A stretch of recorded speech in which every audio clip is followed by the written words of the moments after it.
What can rescue the Navy is neither the brawny Akainu, who ascended through force, nor the formidable the celestial dragon lurking in the shadows, but rather you, who dedicates oneself entirely. Rather, it is you who dedicates your entire being to the cause of undercover work. Infiltrating the lair of K alone. Raised by Kaido as his own son. Only because you have consumed the essence of the mythical beast, you embody the form of the thunder god, Kamamasubi. Perfectly meets the criteria for infiltrating the beastly pirates as an undercover agent. At this moment, within the office of Fleet Admiral Sengoku at the Navy headquarters. What a jest! Allow me to join the beast pirates. You stood up in excitement, striking the table before you with fervor. Your tone betrayed no attempt to conceal the exhilaration within, as you stared incredulously at the war era's master strategist across from you. Upon witnessing your exuberant display, the warring state's figure cleared his throat twice, signaling you to compose yourself. As a seasoned naval officer, you must learn to navigate a myriad of circumstances. What a perplexing situation! Who exactly is Kaido? The Emperor of the New World. And the Guardian King of Wano. Often frequent the warships. Indulging in feasts and libations. Among the prison-bound pirates. If one were to be inadvertently discovered, it would be essential to indulge in the thunderous revelations. As I observe, the reluctance is clearly etched upon your visage. Zhangguo lets out a soft sigh, then retrieves a document from the drawer. Well, I cannot be blamed for that. As the Warring States period unfolded, one spoke while perusing the archives, subsequently adopting a demeanor of solemnity, with a flicker of an inscrutable emotion passing through their gaze. Wayne. You once abandoned your post. Executing Eren, who had just been released from the city. In the village of Kakosia. Without prior consultation. Due to this matter, the originally promised allegiance to the Seven Seas has been forfeited, as Ping has unilaterally declared the renouncement of the title of the Seven Seas. I mistakenly thought you were going to commend me. As for when I shall vanquish pirates, that remains uncertain.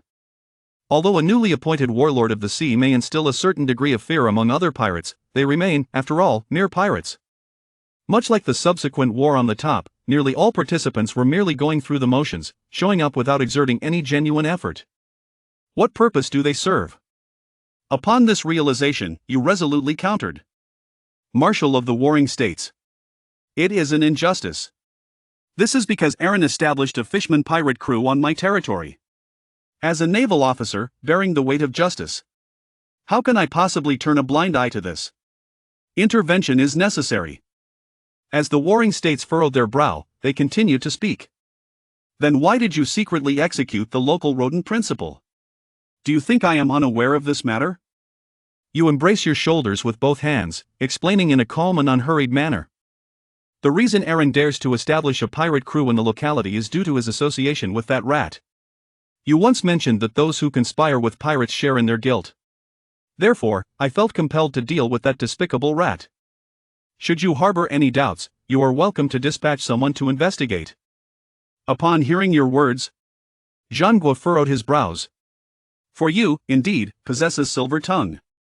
However, it is precisely due to your profound aversion to malevolence that the Warring States have chosen him as the candidate for this confidential mission. Most importantly, you were born in Marin Fan, embodying a lineage that is both genuine and impeccable, with an identity that can be deemed utterly pristine. Then, the Warring States directly flipped to the final tribute of the archives.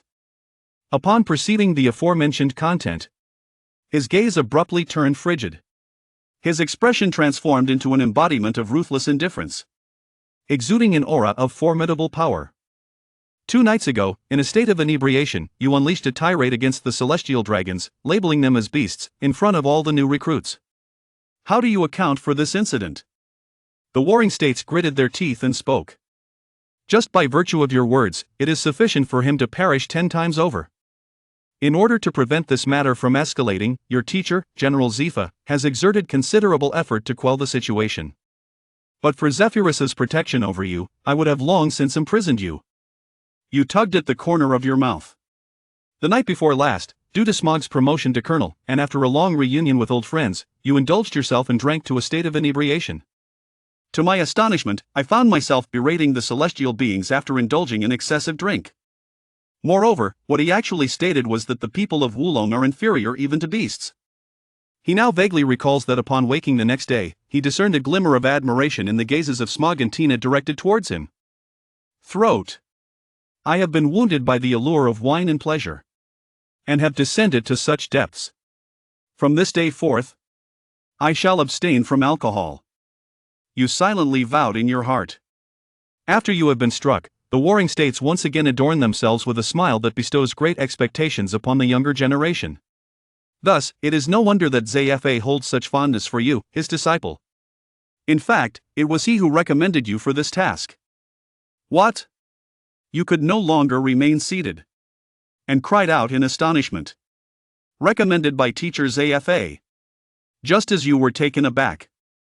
Suddenly, the sound of knocking echoed through the air. Shortly thereafter, a stout man with purple hair and clad in dark sunglasses made his entrance. It is precisely your former mentor, Admiral Zephyr of the Navy headquarters. Ha ha ha. Young Wayne. I have found you a new task. Zephyr strode directly to the side, sitting down with a bold flourish, laughing heartily. Upon encountering this exquisite calligraphy by teacher Zephyr, you find yourself on the verge of tears, yet there are no tears to shed. This is certainly no matter for amusement. Teacher Zephyr. All of us are your students. Why do you not permit Smoker? Smoker, that fellow, is far too reckless. He has crashed and is unfit for this position, Zephyr remarked coolly. You raised an eyebrow. Then I am well suited.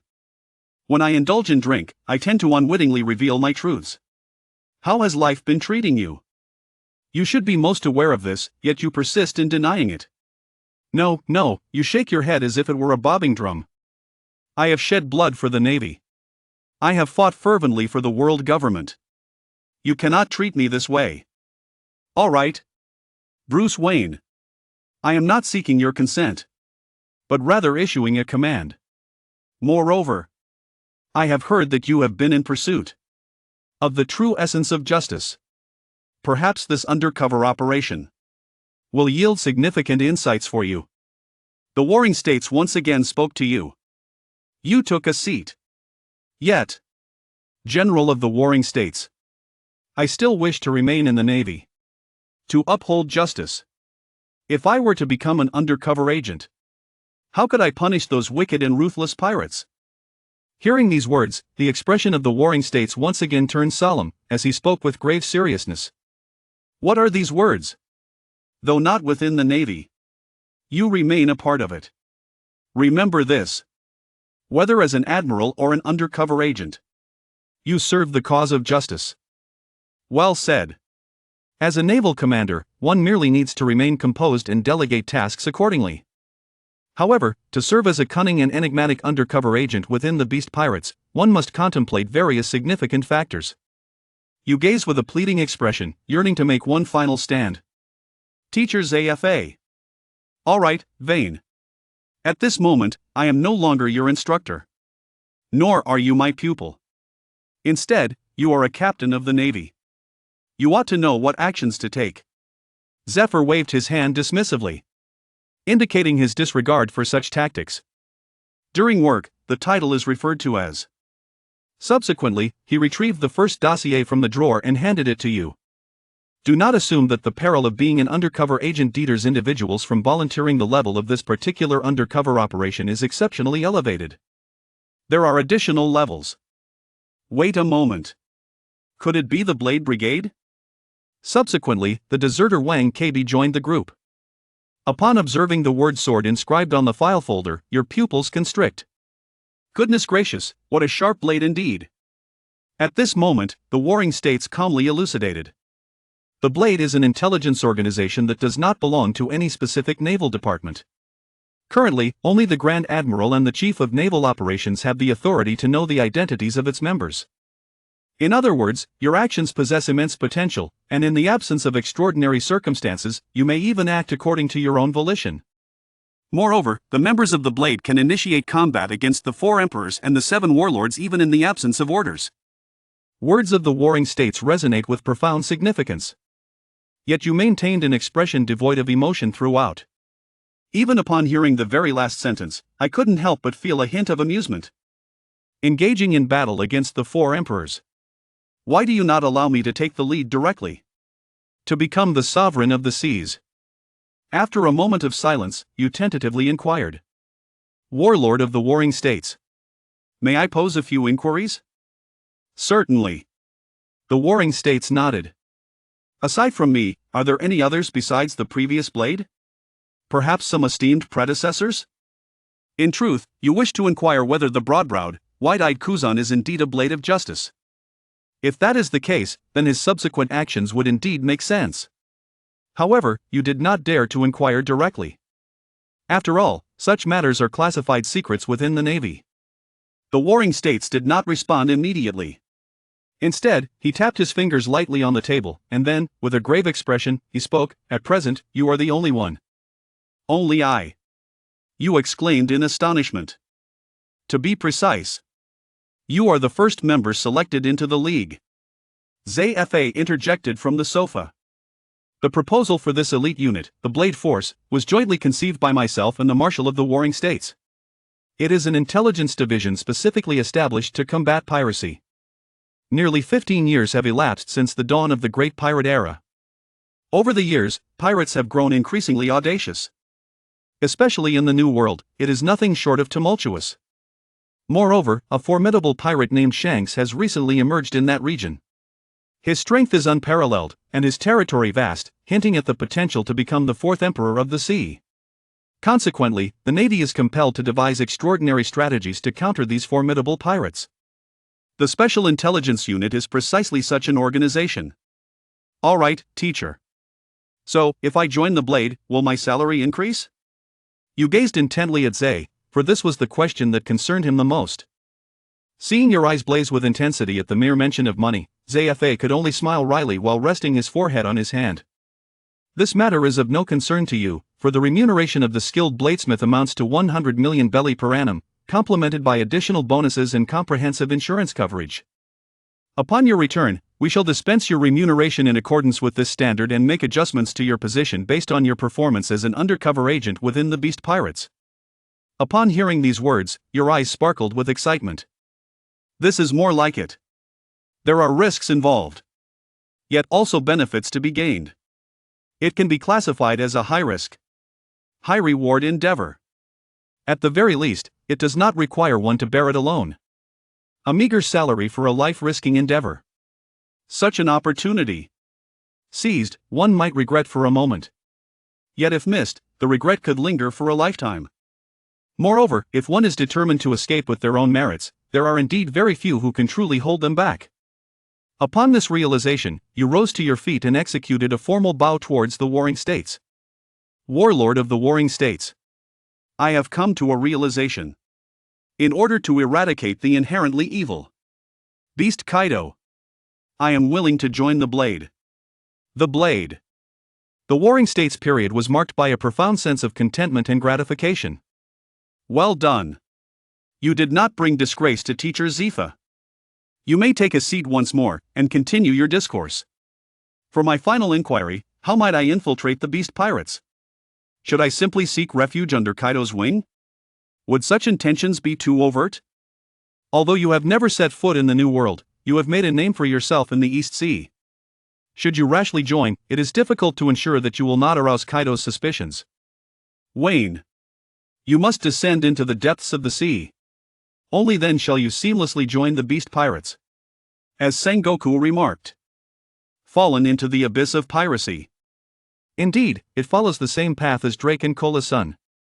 You secretly acknowledge that all of this is the result of the teachings imparted by the sagacious strategists of the Warring States period. In summary, your mission is to infiltrate the Beast Pirates, gathering intelligence from within their ranks. Moreover, one can seize the opportune moment to instigate conflict among Kaido and other formidable pirates, inciting them to engage in a brutal struggle against one another. As he said this, Zhang stood up solemnly, approached you, and gave your shoulder a firm pat. Speaking earnestly, Bruce Wayne. The formidable task of eliminating Kaido of the beasts now rests in your capable hands. You stretched your neck in surprise, raising your index finger towards yourself. I shall remove Kaido. Stepping out of the office of the Warlord of the Warring States, you let out a gentle sigh. Regarding the Navy, he does not possess profound emotions towards it. After all, this is an utterly dreadful world. Ferocious and ruthless pirates, treacherous and self-serving navy. Lofty and exalted. Nobility and dragon kin. Enslaving other races. Evil deeds occur incessantly throughout the world. If one were to inquire whether one wishes to alter this world, the answer would be an affirmative one. However, should one ask whether such change is feasible, the response may be more complex. The answer is no. This is a harsh reality. Once, he had contemplated traversing into the world of pirates, awakening an unparalleled and extraordinary prowess, and transforming into a misaligned deity of battle. With my left arm embracing Nami and my right arm cradling Robin. Fist strikes towards the East Sea's Sig Wang. Feet kick against the Holy Land's 5 elders. Crossing the road. To ascend as the sovereign of the world. Regrettably, while ideals may be abundant and rich, reality often appears stark and unforgiving. In the past, he aspired to become a king. Later, he felt content to reside in a small town, forging friendships with like-minded individuals, and dedicating his efforts to eradicate a few outlaws. However, now I must assume the role of an undercover agent. He turned to cast a glance at the marshal's office behind him, the plaque above gleaming with brilliance. However, the undercover king is still a king. 3 years in the East Sea. 3 years in the New World. Do not underestimate the impoverished fish. Await my return. For this naval headquarters may yet bear the name of Bruce. You proclaimed with great ambition. Upon exiting the office building, you first arrived at the Naval Finance. He withdrew his salary from the past few years, along with the bonuses earned during his exceptional performance at the recruit training camp. In addition to the bounties received for combating piracy. He also advanced several months' salary in advance. In total, there are approximately 17 million shells. For a naval officer, it constitutes a considerable sum.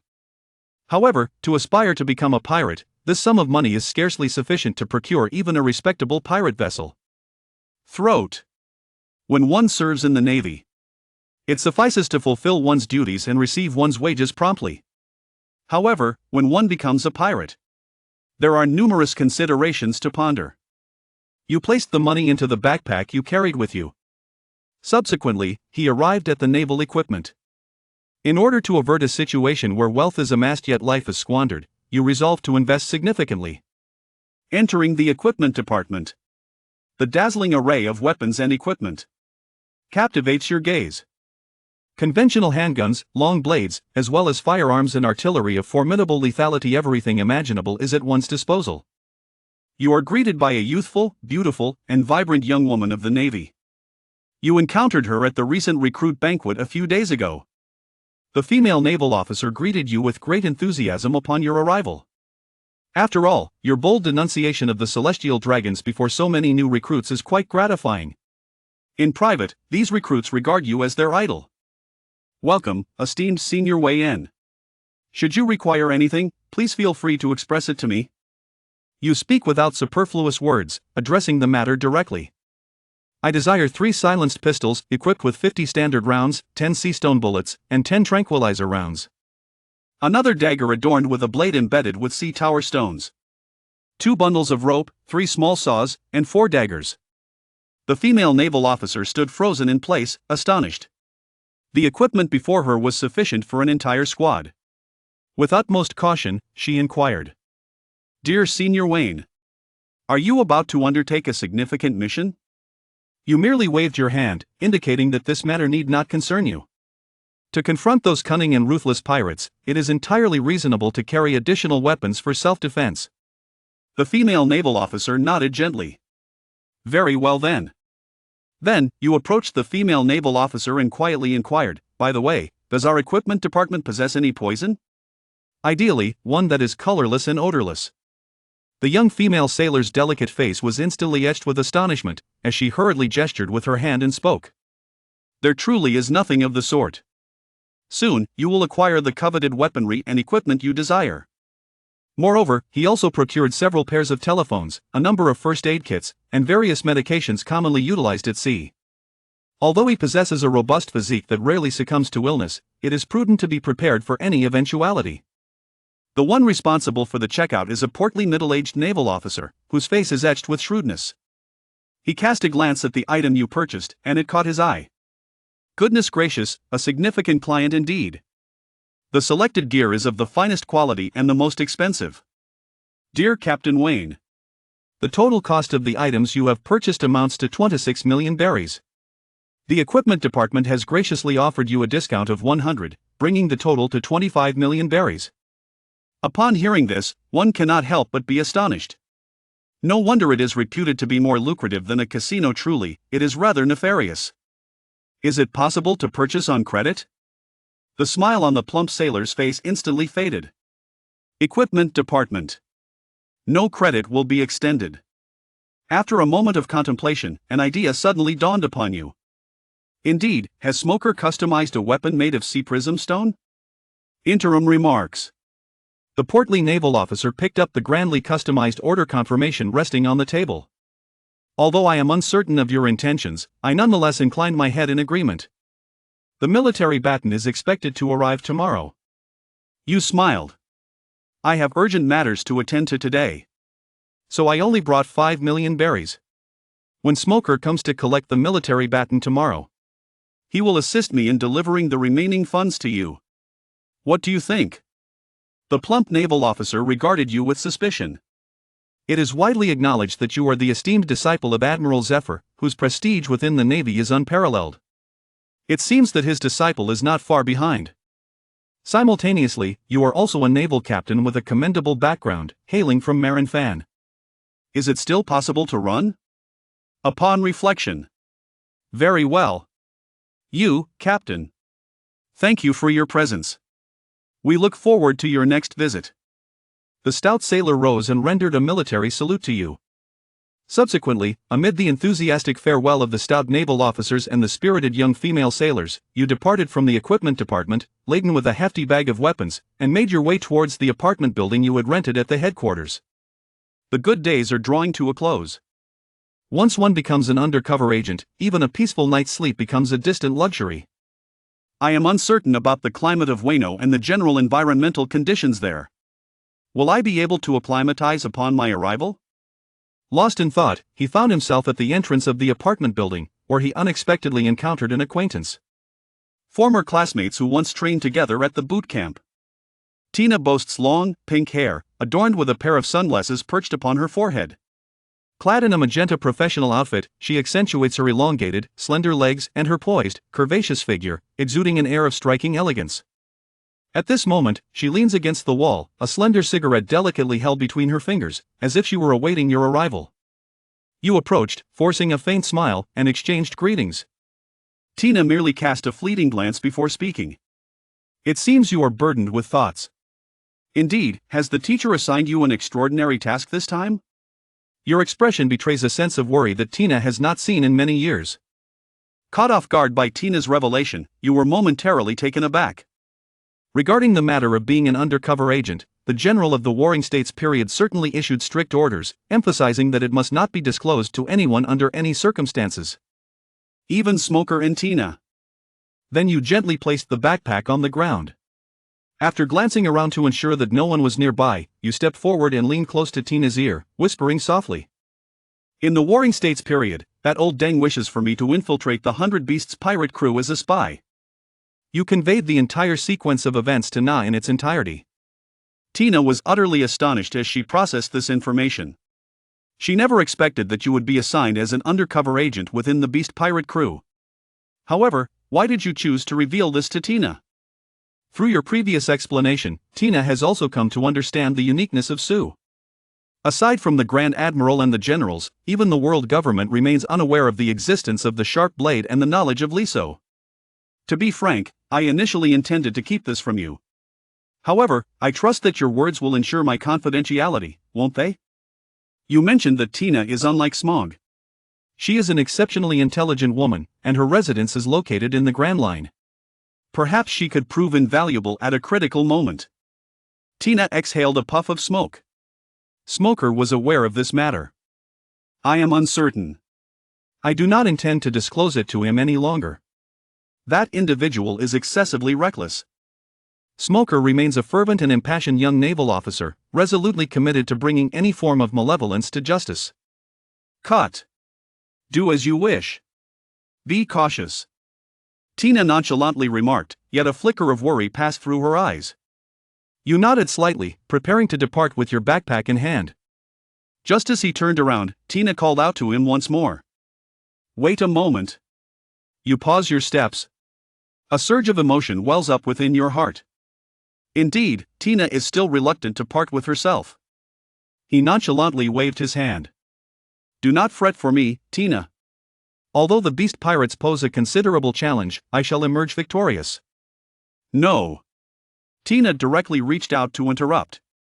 Tina wishes to convey that she recalls her name inscribed on the insurance policy. Should she join the Blade, the compensation for casualties would undoubtedly be substantial. Alas, I have made an unwise choice in friendships. The following day, at dawn, the broadcast from Marin Vondo commenced punctually. The meteorological department advises that today's weather is clear, making it an ideal day for travel. Awakening from a splendid dream of being appointed as a Grand Admiral, you find yourself enveloped in the sound of the radio. He stretched lazily, placing the neatly arranged naval uniform into the wardrobe. He then took down a plaque from the wall inscribed with the words "Justice through Endeavor" and set it aside in the corner. After that, he changed into casual attire. A short-sleeved shirt in light gray, adorned with a standing collar and a zipper, is complemented by deep blue armguards. Below, one finds a pair of black trousers and sturdy black work boots. A thick purple rope belt was tied around the waist, adorned with a brand new military dagger.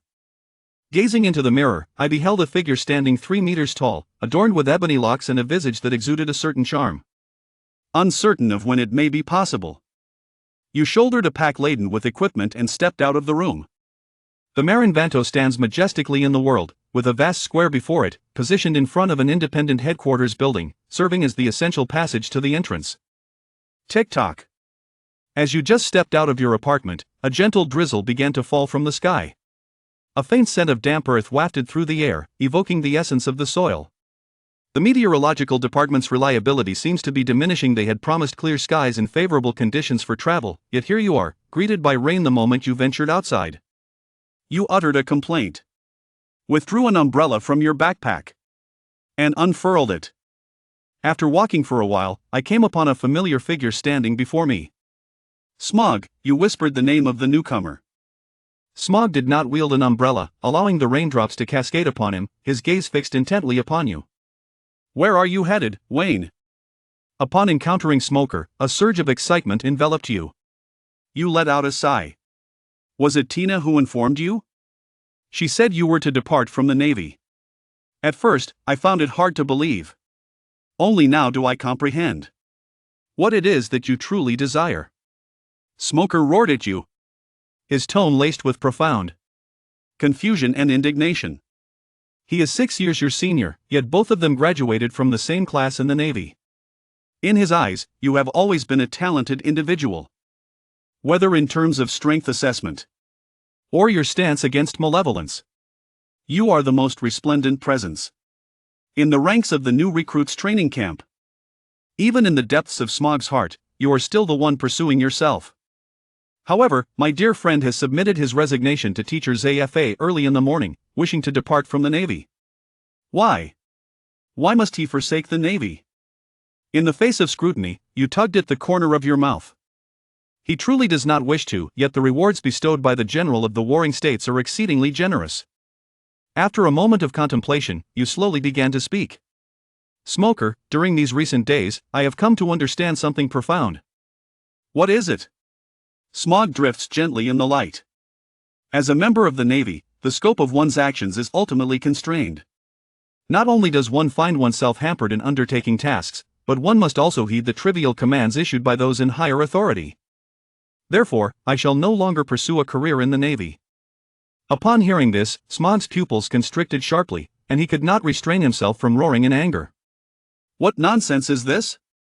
Are you attempting to flee at such a critical moment? Or are you saying, have you already fallen? At the moment these words were uttered, Smoker found himself somewhat disheveled, struggling to comprehend. We clearly agreed to strive together, to become admirals of the Navy, and to be partners in the pursuit of justice. Rain falls increasingly heavier, beginning to splash mud upon the ground. creating ripples that spread in circles far above the heavens. A deep and resounding thunder reverberates. You remain silent, merely casting a glance behind. There stood the imposing headquarters of the marshal, and behind one of the windows on the highest floor, a figure with hands tucked into pockets gazed upon the happenings in the square below.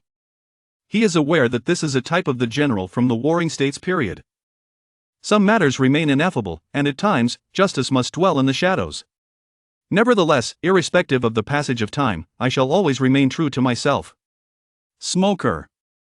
Upon uttering these words, you tightened your grip on the umbrella and prepared to pass by Smog's side. At that very moment, Smoker's gaze sharpened, and without any forewarning, he directed his attack towards you. Despite the obscuring effects of the rain, your vision is somewhat blurred. Nevertheless, you can still discern a colossal fist, shrouded in mist, hurtling towards you with great velocity. The sound of collision erupted suddenly. Intense vibrations caused the surrounding rainwater to scatter and fall, creating ripples upon ripples. You do not evade or retreat, but boldly confront Smoker Hedon. Is it yet again that same ability?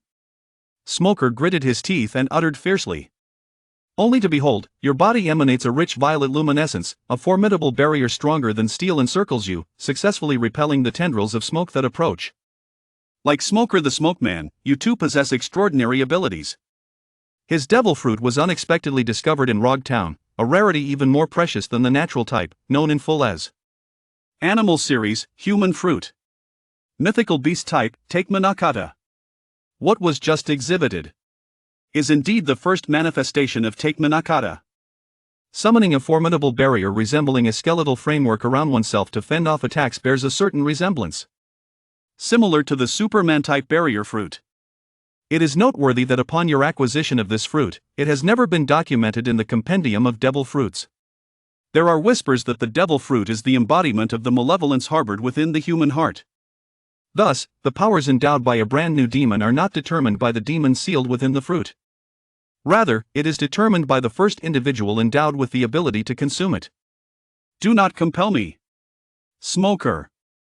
Your tone has become somewhat inappropriate. However, Smog did not relent after a single strike. His body began to dissipate into a swift haze, rapidly surging towards you.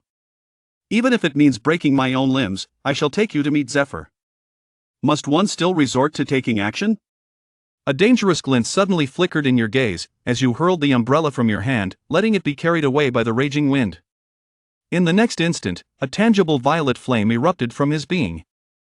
Amidst the torrential downpour and beneath the dense canopy of dark clouds, a brilliant violet luminescence flickered in the square, illuminating nearly the entirety of Marineford. This dazzling radiance captivated the attention of the naval personnel in the surrounding skyscrapers, many of whom leaned from their windows or clung to their balconies, curiously gazing down at the square below. The violet glow intensified, swelling before abruptly contracting, revealing the faint silhouette of a colossal figure. This giant loomed like a monumental fortress of divinity, adorned in ancient armor, with monstrous wings sprouting from its back, enveloped in violet shields. At the tips of these wings, two enormous hands gripped blades sheathed in their own scabbards. The being's visage was masked, save for its eyes, bearing a fearsome guise, while a resplendent gem adorned its crown, its vast pupils brimming with a sacred aura. This formidable presence was reminiscent of legendary deities, exuding an air of majesty that instilled a profound sense of dread. It was the second phase of the deity, known as Kinbunchik, commonly referred to in certain legends as Susanoo. The purple giant gazed down upon Smoker, who transformed into smoke and dashed forward, propelled by the mist. As thunderous words resonated, Smoker, to which Smoker retorted loudly. Veen, with a deafening clash, the gigantic fist wreathed in purple flames collided with Smoker's smoke-infused punch. Both warriors declaring in unison, "You rely too heavily on the power of the devil fruit." Within the Admiral's office, Sengoku stood before the floor-to-ceiling window, his eyes fixed on the purple giant, a glimmer of astonishment crossing his face. Though I have heard Zephyr speak of it, witnessing it firsthand is truly astonishing, noble, powerful, and terrifying, Sengoku unabashedly praised. The onlooking Navy personnel, erupted in agitation upon witnessing the scene below. Look, what is that? A monster! A monster has invaded Marineford. It's a monster. It has captured Admiral Sengoku. A monster. It will obliterate the world government. A monster. It will dominate the world. The cacophony of voices reached the ears of the violet giant, darkening his expression beneath the mask. What nonsense is this? This batch of recruits possesses the poorest mental fortitude I have ever encountered. He then refocused on Smoker, feeling the power emanating from his fist. Your strength has increased, Smoker. Upon hearing this, Smoker's expression twisted into fury, his eyes widening as he could not contain his shout. Tisich, you haven't even exerted yourself yet. Smoker was acutely aware of Veen's might. The punch he had held back would have been sufficient to engulf the entire square. Do not underestimate me. With a hiss, Smoker's legs transformed entirely, releasing a vast plume of white smoke as he soared into the air. In a rapid turn, he unleashed a punch of smoke, trailing a long white line behind it. White snake. Vane understood that Smoker would not relent until he was brought to his knees. My apologies, Smoker. With a resounding clash, the towering purple giant unsheathed two magnificent, razor-sharp blades gripped tightly in his hands, weapons of legendary lore, the sacred Budu no Tamashii and the Shikakuzan. The Budu no Tamashii was entwined with twisting bolts of lightning, reminiscent of a white python, emitting a cacophony akin to birdsong. Meanwhile, the Shikakuzan blazed with fierce purple flames, the intense heat evaporating the rainwater that fell upon its blade, releasing tendrils of white smoke into the air. The fundamental ability of the deity Kaniyoraheim was to conjure terrifying lightning and purple flames that could incinerate all in their path. Under the astonished gazes of all present, the purple giant wielded his twin swords, exuding an aura of formidable might. He crossed his arms to gather strength, and then unleashed a powerful slash. Thunder Fireblade. A piercing golden tone resonated as two crescent-shaped cutting waves, each stretching several dozen meters, surged forward with astonishing speed. The curtain of white rain was violently cleaved in two, momentarily halting the downpour. Smoker's smoke fist, upon encountering the cutting waves, was effortlessly sliced as though it were fragile parchment. The lethal cutting wave surged through the smoke fist and raced towards the distant sky, ultimately vanishing at the horizon. Such dreadful power! Sengoku observed the unfolding spectacle in the square, murmuring softly. His confidence in Vane's infiltration of the beast pirates grew ever stronger. In the square, the rain intensified. The dense smoke swiftly coalesced, restoring Smoker to his original form. The sleeve of his right arm was completely torn apart, revealing a gruesome wound on his half-exposed forearm. The mingled blood and rainwater dripping ominously to the ground. This all transpired within a mere heartbeat. Due to the rain, visibility was impaired, and the surrounding Navy personnel could scarcely comprehend the purple giant's actions before the battle concluded. Vane released his fruit ability, his expression inscrutable as he gazed at the panting, trembling Smoker, and said softly, "It is over." Smoker. Smoker remained silent, laboriously stepping forward to meet Vane's gaze with a stubborn, icy stare, a wordless admonition. Vane, undeterred, lowered his gaze and raised his fist, cloaked in a dark hue of hockey, advancing toward Smoker. A serious punch, as the fist, glimmering with a black sheen, approached. Smoker's pupils contracted, and he quickly positioned his fist at his waist, channeling all his strength into his chest, bellowing, "Iron block." With a resounding thud, the force of the punch dispersed the rainwater surrounding Smoker, landing firmly against his abdomen. Smog could not help but spit out a mouthful of blood, and soon after, his pupils turned white as his body collapsed straight down.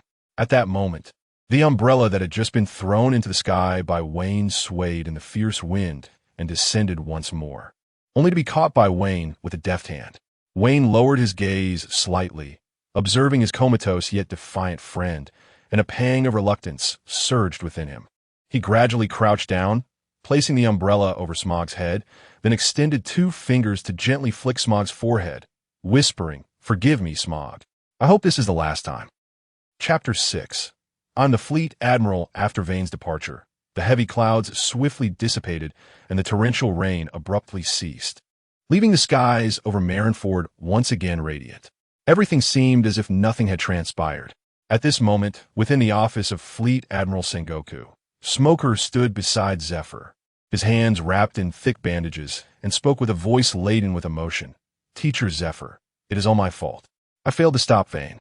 It is entirely my blame. I am too weak. If only I could be a bit stronger, just a little stronger." As Smoker's words grew increasingly fervent, his voice began to tremble with suppressed emotion. A harsh and unyielding reality confronted him. Vayne had left the Navy. Simultaneously, he recognized the vast chasm that had developed between his own strength and that of Vayne. Zephyr's expression shifted subtly. Unsure of how to console Smoker, he merely replied, "This is not your fault, Smoker. It was Vayne's own choice." He understood this disciple well. Unlike Vayne, Smoker, though filled with determination, lacked adaptability and only knew how to charge ahead recklessly. Indeed, Smoker, since he has chosen to leave the Navy, "Then let him be," Sengoku interjected. He then picked up a seal and stamped it upon a letter laid flat on the desk. Vayne's resignation. Upon witnessing this act, Smoker's agitation intensified. "What kind of joke is this? Fleet Admiral Sengoku, you actually agreed to let Vayne leave the Navy?"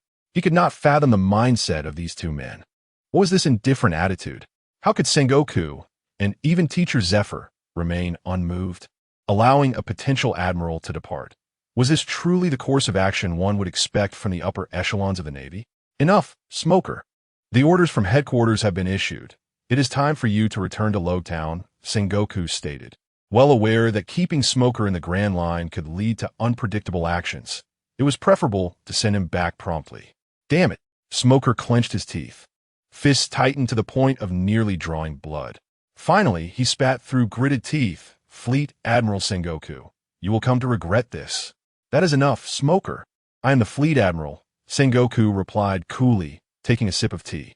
At these words, Smoker's face flushed crimson, and without saluting, he turned and slammed the door behind him. Bang! The office door was forcefully shut. After his departure, Sengoku sighed softly, remarking, "This Smoker, possessing both strength and quality. Yet his temperament is far too reckless. However, Vayne is indeed a rare talent. Zephyr, you have taught well." "Ha ha!" Zephyr chuckled heartily, and Tina as well. Those three were delightful students during their training camp. "I have a premonition, Sengoku, they will be the future of the Navy." Upon hearing this, Sengoku thoughtfully stroked his chin. "Oh, it seems you hold high expectations for them. The future of the Navy, indeed." Meanwhile, in the New World, high above a certain expanse of ocean, the formidable Vice Admiral Zephyr regarded Wayne as the future of the Navy as he soared rapidly through the crystalline azure sky. Behind him extended a pair of magnificent, deep purple wings, each powerful flap enabling him to traverse great distances. Whoosh! Accompanied by the sharp sound of the rushing wind, Wayne continued his flight. Suddenly, a frown creased his brow as he halted mid-air, lifting his gaze. Thunder roared. A bolt of lightning abruptly sliced through the sky. The previously clear and cloudless heavens were suddenly shrouded by ominous dark clouds, as fierce winds howled from every direction. A tempest seemed imminent. The darkened sky appeared boundless, stretching infinitely. "Is it truly necessary to be this unfortunate?" Wayne lamented. Although the weather in the New World is notoriously capricious, encountering a torrential downpour just after setting out could hardly be deemed auspicious. Without further contemplation, he dove downwards, swiftly approaching a small black dot on the ocean's surface, an island. Wayne's speed was extraordinary. In an instant, he could discern the island's outline. It was lush with verdant foliage, and at its center lay a quaint town that could scarcely accommodate a few thousand inhabitants. For the myriad islands of the New World, this one was diminutive to the extreme. Meanwhile, the townsfolk had also noticed the gathering storm clouds, hastily collecting their laundry and scurrying home. As he descended to within 10 meters of the ground, Wayne released his fruit powers and landed steadily. Before him stood an old-fashioned tavern. Given the circumstances, it was prudent to dine first. Wayne pushed open the wooden door and entered. Inside, numerous patrons were engaged in drinking, predominantly sailors and townspeople. Upon the entrance of the unfamiliar face, a dozen pairs of eyes turned to scrutinize him. After all, This was a remote and impoverished town, frequented either by tax-collecting Navy officers or marauding pirates. However, both had a common aim: to line their pockets with wealth. Wayne disregarded the curious stares as he approached the counter, placing several belly on the surface. He addressed the young girl behind the counter, saying, "2 bottles of wine and a large bowl of beef noodles. No scallions, please." "Why, yes, of course," she stammered, visibly taken aback by Wayne's presence, though she quickly regained her composure. This left Wayne somewhat puzzled. Why was she so nervous? With a sigh, Wayne settled into a corner of the tavern, savoring the beef noodles before him. The chewy noodles disappeared in mere moments, leaving the bowl empty, not even a drop of broth remaining. After his meal, he uncorked 2 bottles of fine wine, quenching his thirst with a hearty gulp, feeling a delightful sensation envelop his skin. Yet, throughout this time, he sensed the persistent scrutiny of those around him, which made him feel rather uncomfortable. He muttered to himself in bewilderment, "Am I truly that handsome? Why is it that I am constantly being watched?" After indulging in food and drink, he produced a miniature transponder from his pocket, resembling a tiny snail, akin to a creature from the world of pirates. This was a communication device, typically used in pairs, capable of mimicking the tone and demeanor of its holder during conversations. Wayne dialed the number and whispered, "Teacher Zephyr, I have a question I forgot to ask you." "Oh, what is it?" came Zephyr's voice from the other end. "Commander Sengoku has instructed me to become a pirate. Surely, he doesn't mean for me to engage in murder and pillaging, does he?" Although his mission was to infiltrate the beast pirates to achieve certain objectives, he was acutely aware that such actions could lead him down a treacherous path. If he were to partake in such nefarious deeds before officially joining the beast pirates, the implications would be profoundly different, one being a duty, the other a crime. Zephyr sounded perplexed. "You're genuinely worried about that?" "Huh? What do you mean?" Wayne found himself bewildered. But in the next moment, laughter erupted from the other end of the line. "Ha ha ha, I see now, Wayne. You must not have read the latest newspapers, have you?" "Newspapers?" Wayne glanced up and noticed the tavern's bulletin board, adorned with the latest news. Narrowing his eyes, he was taken aback to find his own photograph prominently displayed in the headlines. "What is going on?" Wayne could no longer remain seated. He sprang to his feet and hurried to the newspaper. The patrons around him immediately adopted wary expressions, their faces turning solemn as they watched him. Upon reading the headline, Wayne felt as though the sky had fallen upon him. It boldly declared, "World News. By Morgans, according to reliable sources from the Navy headquarters, formerly beloved Lieutenant Bruce Wayne of the East Blue has repeatedly defied orders, colluded with pirates, assaulted colleagues, leaked information, and succumbed to temptation, ultimately choosing to fall from grace and betray the Navy. In his escape, he injured several Navy personnel and made off with substantial equipment, estimated to be worth 50 million berries. The Navy is now issuing a worldwide bounty for him, 57 million berries, dead or alive." Beneath the text was an early photograph of Wayne, looking notably lean. "Slander. This is slander against me," Wayne exclaimed into the transponder. At last, he understood the reason behind the scrutinizing gazes from those around him. The trouble stemmed from this. Chapter 7. Assassination Squad? Suicide Squad. What madness is this infatuation with women? Is there truly a fault in this? And this sum of 50 million berries is nothing but pure slander. I distinctly swindled the equipment department out of 20 million. Teacher Zephyr, you cannot wrongfully accuse an honest man like me. I have upheld justice for half my life, and now my reputation is utterly shattered. You have truly caused me great distress." Wayne lamented openly to Zephyr. "Enough, enough," Zephyr interjected, fully aware of his student's nature. "Wayne, the Navy will remember the sacrifices you have made for justice. You may now proceed to Wano without concern." Such pleasant words. "Yet I suffer this injustice in the name of righteousness. I demand compensation." The line went dead on the other end of the phone, leaving Wayne in a state of disarray under the peculiar gazes of those around him. In a fit of anger, he vented his frustrations, consuming several large bowls of beef noodles to calm himself. Wayne lingered in the tavern for a while longer, and when the rain outside finally ceased, he rose to leave, casually taking a newspaper as he departed. Once Wayne left, a collective sigh of relief echoed through the tavern. That fallen, wicked Navy man had finally departed. Without further hesitation, Wayne retrieved a pre-prepared nautical chart and pinpointed the location of Wano, hastening towards it. Initially, the waters he traversed were dotted with merchant vessels. But as he drew nearer to Wano, sightings of ships became increasingly rare. The reason was simple. The beast pirates were stationed there. Wano, a land renowned for its samurai, is also a secluded nation that engages in no external communication. Even the Navy's warships dare not venture into its waters, primarily due to the absence of an open sea, replaced instead by towering cliffs and waterfalls that form a natural barrier against intrusion. Most importantly, the true ruler of Wano is the Emperor of the New World, Kaido of the Beast Pirates, who a decade ago allied with Orochi to seize control of this land. Wayne soared above the waterfalls that encircle Wano, gazing down from the heights at the tumultuous waters below. He recalled that countless cannons, camouflaged as reefs, lay hidden within, ready to rain destruction upon any who dared to approach. He wondered if such technology was still in place. What is that?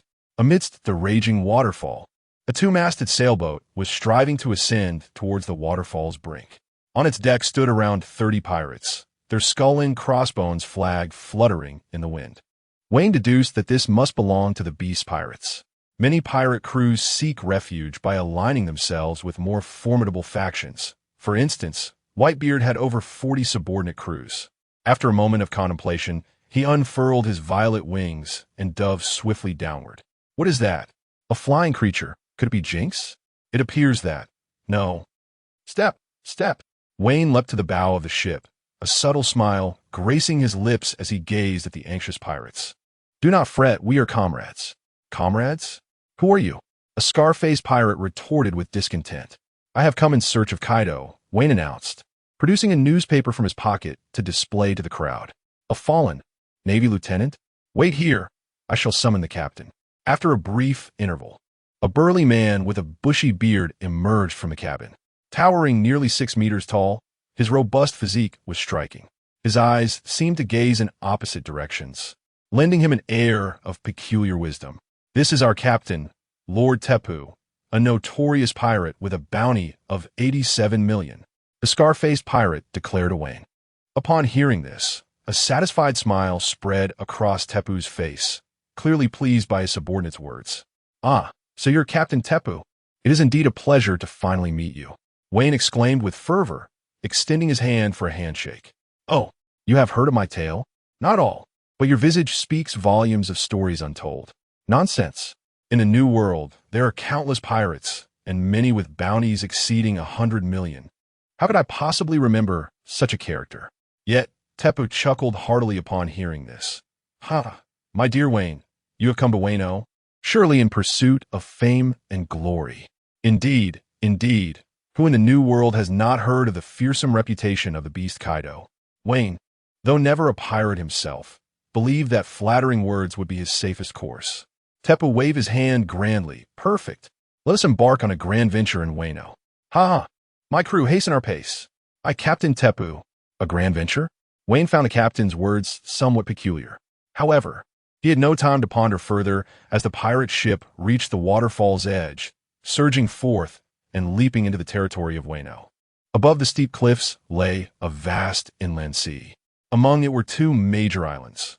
One, the principal island ruled by the newly appointed general Kurizumi Orochi, divided into 6 regions: Flower Capital, Rabawan, Kiri, Shime, Ringo, and Baimai.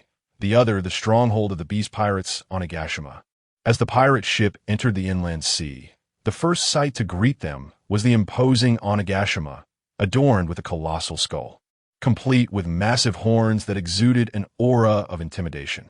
Soon, the ship docked at Onegashima's port, and the pirates' faces gleamed with exhilaration as they rushed out in a frenzy. Leaping onto the island, Wayne was left bemused, pondering their fervor. Shortly thereafter, he overheard the pirates shouting jubilantly. Ahead lies the palace where Kaido resides. Ha ha! We shall make our names known across the world. Ha ha ha! I will ensure that Captain Tepu's name resonates throughout this realm. Charge! Eliminate Kaido! Wayne, what is happening? Are you not followers of Kaido? At that moment, Tep approached him and inquired, What troubles you, dear Wayne? Well, Captain Tep, what brings you here? Of course, It is to vanquish Kaido and seize the throne of the four emperors. Tep grinned confidently, patting his chest. Fear not, dear Wayne. We are a professional assassination squad.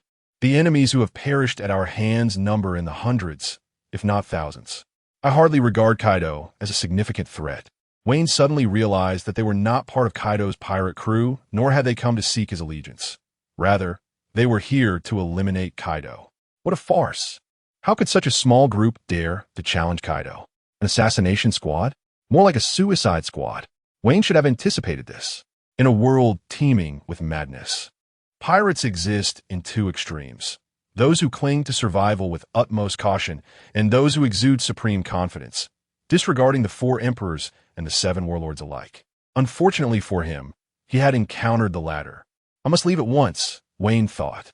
Captain Tep, we are not well acquainted. Please continue without me. I shall take my leave now. With that, Wayne leaped onto the port of Onigashima and hurried away, not daring to look back. Suddenly, a voice filled with terror rang out. Sea Captain Tep, look to the sky. Confusion swept through the group as they all gazed upward. What should have been a clear sky was now shrouded in ominous black clouds, within which loomed the silhouette of a colossal being. In the next instant, the head of a monster emerged from the depths of the clouds. Ho ho ho! Another fool who overestimates himself? I hope this encounter proves more entertaining than the last. Chapter 8. Kaido, you are the challenger. A colossal azure dragon, measuring hundreds of meters in length and adorned with razor-sharp scales. What an unfamiliar visage. I hope it brings me joy. The dragon spoke in human tongue, its voice resonating like thunder, unleashing a powerful shockwave that swept through the air akin to a tempest, causing the pirates below to sway unsteadily. Kaido, Tep roared excitedly at the monstrous figure above. I have awaited this day for far too long. Today, I shall sever your head and seize all that you possess. The azure dragon exhaled a plume of scorching breath, its enormous eyes scanning the tens of pirates, their expressions grave and bodies tense. Among them, a young boy with black hair, bound by a purple rope at his waist, was hastily fleeing in another direction. Just a swarm of ants. The dragon scoffed, dripping with derision. Such arrogance. Kaido, remember, you are the challenger. With fervor ignited, Tep drew his sword, ready to charge forward. Yet, at that moment, he noticed Wayne returning at a swift pace. Tep paused, then erupted into laughter. Wayne, my dear brother, I knew you wouldn't flee in the face of danger. Rest assured, as long as we stand united, we shall not be defeated by such a creature. However, Wayne's heart was filled with silent disdain. Did he think I wished to return? He said nothing, merely quickened his pace, darting past Tep. At that juncture, a subordinate shouted loudly, Captain, look behind him. Rumbling, rumbling. The ground shook violently as nearly 1,000 figures clad in spiked leather armor and wielding weapons emerged behind Wayne, each displaying a fierce countenance and formidable stature. Their movements were swift, encircling the harbor in an instant. The beast pirates, upon witnessing the arrival of the formidable force, Tep's crew felt their spirits plummet. Wayne's brow furrowed. He discreetly moved to the back, shielding everyone in front of him. What to do? This situation complicates matters. I came to be an undercover agent, yet somehow found myself entangled in the campaign against Kaido. Fear not, Tep bellowed, observing the despondency among the pirates. Have you forgotten the dreams that reside within your hearts? Throughout our journey, we have conquered countless foes and navigated numerous tempests. Have you truly forgotten? As these words echoed, Tep's crew was instantly overcome with emotion, tears streaming down their faces. Such is the nature of the pirate world. One moment they weep, and the next they laugh, unstoppable in their fervor. Indeed, how could we be so cowardly? With Captain Tep leading us, we are invincible. Damn Kaido, do not underestimate our friendship and bonds. Wayne could scarcely suppress a smirk. This fervent scene was simply unbearable to witness. In the sky, the azure dragon could no longer contain its laughter, cackling loudly. Are you mere jesters from circus? Arrogant fools. Tepu pointed towards the sky, addressing Kaido. I am destined to become the pirate king. Once, the legendary swordsman, Ryuma, made a name for himself across the world with his tales of dragon slaying in Wano. Teppu too could tread upon Kaido's corpse to claim the title of the world's ruler. Come on, this is total war. Charge, my comrades. Roar. The members of the Teppu pirate crew were filled with fervor, brandishing their weapons, ready to battle. What kind of king do you aspire to be? The colossal azure dragon writhed in the sky, opening its gaping maw, resembling an abyss, aimed directly at the pirates below. Breath of heat. A terrifying inferno rapidly coalesced within the dragon's mouth, the searing heat warping the air around it. Then it erupted downward. Dodge! Teppu's eyes widened as he shouted. Boom! The flames descended in a torrent, erupting upon contact with the ground, engulfing the entire port in a fiery inferno, transforming it into a hell of flames. In an instant, smoke billowed and waves of heat surged. Feeling the scorching gusts enveloping him, Wayne's pupils constricted, his fists clenched tightly. Although he was already aware of Kaido's might, witnessing it firsthand tightened his heart. Heart-wrenching screams echoed incessantly as the smoke cleared, revealing the horrific scene. The pirates who had once occupied the port lay all but obliterated, reduced to charred remains. Not a single soul survived, save for Teppu, struggling to remain upright. Teppu's face was smeared with ash, his clothing barely recognizable, hanging in tatters, appearing utterly disheveled. He surveyed his comrades, recalling their journey together, and let out a piercing roar. Kaido, what have you done? After this devastating strike, the Teppu pirate crew suffered tremendous losses, nearly facing annihilation. Wayne couldn't help but lament inwardly. Teppu, oh Teppu, why provoke Kaido of all people? Hurry back to Gotham. Batman won't pursue you anymore. Is this all the strength you possess? The azure dragon mocked, plummeting swiftly from the stormy clouds. As it neared the ground, its form morphed into a towering humanoid. Wielding a spiked club, it let out a menacing laugh, baring its sharp teeth, before raising the club to swing in the air. Teppu, now devoid of reason, his eyes ablaze with fury, unleashed his sword, enveloped in the aura of Haki, and with a determined leap, struck out with all his might. Kaido. Yet, as Teppu closed the distance, mere meters from Kaido, a crackling purple lightning erupted from the spiked club, twisting and intertwining, striking with blinding speed against Teppu's chest. Thunder, 8 trigrams. Boom! The port fell silent once more. The sound of a pin dropping could be heard.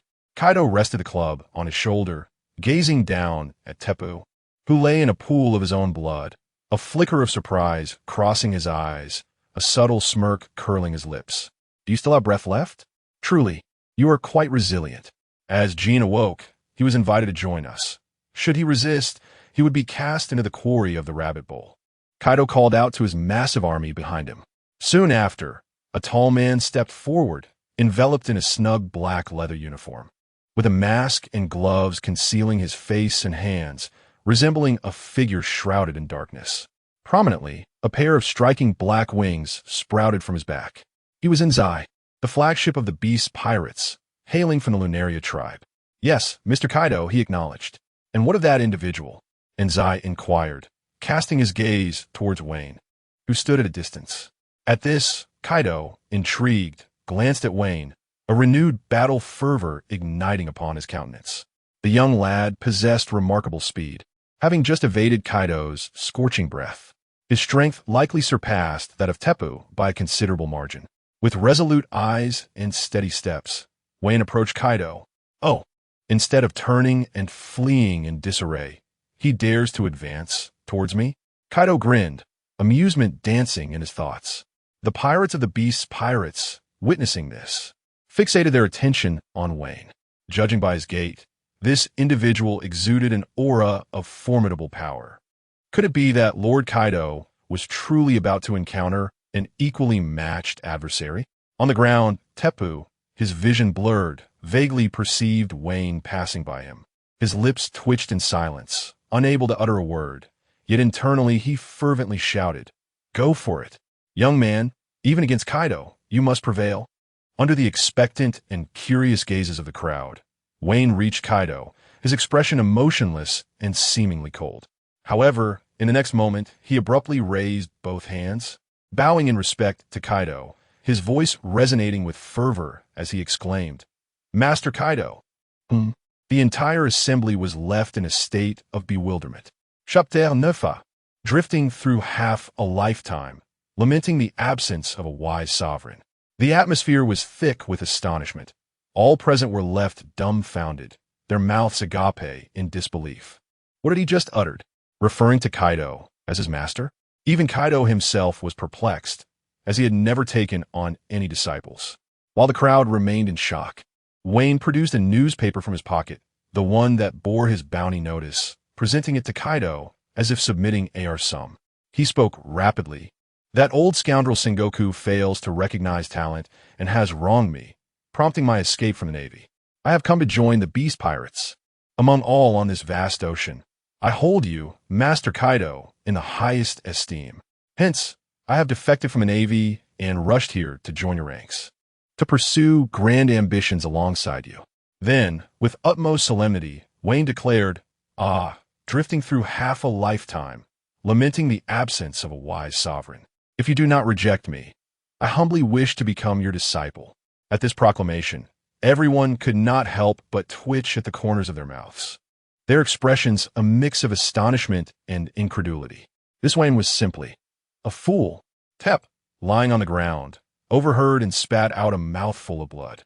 As a fallen Navy officer with a bounty exceeding 10 million, was he truly devoid of principles? However, if Wayne were to hear this, he would assuredly retort, "Principles?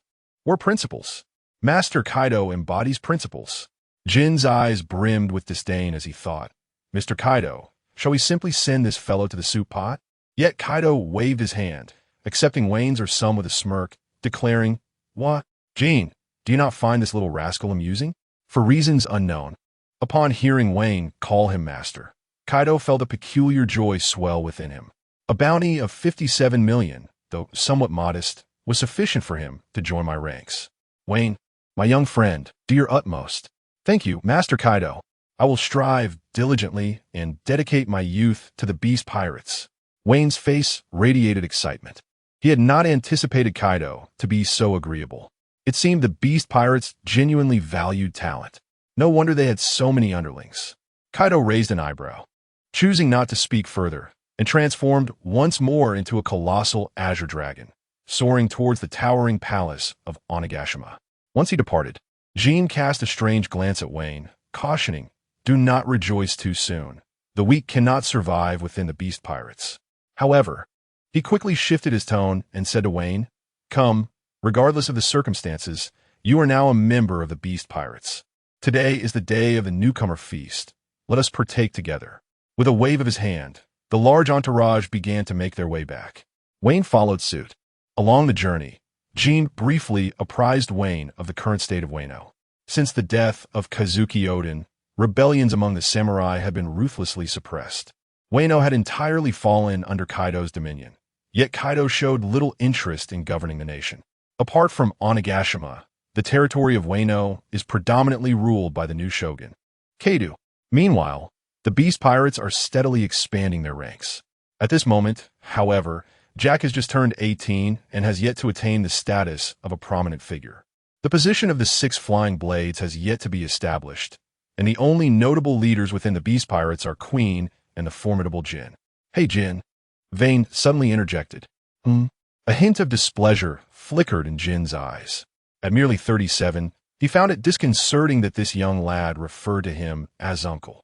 Unbeknownst to Vayne, Jin's thoughts were far from his own. He merely perceived Jin as aloof and distant. "Uncle Jin, may I inquire what position I will hold in the crew? Am I to be a prominent figure?" Vayne pondered. He deemed that being the vice captain would be too ostentatious, while being a mere foot soldier would afford him no access to vital intelligence. Hence, he believed that attaining a prominent status would be quite satisfactory. Jin scrutinized Vayne, his expression concealed beneath his mask, revealing a sense of resignation. "Why not serve as an instructor at the novice training ground? Once the banquet concludes, I shall escort you there." "A training camp? Do the pirates have such a thing?" Vayne mused. Jin continued, "The Beast Pirates is a realm where strength speaks volumes. What you wish to acquire hinges upon your own prowess. If you aspire to gain a position here, or to become a disciple of Lord Kaido, Then you must dedicate yourself to becoming stronger, Vane. Upon hearing this, Vane felt somewhat dazed. Why did Jin appear to harbor such expectations for his junior? I understand. Uncle Jin. Thank you, Uncle Jin. You're truly a good person. Vane feigned gratitude. Yet, Jin's gaze grew colder, even tinged with anger. This left Vane perplexed. Was Jin merely putting on an act? The personalities of these pirates were indeed peculiar. Before long, a grand procession made its way into the heart of Onigashima, the very stronghold of the beast pirates. According to the hierarchy of the pirates, each ascending level signifies a higher status. Kaido resides at the pinnacle of a colossal loft, emblematic of his tyrannical reign. The banquet was held in a spacious room on the ground floor, reminiscent of a dance hall. As Jin pushed open the door, a cacophony of frenetic music erupted, accompanied by the flickering of ambient lights. Vane peered inside, where he beheld a rotund figure clad in black and white striped overalls dancing passionately to the rhythm. This portly individual sported long golden hair, braided into plaits which, when paired with his large visage, made the once elongated braids appear akin to a golden necklace swaying back and forth. This was Queen, the notorious scientist of the beast pirates, renowned across the world. Jin, unable to endure the sight before him, sighed and remarked, "That fellow is Queen, a remarkably powerful scientist." Vane nodded in acknowledgement. Meanwhile, Queen, having noticed Jin and Vane at the entrance, bellowed into the microphone, "Hey, is that the newbie who just joined? Ha, come on in. The beast pirates welcome you." Jin entered, exclaiming, "Quinn, could you refrain from such frivolous dancing during the banquet? It is truly tedious." What do you know? This is the exquisite essence of art," Quinn retorted, and with a commanding voice, the atmosphere in the hall brightened considerably. After another fervent display of dance, Jin, unable to endure any longer, stepped onto the stage and unceremoniously hurled the portly dancer aside. "You Philistin," Quinn complained in response. Subsequently, Jin introduced the newly joined Wayne to the audience of newcomers. "From now on, this individual will serve as the instructor for the training camp. You are to train diligently under his guidance." Following Jin's brief introduction, Wayne began to assimilate into the ranks of the beast pirates. After exchanging greetings with the other pirates, he casually found a spot to sit down. Just as he was about to take a sip of water, he felt a sudden jolt at his waist. "Who was poking me?" Wayne turned to see a little girl with a pair of white horns, her head bowed as she bumped into him. The force was considerable. Fortunately, Wayne's physique was robust enough to withstand it. Had it been an ordinary person, such a barrage would have rendered them quite incapacitated. As the girl sensed Wayne's sturdiness, she looked up in astonishment. Their eyes met, and Wayne took in her appearance. The girl appeared to be around 10 years old, with coarse hair in shades of blue and pink, adorned in a white dress with lace trim, her youthful face radiating innocence. Though she wore a lace-trimmed mask, it did little to conceal her charming features. It was easy to envision her blossoming into a stunning beauty in the future. However, at that moment, she furrowed her brow and glared at Wayne with her hands on her hips. "Is this Runty?" the girl inquired. "Hey, are you made of steel or something?" Chapter 10 Jack. I refuse to acknowledge Wayne as an instructor. Runty from my childhood? Wayne scrutinized her once more, finding her quite similar to his recollection. She possessed a certain charm, indeed.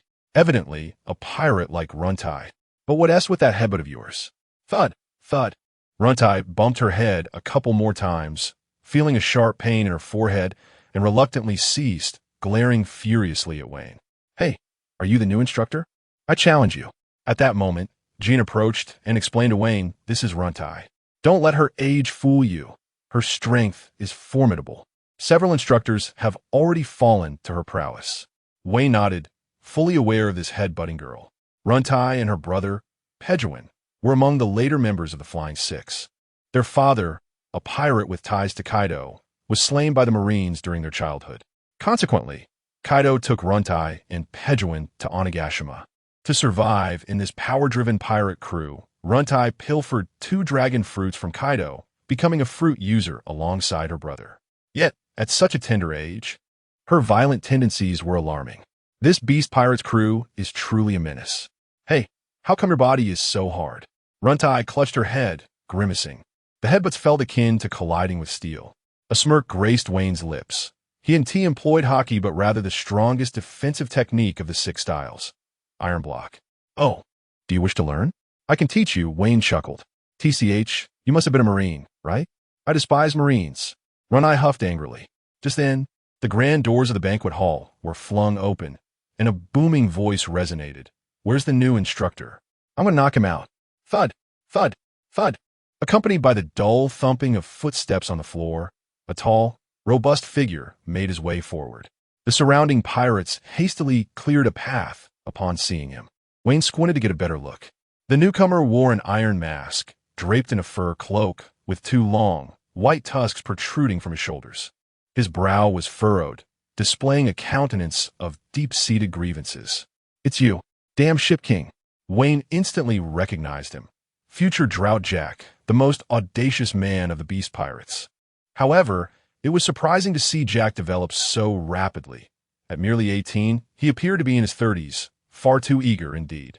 Upon Jack's arrival, Runtai perched herself on a nearby table, sitting like a duck, and began munching on a slice of watermelon from the fruit platter, embodying the very essence of a spectator. Jack glanced at Jean. Brother Jean, why allow a Marine to serve as our instructor? Hearing this, Wayne rose from his seat. You're here to pick a fight, aren't you? He cast a glance at Jean, who merely crossed his arms, remaining silent, as if accustomed to such occurrences. Indeed, the notorious Beast Pirates are truly deserving of their fearsome reputation. Hey, you must be that fallen Navy officer. I challenge you. Jack glared at Wayne. As these words escaped his lips, numerous pirates around were drawn in, raising their goblets and cheering. That kid Jack is brimming with energy. Indeed, he possesses innate strength. Wayne is in for a tough time. It is said that Bruce Wayne's bounty exceeds 57 million. One wonders how many blows he can withstand from Jack. Let the games begin.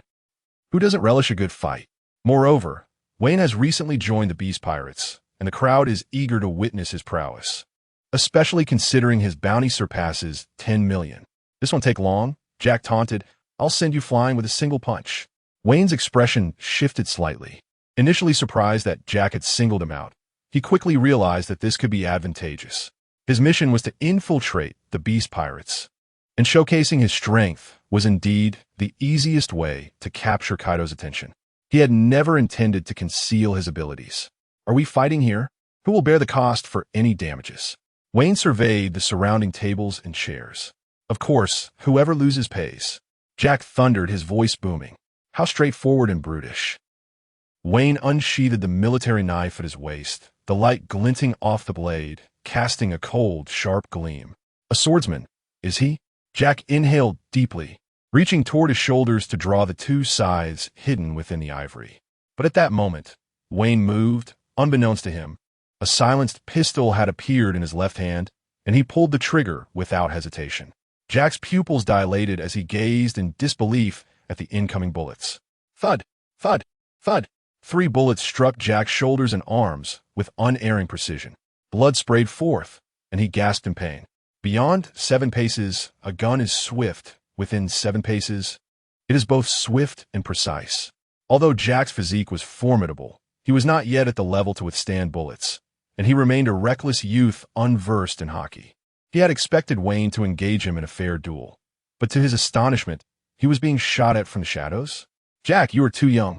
Wayne's legs bent slightly before he propelled himself forward, the sharp blade slicing through the air with a piercing shriek, creating a breeze that caught the attention of Runny nearby, leaving him astonished. So fast. This instructor seems quite different from those previous fools. With a splatter, a vivid arc of blood erupted, revealing a ghastly wound over 1/2 meter long across Jack's chest, blood gushing forth and dripping onto the floor, a sight most chilling. Hooray! Suddenly, a pirate erupted in cheers, soon followed by a chorus of applause and shouts of joy. They cared little whether Jack would emerge victorious. They simply desired an exhilarating spectacle. Runty, munching on a watermelon, wore a delighted expression. Hooray! That was splendid. Vane furrowed his brow, indignantly questioning. Do you think this is a mere contest? Cursing under his breath, Jack, suppressing the pain, turned his massive frame and, with a fierce gust of wind, launched a powerful punch towards Vane's head. Vane's gaze sharpened, he deftly lifted his sword, reversing the grip, and with the blade gleaming with metallic luster, he intercepted Jack's fist, diffusing its tremendous force. With a swift motion, Vayne leapt into the air, executing a graceful spin, and delivered a forceful sidekick directly to Jack's face. The resounding impact of flesh colliding echoed sharply, followed by the dull thud of Jack hitting the ground. His colossal body crashed into a nearby table, shattering bottles and fruit bowls into fragments. His pupils dilated, and a look of disbelief and humiliation washed over his face as he lay on the ground. How could this be? I, defeated by a mere lieutenant? The surrounding pirates gasped in astonishment at the striking blow dealt by the newly arrived instructor, Vayne, whose prowess was indeed formidable. As Jack heard the cheers erupting around him, a wave of shame surged within him. He attempted to rise, but a sharp military blade was already poised at his throat. With the slightest exertion from Vayne, the life of this pirate prodigy could be extinguished. I concede, Jack sighed deeply, his voice laced with profound reluctance. The clash of steel rang out as Vayne sheathed his sword, raising an eyebrow at Jack and coolly declaring, "Ladies and gentlemen, this evening, the sanitation of the premises shall be undertaken by Master Jack." Chapter 11. The island of Go set 4 in the morning after a night filled with revelry at the newcomers' banquet. Wayne gradually became acquainted with some of the novice pirates from the Beast Pirates crew. Most of these pirates, having witnessed the brutal realities of the New World, felt compelled to join the Beast Pirates in search of refuge. Since the dawn of the Great Pirate Era, all who harbor dreams and venture into the New World are faced with two choices: either to continuously challenge formidable pirates and navigate towards the ultimate destination of the Grand Line, Raftel, or to align themselves with one of the 4 emperors, seeking the protection of the strongest. The majority of these newcomers belong to the latter category. Of course, there are a few who were defeated by Kaido and subsequently recruited as subordinates, like the Tepu Wayne encountered previously. However, it is said that after awakening, Tepu refused to yield, steadfast in his resolve against joining the Beast Pirates, thus earning himself an opportunity to reside in the Rabbit Bowl Quarry as a proud laborer. Moreover, the sight of Wayne effortlessly defeating Jack left these novice pirates in awe, filling them with anticipation for the training camp the following day. Wayne's quarters were situated on the mid-level of the Ghost Island Palace, sharing the same floor with Jack, Runty, and Pejuan. Opposite Wayne's room was Pejuan S, who would later become known as one of the Flying Six, having consumed the dragon fruit, ancient type, spiked dragon form. However, at present, he was merely a child even younger than Runny. Flanking Wayne's room were the chambers of Runny and Jack. On his way back, Wayne encountered Jack in the corridor, who was wrapped in white bandages and had just finished cleaning. Their eyes met, and Jack solemnly spoke, "Wayne, this time I lost. But do not rejoice too soon. In order to aid Lord Kaido in realizing his ambitions, I shall work twice as hard. One day, without fail, I will surpass you." Is it igniting a fire within? Yet, this phrase sounds oddly familiar, as if he had heard it before. Wayne, dismissing the sentiment with a casual wave of his hand, replied nonchalantly, "Training starts tomorrow. Remember not to be late." After speaking, he retreated into his room. Upon hearing this, Jack stood frozen, his heart surging with tumultuous emotions. What did he just say? Tomorrow, training begins? Even if I aim to surpass him, does he still wish to guide me? Why does it feel like this guy is somewhat cool? Jack scratched his head, his fondness for Wayne skyrocketing. Meanwhile, in the room across the hall, Runty, eavesdropping at the door, let out a giggle before turning to Pejuan, who sat on the bed, saying, "Little Pei, did you hear that? This new instructor defeated Jack in just a few moves. Tomorrow we'll head to the training camp and train under him. We'll surely grow stronger." However, Pejuan, visibly apprehensive, replied, "But sister, he used to be with the Navy, and I'm afraid of the Navy. Several years ago, he witnessed the tragic demise of his father at the hands of the Navy. Since that harrowing day, he has become increasingly timid. Were it not for Runty's unwavering protection, he would have long perished on this merciless island of competition." What nonsense are you spouting, Xiaopei? Runty, despite her tender age, has become an ardent protector of her brother. She gently placed her right hand upon Pai Jivan's head, offering solace. Have you forgotten how that scoundrel father met his end? Was it not due to his lack of strength? If you wish to escape the oppression of others, you must become stronger than anyone else by whatever means necessary. So let us train together tomorrow. If anyone dares to bully you, I shall not let them go unpunished." Upon hearing her words, Paijivan's eyes began to glisten with unshed tears, and a resolute expression settled upon his youthful face as he nodded earnestly. "Sister, I understand. I will no longer be a coward. I shall become stronger than anyone." Runny felt a swell of emotion as she smiled, resting her forehead against Paijivan's, silently vowing, "Oh, foolish brother, no matter how you change, I will always protect you."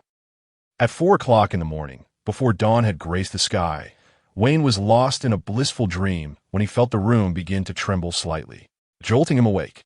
What commotion is this? He hastily donned his clothes, seized his sword, and swung open the door to the corridor. Suddenly, a small head peeked out from the opposite room. It was Paijivan.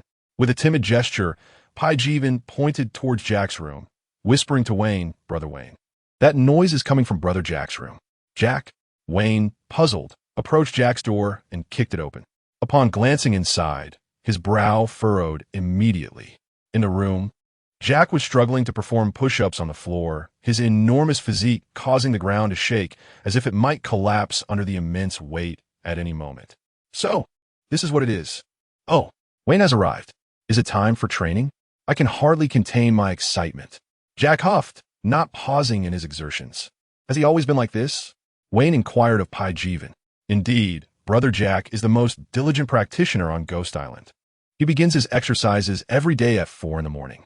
But that cannot be allowed to disturb others," Wayne remarked, noticing Paijivan's pronounced dark circles. Clearly a result of Jack's relentless training. "Haha, Wayne," Jack replied nonchalantly. "Now that I've regained my strength, shall we have a push-up contest? I am certain I will win." "Wait, what are you doing?" Before Jack could finish his sentence, he caught sight of Wayne's grim expression as he approached, swiftly seizing the back of Jack's neck and violently slamming him against the nearby wall. Bang! With a resounding crash, the wall was breached, and Jack's figure soared through the air like a cannonball. "Remember this. Practice outside from now on," Wayne shouted emphatically. "I got it." Jack's gruff voice echoed through the air. Meanwhile, Peggy Wan's eyes sparkled at the sight of Wayne's prowess. The new Brother Wayne is truly formidable, she thought. Gathering her courage, Peggy Wan addressed Wayne. "May I train alongside you in the future?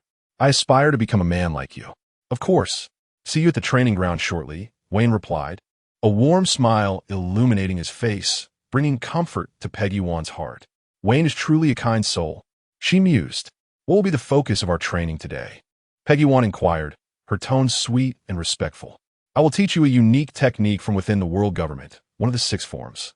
Iron block." "Iron block?" Peggy Wan gasped in astonishment. Though unfamiliar with the 6 forms, the name alone sounded impressive.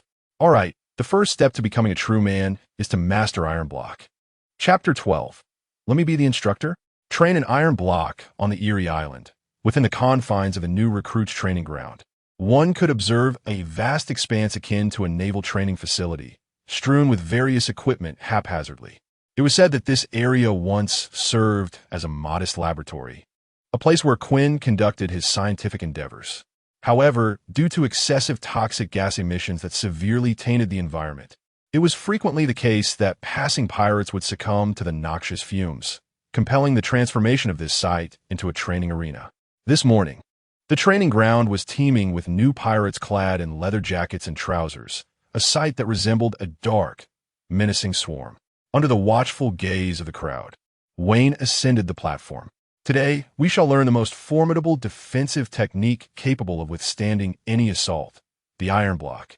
Clearing his throat, Wayne elaborated. "The iron block is a manifestation of one's willpower.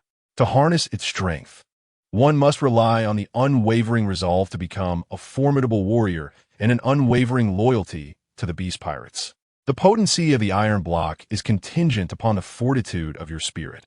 As long as you harbor dreams and loyalty to the beast pirates, your iron block shall be unbreakable."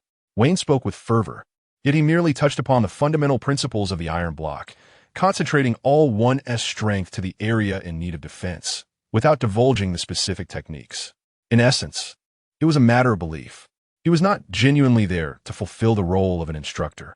A cursory understanding would suffice. If one failed to master the iron block, it simply indicated a lack of effort. It had little to do with his role as an instructor. Upon hearing Wayne's impassioned discourse, the pirates erupted with enthusiasm. "Instructor, I want to learn this. I must master the iron block to repay Lord Kaido." "Did you hear that?" Instructor Wayne said that once the iron block is perfected, it can withstand an attack from a marine admiral. "Let us get to training. I shall be the next star attraction." In the front row, Runty excitedly tapped Peggy Wan on the shoulder. "Hey, Peggy, this technique sounds incredibly powerful." "Indeed. It's no wonder the Marines have such formidable techniques. That explains their dominance over the seas," Peggy Wan replied softly. "Ha ha, immense willpower? Isn't that just me?" Jack exclaimed exuberantly. Just then, Wayne leaped down from the platform. "Brother Wayne," Peggy Wan greeted him. "Instructor Wayne," Runty managed to utter with some reluctance. "Brother Wayne," Jack thundered with enthusiasm. Runty, overhearing, rolled his eyes. "You big lug, weren't you denying yesterday that Instructor Wayne was here? Now you're calling him brother?" "Hee." Jack beamed with an uncharacteristically innocent smile.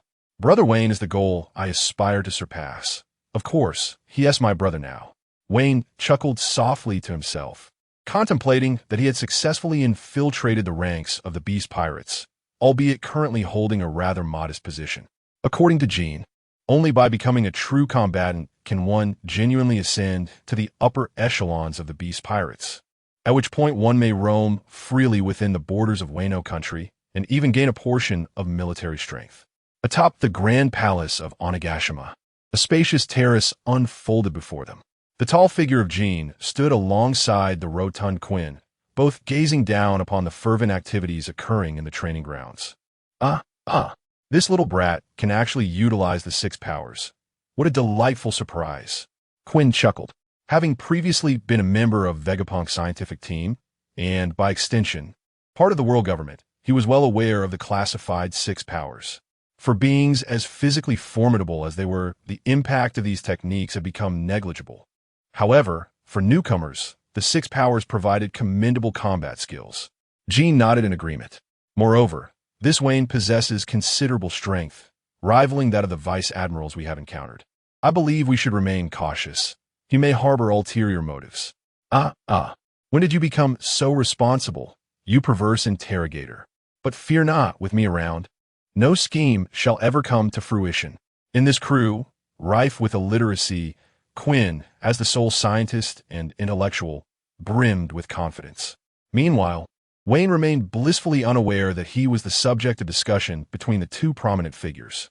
He leisurely sat in the shade of a tree, enjoying the coolness while quietly observing the pirates fervently training in the yard. The air was filled with fervent shouts, the dull thuds of bodies colliding, and even a series of indescribable moans. The pirates swung their sticks vigorously against their own chests, grimacing in pain, yet ultimately gritting their teeth to exclaim, "It doesn't hurt." Spirit cultivation method. To master the iron block, one must first learn to endure blows. It was evident that they were genuinely intent on mastering this technique.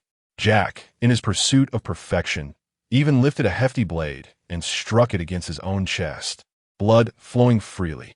Yet, his face was alight with a frenzied smile. As long as I endure, I shall succeed." Watching these peculiar antics, Wayne felt a twitch at the corner of his eye. The talent within the Beast Pirates was indeed as abundant as fish crossing a river. As he enjoyed the shade, a tall, slender man with spiky braids approached, accompanied by a group of followers. They carried several crates of chilled red wine, placing them before Wayne. The slender man's gaze held a hint of respect and flattery. "Brother Wayne, you've worked hard. Please enjoy some chilled red wine." The slender man produced a bottle and offered it to Wayne. Wayne raised his gaze slightly, recognizing the newcomer. It was DeVago, the future deputy warden of the Rabbit Bowl Quarry, though at present he was merely a recent addition to the Beast Pirates. Wayne accepted the wine, not in haste to drink, but instead surveyed the pirates still fervently honing their skills in the training ground. "Let's distribute these drinks," Wayne suggested. Upon hearing this, Dave and the others were momentarily taken aback. What? What did you say? Let's share these drinks with everyone. I am not thirsty, Wayne reiterated. The group was instantly astonished. In the Beast Pirates, was it truly possible to encounter a commander who cared for his subordinates? Their previous instructor had either relegated them to menial tasks or extorted protection fees.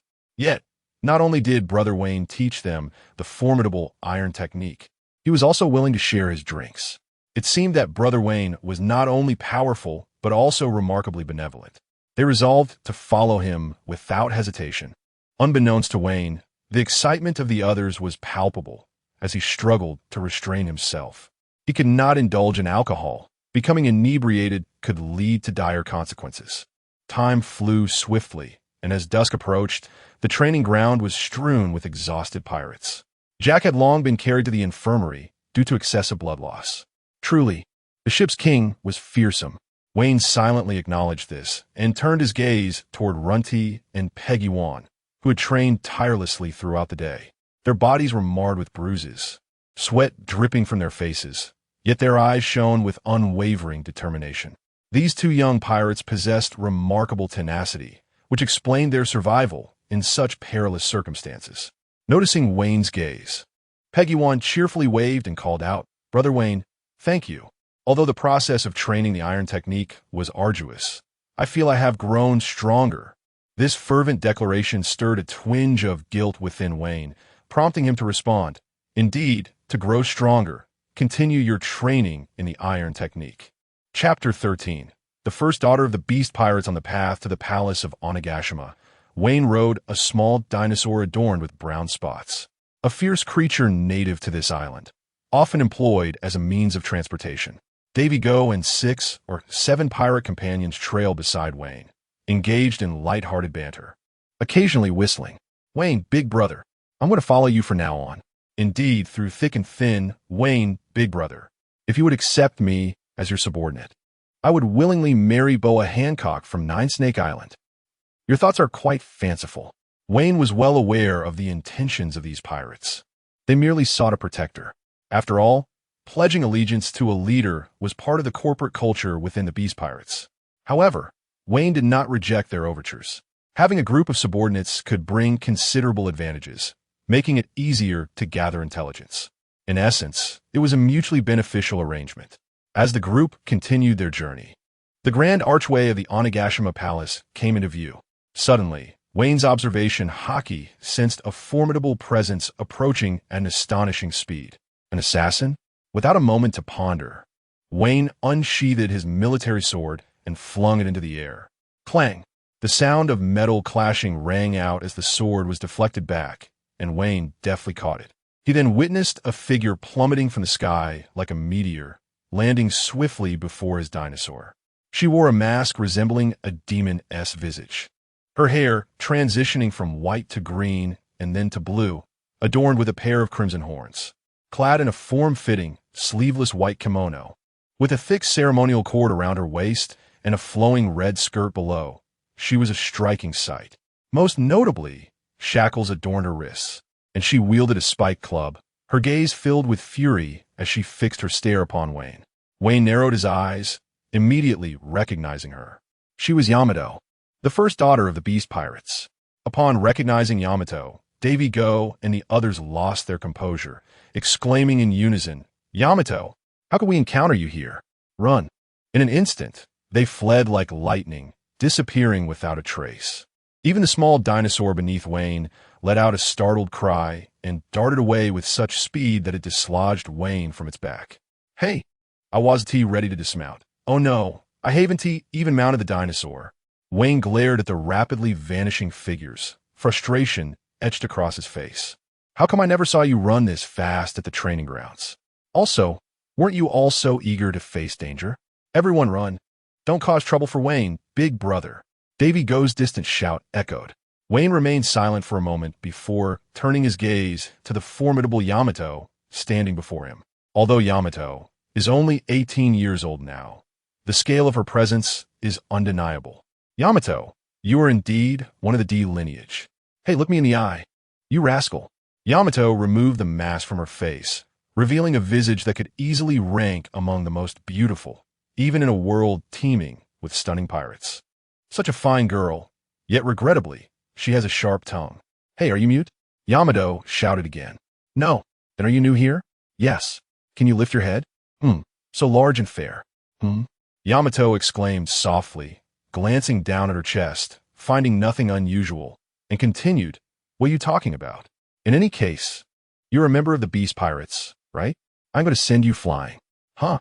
Before Vayne could react, Yamato leaped into the air and descended rapidly, swinging her kanabo towards him. Thunderbagwa. Feeling the formidable energy emanating from the kanabo, Vayne's pupils constricted. Is this what you call 18? He quickly responded by sweeping his right leg outward, unleashing a pale blue crescent-shaped slash that tore through the air, colliding fiercely with Yamato's kanabo. 6 dials, storm leg. With a resounding thud, Yamato crashed to the ground, kicking up a cloud of dust. Amidst the swirling sand, Yamato's face was one of astonishment. This individual seemed markedly different from the worthless foes she had previously encountered. He is strong. Why are we fighting without any reason? Vayne understood Yamato's intense resentment towards Kaido, her singular desire to defeat him. Thus, he had long sought an opportunity to engage with this devoted daughter and see if he could leverage the situation. Yet now, why did she attack everyone she met? Yamato snorted, that damn Kaido has stripped me of my freedom. I will personally slay him. Vayne smirked slightly. That's quite the filial sentiment. Why not go after Kaido then? Upon hearing this, Yamato sniffed, puffing out her proud chest, and defiantly declared, I can't defeat him. What is there to be proud of in admitting defeat? Should I bestow upon you a medal? Perhaps you ought to tend to your own affairs first. Yamato charged at him once more, this time her kanabo enveloped in a swirling cloak of dark, flowing haki, aimed directly at Vayne's midsection. Whoosh! Vayne flickered, employing the shave technique to instantaneously appear behind Yamato. His sharp blade drawn, poised to strike at her back. You wicked pirate brat, I shall personally. Suddenly, Yamato shouted, her feet tracing a half circle on the ground as she pivoted, using her kanabo to deflect Vayne's blade, then swiftly swung it towards his head. With a loud bang, Yamato's expression shifted to one of bewilderment. Rings of burning purple flames materialized around Vayne's body, absorbing the tremendous force of her strike. What is this? Before Yamato could fully comprehend the situation, a sudden surge of violet flames ignited, extending a fiery tongue that rapidly ascended from the spiked club to envelop her hand. A searing sensation immediately surged through her, prompting Yamato to leap aside. Is this the power of a fruit user? She pondered, panting as she blew cool air to extinguish the flames on her hand. Meanwhile, Wayne's expression subtly shifted. Despite Yamato's seemingly naive demeanor, her combat intelligence was indeed remarkable. She was, after all, the daughter of Kaido. Yet, that was where the resemblance to her father ended. For the sake of Kaido, other aspects would remain unspoken. Damn it! This cursed thing is too much of a hindrance, Yamato exclaimed, glaring at the handcuffs binding her. These cuffs, crafted from sea stone, were a measure devised by Kaido to prevent Yamato from escaping Onigashima, rigged to explode violently should she venture beyond the island's confines. However, Wayne harbored a lingering doubt. Could this contraption truly kill Yamato? In the next moment, Yamato charged forward once more, her spiked club enveloped in a swirling black aura of haki. Kaido, I will kill you.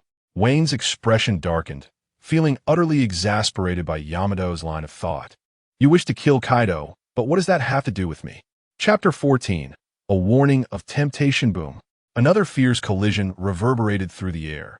Before the grand gates of the Ghost Island Palace, two individuals had been locked in combat for over 3 hours, battling from dusk till nightfall, yet no victor had emerged.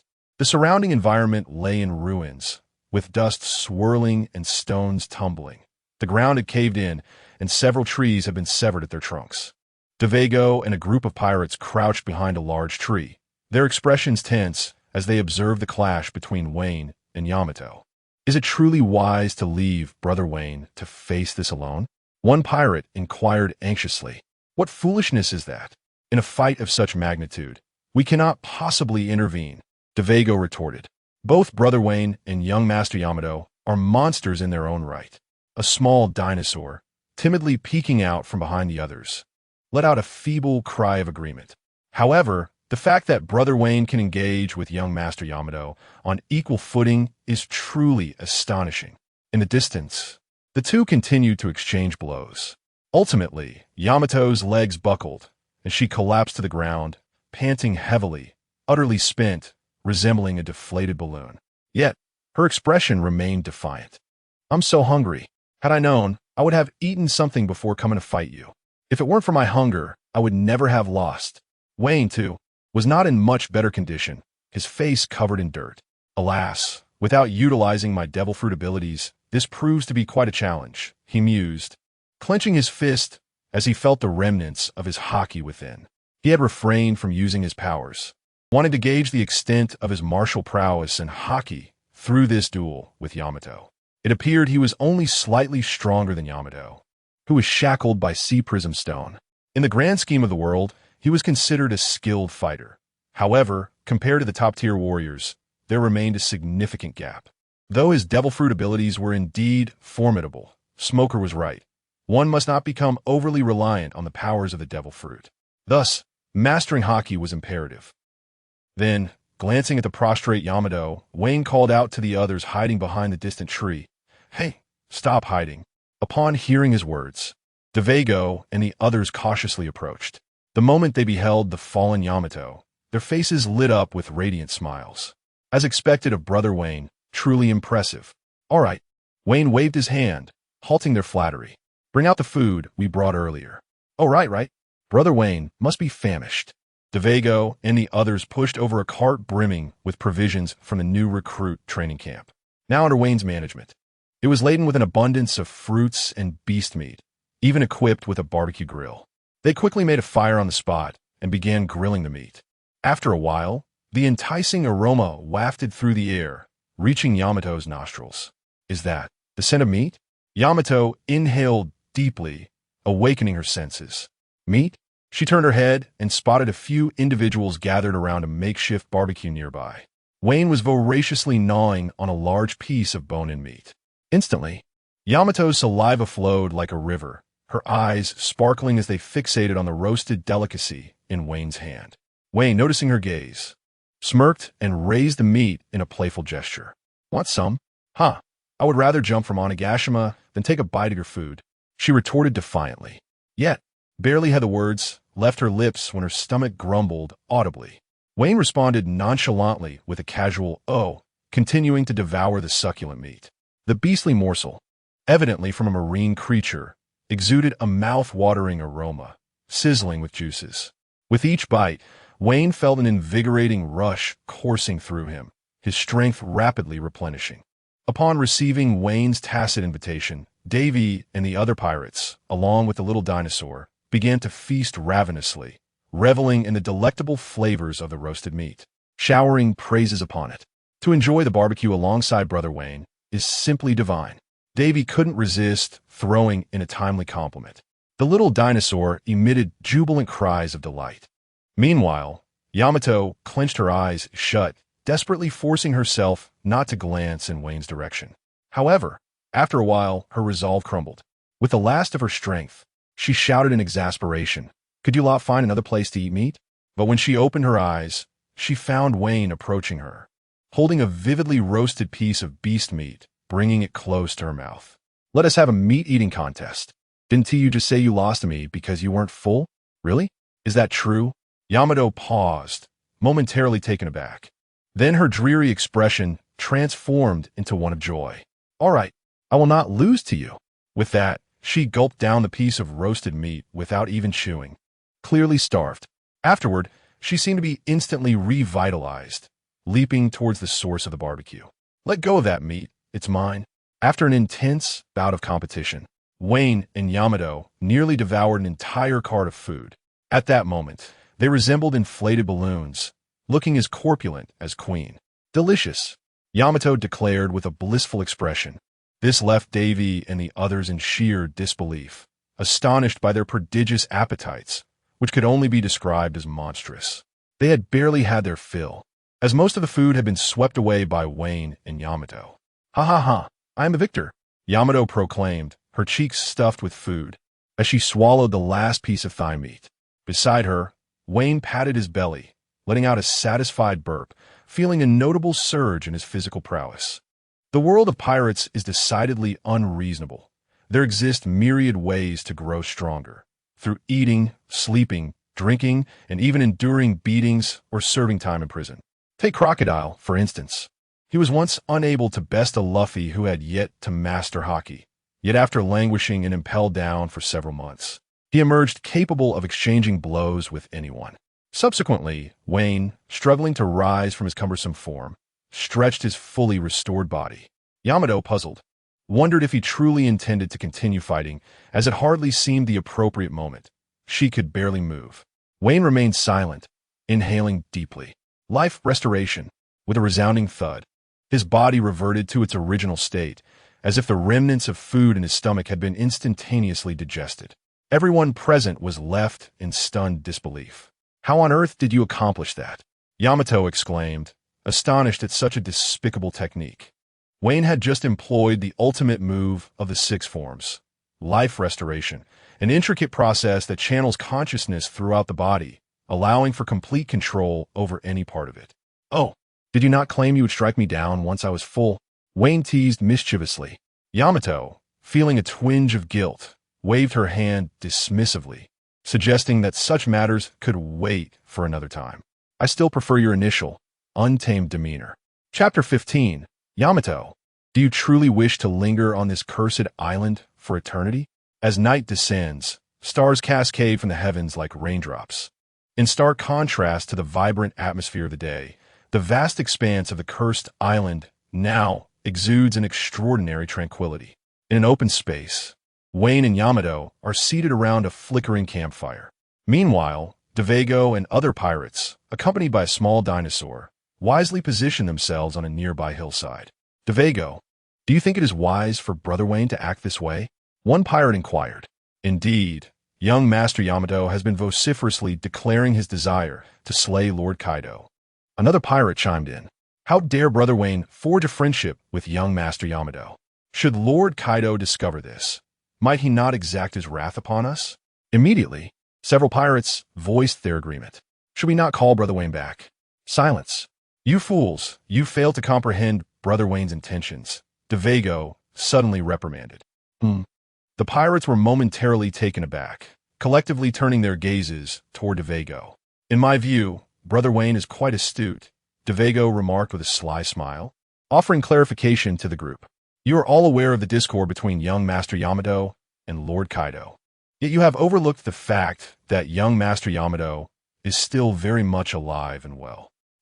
They gasped in realization.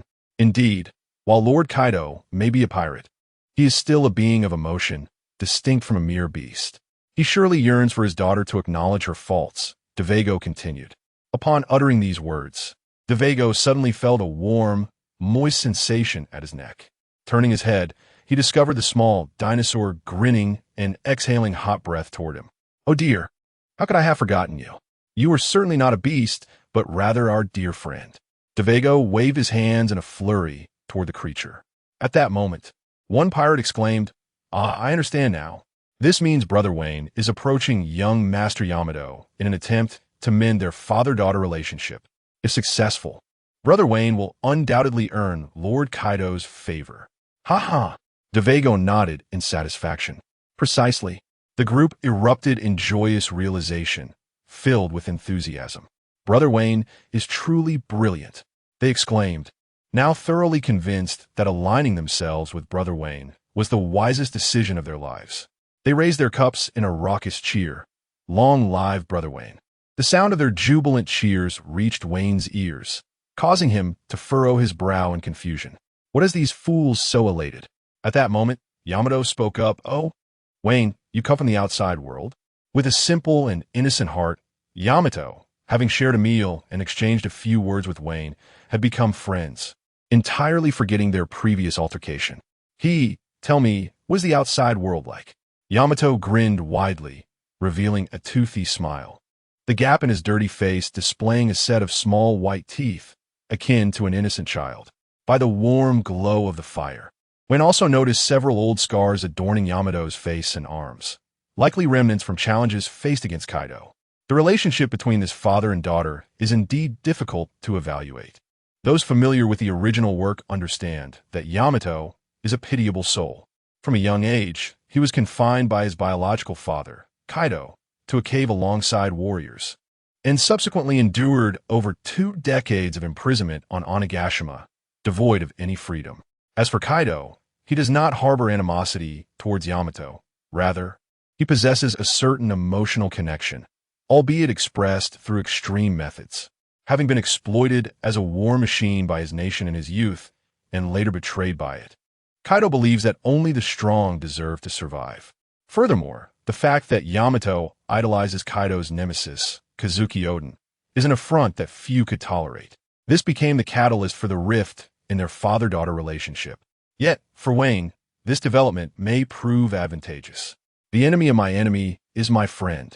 Moreover, Yamato, being a rather brawny yet simple-minded individual, presents an opportunity for exploitation. With a subtle smile, Wayne mused, beyond the sea lies freedom. He began to regale Yamato with tales of the peculiar islands along the Grand Line. The outside world is indeed fascinating, featuring the Winter Island, perpetually blanketed in snow, a breathtaking spectacle, and the Spring Island, a paradise of eternal bloom, ideal for travel. A myriad of races inhabit these lands, the diminutive folk of the palm-sized tribe, the towering giants, as well as the long-armed, fur, and fishman tribes. Then there are the volcanic islands, perfect for soaking in hot springs, and the Beast Island, where one can capture magnificent pets. Zo, the island perched upon the back of a colossal elephant, is another marvel. There even exists a Sky Island, soaring 10,000 meters above the earth, where the fabled land of gold is said to reside. Yamato's mouth formed a Na shape, her face alight with longing, utterly captivated, her eyes unblinking as she absorbed every word. It truly mirrors the accounts in Lord Odin's diary, she exclaimed, excitedly reaching into her chest to retrieve a somewhat weathered journal, which she unfurled upon the ground. Wayne recognized it at a glance as the navigational diary left behind by Kazuki Oden, fortuitously discovered by Yamato. It is no wonder Yamato desires to emulate Oden. The content of the diary reveals Oden to be a spirited adventurer. Furthermore, given that Yamato had little exposure to normalcy in her childhood, such influence is hardly surprising. However, Wayne couldn't help but interject with a slight jest. Who writes diaries in earnest? This is one of my most treasured possessions. Yamato's eyes sparkled with bright enthusiasm, a broad smile adorning her face. By the way, Wayne, have you visited all these places? Wayne stroked his chin, smiling as he replied, No, but when I find the time in the future, I shall embark on a world tour and witness them firsthand. I envy you, Yamato said, her smile gradually fading, replaced by an overwhelming sense of desolation. I long to set sail as well, but that damned Kaido. She gazed down at the sea stone handcuffs binding her wrists, her fists clenched so tightly that they threatened to draw blood, her body trembling slightly. Wine sensed that the moment had come. So he gently patted Yamato's shoulder and earnestly declared, Let us venture out to sea together from now on. Yamato, a journey without companions is dreadfully dull, and surely you do not wish to remain on Ghost Island for eternity. Really, is it true? Yamato hesitated, glancing at the sea stone handcuffs once more. Fear not. I shall devise a plan for you, Yamato, for you are my friend. With our combined efforts, how could a mere pair of handcuffs thwart our dreams? Wine's words were laden with sincerity. Upon hearing this, Yamato was overwhelmed with emotion, tears streaming down his face as he gazed at Wine with watery eyes. Is this what it feels like to have a friend? Am I no longer alone in this world? Wine, thank you. You are truly a wonderful person, Yamato exclaimed, leaping into Wine's arms, wrapping his arms tightly around Wine's neck. Ugh, cough. Wine nearly lost consciousness from the force of the embrace. Yet a smile crept into his heart as he softly whispered into Yamato's ear, Of course, trust me, Yamato, I could never deceive a girl. Chapter 16. Dining, Sleeping, and Battling Jack.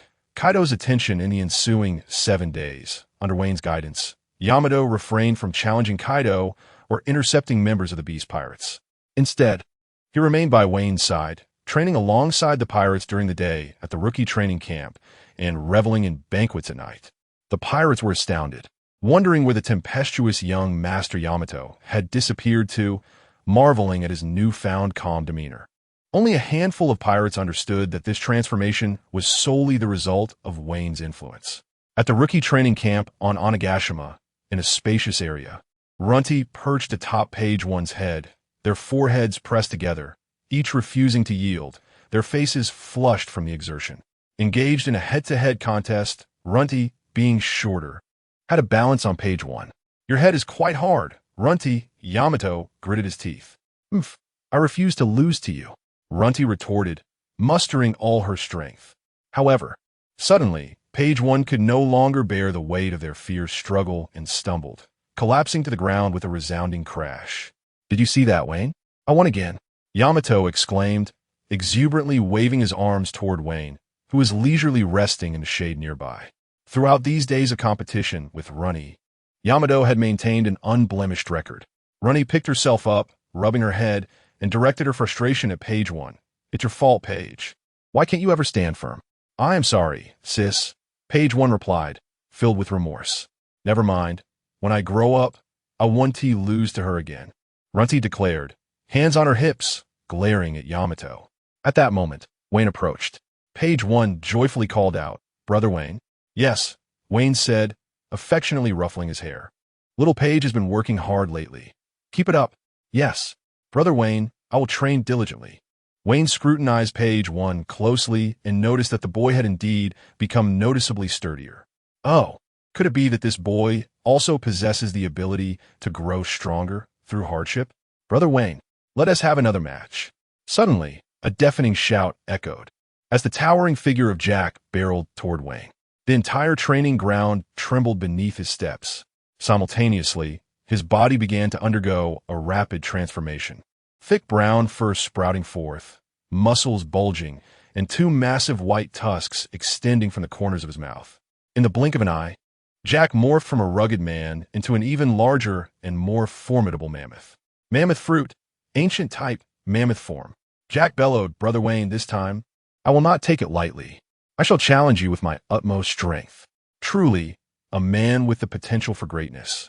As Jack's transformed mammoth form loomed before the crowd, exuding an undeniable aura of intimidation, the surrounding pirates, witnessing this spectacle, retreated once more to a safe distance, eagerly gathering to observe the unfolding drama. Another fight to behold. How exhilarating. Wayne shook his head with a wry smile, utterly at a loss with Jack's exuberance. How remarkably vigorous he is. Meanwhile, Yamato, observing Jack, felt her expression darken, as her impression of this brash youth had never been particularly favorable. "Wayne, would you like me to teach this ruffian a lesson?" she inquired, rubbing her hands together, a fierce determination etched across her face. "No need, Yamato." Wayne stretched his limbs, the joints crackling audibly. He silently added, "I fear your methods may lack the necessary ferocity." "Ha ha, come on, Brother Wayne, I'm all fired up. Feel the essence of my youth." Jack cried out, "Oh, then let us see what you've got."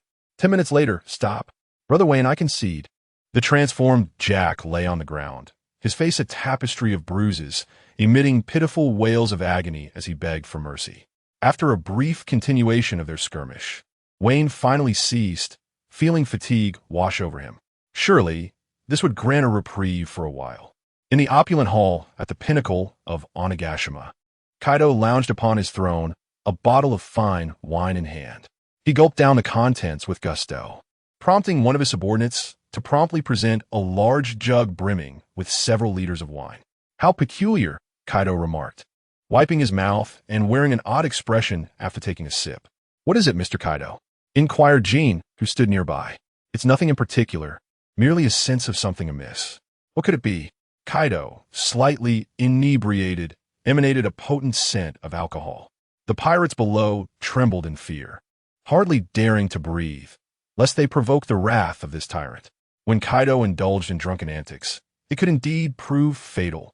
In the next moment, Kaido's pupils contracted as he declared, I've realized that foolish Yamato hasn't challenged me in 7 days. Previously, she would often seek him out for a brawl every few days, sometimes even returning the very next day if her injuries healed swiftly. Yet, it had now been a full week since her last challenge. Has she perished outside? Kaido muttered, a flicker of concern crossing his gaze, scarcely perceptible. Governor, there is no need for worry. At that moment, a pirate, bare-chested with a long blade at his waist and a top hat perched atop his head, approached Kaido and doffed his hat respectfully.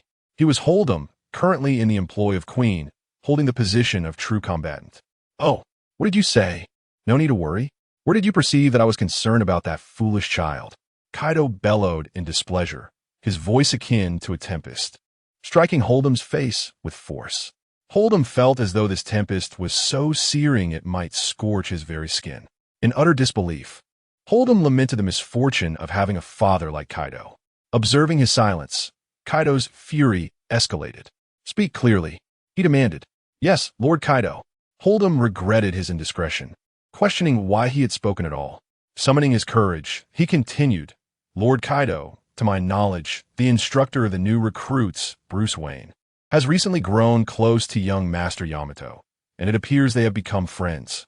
Young Master Yamato has been residing at the new recruits training camp these days. Why did you not mention this sooner? Kaido inquired. You did not ask, Hold'em stammered, cold sweat trickling down his brow. He had learned firsthand the peril of serving a tyrant. As Hold'em recounted the events, Kaido's brow furrowed with increasing intensity, a glimmer of malice in his gaze. Bruce Wayne. The image of a dark-haired youth materialized in Kaido's mind. That fallen Navy captain, the impudent brat who sought him as a mentor upon their first encounter? How dare he befriend his foolish son? Infuriating, what a jest! For reasons unknown, a surge of unnameable rage welled up within Kaido. Jean, I recall that he is currently under your command, Kaido remarked, turning to Jean. Indeed, Mr. Kaido. What is this fellow's strength? He is formidable. Even Jack was defeated by him. Jean candidly recounted the events of the new recruits banquet to Kaido. Upon hearing this, Kaido fell into deep contemplation. After a prolonged silence, he took a hearty swig of his drink and addressed Hold'em. Keep a close watch on that brat. Report to me at once should anything arise. Yes, Lord Kaido, Hold'em replied, standing upright, trembling with trepidation. Chapter 17. The Call from the Warring States and the Legend of the Sun God. In the ensuing days, Ghost Island remained tranquil, devoid of any extraordinary occurrences. Through the lips of returning pirates, Wayne gleaned that the formidable Shanks had successfully seized several territories, his influence burgeoning with each passing day. It remained uncertain what thoughts Kaido harbored regarding this rising figure. In the late hours of the night, Wayne returned to his quarters. On the verge of retiring for the evening, when the miniature snail phone concealed at his waist suddenly rang. Brr, a call? Wayne first hung up the snail phone, donned his clothes, and stealthily exited his room, making his way to the washroom at the end of the corridor. After ensuring the vicinity was clear, he redialed. The miniature snail phone was a specially crafted communication device by the Navy, capable of connecting across the seas and facilitating multiple lines of communication. This meant that apart from Admiral Sengoku, other generals also possessed their own snail phones to communicate with Wayne. Buka! The call connected. This is Sengoku. The steady voice of Sengoku resonated from the other end. I am Bruce Wayne, your most loyal soldier and your most trusted subordinate. Be serious, Wayne, Sengoku replied. Yes. What is it that you require of me, Admiral? Wayne lowered his voice. First, provide me with a report on your situation. It had been over half a month since Wayne departed the Navy to join the Beast Pirates, and he had last spoken with Sengoku when he was appointed as a rookie instructor by Jin. Understood, Admiral Sengoku. Wayne whispered, according to my investigation, Ghost Island is home to approximately 10,000 troops, and if we include the samurai from Wano, the conservative estimate rises to about 20,000. Additionally, the two prominent figures here, known as Jin and Queen, are both exceptionally formidable. Furthermore, the pirates here are exceedingly brutal. Even the young ones are inherently malevolent, destined to become a headache for the world government as they mature. This is indeed a troublesome situation, Sengoku remarked, his voice tinged with concern after hearing Wayne's report. He then added, You've done well, Wayne. I have not misjudged you. Another empty promise? No mention of a raise. Yet, a serious expression adorned Wayne's face as he earnestly responded, "Rest assured, Admiral Sengoku, I will remain loyal to the Navy and uphold my mission. However, could you possibly divulge when we might tighten the net? I cannot linger here for eternity, can I? Tighten the net? Ahem, you need not worry, Wayne. Currently, our Navy is flourishing, and our forces are continuously expanding. Perhaps in 3 years, you may return to the Navy. 3 years? Very well.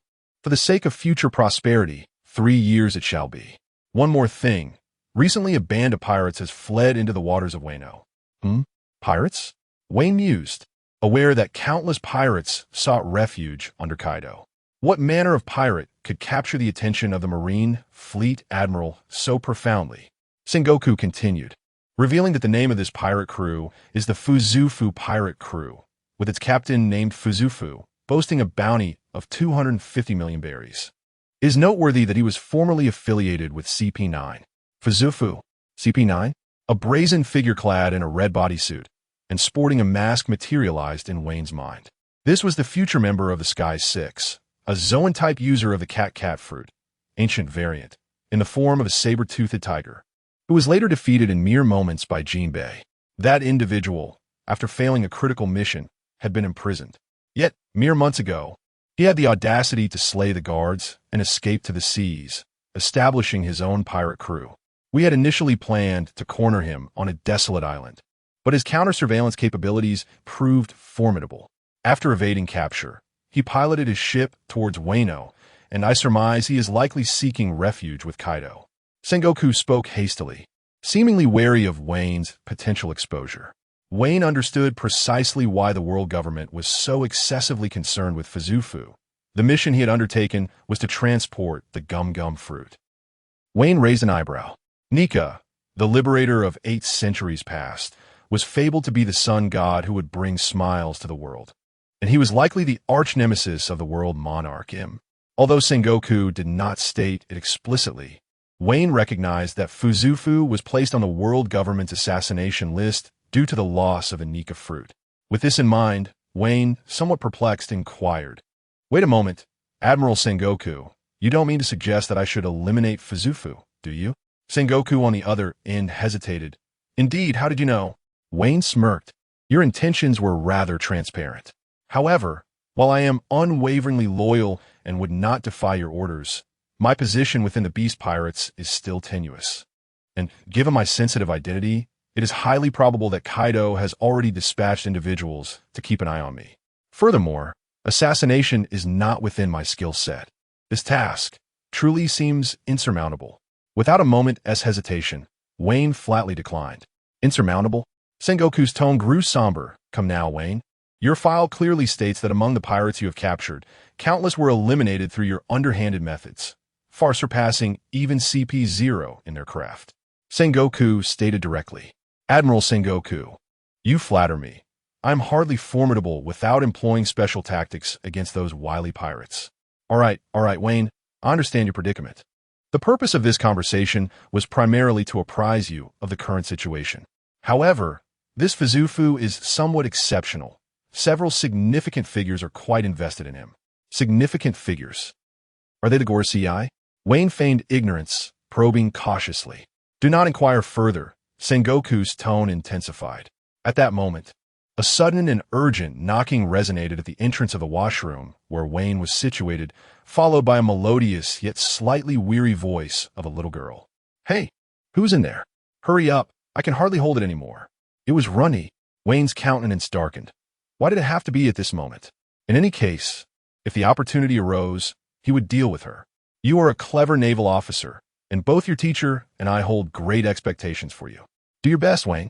Sengoku uttered no further words, sketching a grand vision for Wayne before concluding the call. After the conversation ended, Wayne stowed away the communication device and pushed open the washroom door, only to find Runty standing at the threshold.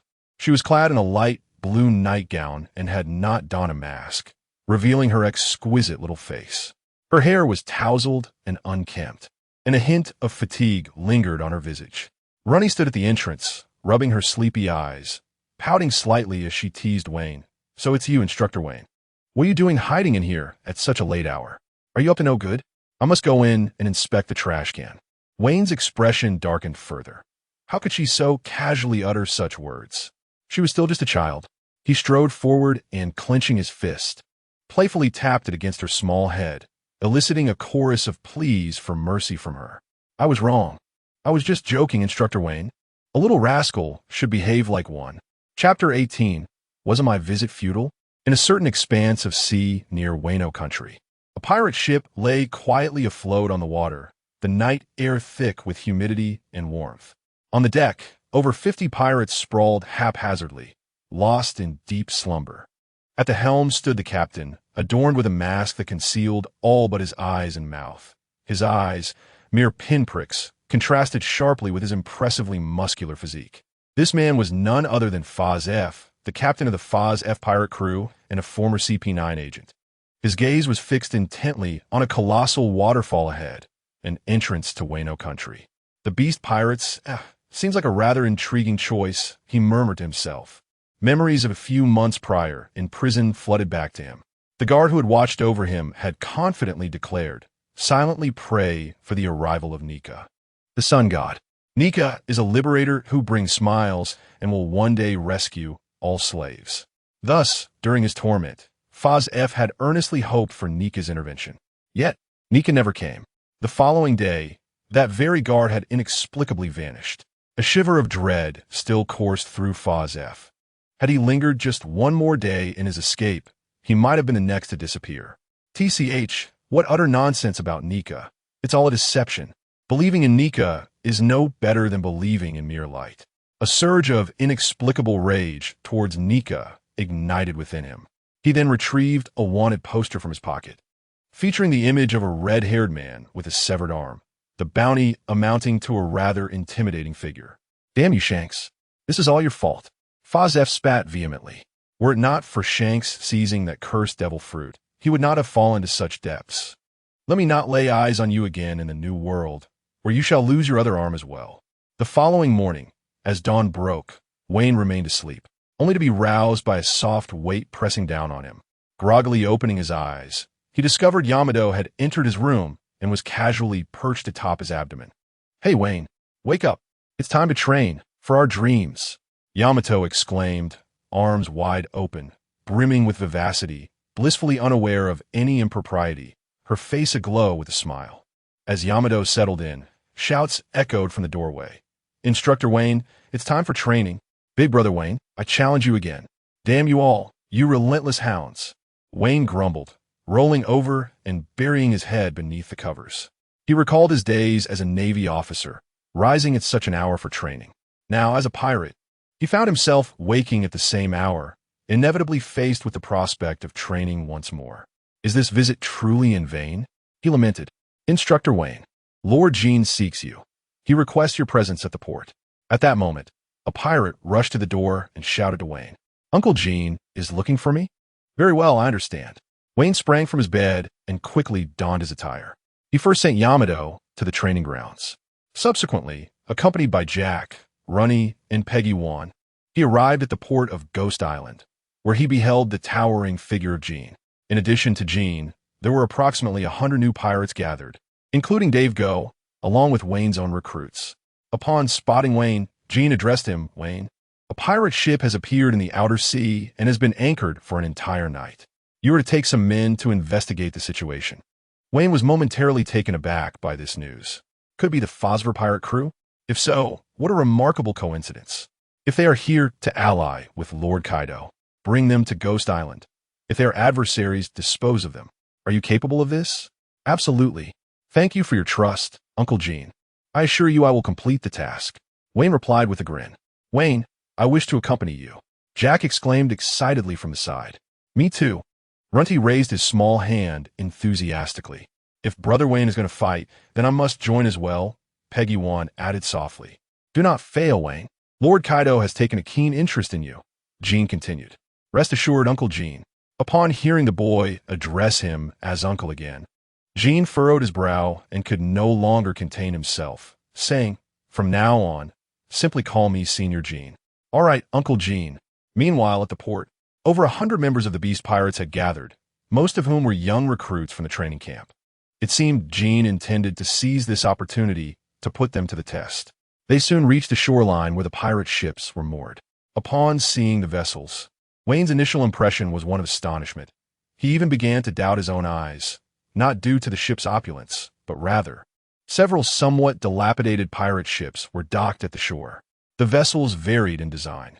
Some were two-masted sailboats, others small warships, and even a few that had been converted from sightseeing boats. For an emperor's crew, such a sight appeared exceedingly meager. Uncle Jean, are these truly the ships of the Beast Pirates? Surely, there must be some mistake, Wayne inquired, unable to restrain himself. Well, Jin's gaze fell, and he sighed. A few days ago, we conquered a nation, which resulted in significant damage to our ships. Most of them have been sent to the shipyards in Wano for repairs. Currently, these are all that we have at our disposal. Wayne's expression shifted. The Beast Pirates had been reduced to the point where not a single decent pirate ship could be mustered. Was that nation a member of the world government? Jean shook his head, his expression somewhat awkward. It was Mr. Kaido who did it. That day, he consumed quite a bit of alcohol, to the extent that he could not distinguish between the enemy's ships and our own, resulting in this current situation. It seems that the members of the Beast Pirates must not only be wary of their adversaries, but also of their own captain. Truly, Kaido is remarkable. Well, let us select a few decent ships. As Wayne spoke, he approached the pirate vessels. At that moment, Daifugo arrived with a few underlings. Brother Wayne, we have chosen the ships. It turns out that just moments ago, upon hearing Jin's instructions, Daifugo swiftly selected the 3 least damaged pirate ships from the heap of wreckage. 2 of these vessels even had their cannons completely intact. A grin spread across Wayne's face. One must admit, what a loyal subordinate. Under Wayne's leadership, the group of pirates piloted 3 ships adorned with the flag of the Beast Pirates, racing down the waterfall from the outskirts of Wano Country. Soon, they arrived at the surrounding waters of Wano. On the deck, Daifugo peered through a spyglass in a particular direction. Brother Wayne, I see the pirate ships. Upon hearing this, Wayne's smile widened, and with a grand gesture, he commanded the pirates, gunners, prepare to fire. Chapter 19. The encounter with Fozuf in the waters surrounding Wano Country. The sky was a pristine blue, unmarred by clouds. A gentle breeze caressed the air, sending ripples across the azure sea.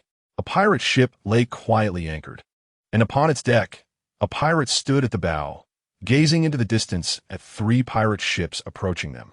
Captain, it's the Beast Pirates, he informed Fozuf, who stood on the deck. Oh, Fozuf stepped forward to take a look, exclaiming, 3 ships have come? They must have mistaken us for foes. Stow away your weapons. Fozuf was well versed in the pirate code. When extending an olive branch, one must adopt a humble demeanor. At that moment, the leading ship among the trio was captained by Daifugo, who, through his telescope, scrutinized the distant pirate vessel and its fluttering flag. He then reported to Wayne, Brother Wayne, it's the Fozuf pirates. There are about 50 men on board, and they seem to have sheathed their weapons. They appear to be seeking our alliance. Is that so? I find that hard to believe, Wayne mused, stroking his chin thoughtfully. After a moment, he pointed towards the approaching pirate ship and commanded, tell the gunners on all ships to take aim at them and fire with intensity. Everyone's faces registered shock and confusion as they looked at Wayne. But Brother Wayne, they are likely coming to ally with us, Daifugo reminded him, astonished. Wayne waved his hand dismissively, a cold smile playing on his lips.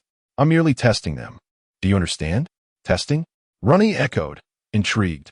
Noticing the puzzled expressions on everyone's faces, Wayne elaborated, if they truly come in peace, they will not retaliate against our assault. Should they fight back, it would indicate that they are indeed enemies. Upon hearing this, the crowd erupted in chatter, finally grasping Wayne's true intentions. So if they do not resist, does that mean they genuinely seek our alliance? Daifugo inquired, unable to contain his curiosity. Not resisting? If they allow us to attack without a fight, it signifies they harbor ulterior motives. They must be trying to deceive us.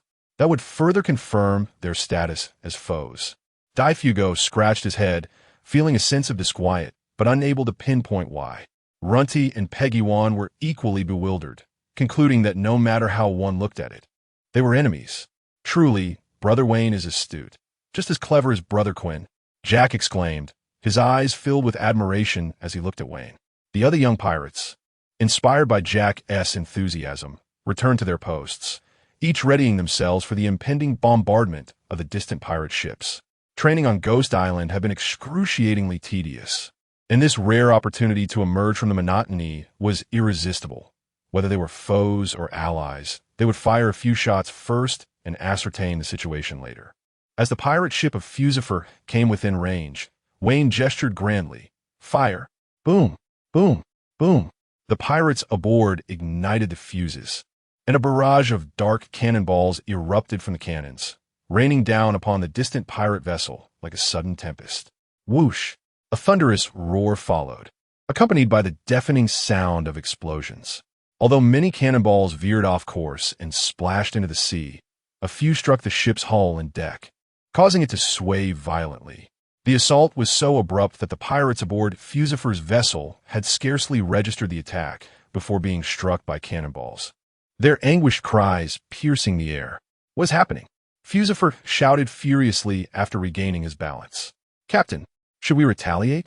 A pirate inquired, panic etched across his face. Fool!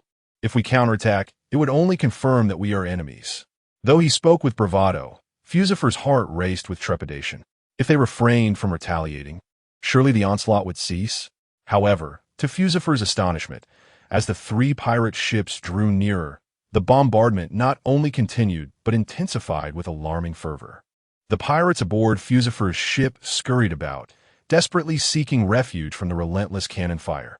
In the chaos, several more pirates were struck, sustaining grievous injuries. As the beast pirates' ships closed in, the barrage showed no signs of abating. In fact, the firepower escalated. What is going on? Captain, what is happening? The pirates wailed in despair.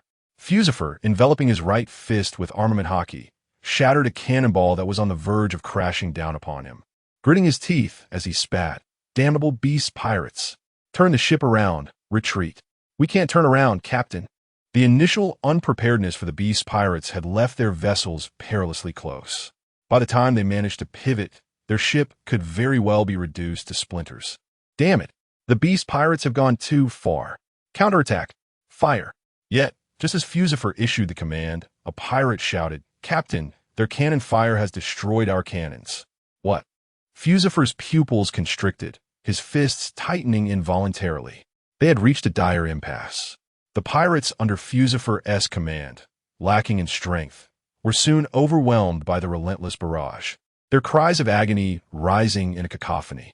Zephyr trembled slightly, his shock morphing into fury. No! He roared to the heavens.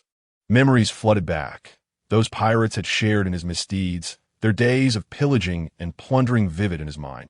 The first time they feasted without paying, their first robbery of innocent civilians, their first confrontation with the Navy, and the moment spent fleeing under the sunset from Navy warships.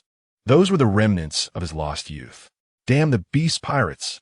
You have succeeded in inciting my wrath. With a resounding thud, the tension escalated. Zephyr executed the moonwalk from 6 styles, his feet seemingly treading upon air as he swiftly approached the pirate ship in the distance. On board, Peggy 1 immediately spotted Zephyr and exclaimed, Brother Vane, there's someone flying in the sky. Vane narrowed his eyes, casting a penetrating gaze at Zephyr. Indeed, he was an adversary. Open fire, he commanded, and the cannon roared to life with an urgent cacophony.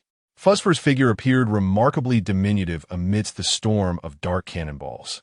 Yet, he was a former CP9 elite and now a notorious pirate with a bounty exceeding 200 million. The projectiles ultimately failed to impede his advance.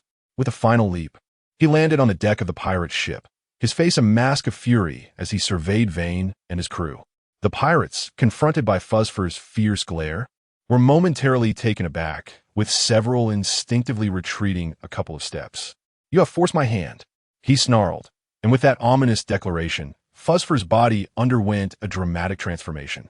His muscles bulged, razor-sharp fangs erupted from his mouth, his hands morphed into powerful claws, and his form surged in height, instantly becoming a fearsome saber-toothed tiger.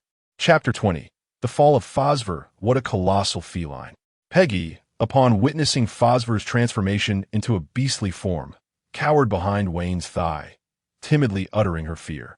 However, Phosphor, with his keen sense of hearing, immediately bellowed in response. What cat? It's a tiger. A saber-toothed tiger. You insufferable little imp. I shall personally send you on your way. At that moment, a massive figure, wielding two crescent-shaped scythes, charged towards him. It was Jack. Phosphor's gaze sharpened, and he brandished his sharp claws, unleashing a series of fierce, slashing waves that collided thunderously with Jack's scythes. Bang! Bang! Despite Jack's considerable size, he exhibited remarkable agility, swiftly closing the distance after shattering Phosphor's assault. As Phosphor's observation Haki detected Jack's approach, he enveloped his entire head and fangs in armament Haki. Bracing against the impact of Jack's scythe, sparks flew as their attacks clashed. Impressive jawline, Wayne remarked quietly, arms crossed, secretly admiring the spectacle. The standoff did not last long. Jack suddenly exerted his strength, sending Phosphor hurtling away. Phosphor skidded across the wooden deck, splintering wood and carving deep grooves in his wake. Joy illuminated Jack's face as he roared to his companions. Leave this guy to me. He then cast a derisive glance at Phosphor, taunting a bounty of 200 million berries. And you're this pathetic. Though Phosphor had been driven back, he sustained little injury.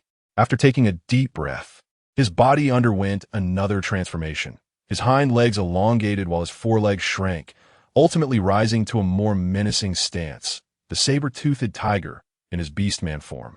Are you a fool? Phosphor licked the back of his hand, a dangerous glint flashing in his eyes as he regarded Jack as mere prey. There's no way I could lose to someone like you. If you wish to kill me, summon Kaido himself. With a sudden flash, he vanished from sight in an instant, his speed so astonishing that Jack could barely comprehend it. When he reappeared, he was already above Jack's head. Phosphor's massive claws seemed to tread upon the very air. Then he curled his limbs, launching a rapid downward kick, his speed akin to lightning, leaving behind countless afterimages. One of the 6 forms, Gale Foot. Whoosh, whoosh, whoosh. An uncountable barrage of slashing waves rained down upon Jack. His cheeks twitched as he found himself unable to evade, forcing him to muster every ounce of strength to swing his scythe in a desperate attempt to deflect the overwhelming onslaught. Nevertheless, many of the slashes found their mark, inflicting gruesome wounds upon his body and arms. Ha! Phosphor sneered cruelly, this guy is merely strong. But he's just a waste who doesn't even know how to use Haki. After the final slash descended, Jack was struck directly in the chest, unable to suppress the blood that spilled forth. Phosphor seized the opportunity to extend his 2 fingers, enveloped in a dark, armed Haki, and thrust forcefully towards Jack's massive form. Finger gun, rampage. Phosphor's fingers struck Jack's colossal body, producing a horrifying sound of cracking bones and splattering blood. Jack let out a wretched cry, utterly devoid of any power to resist. What followed was a one-sided beating from Phosphor. Several powerful punches landed on Jack, the final blow sending him hurtling towards Wayne's direction. Jack's immense frame plummeted like a boulder, astonishing all the pirates present. Yet, Wayne merely stepped forward, extended his right hand, and effortlessly caught Jack, gently lowering him to the ground. Truly, Wayne is remarkable, Dave muttered instinctively, gazing upon Jack, who lay unconscious on the deck. His expression serene despite the brutal beating. Wayne raised an eyebrow. He then donned a mask of sorrow, his voice choked with emotion. Jack, oh brother, how could you? As he spoke, Wayne pounded Jack's chest with considerable force. This scene stirred the surrounding pirates, evoking profound feelings. They were taken aback by Wayne's apparent devotion to camaraderie. Despite Jack's earlier insolence at the newcomer banquet and repeated challenges to Wayne, the latter bore no grudges, showing genuine concern for Jack's well-being. A truly touching display. Meanwhile, Phosphor was somewhat astonished. How could the Beast Pirates be so united? It was quite different from the impression he had formed. Yet, what puzzled everyone was that with each strike to Jack's chest, a copious amount of blood would spew from his mouth, a sight most alarming. Finally, After spewing forth several mouthfuls of blood, Jack regained consciousness amidst the excruciating pain, his lips twitching as he weakly addressed Wayne. Wayne. Brother, I feel. I might still be salvageable. Is he still alive? Wayne had initially envisioned a perfect scenario. Pirates attacking, Jack perishing in the fray. Yet he never anticipated Jack's resilience would be so formidable. Witnessing this display of brotherly affection only fueled Fuzzfur's rage. His crew had perished beneath these individuals' cannon fodder. Suddenly, a dangerously menacing aura erupted from him, sending shivers down the spines of those nearby. This fellow, how has he become so terrifying? Runny, sensing Fuzzfur's formidable presence, instinctively tightened her grip on Peggywan's small hand and retreated behind the others. Fuzzfur's voice dripped with murderous intent as he bellowed to the heavens. I demand that this sky no longer obscures my vision. His pupils ignited with a crimson glow, as if a raging inferno burned within. And this earth no longer conceal my heart. Fuzzfur stomped on the deck, creating a massive hole that left the onlookers trembling in fear. Let the world comprehend my intentions. The flames of battle have ignited. With a swift motion, Fusive transformed into a mere shadow, executing the shave technique from the sixth forms, propelling himself at an unparalleled speed towards Wayne. His target was not the grievously injured Jack, but Wayne. I shall make your beast pirates vanish into thin air. A heart-wrenching roar erupted from Fusive's throat. Immediately, a glint of cold light flashed in Wayne's eyes as Fusive opened his gaping maw, his sharp teeth poised to pierce Wayne's skull. Yet, Wayne made no move. He merely lifted his gaze, observing Fusive with an air of calmness, as if paralyzed by fear and devoid of the will to resist. Fusive's heart swelled with derisive laughter. However, in the next moment, his vision was suddenly overwhelmed by a blinding violet radiance, so intense that he could scarcely keep his eyes open. What is this? This fellow's entire being is engulfed in violet flames. And this brilliance, a Logia user? Fusive had no time to ponder further. In his ears, Wayne's voice, slightly indifferent, resonated. Your fervor is brimming with flaws. With a clang, Fusive caught a glimpse of Wayne drawing his sword. Strangely, the seemingly ordinary military sword transformed into an imposing length of over 10 meters, entirely enveloped in purple flames. The legendary artifact, but no Tamashii. This cannot be. Six forms, ultimate technique, tooth spear. Gritting his teeth, Fusive coated his fangs with haki and dove downwards. Meanwhile, Wayne's long blade sliced through the air, aiming directly at Fusive's chest. Their clash was swift.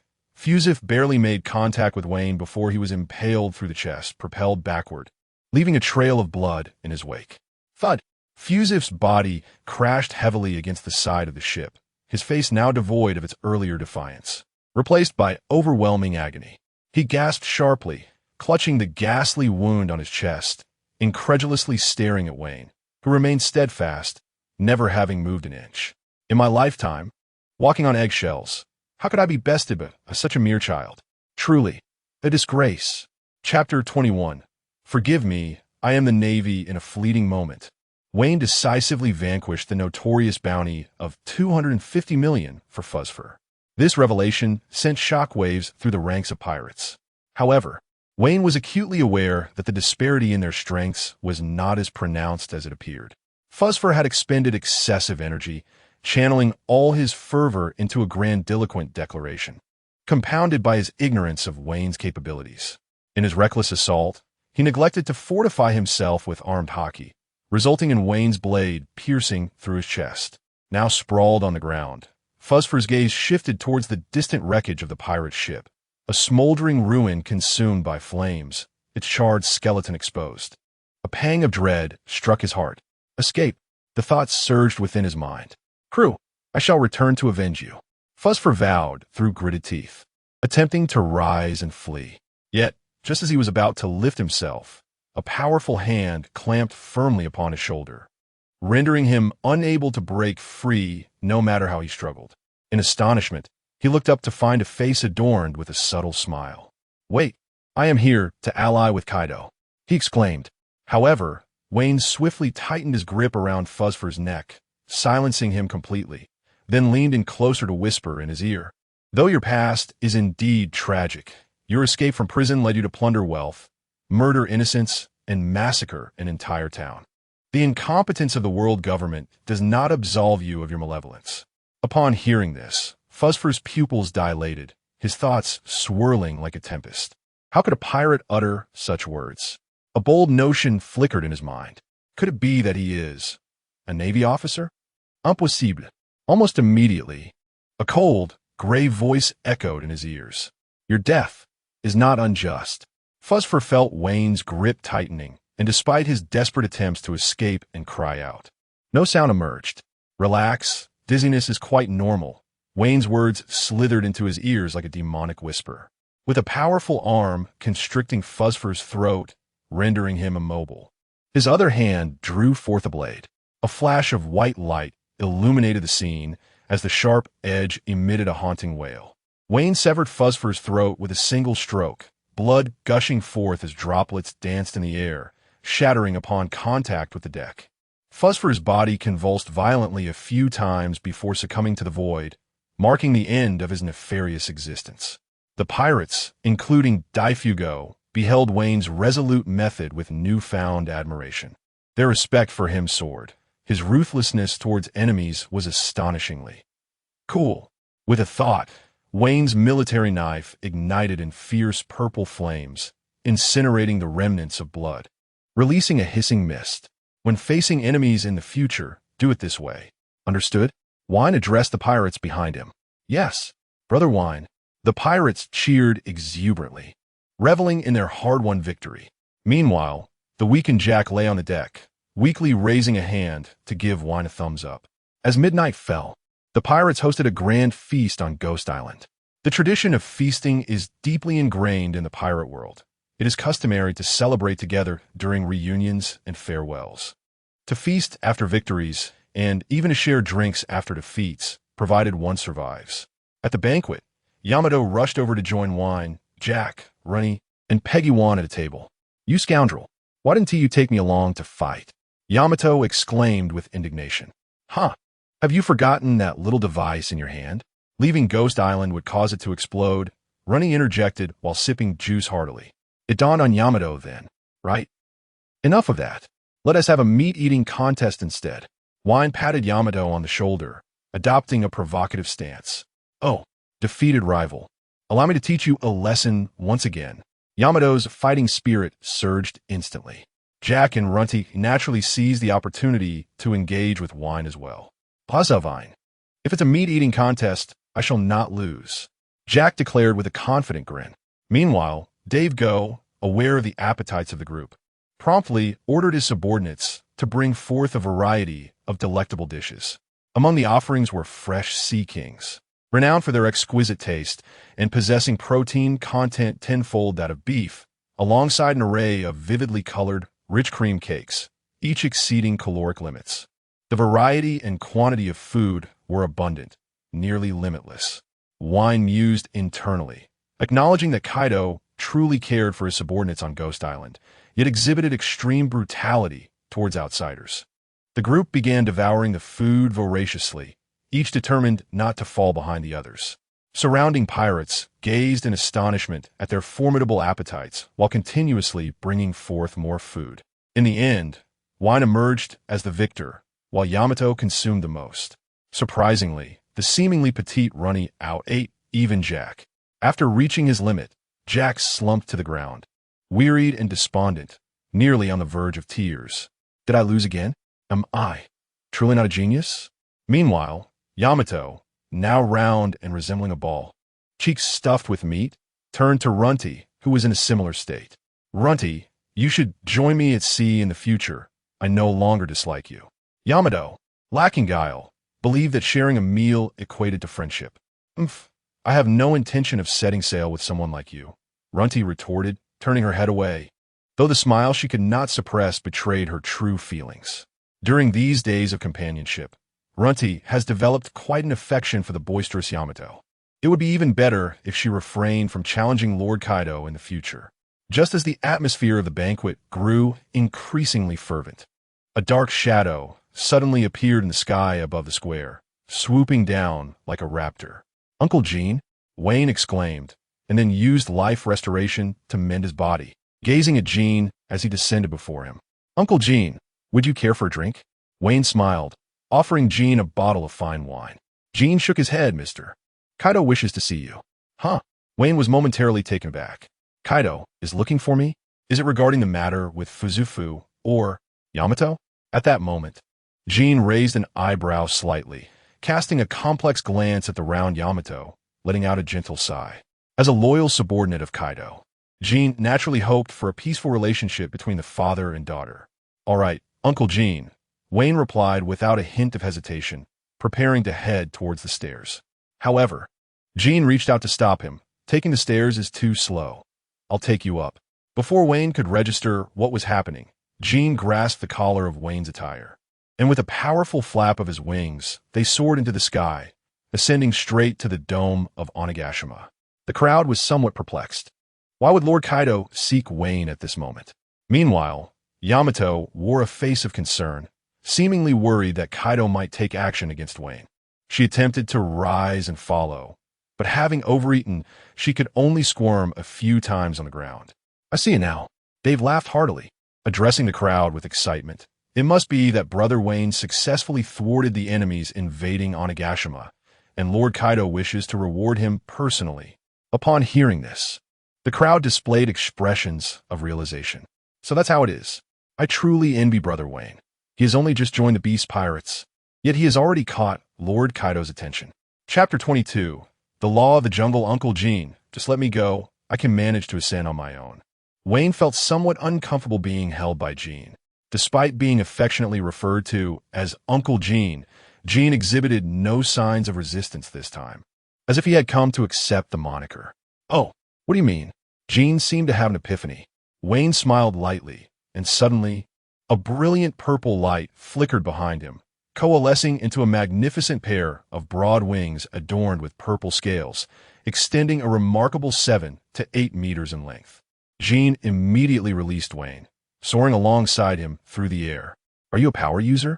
Gene inquired, recognizing that only the abilities bestowed by the devil fruit could account for such an extraordinary phenomenon. Wayne's powers reminded Gene of a formidable adversary he once encountered, the immortal bird, Marco, of the Whitebeard pirates. "Indeed, Uncle Gene." Wayne had never considered concealing his abilities. Such matters were impossible to hide and unnecessary to disguise. "Then why didn't you mention it earlier?" Gene asked, his voice resonating with a hint of irritation. "But you never inquired." Wayne shrugged helplessly. Gene's forehead began to vein, and the corners of his eyes twitched. "You rascal." In this world, devil fruits were rare treasures, valuable yet elusive. Wayne had once been a mere naval captain, leading Gene to assume he was not a power user. However, as Gene prepared to probe further into Wayne's specific abilities, Wayne preemptively asked, "By the way, Uncle Gene, do you know why Teacher Kaido summoned me?" Gene glanced towards the apex of the dome and replied nonchalantly, "Probably to reward you." "Reward?" Wayne's heart leapt with joy. Could it be that he had been recognized for his uniqueness and was finally being promoted to a significant position? However, Gene quickly shifted the conversation, advising, "You better stay alert. Otherwise, you may find yourself at a disadvantage." "Huh? What do you mean?" Wayne asked, taken aback. "Nothing." Gene dismissed, accelerating his pace. Before long, they arrived at a vast expanse atop Onigashima, the very site where Luffy would later engage in a climactic battle with Kaido. From this vantage point, one could behold a panoramic view of Onigashima, which sparkled with lights, vibrant even under the cloak of night. It was late at night, and as the cool breeze brushed past, Wayne surveyed his surroundings, spotting a towering figure standing with his back turned to them, a grand cloak billowing in the wind. It appeared as though he was posturing as a master. Yet, the moment Wayne laid eyes on him, his observation haki detected an overwhelming aura emanating from the figure. Such formidable pressure was unprecedented for Wayne. This individual was terrifyingly powerful. Undoubtedly, the figure before him was none other than Kaido, one of the 3 great emperors of the sea and renowned as the strongest creature. "Teacher Kaido?" Wayne ventured cautiously. The figure turned around, flashing a grin that revealed its teeth, and a voice erupted like thunder. Ha ha ha. You finally arrived. Wayne furrowed his brow, sensing an ominous premonition. Did you eliminate the invading Fuzzver? Kaido inquired, unusually sober. Indeed, Master Kaido. Fuzzver dared to challenge you, and even injure Jack, showing utter disrespect. As the most loyal member of the Beast Pirates, it is my duty to rid you of this detestable foe. Wayne's face was adorned with sycophantic obsequiousness, reminiscent of a subservient employee attempting to curry favor with a superior. Listening to Wayne, Jean discreetly nodded in approval, clearly pleased with Wayne's words. At that moment, Kaido approached, his footsteps resonating with a heavy thud against the ground. He scrutinized Wayne carefully, a subtle smile creeping onto his lips. Well done, kid. But why have you been so close to my foolish son lately? Kaido's voice boomed like thunder, causing Wayne to feel as if a fierce wind had swept over him, leaving him slightly apprehensive. It was indeed about this matter. However, Wayne had already prepared his retort. Master Kaido, I am merely trying to persuade Yamato to bow to you. Oh, is that truly the case? Jean mused inwardly. Do you dare meddle in my affairs? Kaido roared in anger. Nevertheless, Wayne discerned a hint of concealed delight in Kaido's gaze. Ah, so even you possess a playful side, Master Kaido? Wayne pondered briefly before continuing. Yamato has merely been deceived by that scoundrel Odin's diary, unaware of your good intentions towards her. Rest assured, I will strive to ensure that Yamato willingly joins the Beast Pirates and comes to respect you once more. Wayne confidently patted his chest in assurance. Fear not, Master Kaido. I shall take good care of your daughter. Kaido chuckled, then settled cross-legged, uncapping the flask at his side and taking a swig. You truly are amusing, but do not harbor any mischief. I shall keep a watchful eye on you. Kaido's gaze turned icy, inducing an involuntary chill. Old dang, it is I who is watching you. Wayne inhaled deeply and continued. By the way, Master Kaido, if you could permit me to undertake one more small task, the likelihood of my success would increase significantly. What is it? Kaido's mood was evidently buoyant. Under normal circumstances, few would dare speak to him in such a manner. It pertains to the shackles on Yamato's hands and feet. If you could remove them. Wayne was uncertain if Yamato would fully heed his words at present, but he believed he could manage to have her temporarily align herself with the Beast Pirates. Thus, it would be best to have Kaido free Yamato from her sea stone restraints. Otherwise, if I wish to depart from the Beast Pirates in the future, I will be unable to take Yamato with me. After all, I am not one to employ the destructive flow of internal sabotage. Is that all? Kaido grumbled, his lantern-like eyes fixated on Wayne. I thought it was something significant. So, does this mean you consent? Wayne feigned a look of excitement. No way. Kaido slammed the gourd of sake onto the ground, causing the earth to tremble slightly. No way. Wayne, if I recall correctly, you've been on Onigashima for several months now, so you should understand the rules here. Kaido's tone softened. You ought to know that in this land, the law of the jungle prevails. Only the strongest survive to claim everything, while the weak are perpetually deprived, destined to crawl and kneel beneath the feet of the powerful. Kaido's words echoed through every corner of the dome. Quite the bold statement. Wayne, pursue your desires, as long as you possess the capability to do so. Wayne comprehended Kaido's intent. In simple terms, Kaido permitted him to free Yamato from her shackles, but it must be through his own strength. It seemed reasonable enough. This could be considered a fine tradition of the Beast Pirates. However, Wayne still felt that this matter was somewhat concerning. Chapter 23. Teacher Kai, I hold you in the highest regard. Ha ha ha. Do you understand now, young lad? Kai burst into hearty laughter, his cheeks flushed, revealing his low tolerance for alcohol, explaining why he became inebriated so easily. Wayne nodded in response. Suddenly, Kai abruptly pushed himself off the ground, his massive form rising, a wicked grin spreading across his face as he gazed at Wayne. Wayne's expression shifted, sensing something amiss. He cast a perplexed glance at Jean, who was retreating, and a troubling thought surfaced in his mind. Wait, the promised reward, could it be? Ha ha, Wayne, come and exchange a few moves with me. With that, Kai tossed aside his wine gourd and from seemingly nowhere produced a thick, long, spiked mace. Kai, a battle enthusiast, was eager for a fight, especially after hearing that Wayne had defeated the notorious Fuzzvuff, whose bounty exceeded 100 million berries with a single strike. Simply put, he was itching for a brawl.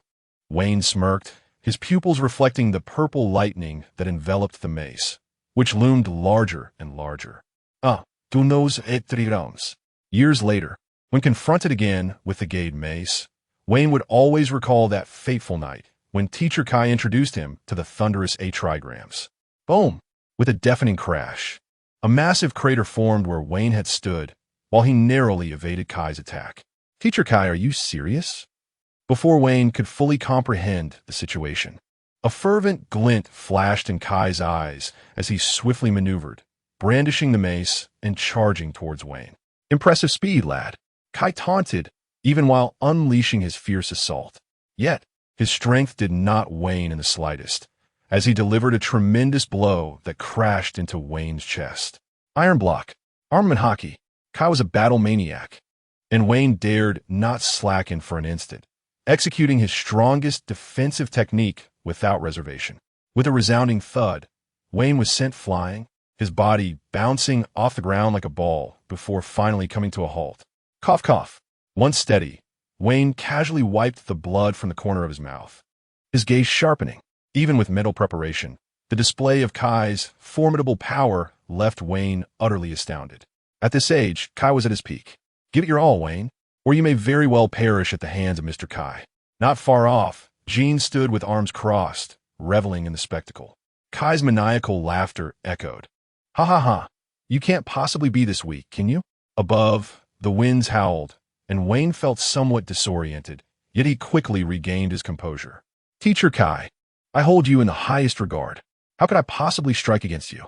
Then, suddenly, a dazzling purple radiance erupted from Wayne, as if a purple sun had appeared in the heavens, illuminating the entirety of Ghost Island. A colossal purple giant, towering at a staggering 30 meters, stands majestically, enveloped in tangible white lightning and swirling purple flames. Its immense visage exudes an indescribable authority, starkly contrasting with the previous image of Wayne. The God of Thunder, Phase 2. This exaggerated stance causes both Kaido and Jean to subtly alter their expressions. Thunderfire slash. Wayne draws 2 divine weapons from the wings on his back, executing a swift draw-and slash technique. 2 razor-sharp waves of sword energy, infused with purple flames and lightning, coalesce into a massive crescent-shaped cutting wave, hurtling forward with great speed. Kaido, however, does not flinch or evade, his expression one of indifference. Whoosh! The sound of air being cleaved resonates as the cutting wave crashes directly into Kaido, resulting in a violent explosion, with shockwaves radiating outward, the force of the wind sweeping across the entire area. Even the air itself warps under the searing heat of the purple flames. An intriguing ability, young one. Kaido's roar emerges from the explosion. As a top-tier warrior, Kaido is well-versed in a myriad of peculiar abilities and the unique forms of mythical beasts, yet he has never encountered someone like Wayne before. As the remnants of the explosion are dispersed by the fierce winds, Kaido's unscathed figure comes into view, his expression still radiating defiance and arrogance. But you'll need to exert more effort. Kaido thrusts his legs, showcasing an alarming speed that belies his imposing stature, and swings his spiked club down heavily upon the purple giant's chest, striking its violet armor. Boom! This attack is executed with such swiftness that Wayne barely has time to react before being sent flying by the blow, the purple flames around him visibly dimming.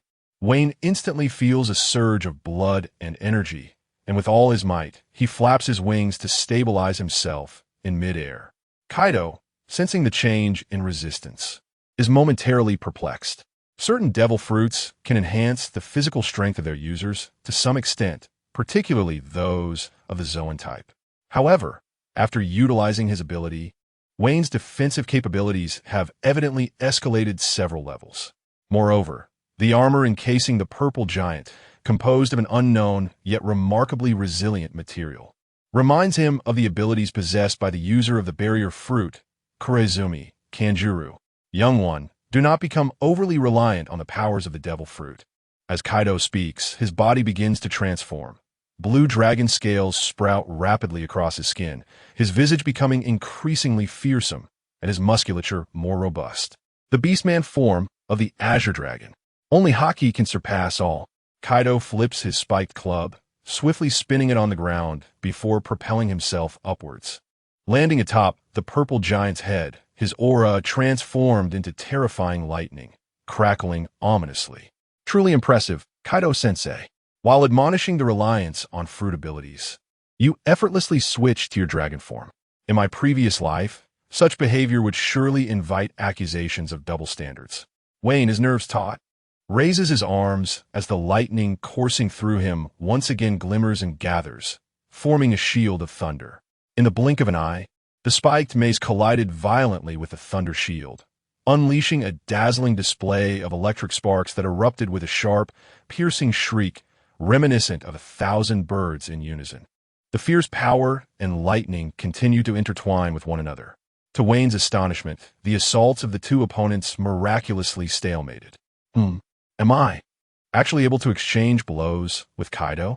Yet, this implausible thought barely lingered in Wayne's mind for half a second before an indescribable agony swiftly engulfed his entire being. Pain. Excruciating pain. Isolde. Oh no, Master Kaido, your strikes are indeed formidable.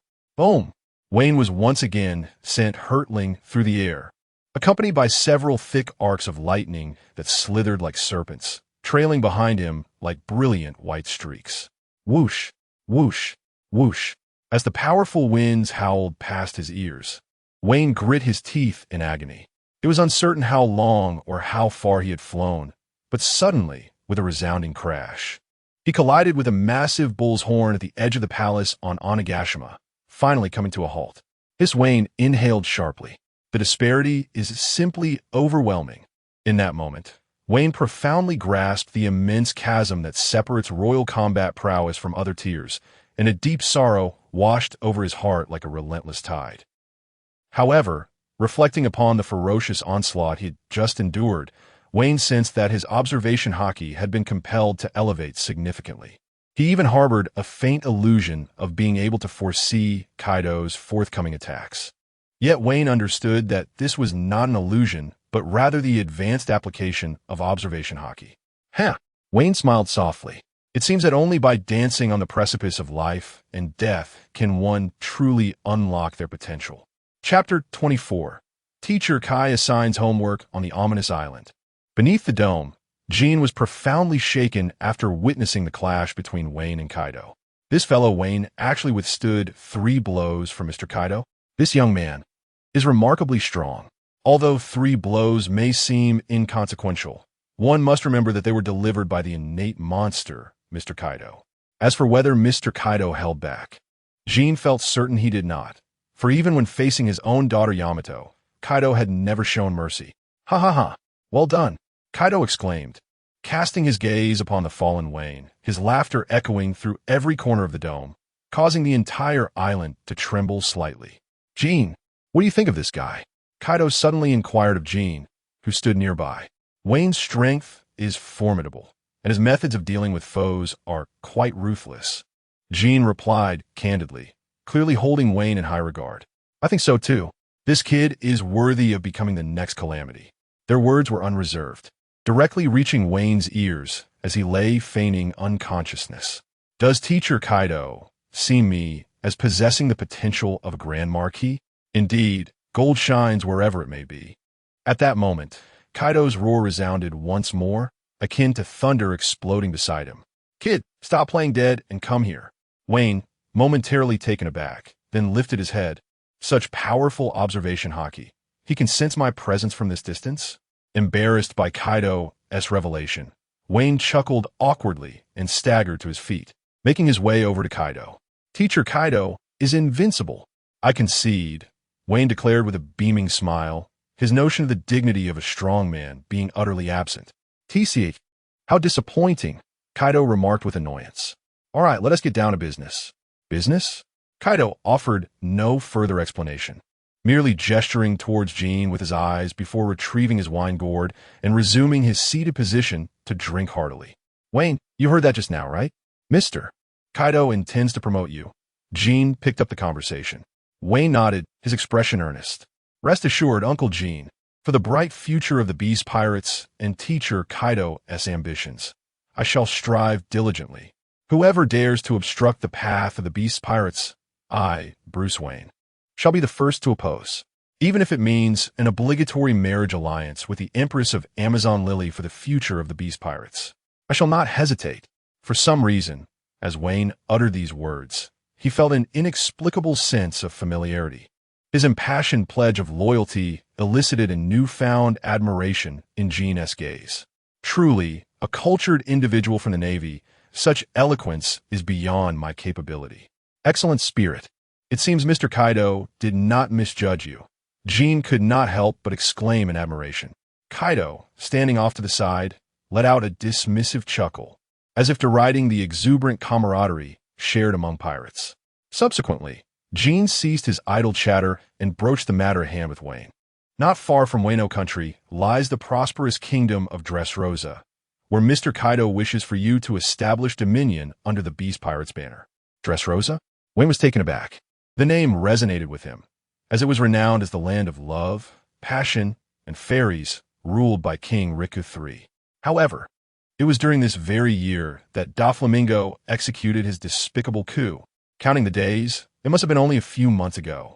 Yet, isn't Dressrosa a member of the world government? Kaido is actually setting his sights on it. Seemingly perceiving Wayne's confusion, Jean clarified, "Do not forget, this is the new world. Moreover, we are in the era of great pirates." Wayne then grasped the situation. The conditions in the New World diverged significantly from other seas. In recent years, the world government's grip on the New World had weakened considerably, leading many affluent nations to not only pay heavenly tribute, but also to offer protection fees to nearby powerful pirates in a bid for tranquility. It appears Kaido had long fixated on Dressrosa.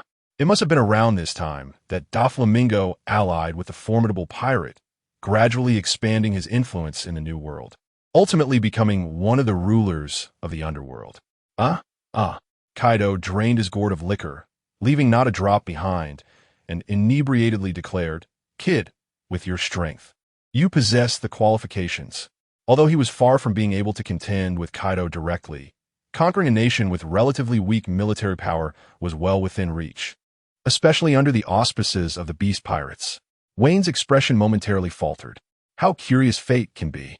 "Yes, Master Kaido, I assure you I shall fulfill this task," he responded without a hint of hesitation, reminiscent of his former life, where he eagerly volunteered for overtime.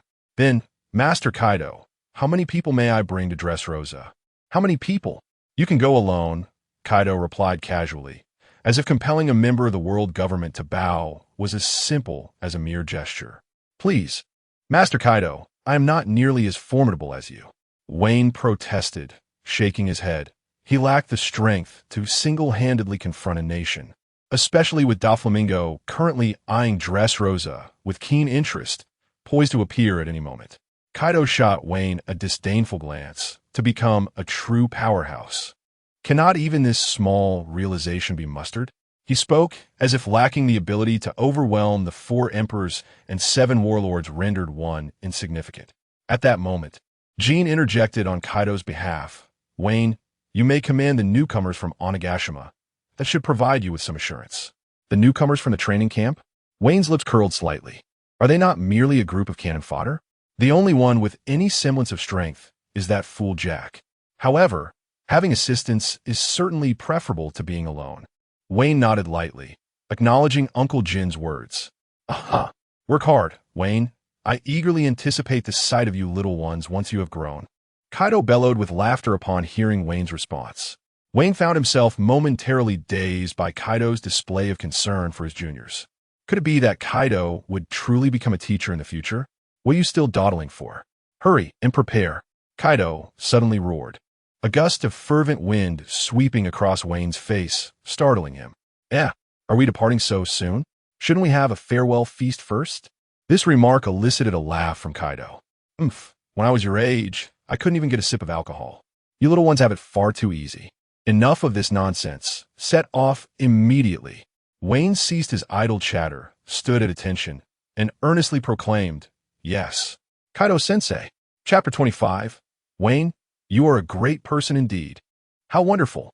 Within the confines of the room, Jack's exuberant shouts reverberated against the ceiling, causing it to tremble slightly. For Lord Kaido, I shall undoubtedly vanquish all adversaries this time. Jack, a hybrid fishman, had been abandoned on Onigashima at birth, only to be rescued by Kaido, who welcomed him into the Beast Pirates. Thus, his admiration for Kaido was profound, and he had yet to embark on a voyage in his 18 years of life. Upon learning that his brother Wayne had received a mission from Lord Kaido, he was filled with such excitement that he could hardly contain himself. Nearly wishing to run laps around Onigashima, setting sail, encountering the Navy, Peggywan's thoughts drifted to ominous possibilities, revealing a hint of trepidation on his face. However, recalling the promise made to his sister, he summoned his courage and implored Wayne, "Brother Wayne, please take me along. I assure you, I shall not be a burden." Runny, on the other hand, playfully tapped Peggywan on the head, cautioning him, "Setting sail is perilous. You fool, can't you see that now is not the time for such adventures?" Peggywan shielded his head, where a bump had formed, feeling somewhat aggrieved. I understand, sis." He was genuinely afraid of inciting her ire. Observing the sibling duo, Wayne raised an eyebrow, finding them amusing little imps. If only they would not grow into wicked pirates in the future. "Ha, Brother Wayne, I am all set. When shall we depart?" Jack had, unbeknownst to anyone, shouldered an enormous backpack, his face alight with impatience. "You first need to inform the newcomers at the training camp, instructing them to gather at the port," Wayne directed Jack. "Huh, do we really have to bring along those inept individuals?" Jack grumbled, "With me and Brother Wayne, capturing a mere kingdom like Dressrosa should be a walk in the park." Wayne felt a bead of sweat form on his forehead as he regarded Jack with a bemused expression, asking earnestly, "Can you even sail? Do you possess any nautical knowledge?" No, I cannot," Jack replied nonchalantly. "Then can you fly?" "Well, that might be beyond me as well." At this, Jack's face lit up with realization, excitedly clapping his hands. "So that's it, Brother Wayne. I understand now. You intend for them to sail us there, correct?" Wayne let out a soft sigh. If his own caution could be deemed excessive, Jack's intellect was undeniably concerning. No wonder Jack later dared to confront the Navy, despite their formidable presence. The case was solved. This fellow simply lacked common sense. After Jack departed, Peggywan turned to Wayne and declared, "Brother Wayne, safe travels. I shall train diligently, striving to catch up to your steps one day." Runty's small face glowed with pride, nearly ablaze with determination. "When did you develop the illusion of being able to catch up with me?" Vane squinted, a smile gracing his face. "Very well. I shall personally assess your training when I return." In the jungle surrounding the Ghost Island Palace, on a small hill, Vane and Yamato sat upon the ground, the gentle sea breeze caressing them. According to Vane's perception of the seasons, it should currently be autumn on Ghost Island, and the sea wind had taken on a slight chill. "Vane, can this truly unlock the shackles?" "Do not speak. I am focused on finding the right position." "Ah, it's so hot." Yamato extended his hand before Vane, whose palms were below, where two small orbs of purple flame ignited, directed at the handcuffs on Yamato's wrist. However, after several minutes of this endeavor, the handcuffs merely bore an additional layer of black ash, showing no signs of melting or breaking. "Ugh, I'm exhausted. It seems I'm not quite capable." The purple flames extinguished as Vane reclined backward onto the grass, sprawling out in a large letter V. Sea prison stone truly lives up to its reputation as the hardest material in the pirate world, an absolute counter to those with abilities. Even though Vane's purple flames can effortlessly melt ordinary stones, they proved utterly ineffectual against the shackles forged from sea prison stone. Perhaps only the Conqueror's haki could shatter them. At present, the prospect of destruction seemed improbable. "What a pity, Yamato. I cannot take you with me this time." That's all right. This time, Yamato displayed no signs of negativity, merely resting her chin in her hand, gazing at the clouds drifting in the sky. "Oh, by the way, Vane here, take this." Yamato appeared to have remembered something suddenly, retrieving a large sheet of white paper from her pocket and tearing off a corner, which she then handed to Vane. What is this?" "A life card. I crafted it using your hair. As long as you hold the paper in your palm, it will indicate your direction." Yamato opened her palm, placing the small piece of paper upon it. And indeed, the paper gently stirred, slowly veering towards Vane's position. Vane paused for a moment. Yamato could be quite thoughtful at times. However, receiving a life card from her was not an auspicious sign. In the original narrative, the life card gifted by Yamato to Ace was tied to his deep connection with the Kaido. Yamato continued, Vane, if anything were to happen and you did not return, I will never forget you, my dear friend. Observing Yamato's earnest expression, Vane's countenance darkened. Are you afraid I won't return alive? Then, shifting the topic, Vane added, by the way, during my absence, what have you planned? Please do not tell me you intend to challenge Kaido again. Of course not, I wouldn't. Yamato awkwardly waved her hand, her guilt almost palpable. It seemed Vane's guess was indeed correct.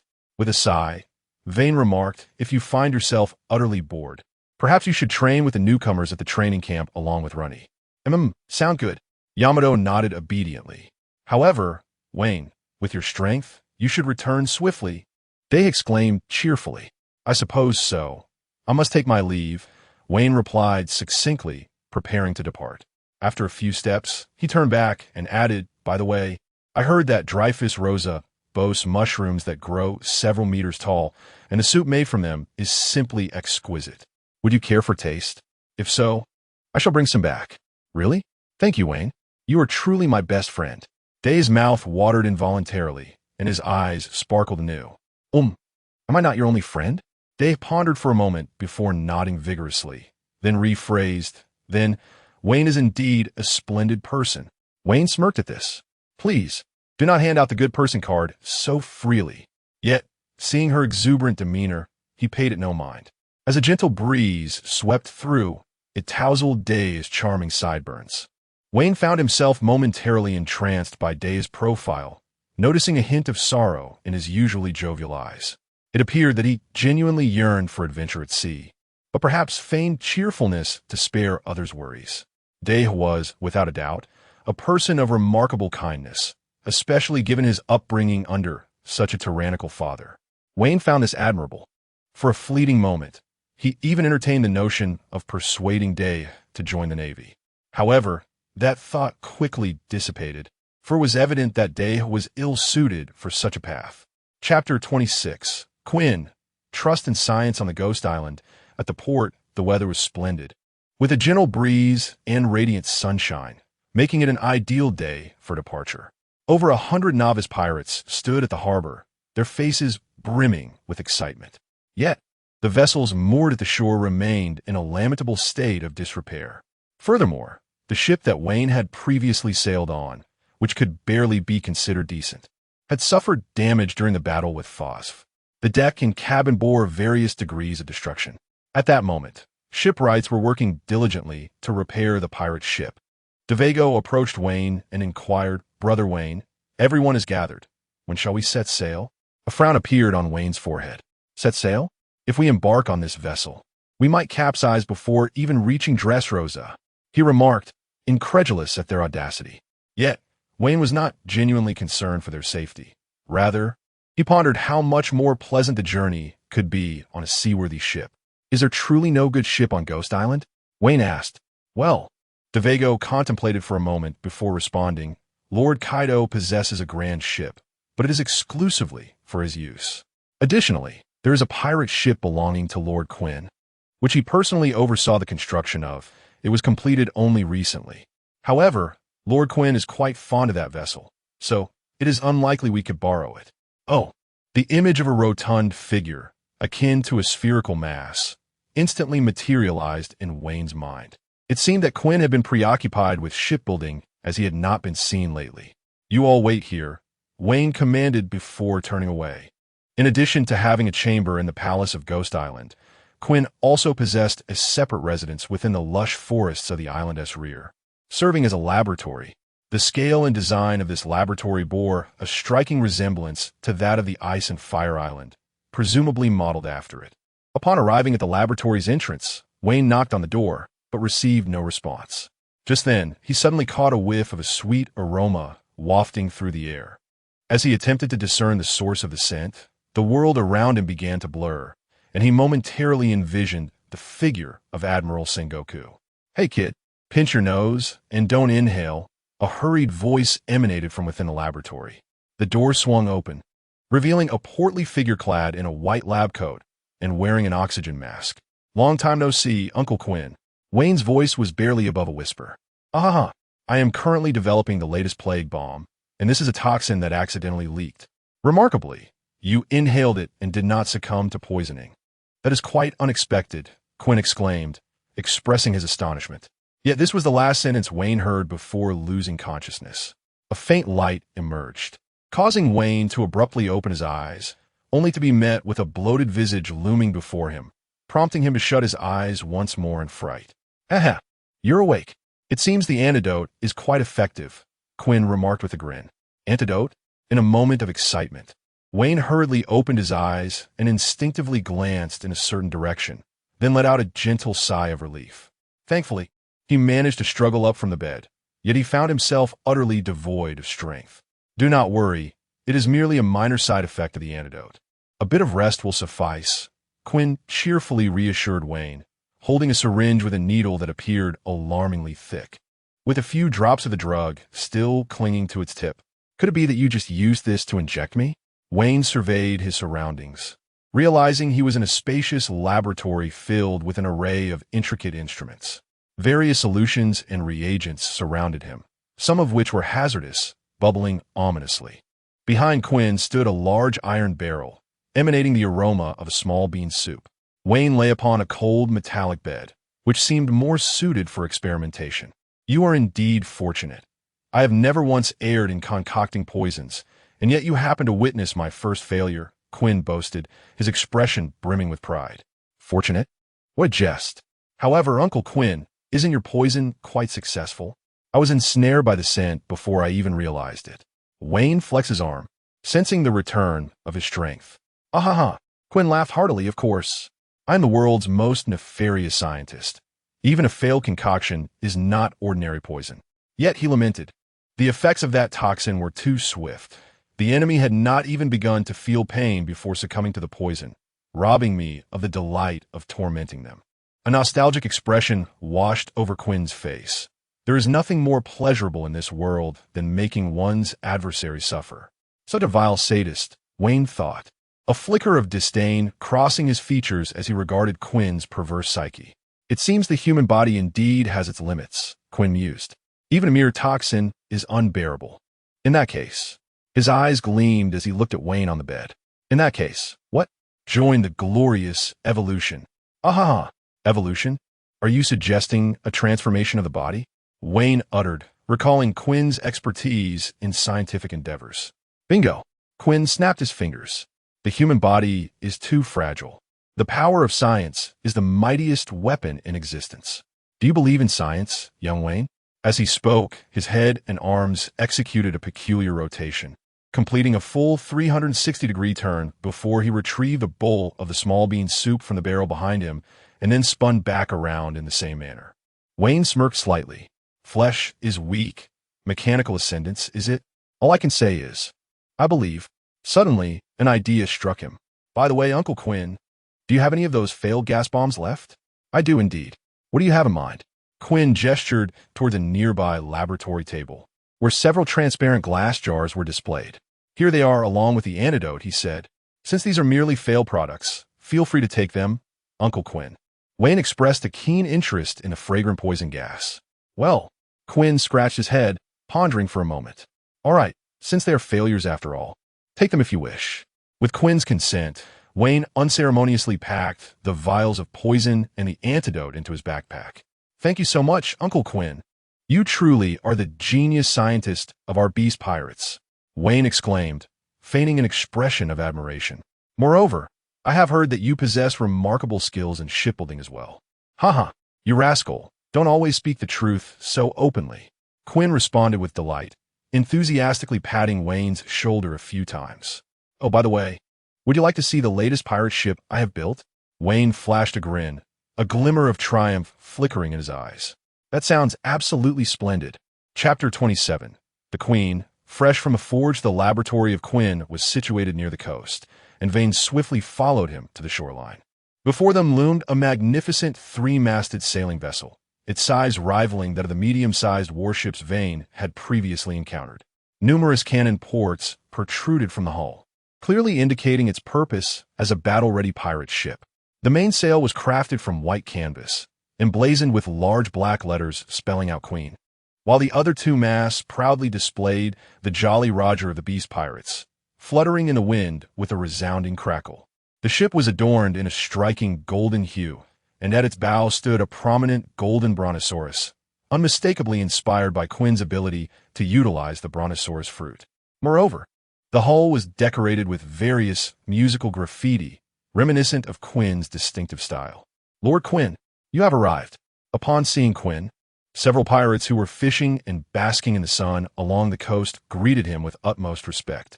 They were the shipbuilders of the Queen. So, what do you think, Vane? Isn't this ship magnificent? Quinn gazed upon the newly constructed vessel, his admiration growing with each moment. It had taken 2.5 years to gather the finest materials to create this ship. Indeed, it is undoubtedly a fine ship, Vane nodded repeatedly. Having once been a colleague of Vegapunk and a top-tier scientist, Quinn's craftsmanship was indisputable. Furthermore, the ship was equipped with Quinn's latest technological advancements, including upgraded cannons. Quinn laughed heartily, proclaiming, "With this vessel, traversing the world will be a breeze." Yes, Uncle Quinn. I happen to be heading to Dressrosa soon. Might I borrow it for a spin? Vane chimed in with a grin. However, upon hearing this, Quinn's expression soured instantly, becoming exceedingly grim. Absolutely not. I refuse. Oh, come on, Uncle Quinn. I promise to cherish your ship as much as I do the Beast Pirates. Vane implored. No means no. I may grant you other requests. But this is non-negotiable. Quinn insisted vehemently, his face resolute. This ship is as vital to me as my beloved rice cake and red bean soup. What if you were to damage it? You must understand, I would dare to face Big MOM for the sake of my rice cake and red bean soup, which illustrates the significance of the newly constructed Queen in my heart. Vane stroked his chin, casting longing glances at the pristine Queen. He was genuinely enamored with the ship. I've got it. Vane suddenly raised a finger, his face alight with inspiration. Uncle Quinn, during my time with the Navy, I encountered ships that Vegapunk had a hand in creating. They were truly brimming with technological marvels. Oh, Quinn's interest was piqued at the mention of Vegapunk's name. That old fellow has an interest in shipbuilding as well. Indeed, it is said that the ships crafted by Vegapunk are not only impervious to destruction, but also withstand even the most arduous voyages and fierce naval battles without suffering significant damage. A mere simple repair restores them to their original state. Wayne, unaware of Vegapunk's shipbuilding capabilities, spoke these words merely to pique Quinn's interest, especially since the two old friends had not seen each other for decades. Whether Vegapunk had any interest in shipbuilding was unknown to Quinn. As expected, Quinn was momentarily taken aback, his face visibly flushed. My ship can achieve that too, Quinn retorted, a hint of defiance in his tone. Wayne then added fuel to the fire. Wait a moment. Uncle Quinn, didn't you just say that the Quinn is prone to damage? That implies it is quite vulnerable, doesn't it? Oh dear, it seems Vegapunk truly deserves the title of the world's foremost scientist, Wayne lamented, shaking his head with an expression of regret. However, Uncle Quinn, do not lose heart. While your reputation may not rival that of Vegapunk, your intellect pales in comparison as well. What nonsense is this? Quinn's face flushed with anger. In the realm of science, there is no such thing as first or second. After all, I am the world's most wicked scientist. He pointed at the Quinn and declared, You doubt my capabilities, don't you? Use this ship for your voyage. Let me showcase my technological prowess. Wayne repeatedly waved his hands in refusal. Yet a radiant smile could not be concealed. How can I accept such an offer? Stop the nonsense. If you refuse, it will be as though you hold me in disdain. At that moment, the atmosphere shifted dramatically. When it came to comparisons with Vegapunk, Quinn exhibited a fervent intensity, determined not to be outdone by his former mentor. Fine. All right, Uncle Quinn, I shall temporarily assume the role of quality inspector for the Quinn. Wayne feigned reluctance before acquiescing. Now that's more like it, Quinn nodded in satisfaction. On the shores of Ghost Island, Brother Dave, Brother Jack, look over there, a pirate shouted, pointing at the golden pirate ship slowly gliding along the coastline. The pirates turned their gazes, and the man standing at the bow of the ship was none other than Wayne, who had departed not long ago. Wow, Brother Wayne, where did you acquire such a magnificent ship?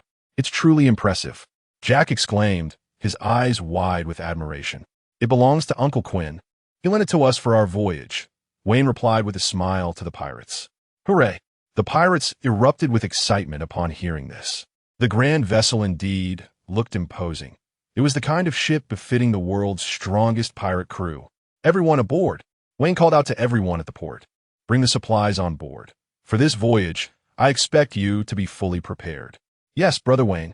The pirates eagerly rushed to load the necessary provisions for their journey.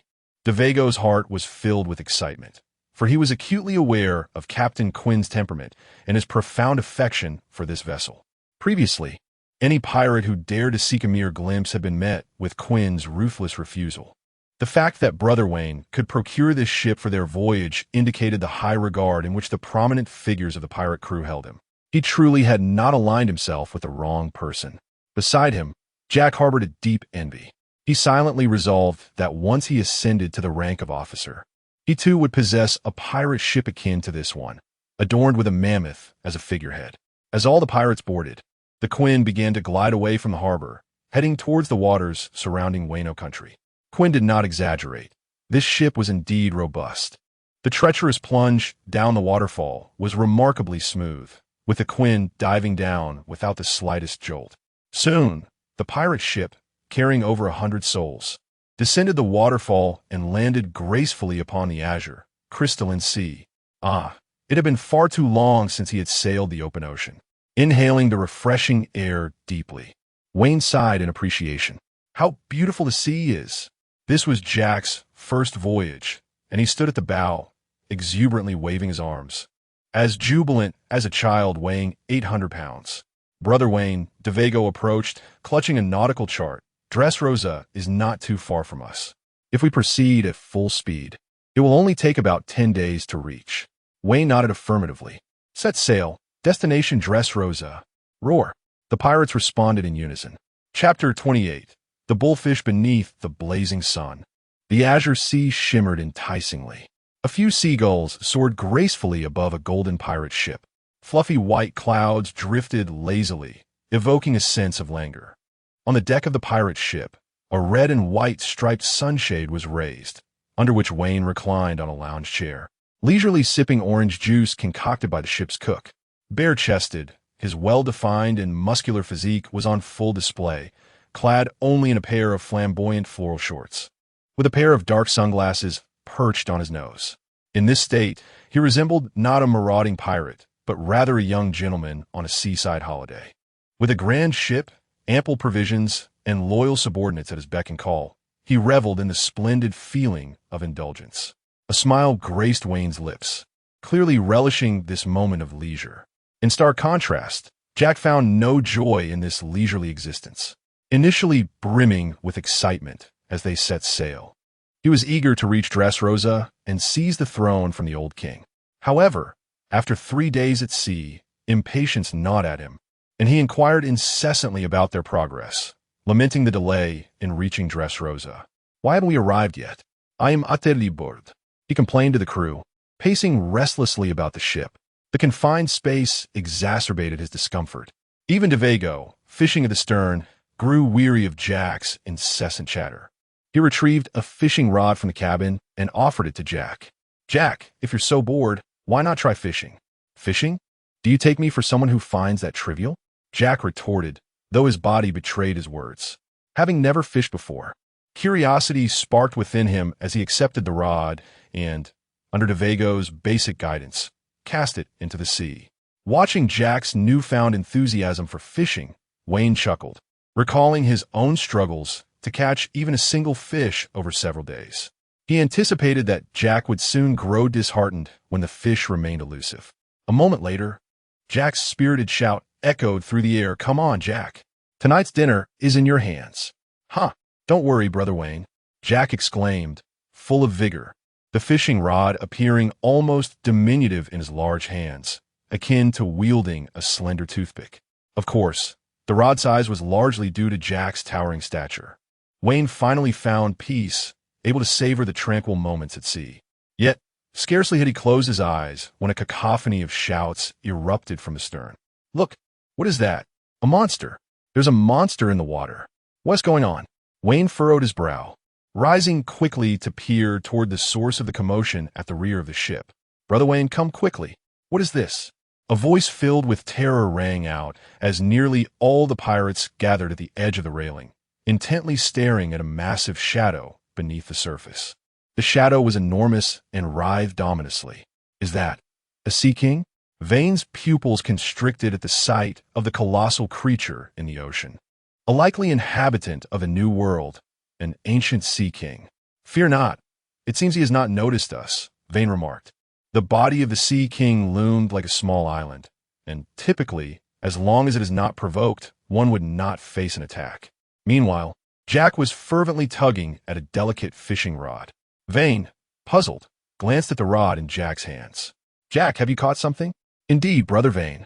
It appears to be quite a large fish," Jack exclaimed excitedly. At that moment, Vane noticed that the fishing line was taut to its limit, yet remained utterly still. And at the end of the line, there seemed to be the shadow below. "Jack, what have you hooked?" Without a moment to lament the quality of the fishing rod, Vane snatched it from Jack's grasp and hurled it into the sea.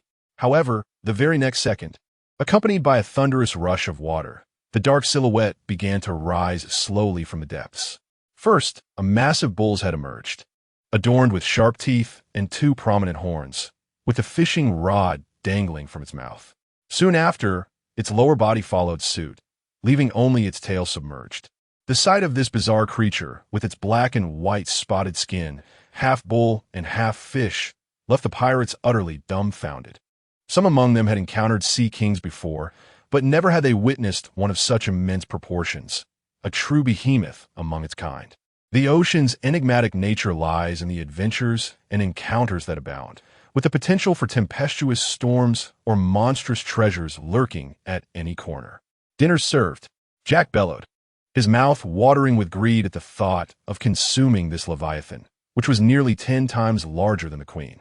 The eyes of the bullfish glowed red, darting about as if contemplating which pirate to devour first. "Damn you, Jack." Even Vane, usually composed and genial, couldn't help but curse. "I told you to fish.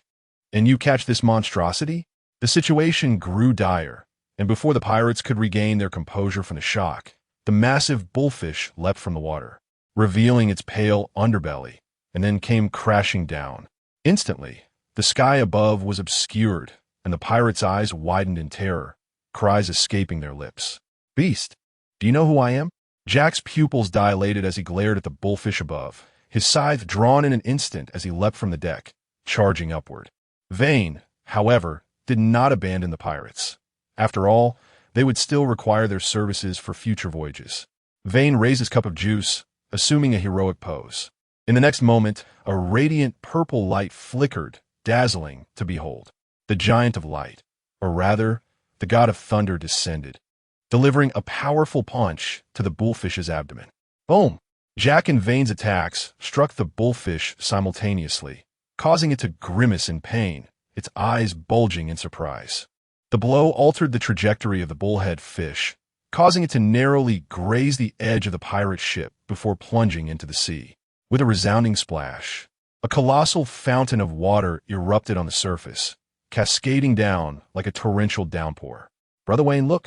Dave pointed towards the ocean. The silhouette of the bullhead fish rolled over in the water and began to approach the pirate vessel from below, seemingly intent on ramming its belly into the ship. Wayne was perplexed. This creature's method of attack was rather peculiar. Wasn't the abdomen the most vulnerable part of a fish? The bullhead fish moved swiftly through the water, and in the blink of an eye, it was on the verge of colliding with the vessel's hull. If this massive creature were to strike, even a ship forged from steel would surely splinter. Suddenly, a purple giant hovered in midair, gathering white bolts of lightning in its hands, a terrifying power coalescing within, emitting a sound akin to the cries of 1,000 birds. Thunder slash!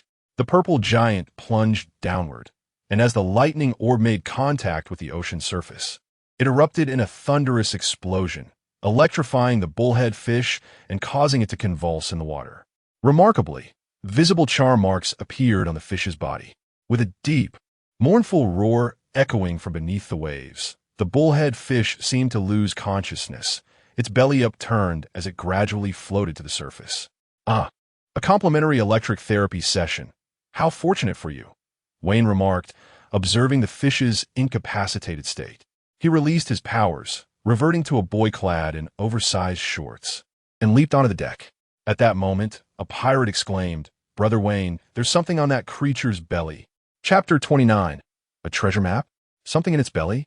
Wayne approached the fence and looked up, observing the large, white belly of the bullhead fish, which at first glance appeared unremarkable. However, as he followed the direction indicated by the pirate, he indeed spotted a protrusion on the fish's pale belly. It resembled a chest, roughly the height of a person, perfectly shaped like a treasure chest. Why would a treasure chest be found on the belly of fish? Wayne was perplexed.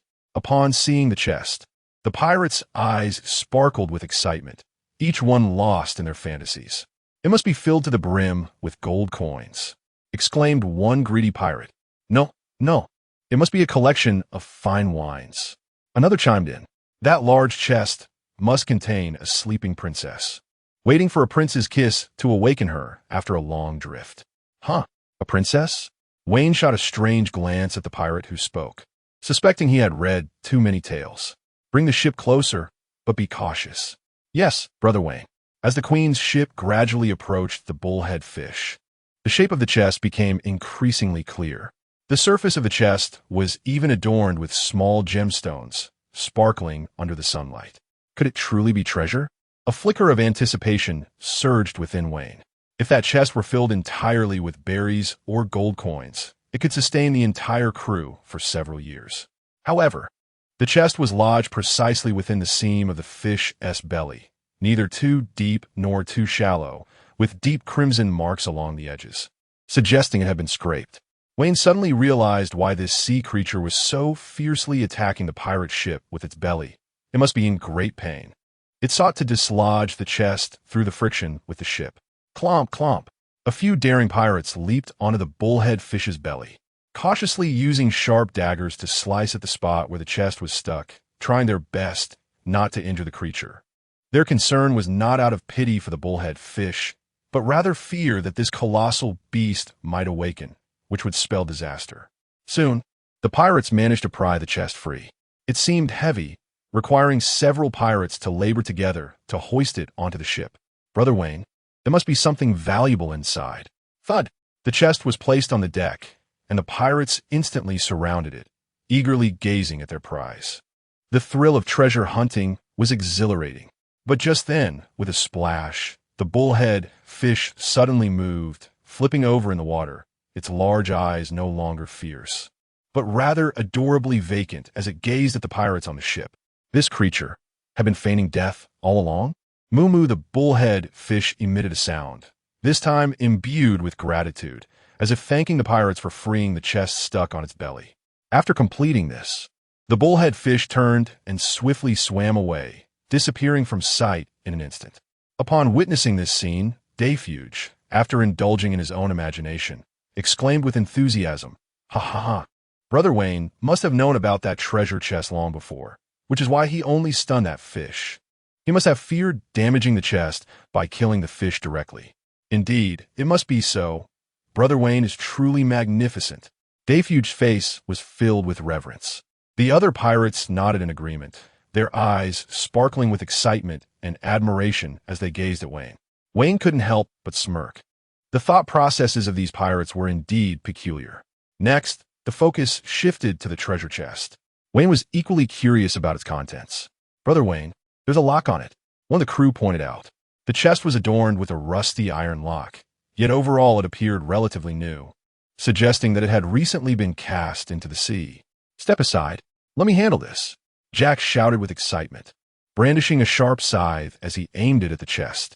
With a clang, Wayne's arm was enveloped in a dark hue of hockey, effectively blocking Jack's scythe. A frown creased Wayne's brow as he bit out, "What if you damage what's inside?" Upon hearing this, Jack sheepishly chuckled. "You're right, Brother Wayne." Wayne sighed. choosing not to argue with the fool. Subsequently, he refrained from using a blade. Instead, with a swift motion, purple flames materialized in his hand. As he extended his hand towards the iron lock, the purple flames ignited fiercely upon contact. Wayne's control over the flames was remarkably adept, ensuring that the chest itself remained unscathed. Soon, the lock melted away, transforming into a pool of molten iron that dripped onto the deck, leaving a small dent on the wooden surface. The pirates paid no mind, entirely focused on Wayne as he prepared to open the chest. At the moment the chest swung open, a blinding golden light erupted, nearly dazzling the onlookers. It's gold coins. Surely it's gold coins. Before the crew could erupt in cheers, the brilliance suddenly faded. To their astonishment, the chest was completely empty, resembling their own wallets. What? Empty? A pirate cried out in disbelief. No, look inside the chest. Another urged. Peering once more, they indeed discovered a singular item resting quietly at the bottom, a parchment made of sheepskin. Could it be a treasure map? A flicker of hope ignited within them. With Wayne's approving glance, Dayfuge nervously retrieved the ancient-feeling sheepskin scroll. As he slowly unfurled it, his eyes darted over the crooked letters, causing his pupils to constrict, beads of sweat to form on his brow, and even his body to tremble slightly. Dayfuge, what does it say? Jack inquired, noticing his agitated demeanor. Wayne too shifted his gaze towards Dayfuge, intrigued. Under the curious gazes of the crowd, Dave go, I forgot one thing. I cannot read. Wayne, Jack, everyone, you cannot read? What chaos are you causing here? However, what Wayne did not realize was that illiterates like Dave Go were abundant within the Beast Pirates. At least Dave Go could write his own name, which placed him among the more educated pirates of the crew. Wayne snatched the parchment from him and examined its contents. Fortunately, it was inscribed in the universally recognized language of the pirate world. Had it been written in ancient script or the language of a particular race, Wayne would have truly been a loss. Spreading the parchment across the deck, Wayne quickly comprehended the text inscribed upon it. Chapter 30. The treasure of Captain Plank. By the time you read these words, I have likely succumbed to death. My name is Plank. Yes, the infamous rogue Captain Plank. The beginning of this parchment is a self-reflection. Plank. After a moment of contemplation, Wayne recalled this figure.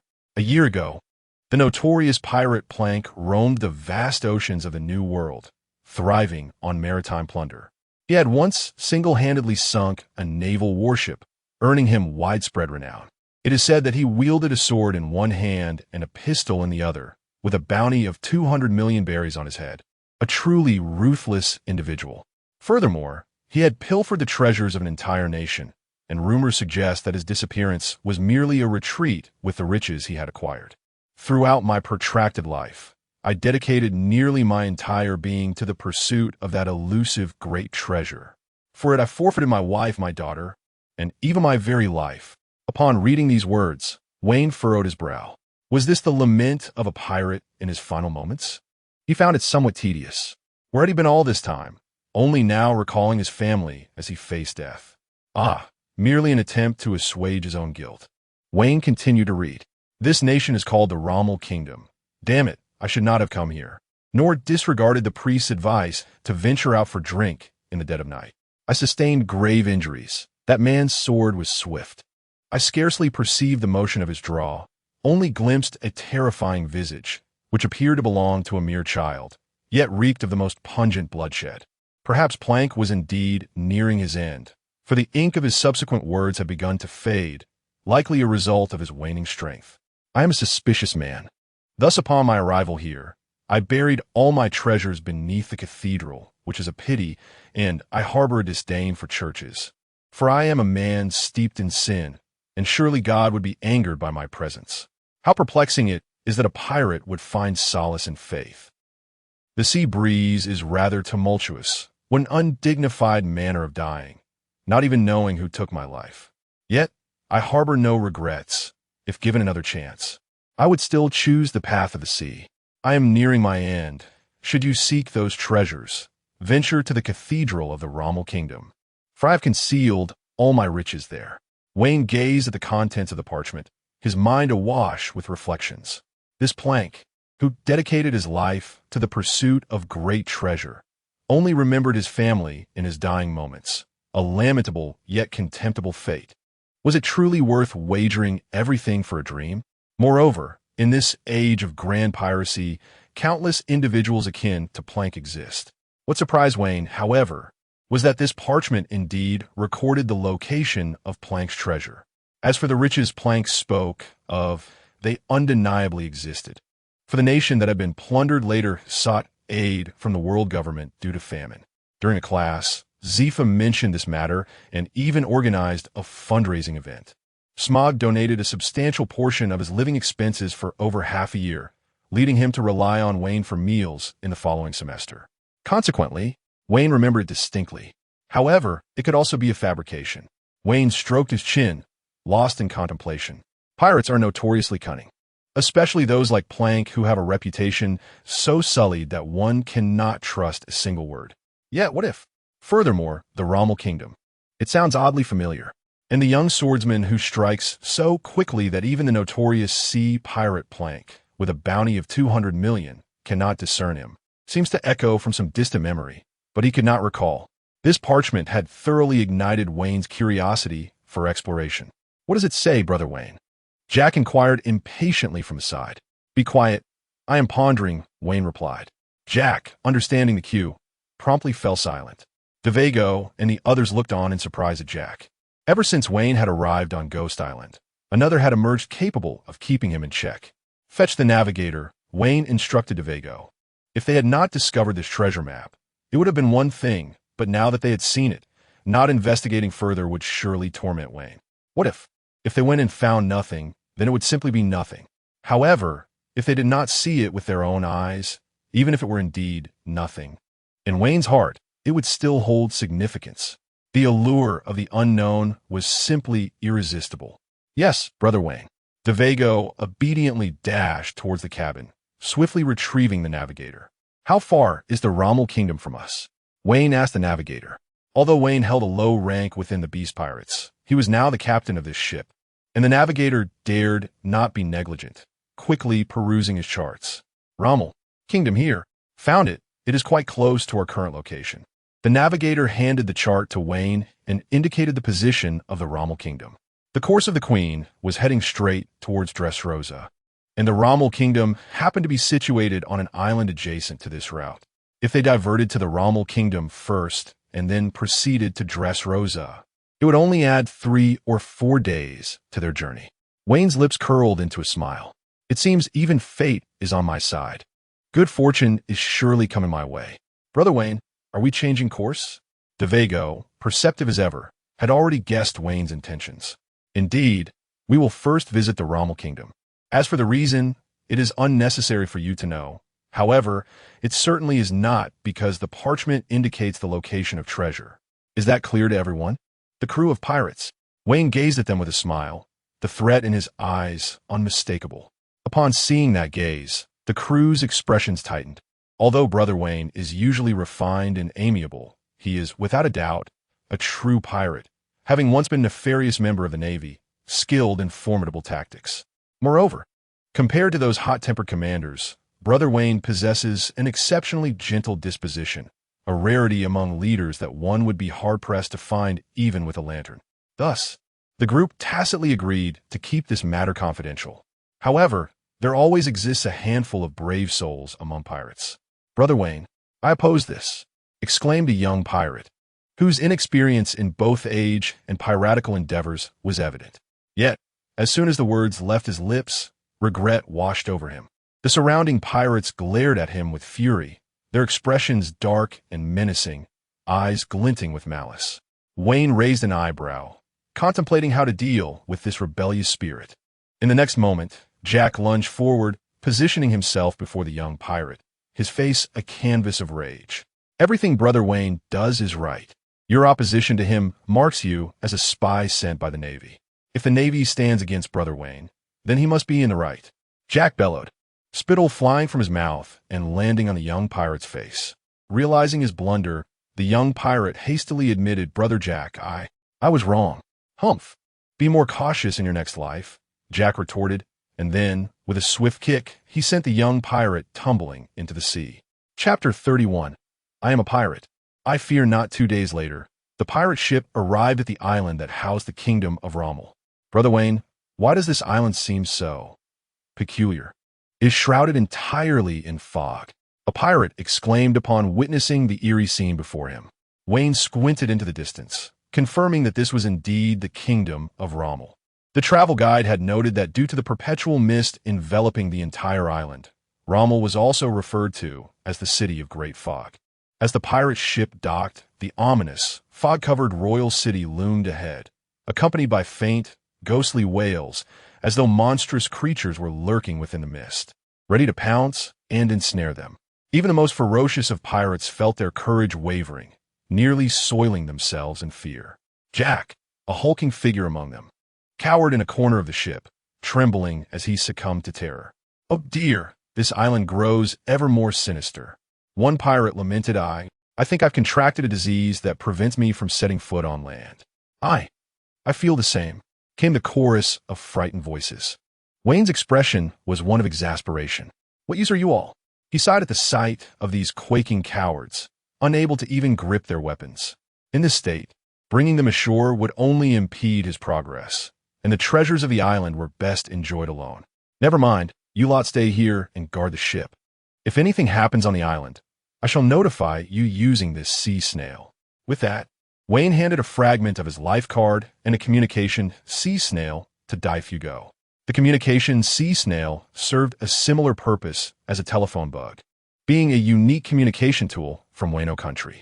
Long live Brother Wayne, the pirates exclaimed in astonishment, quickly shifting from fear to gratitude, raising their arms in cheers. Although Daifugo felt an equal measure of trepidation, he mustered the courage to say, Brother Wayne, I want to accompany you. You are far too weak. You would only hinder me, Wayne retorted bluntly. Though you speak the truth, that stings, Daifugo replied with a pitiful expression, feeling quite dejected. Soon after, Wayne donned a dark robe and stepped onto the island, entering the capital of the kingdom of Rommel. The streets were enveloped in swirling mist, and the overcast sky imparted a sense of oppressive gloom. The surroundings appeared somewhat blurred. Without keen observation, one could only discern objects within a mere 5 meters. As Wayne navigated through the fog, a hurried passerby rushed past him, oblivious to his presence, and collided with Wayne. Oh! The individual exclaimed in alarm. But upon realizing Wayne was not the feared entity he had imagined, he quickly apologized, mumbling, It's already evening. You should hurry home. With that, he fled without a backward glance. Wayne paid no mind, continuing to feel his way forward. Perhaps due to the pervasive mist, the buildings appeared shrouded in darkness, their architectural style reminiscent of the medieval era. On either side of the street, the houses stood with their doors firmly shut, and even though it was evident that people were inside, the lights remained extinguished, as if they were evading something. A peculiar atmosphere enveloped the entire city. Despite Wayne's keen perceptive abilities, locating a church in such an environment was akin to searching for a needle in a haystack. Thus, he continued his journey and eventually stumbled upon a quaint tavern. With a creak, the ancient wooden door swung open, allowing a chill breeze to rush in, startling the elderly bartender who had been resting his head on the counter. Upon seeing Wayne, cloaked in black and shrouded in darkness, the old bartender was taken aback. Do not be alarmed. I am merely a passing pirate, Wayne said, removing his hood to reveal his face. Oh dear God, you nearly frightened me to death. I thought you were a murderer, the bartender exclaimed, visibly relieved.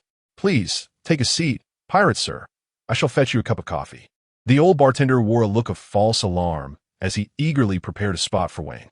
Murderer?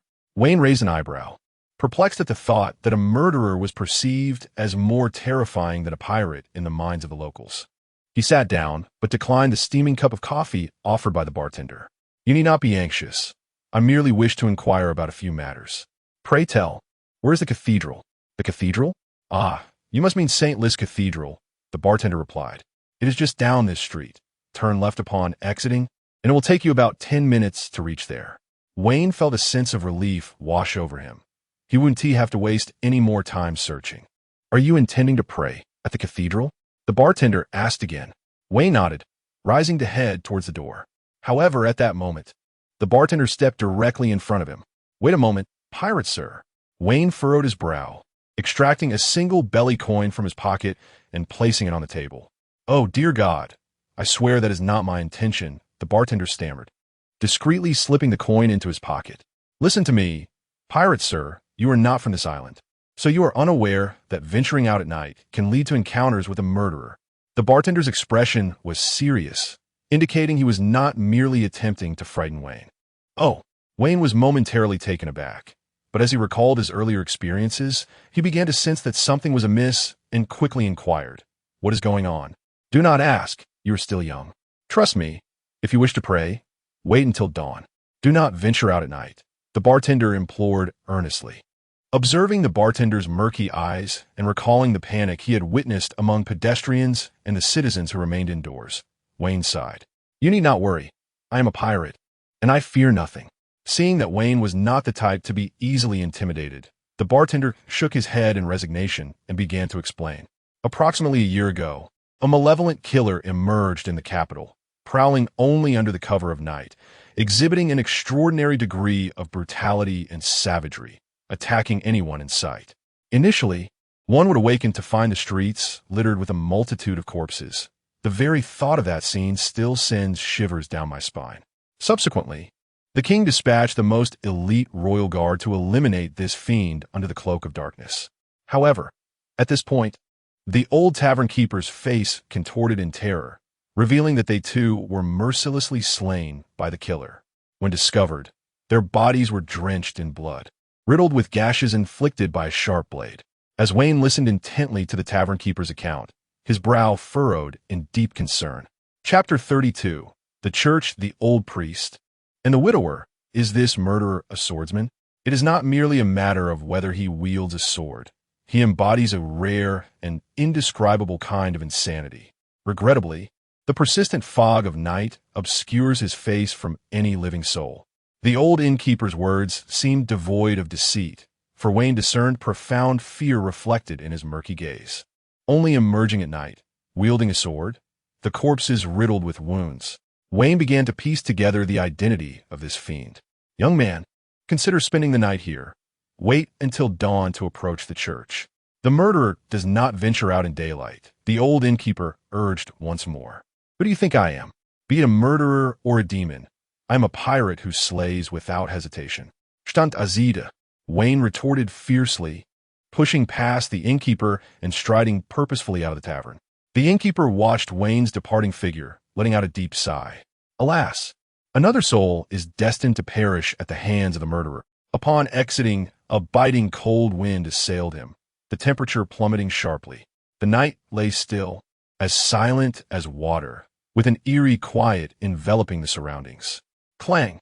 The sound of metal resonated as Wayne swiftly drew his military knife, unleashing his observation hockey to its utmost extent, vigilant for any impending assault. Following the direction indicated by the innkeeper, Wayne proceeded along the wall. Before long, a medieval-style tower came into view. It appeared to be the grand cathedral mentioned in Captain Plank's scroll. However, curiously, the cathedral's entrance stood wide open, unlike the other buildings in the town, emanating a faint orange glow from within. A church unafraid of the murderer. Could it be that this fiend is a believer as well? Wayne muttered with a peculiar expression before stepping inside. Upon entering the church, Wayne surveyed the interior. It resembled the churches he had seen at Western weddings, with rows of white chairs leading to several large paintings depicting the deities worshipped by the people of the kingdom of Romir.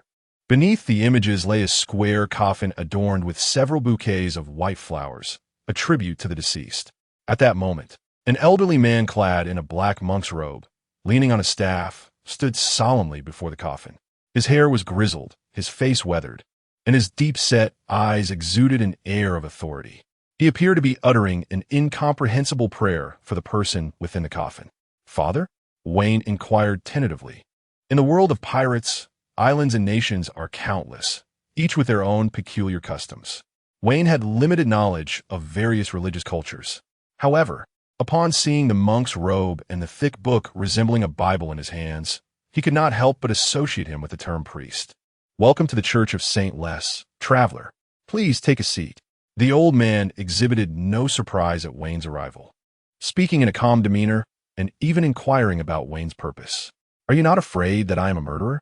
Wayne asked almost instinctively. You are not a murderer. A murderer's knife bears the vengeful spirits of the slain, and that pungent scent of blood cannot be erased, the old priest replied with a hint of indifference. Wayne glanced at the standard military knife in his hand, uncertainty crossing his face as he murmured, but this is stainless steel with sea stone at the tip. If there is blood, a simple wash will suffice, the old priest interjected. You're deliberately provoking me, aren't you? How should I address you? Wayne asked. Vix. Isn't it dangerous to be alone in the church with the doors wide open? Not at all. Why not? The priest ceased to engage Wayne further. The reason Wayne had spoken so much was that upon encountering this old priest, an inexplicable desire to converse with him surged within him, a peculiar sensation that even Wayne himself failed to recognize. Despite his rigorous training in the Navy, where he maintained a vigilant stance toward strangers, this wariness was steadily dissipating. As the old priest showed no inclination to continue their exchange, Wayne settled into a seat in the front row. Yet, Priest Vix remained standing, uttering words Wayne could not comprehend while fixating on the entrance. Surely, this old fellow wouldn't stand here all night? How could he then seek Captain Plank's treasure? Although he was now a pirate and could easily intimidate the priest and ransack the church, he was still a naval officer at heart, possessing a shred of conscience that made it difficult for him to frighten the old man. Thus he spoke. Father, I wish to be alone for a moment. Could you step outside? Vix's expression darkened, his lips twitching slightly, as he replied in a low voice, There is a murderer outside. Oh. It seemed the only option left was to render the old priest unconscious. Just as this thought flickered through Wayne's mind, Vix's gaze suddenly turned cold, casting a warning glance at Wayne. Huh? Noticing the old man's frigid stare, Wayne froze. Does this old fellow sense my intentions? But just then, a heavy thudding sound resonated from outside the church, echoing ominously in the stillness of the night. Along with it came a suffocating scent of blood, unmistakably pungent. Wayne recognized it. A murderer. At this hour, who else would come here but a murderer? The visitor does not bear good intentions, Wayne thought, addressing the door. You are also a visitor, the old priest reminded him, expressionless. Step, step. The footsteps reached the entrance.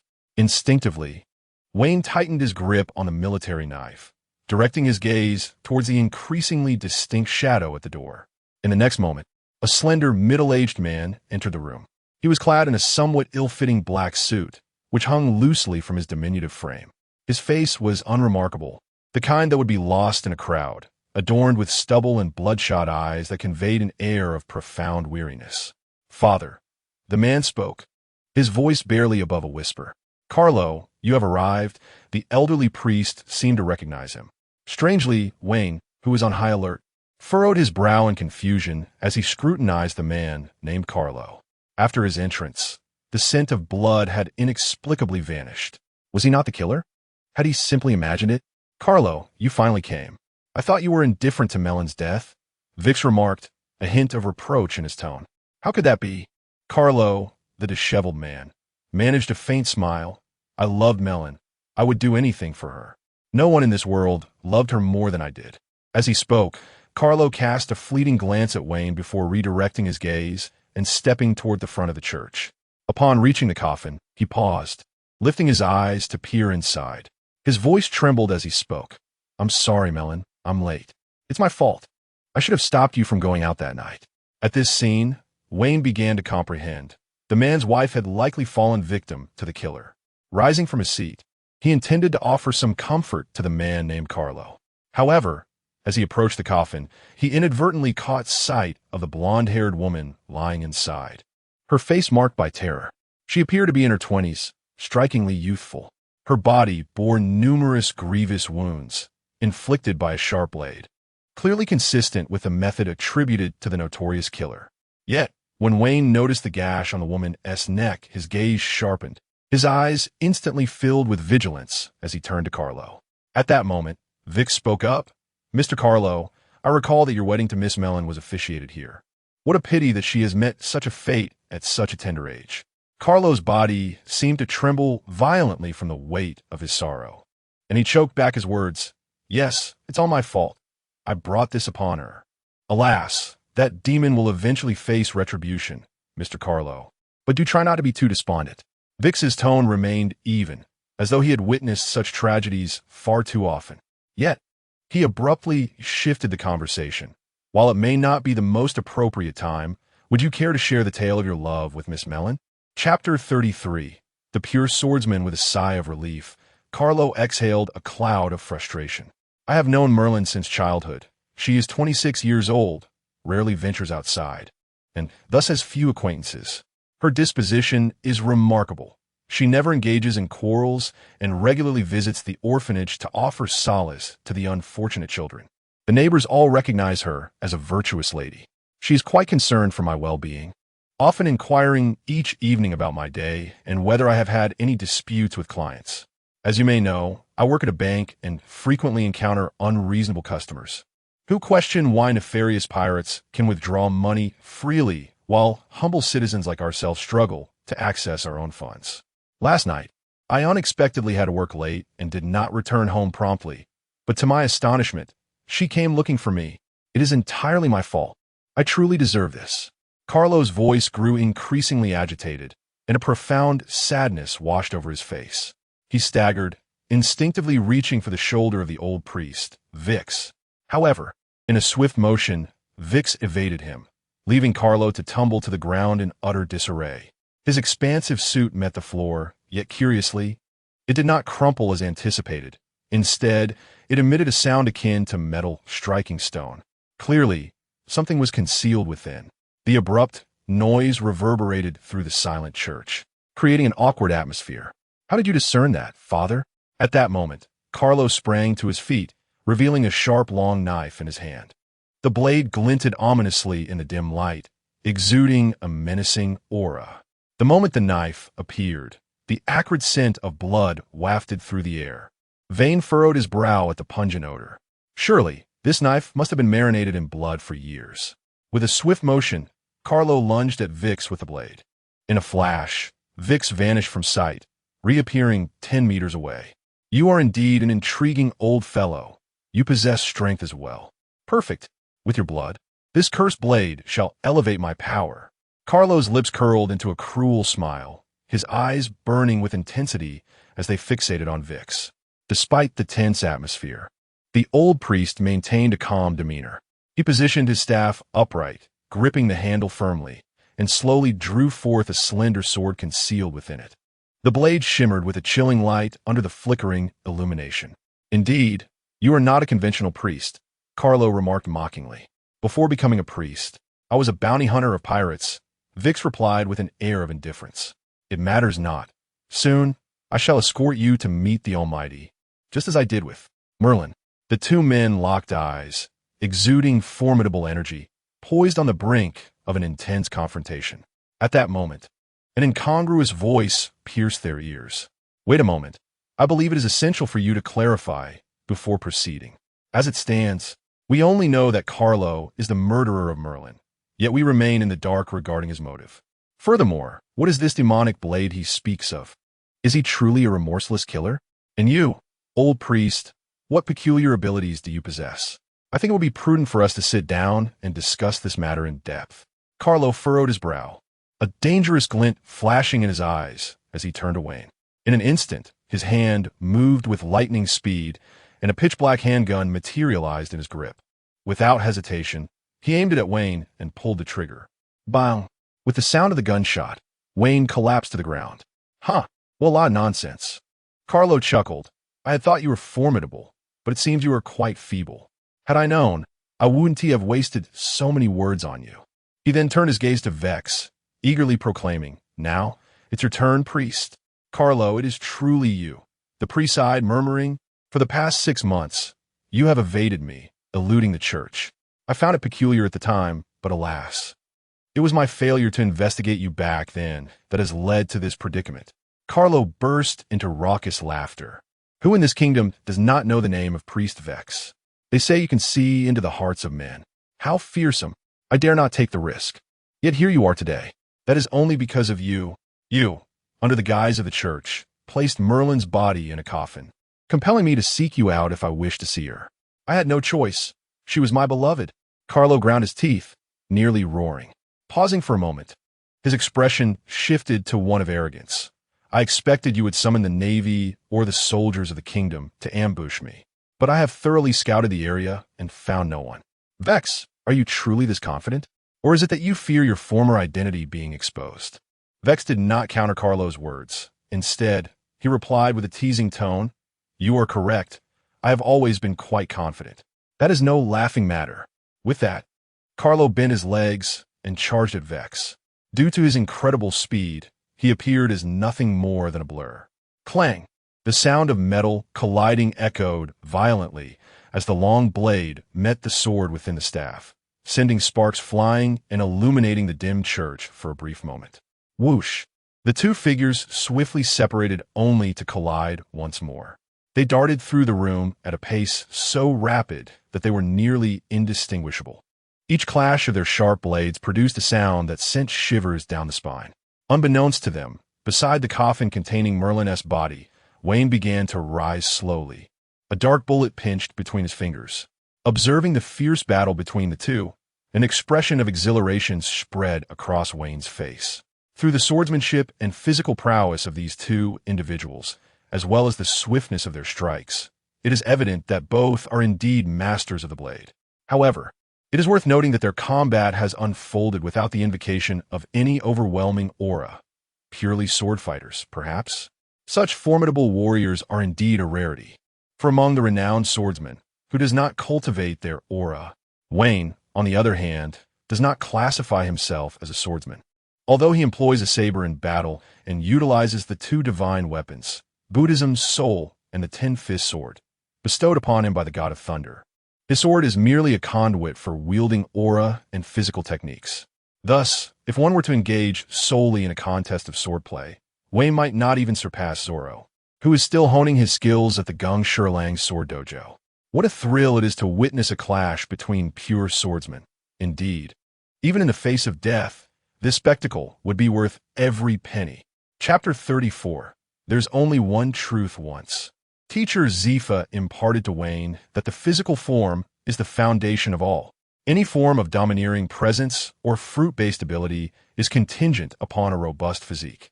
The foremost powerhouses are all embodiments of physical prowess, possessing regenerative abilities that defy scientific explanation. It is only upon this corporeal foundation that one should pursue the development of martial arts and the cultivation of domineering presence, which constitutes the truest path of a warrior's training. Swordsmanship is merely a branch of martial arts development. On the battlefield, Carlo and Vix clearly had not undergone the proper education in the art of domineering presence. Bang! Their clash had escalated into a fervent struggle. The church lay in disarray, with most of the chairs obliterated and the floor marred by numerous sword scars. Vix, you have concealed your true self quite deeply. Who would have imagined that the priest, who regularly officiates weddings and funerals, is in fact a master swordsman? Carlo, with a sinister grin, charged at Vix, his expression grotesque and nearly deranged, the exhilaration of combat causing his body to tremble uncontrollably. Clang! Swoosh! Under the relentless assault from Carlo, Vix, in parrying a strike, exhibited a momentary lapse in speed, resulting in the fabric of his clerical garment being sliced open, revealing the sinewy muscles beneath, taut and veined. Yet, Carlo was beginning to show signs of fatigue. They separated once more, both panting heavily. Carlo, what has driven you to become this ruthless version of yourself? After regaining his composure, Vix fixed a cold, steely gaze upon Carlo. Ruthless? And what of it? I feel perfectly fine now. Seizing the opportunity to speak, both combatants swiftly adjusted their stances. As Carlo spoke, he gradually removed his oversized suit, revealing a physique that starkly contrasted with his disheveled and gaunt visage. Do you have any idea what I have endured over the years to become stronger? Do you know? I was frail as a child, bullied by the kids in the streets. Do you comprehend the humiliation? Do you understand the psychological scars it leaves on a child? From that day forth, I vowed to become stronger than anyone else. Strength became my singular aspiration. In truth, I did not wish to kill Merlin. She was the only one who regarded me as a person. Every time I was mercilessly beaten by those thugs, she would tend to my wounds with such gentleness. Alas, how tragic it is. If only she had not discovered my secret, we could have lived together and loved one another. But that day, she found my knife and fled, desperate to escape. I could not allow her to expose me. My secret would be unveiled. My blade was insufficiently strong, and I was not ready to be revealed. It was my impulsivity that led to this. It was merely an accident, yes. It must have been an accident. A tumult of complex emotions twisted across Carlo's face. Anguish, remorse, despair, and even a hint of exhilaration. His gaze flickered between darkness and a frenzied light, as if his soul were being consumed by an endless battle of contradictions and struggles. Vix, are you not able to read minds? Gaze into my heart, into the depths of my emotions. Surely you must comprehend. Observing Carlo, who has succumbed to a state of madness. Vix gently shook his head, an expression of helplessness and disappointment gracing his features. His earlier pause in combat was merely a ruse to regain a semblance of strength. Although his swordsmanship was exceptional, age had begun to weigh upon him. Carlo, too, wore a pale, grim smile, his grip tightening around the bloody, demonic blade. Ha ha ha! Yet all of this shall pass. Merlin will understand me. She must understand. When my name resonates throughout this world, all shall sing the tale of Merlin and me. Thus, if I eliminate you, no one shall ever know. Just kill you. My demonic blade shall reach its pinnacle. Carlo's eyes blazed crimson with madness, as though he could already envision the moment of his triumph. His voice echoed through the dilapidated church, imbued with a near-manic obsession. As he prepared to charge at Vix once more, a sudden, jarring voice interrupted the moment. So that is how it is. Everything makes sense now. Upon hearing this familiar voice, both Carlo and Vix froze, their gazes shifting towards the coffin, where Wayne stood once more. You're alive? Carlo gasped, his heart sinking. In his mind, he had certainly struck Wayne. To him, Wayne was as good as dead, yet here he was alive again. Wayne disregarded Carlo's confusion, speaking with a calm demeanor. I surmise that the demonic blade in your grasp requires bloodshed to grow stronger. Does it not, Mr. Carlo? After each murder, the so-called demonic blade enhances. And this is your motive for becoming a murderer. Your wife, Merlin, inadvertently uncovered your heinous deeds, prompting her to expose you.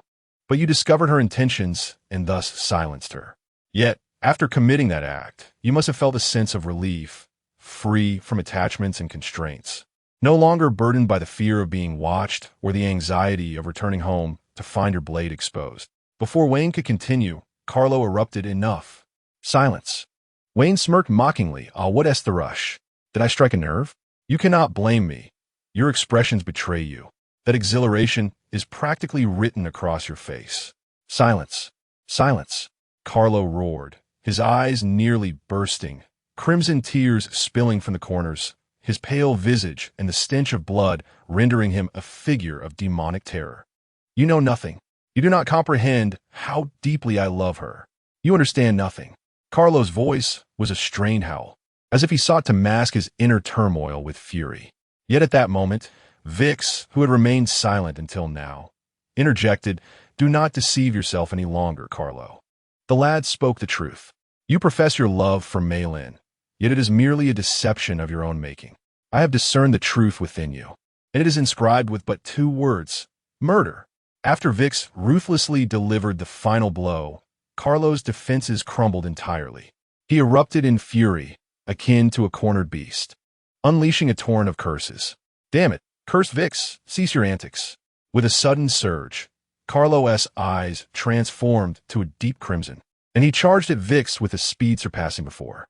Vic's expression tightened, as he had not anticipated that the unveiling of Carlo's inner turmoil would incite such a fierce response. In the next heartbeat, Carlo's blade swung towards him. Vix evaded, but was met with a brutal elbow strike to his chest. He staggered back several steps, a muffled groan escaping him, blood seeping from the corner of his mouth. Why are you merely spectating? He scolded Wayne with a sharp glance. Wayne, who had been fervently watching, was taken aback. Do you not swordsmen possess your own sense of honor? Is it not disgraceful for the many to overpower the few? Wayne remarked earnestly. Yet, Vix was nearly amused by this sentiment. Lad, come and assist me. Do not forget your true identity. True identity? The Navy? This old fellow certainly had a knack for reading minds. However, now was not the time for such reflections. Wayne drew his military blade, advancing step by step towards Carlo, his gaze sharpening like that of a hawk. Ah, dear priest, how did you know that my greatest delight lies in preying upon the weak, especially when dealing with scum like this? Chapter 35. The true murderer emerges. Rommel Scythe. Little did one anticipate the chilling tale concealed behind the Rommel Scythe incident, a revelation that indeed astounds. Wayne directed his blade towards Carlo, inquiring, Rommel Scythe? Vix cast a perplexed glance at Wayne. Indeed, Carlo is a murderer without a doubt. But who claims there is but one? At that moment, as if to affirm Wayne's assertion, a fierce, chilling wind surged into the church, howling menacingly. Simultaneously, an acrid scent, rivaling the bloodshed associated with Carlo's blade, swept in. Neighing echoed from outside, resonating within the church. Vix, bewildered, pondered, isn't Carlo the murderer? Yet, his instincts whispered an unsettling truth. Could there be another murderer apart from Carlo? Am I a harbinger of doom?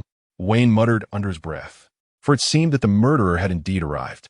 The sound of hooves striking the ground resonated distinctly within the church. Subsequently, a strikingly handsome youth, clad in a white shirt and jeans, and riding a white horse while wielding a rapier, entered, adorned with a fuzzy cowboy hat and golden waves cascading down his shoulders. He possessed a beauty surpassing that of any woman. However, upon his exceptionally handsome visage lingered a chilling, grotesque grin, his icy gaze scanning the three with an air of deathly intent.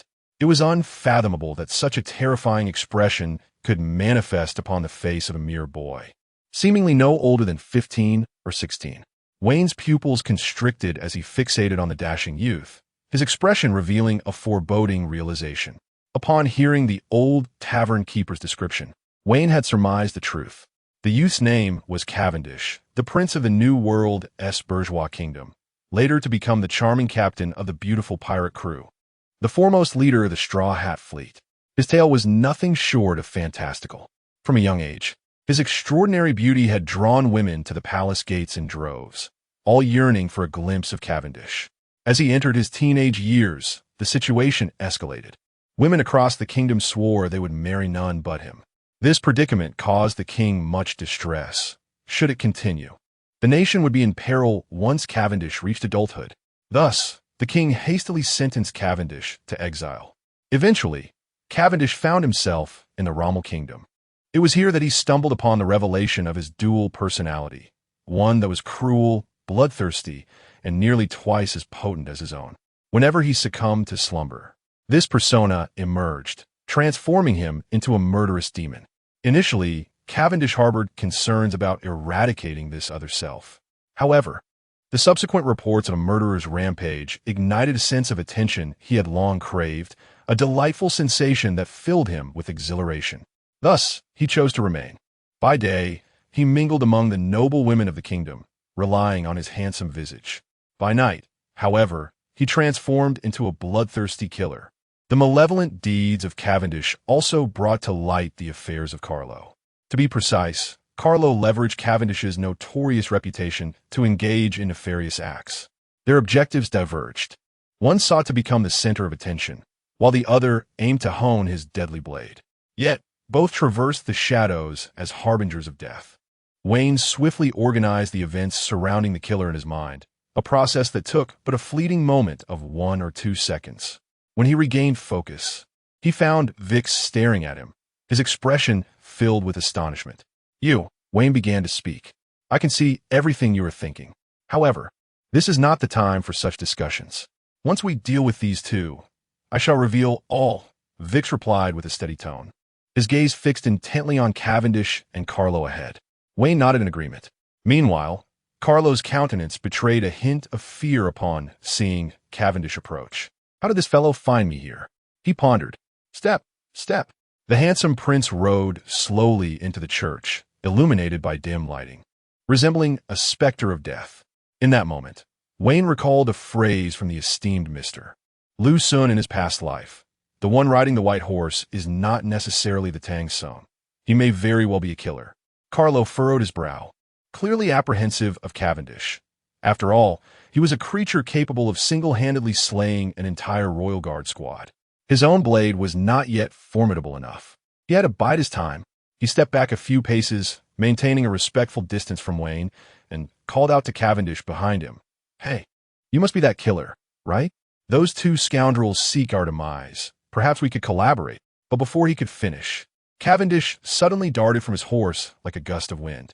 Carlo barely registered the swift motion of Cavendish's blade before a chilling breeze swept past his ear. Swish, swish, swish. Countless flashes of steel appeared before his eyes, and in an instant, his body bore the cruel marks of razor-sharp cuts. Blood gushed forth, droplets soaring into the air before splattering onto the sacred floor of the church. This night, within the hallowed sanctuary, was destined to witness a tempest of bloodshed. The piercing cries of agony pierced the night sky. Carlo had scarcely time to react before Cavendish's swift sword brutally pierced him at multiple points. His visage drained of all color. He fell backward, crashing onto the floor, blood incessantly spilling from his mouth. How could this be? So fast. Gulp. The old priest Vix instinctively swallowed hard, glancing at Wayne beside him. "Did you see that clearly?" "Barely," Wayne replied. The slumbering Cavendish exhibits an astonishing swiftness, judging by the speed and power he demonstrated with his recent sword strike. It is highly probable that this young man has not practiced swordsmanship nor engaged in any form of training since his exile. His current prowess is likely on par with that of notorious pirates boasting bounties in the range of 3 to 400 million. Chapter 36. Advanced observation Haki. After vanquishing Carlo with a sword strike, Cavendish slowly approached Vane and Vix, a chilling grin stretching across his face as he emitted a sinister chuckle. Suddenly, a flash of cold light appeared as Cavendish darted forward once more, his sword carving an elegant arc through the air. Vane's gaze sharpened, and with a resonant hum, he enveloped his blade in armament Haki, propelling himself fiercely towards Cavendish. "I shall see just how swift you truly are." Vane executed a straightforward yet powerful slash, a technique from the naval swordsmanship. However, in the next instant, it felt as though he had cleaved through mere wind. His blade struck the ground, creating a profound gash. So fast, Cavendish had seemingly vanished, only to reappear at Vane's side, thrusting his sword with remarkable speed. Clang! The sound of metal colliding echoed sharply, and a look of confusion crossed Cavendish's sinister face. "It cannot penetrate?" A mechanical, emotionless voice emerged from Cavendish as his sword met the invisible purple barrier surrounding Vane. In an instant, Cavendish leaped back to safety. Amidst the ravaged floor, Vane rose, his expression grave. "Must I resort to my abilities?" There is a sense of reluctance, though it would be effortless to subdue Cavendish with the power of my devil fruit. Relying too heavily on such abilities would hinder my growth. Vane yearned for progress, especially as he operated undercover in the perilous territory of the Beast Pirates. Any opportunity to become stronger was one he could not afford to miss, and now, such a chance lay before him. Whoosh! A gentle breeze brushed against his cheek as Cavendish's assault surged forth once more. Vane engaged in a relentless exchange, parrying the attacks with his military blade. The clash of steel resonated through the air as blades met repeatedly, sparks flying as the powerful winds within the church shattered tables and chairs into splinters. Vix shielded himself with his arm, disbelief etched upon his face. What manner of monsters were these two? Cavendish relied on his ghostly speed and exceptional swordsmanship, while Vane depended solely on his physical prowess. To him, the weapon in his hand, be it sword or fist, was merely a conduit for his strength. As the battle raged on, Vane's frustration mounted. This fellow's speed was truly extraordinary. Just when he seized an opportunity to strike, Cavendish would vanish like a gust of wind. It was akin to a video game where all points were allocated to evasion. Vane possessed immense strength, yet found it impossible to land a blow. Buzz! Vane swiftly dodged, supporting himself on the ground, executing a graceful turn, and kicking outwards in all directions. Tempest kick, chaos. Now, how will you evade this? Countless slashes erupted, indiscriminately targeting every corner of the church.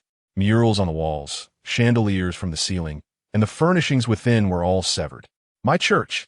Vix's pupils constricted, and he could no longer maintain his composure. He exerted all his strength to stand guard before the coffin, extinguishing every incoming strike. Meanwhile, Cavendish's figure darted through the air, skillfully evading the myriad of slashing waves, akin to a gust of wind, deftly sidestepping the assaults that would carve deep fissures into the walls upon contact. This is unacceptable. You must match his speed, Vix shouted at Wayne. Wayne, now back on his feet, felt a surge of astonishment within. Indeed, this was not feasible. How could he keep pace with such swiftness? Utilizing the technique known as Soru from the six forms could barely achieve that velocity. Yet how could he accurately strike him? Was it through the strength of his limbs or sheer speed? As he pondered this dilemma, Wayne was suddenly reminded of the scene from the original work where Luffy faced Katakuri. Observation haki, perhaps? Memories flashed through his mind like a revolving lantern. At the Marineford training camp, the senior Admiral Kazuru was summoned by Master Zephyr to impart a lesson on practical combat insights. With a hint of lewdness in his tone, he declared, "Speed is power.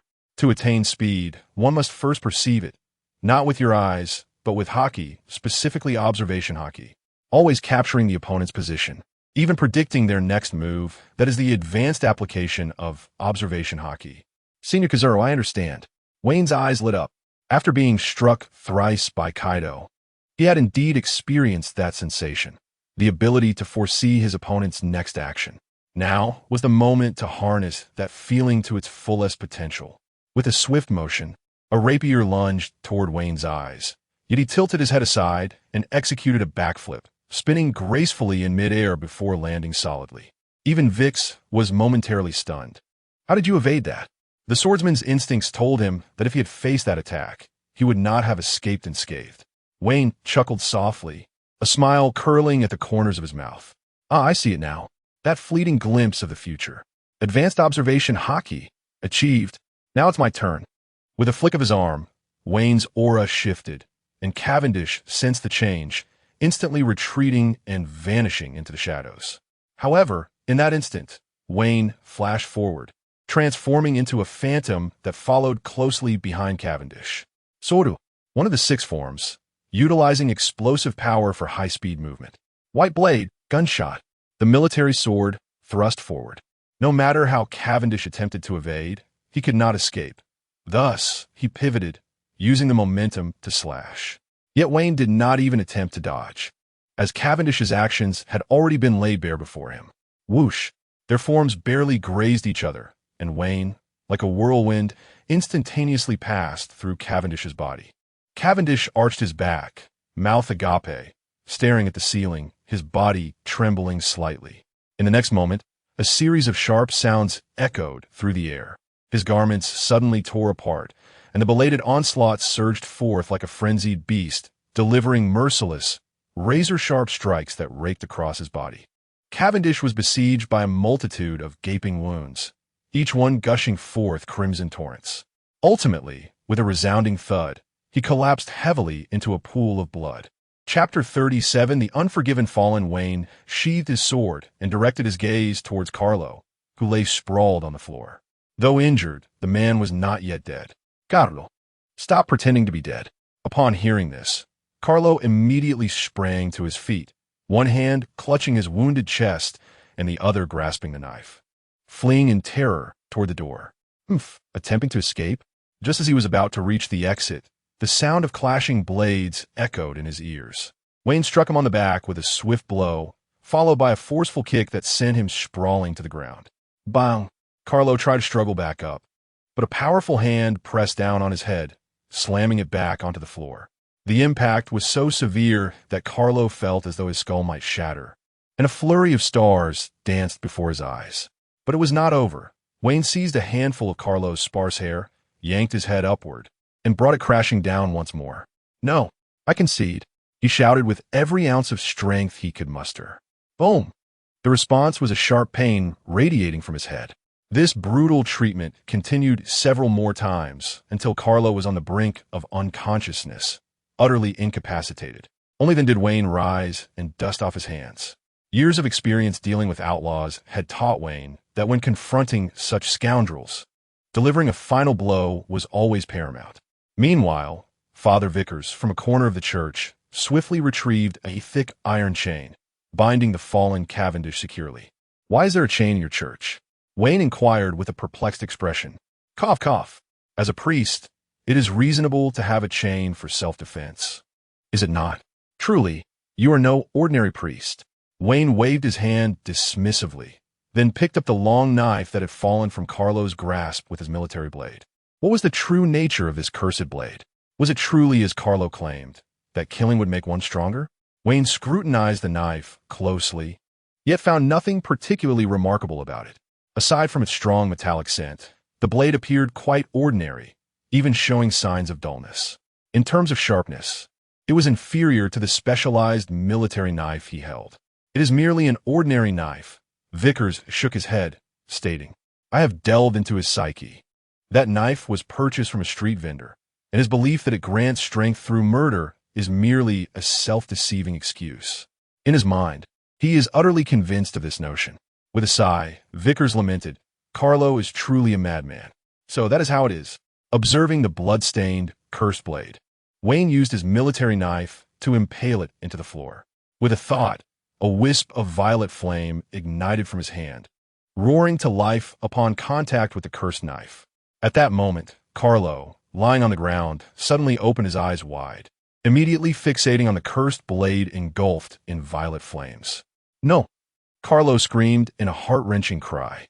"Without the enchanted blade, how could I possibly become a formidable warrior and let my name resonate throughout the world?" He cried out in desperation, his face contorted with immense anguish. "Have you truly deceived yourself?" Wayne raised an eyebrow. The rusted, enchanted sword, under the searing blaze of the purple flames, swiftly melted into a pool of molten iron. "My blade?" Carlo, engulfed in pain and unable to move, could only glare at Wayne with a look of deep malice. You scoundrel, return it to me." Carlo incessantly cursed Wayne. Yet suddenly, as if struck by an epiphany, a sycophantic expression washed over his face as he gazed at Wayne. "By the way, what is that purple flame? It can sever the enchanted blade? It must be stronger, right? Give it to me, I implore you. I wish to grow stronger. Please grant it to me. Give it to me, you bastard." Wayne's gaze grew increasingly frigid. It was evident that Carlo had succumbed to madness. To stoop to such depths for the sake of power? The fallen are beyond redemption. Wayne slowly advanced towards Carlo, his arm enveloped in a violet barrier. The fierce purple flames roaring to life, scorching Carlo's visage to an unbearable heat. "Do you desire such power? Then so be it. Truly. Is this real? Thank you. Once I become powerful, I shall not forget your kindness, I promise." The purple flames, like a relentless curse, swiftly engulfed Carlo's entire being, igniting him in a fierce blaze. In an instant, Carlo's screams of agony filled the air, an indescribable torment consuming him. And soon he was reduced to a charred husk. Witnessing this, Vix took a deep breath. "Well done, lad. You possess great strength." Wayne turned to face Vix. "So, what exactly are you, priest? A power wielder?" Vix nodded.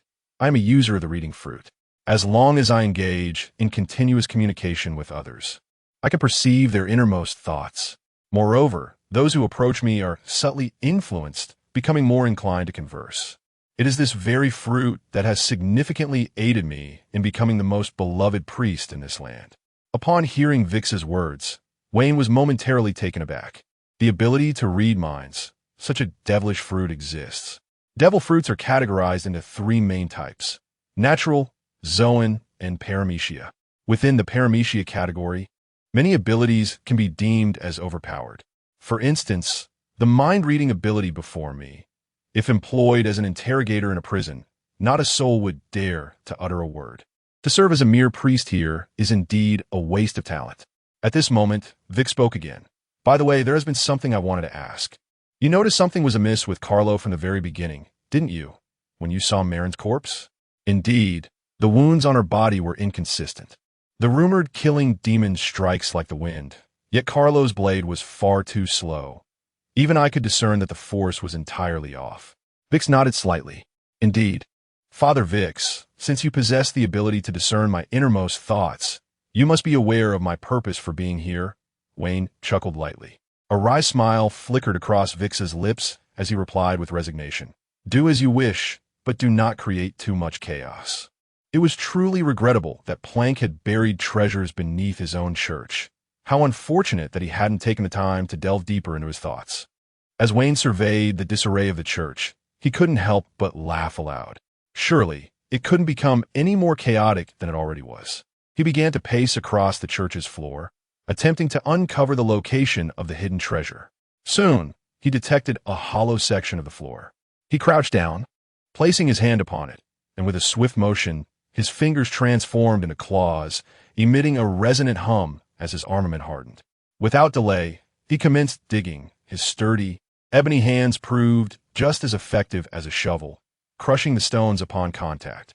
In no time, a substantial pit emerged within the church, eliciting a pained expression from Vix. Within, nestled amidst the damp earth, lay a grand treasure chest. The chest was secured with a lock, and as Wayne examined it, he contemplated how to open it. At that moment, Vix picked up a small stick from the ground and approached, deftly probing the lock's core. In less than 3 seconds, with a satisfying click, the lock sprang open. Wayne's face was a canvas of bewilderment. Father, what exactly did you do for a living before? Chapter 38. Lieutenant Commander of the Navy, Loyalty. Confronted with Wayne's inquiry, Vix momentarily faltered, a reminiscent expression gracing his features as if he were reflecting upon the tumultuous history of his earlier years. Would you care to hear tales of my past? He proposed. Not at all, Wayne interjected, crossing his arms defiantly across his chest. It's surely yet another tired tale of a pirate hunter, weary of bloodshed, reinventing himself as a righteous priest, Wayne retorted. Vix was taken aback, remaining silent for a considerable time before finally uttering, "You rascal." Subsequently, Wayne flung open the lid of the treasure chest, and in that instant, a dazzling light burst forth, illuminating the entire chapel. The chest brimmed with gold and silver treasures, an array of exquisite jewelry, and even a crown crafted from gold, symbolizing nobility and power. Ding! Upon beholding this wealth, Wayne's pupils sparkled with 2 glittering dollar signs. These treasures could easily fetch around 2 billion berries, conservatively speaking. If sold on the black market, the sum would be even greater, equivalent to 2 decades of my salary. Ahem, Vix, observing Wayne's entranced expression, could not suppress a couple of coughs. Wayne, regaining his composure, managed an awkward smile. Well, dear old priest, I've hardly ever dealt with money. I have no interest in it. Vix's lips twitched in skepticism. Do you think I believe that? Nonetheless, while Wayne harbored a lust for wealth, he had indeed rendered great service, apprehending the true murderer and sending that scoundrel Carlo to meet his maker, thus becoming a benefactor of the Rommel kingdom. Henceforth, the citizens of Rommel regained their nights. Although the external fog lingered, the distinction between day and night had diminished. What are your plans for that fellow? Vix asked, gesturing toward Cavendish, shackled securely in chains. Just a reminder, he carries a bounty of 200 million berries in the Rommel kingdom. 200 million? Quite substantial. Wayne mused as he approached Cavendish, who was now fast asleep, drenched in blood. A glimmer of greed flickered across Wayne's countenance. It is worth noting that pirate hunters receive a discounted bounty for apprehending criminals, approximately a 30% deduction. However, the regular Navy operates differently. Capturing such a perilous pirate outside of working hours not only earns 1 military merit, but also the full bounty. Given that Wayne was tasked with infiltrating the Beast Pirates, capturing Cavendish would undoubtedly count as an action outside of regular duties. With this thought, Wayne retrieved a miniature transponder snail from his pocket. Navy Headquarters, Marineford. Even at midnight, the office of the Fleet Admiral remained brightly lit. The on-duty naval personnel gazed at the Fleet Admiral's office with admiration. It was quite remarkable that, at such a late hour, Fleet Admiral Sengoku and Vice Admiral Garp were still engrossed in military affairs.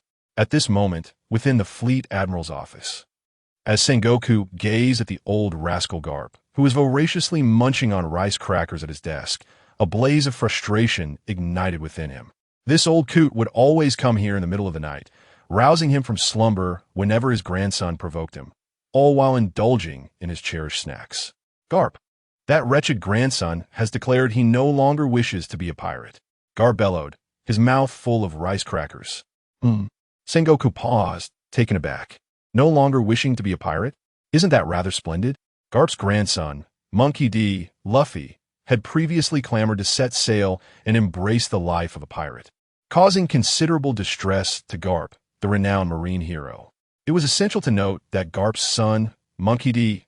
Dragon, was now the leader of the Revolutionary Army, the arch-nemesis of the world government. If his grandson were to pursue piracy, their family would indeed become quite the spectacle. That lad insists he does not wish to be a pirate. He claims he aspires to be the king of the pirates. Garp shouted at Sengoku. Urgency etched across his face as crumbs of rice crackers spewed on his Sengoku-esque visage. Sengoku frowned deeply, a dark line appearing on his forehead, his expression clouded with concern. This entire family is utterly unreliable. That is your family matter. I have told you repeatedly to cease bothering me. Furthermore, raising the next generation of Marines to be akin to Dragon and Luffy, do you think you bear no responsibility as a Marine hero? Sengoku retorted without hesitation. The old man. Garp was evidently taken aback by Sengoku's words, his face flushing crimson. He opened his mouth, but could not articulate a response, hastening his consumption of rice crackers instead. Stop eating. Leave some for me. Sengoku was about to seize the rice crackers when a miniature transponder snail on the desk began to ring. Brew Sengoku's gaze sharpened. It was Bruce Wayne's exclusive phone. Garp, step aside.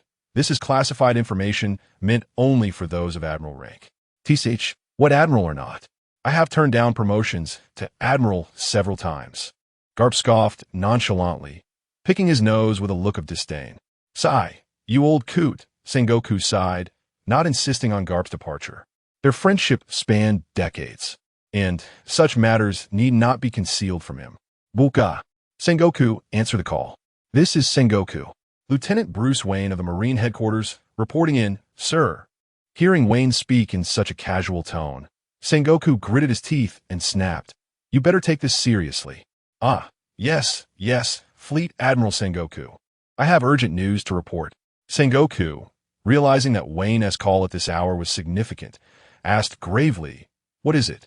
Wayne then relayed the revised account of Kaido's orders to conquer the Dressrosa Kingdom and the events occurring in the Rommel Kingdom.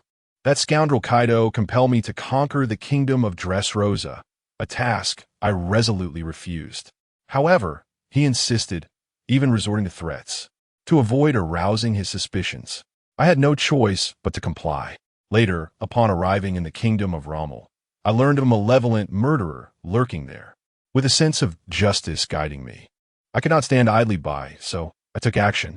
After listening, Sengoku's brow furrowed with concern. Yet, as he processed the information, his gaze sharpened with intensity. So, what led you and those pirates to the Kingdom of Rommel? Well, it was due to those illiterate pirates who couldn't navigate properly, causing us to veer off course in the vast ocean and end up here, explained Vayne. I see Sengoku fell into contemplation. He was aware that Kaido was a notorious battle maniac, but he never anticipated that Kaido would dare to set his sights on a world government-affiliated nation. Unfortunately, the naval forces near Dressrosa were alarmingly limited. Should a crisis arise, timely support would be exceedingly difficult. What are your thoughts, Vayne? Sengoku inquired. Me? I am merely an observer, Vayne jested. Are you not the fleet admiral?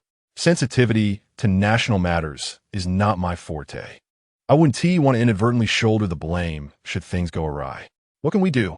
Whatever you decide, Admiral Sengoku, I will follow your lead. Upon hearing this, Sengoku stroked his goatee thoughtfully. I had anticipated that with your resolution of the Fosvuff situation and the murderous threat in the Kingdom of Rommel, I could reward you with a promotion and a raise after your next military accomplishment, such as this matter in Dressrosa. However, it seems even your cleverness cannot resolve this predicament. It appears we must, Before Sengoku could finish his thought, Vayne interjected urgently. Wait, Admiral Sengoku. I have a plan. Chapter 39. Who we rob is who has wealth. Admiral Sengoku. I have a plan that could ensure the safety of Dressrosa. Haha, what a delightful little rascal you are.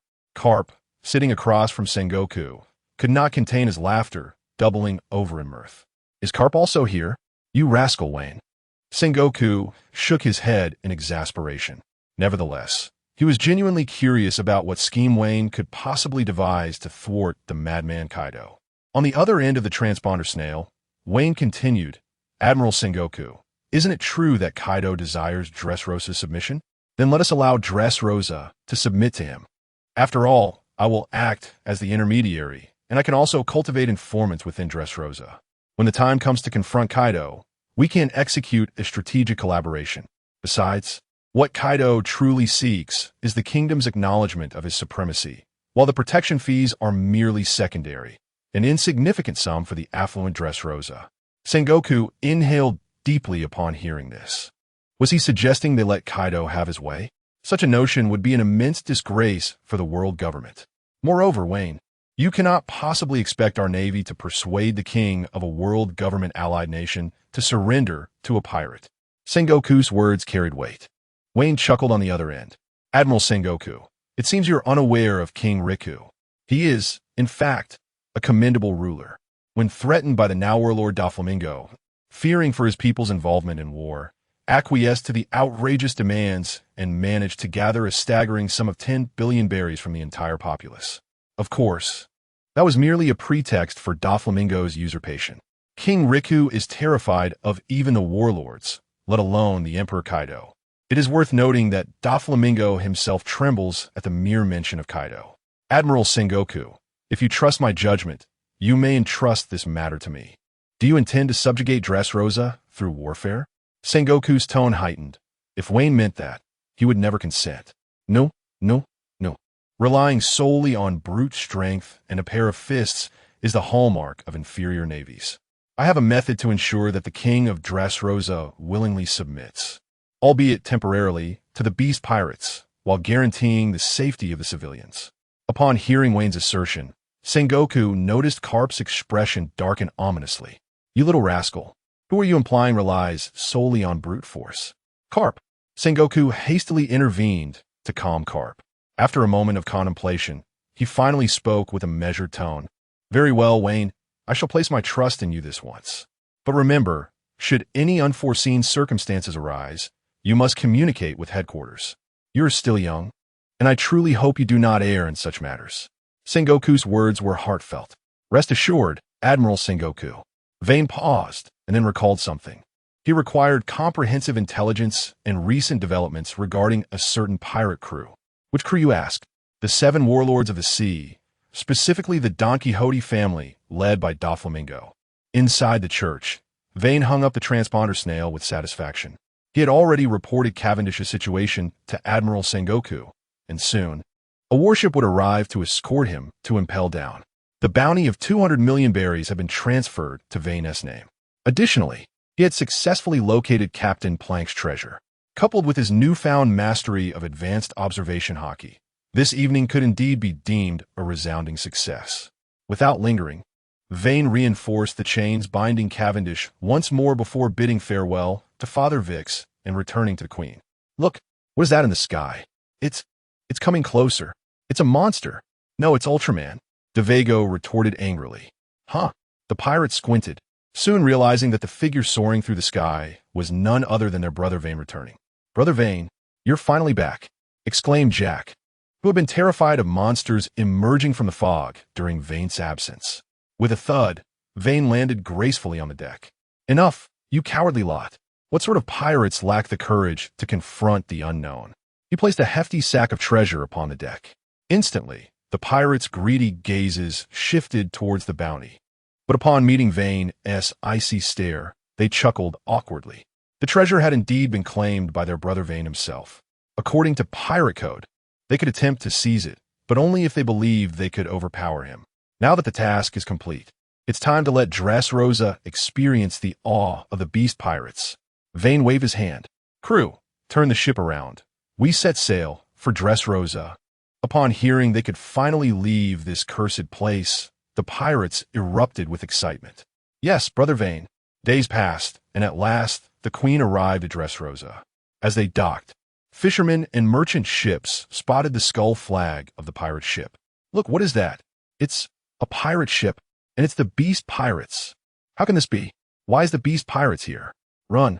The sight of the Beast Pirates flag sent the people at the port scattering in terror, a testament to Kaido's notorious reputation in the New World. Before long, the pirate ship anchored.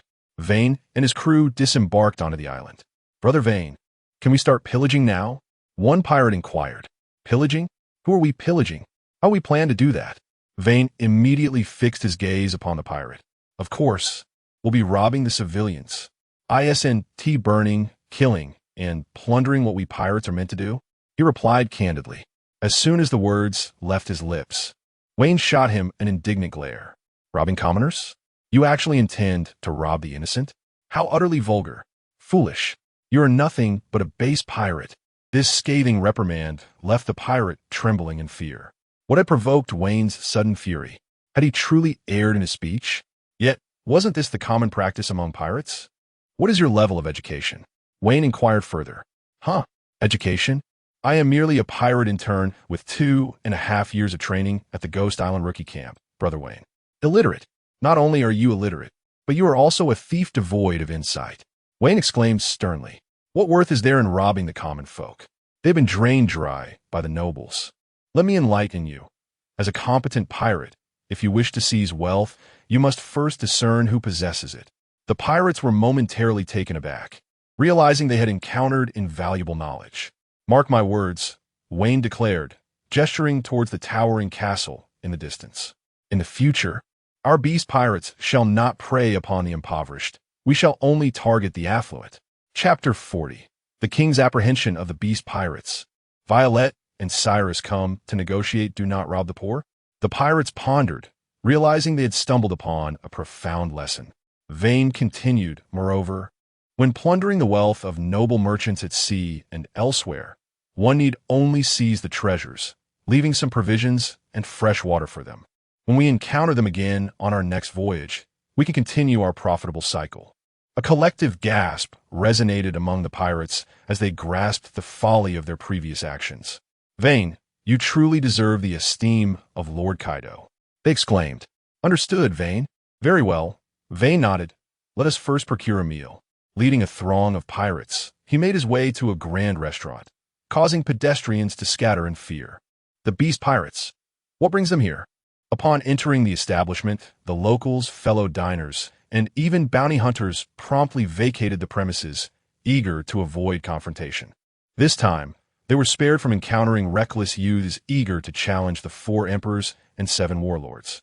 The restaurant staff, visibly anxious, presented a menu with utmost haste, careful not to exhibit any sign of negligence. Seated at a table were Vane, Jack, and Dave. Jack reached for the menu, glanced at it, and slammed it onto the table. Bring us everything on this menu. Vane looked at Jack with confusion. Although their appetites were considerable, was it truly necessary to sample every dish? It soon dawned on him that this lad could not read. Word of the Beast Pirates' incursion into Dressrosa quickly reached King Riku III. In the palace atop the heights, the king, far from the frail figure depicted in the original tale, remained robust and vigorous. The Beast Pirates? Kaido's crew? What brings them here? Panic etched across his face. The Emperor of the Sea was the mightiest pirate of the New World, each member of his crew a formidable beast. Should they desire, they could conquer a nation in the blink of an eye. How many have arrived? King Riku inquired urgently. Approximately 100, my liege. The leading pirate appears quite youthful. A guard reported earnestly. This, your majesty, should we not gather the army and strike while they are still disembarking and unprepared? The guard made a gesture across his throat. Absolutely not. King Riku retorted sharply. This guard, having been raised in the peaceful realm of Dressrosa, was woefully ignorant of the brutal realities of the outside world, particularly the notorious reputation of the Beast Pirates. Should they eliminate these marauders now, Kaido would unleash his wrath, turning Dressrosa into a hellscape. If at all possible, he wished to spare his subjects from suffering. We must not provoke them. However, your majesty, shall we simply allow them to run rampant within our kingdom? Are you aware of the immense terror their arrival has inflicted upon the kingdom's inhabitants? The guard's words held merit, and King Liku, upon hearing them, wore a frown of deep concern, uncertain of how to proceed. Should he seek a truce with the pirates? Should he voluntarily offer treasures? At that moment, a gentle female voice broke through. Father, I have seen them too. The speaker was Princess Violet, the second daughter of King Liku, who approached him and performed a respectful curtsy. King Liku inquired, Violet, what do you believe we ought to do? Though still young, his daughter possessed remarkable wisdom beyond her years, and she was an empowered user of the Mera Mera no Mi, capable of seeing through objects and discerning the hearts of men. She frequently assisted her father in matters of state and was devoted to charitable endeavors, thus earning great respect within the kingdom. Father, these pirates are certainly not benevolent. Although we are a member of the world government, should we truly provoke Kaido, the consequences would be unbearable, Violet stated, her tone calm, indicating the depth of her contemplation. Do you suggest that we show them weakness? King Liku's expression bore a hint of bitterness, for as a king, how could he appear feeble before pirates in the eyes of his subjects? Actually, before coming to see you, I met with Cyrus. For the sake of Dressrosa, he is willing to negotiate with those pirates, Violet continued. Cyrus? A tall, formidable figure emerged in King Liku's mind. Cyrus, the legendary swordsman of the bullfighting arena, who once held an undefeated record of 3-0-0-0 matches, renowned as Dressrosa's mightiest warrior. Furthermore, during his time as the protector of King Liku's eldest daughter, Scarlet, a bond had blossomed between them. Consequently, King Liku announced the tragic news of Princess Scarlet's demise, concealing the truth from all, allowing Cyrus and Scarlet to retreat to the sunflower fields, where they had recently welcomed a lovely daughter named Rebecca. To send Cyrus to negotiate with the pirates? Indeed, that is an excellent idea. His formidable strength would likely deter those pirates from committing any outrageous acts within the kingdom. Meanwhile, Vane, having feasted with the pirates, swaggered out of the tavern. Naturally, as a pirate, he understood the notion of dining without payment. However, the complimentary meal was surprisingly delightful. With a toothpick in his mouth, Vane led the pirates down the street, where passers-by scurried away, fearful of provoking them. Jack relished this atmosphere of intimidation, adopting a boastful demeanor, a fierce countenance, all while his heart raced with excitement. Brother Vane, where are we headed next? The palace? Jack exclaimed, his scythe eager for action. Yet, Vane directed them to an inn, ensuring everyone was accommodated. Brother Vane, what are we doing? DeVego questioned, puzzled by their intentions. Do not ask too many questions. I have my own arrangements. Until I give you my command, do not venture outside, Wayne said calmly. Understood, Brother Wayne, Dave replied, fully compliant with Wayne's directives, showing no dissent. Keep a close watch on them, especially Jack.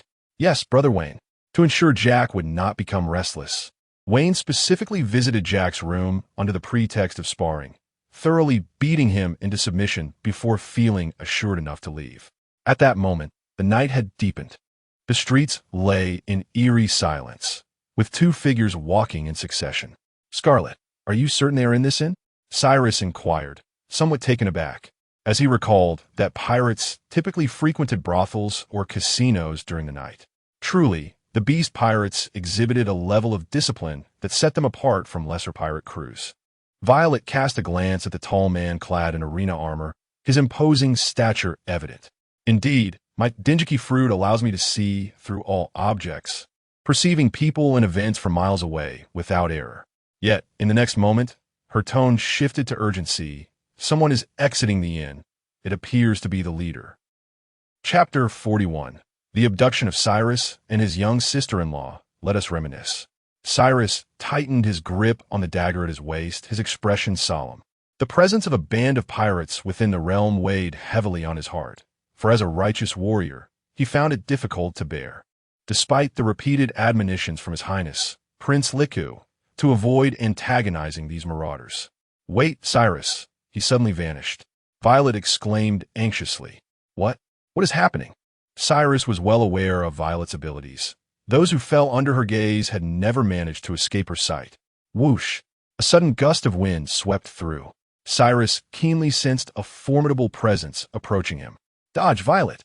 he shouted, swiftly bending his legs as he unsheathed his iron sword and charged forward. Clang! The sound of metal clashing resounded abruptly. Violet had barely registered the situation when she witnessed the scene of Cyrus locked in combat with the young pirate. A fleeting thought crossed her mind. Could it be that this man had not hidden away, but rather moved with such swiftness that even she failed to perceive him? How could he be so fast? With a rush, the two swiftly separated, Cyrus's figure retreating violently across the ground as he plunged his sword into the earth, barely stabilizing himself. Following this brief exchange, Cyrus was left in a state of astonishment. The strength and speed of this foe were formidable.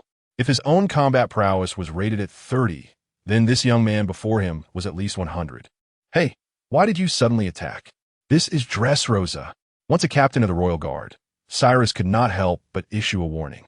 Yet, Vane merely smiled faintly, asserting, "Indeed, this is Dressrosa, but who's Dressrosa? It is rather difficult to say." No sooner had he spoken than Vane charged forward once more, his intention clear, to swiftly subdue the kingdom's strongest warrior, thereby advancing his subsequent plans. Cyrus, caught off guard by Vane's sudden aggression, hastily retaliated. Whoosh! The two's attacks clashed again, a shower of sparks illuminating the air. Yet, it soon became apparent that Cyrus was falling behind. Vane's haki had developed to the point of foresight. Even without utilizing his devil fruit abilities, his speed and reflexes alone could overpower a multitude of strong opponents. Bang! In the midst of evasion, Cyrus was ultimately caught off guard by Vane, who feigned a strike before delivering a powerful kick to his chest. Cyrus's body crashed violently against the wall, and just as he attempted to rise, a massive fist came crashing down. With a resounding thud, Cyrus was rendered unconscious. Violet instinctively covered her mouth, gazing in disbelief at the scene before her. Her brother-in-law, the mightiest warrior of Dressrosa, the undefeated legend of the bullfighting arena, had succumbed so easily. Even so, the young pirate maintained an air of nonchalance. After confirming that Curries had indeed lost consciousness, Wayne cast a cheerful glance towards Princess Violet, who bore a striking resemblance to Robin. It must be said that her ability to locate the two of them so swiftly had greatly aided Wayne.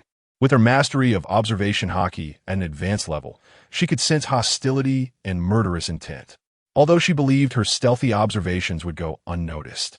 Wayne had already discerned their positions through his heightened perception. What do you want? Please, don't come any closer." Violet's heart raced with panic as the man drew nearer, losing the composure she had previously exhibited. She had misjudged the strength of this group of pirates. Initially, she thought that with Curries by her side, even 100 pirates would pose no threat. Yet, she was taken aback by the presence of such formidable adversaries among them. Contemplating the pirates' nefarious deeds alongside her own beauty, Violet's spirits plummeted. "Please, don't come any closer. My father is the king of Dressrosa." Wayne smirked, though it was feigned. "Your father's status would be of no consequence, even if he were Whitebeard himself." In a swift motion, he maneuvered behind her, using a prepared cloth to bind her mouth and body tightly, wrapping her like a dumpling. The execution was seamless, devoid of hesitation, clearly indicating his familiarity with such actions.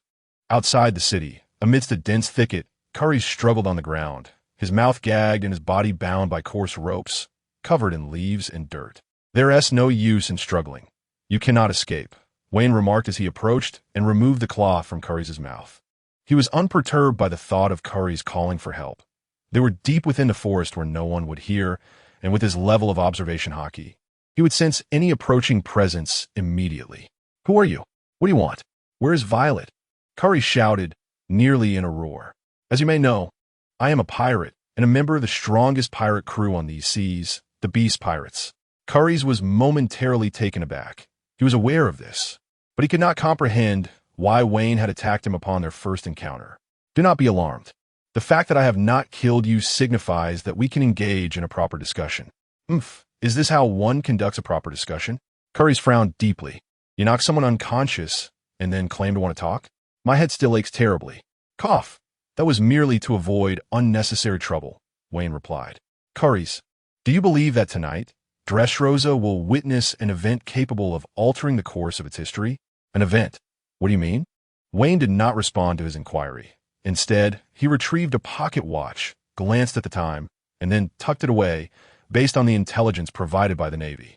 The arrival of Don Quixote's family vessel at Dressrosa is approximately 3 hours away. Chapter 42.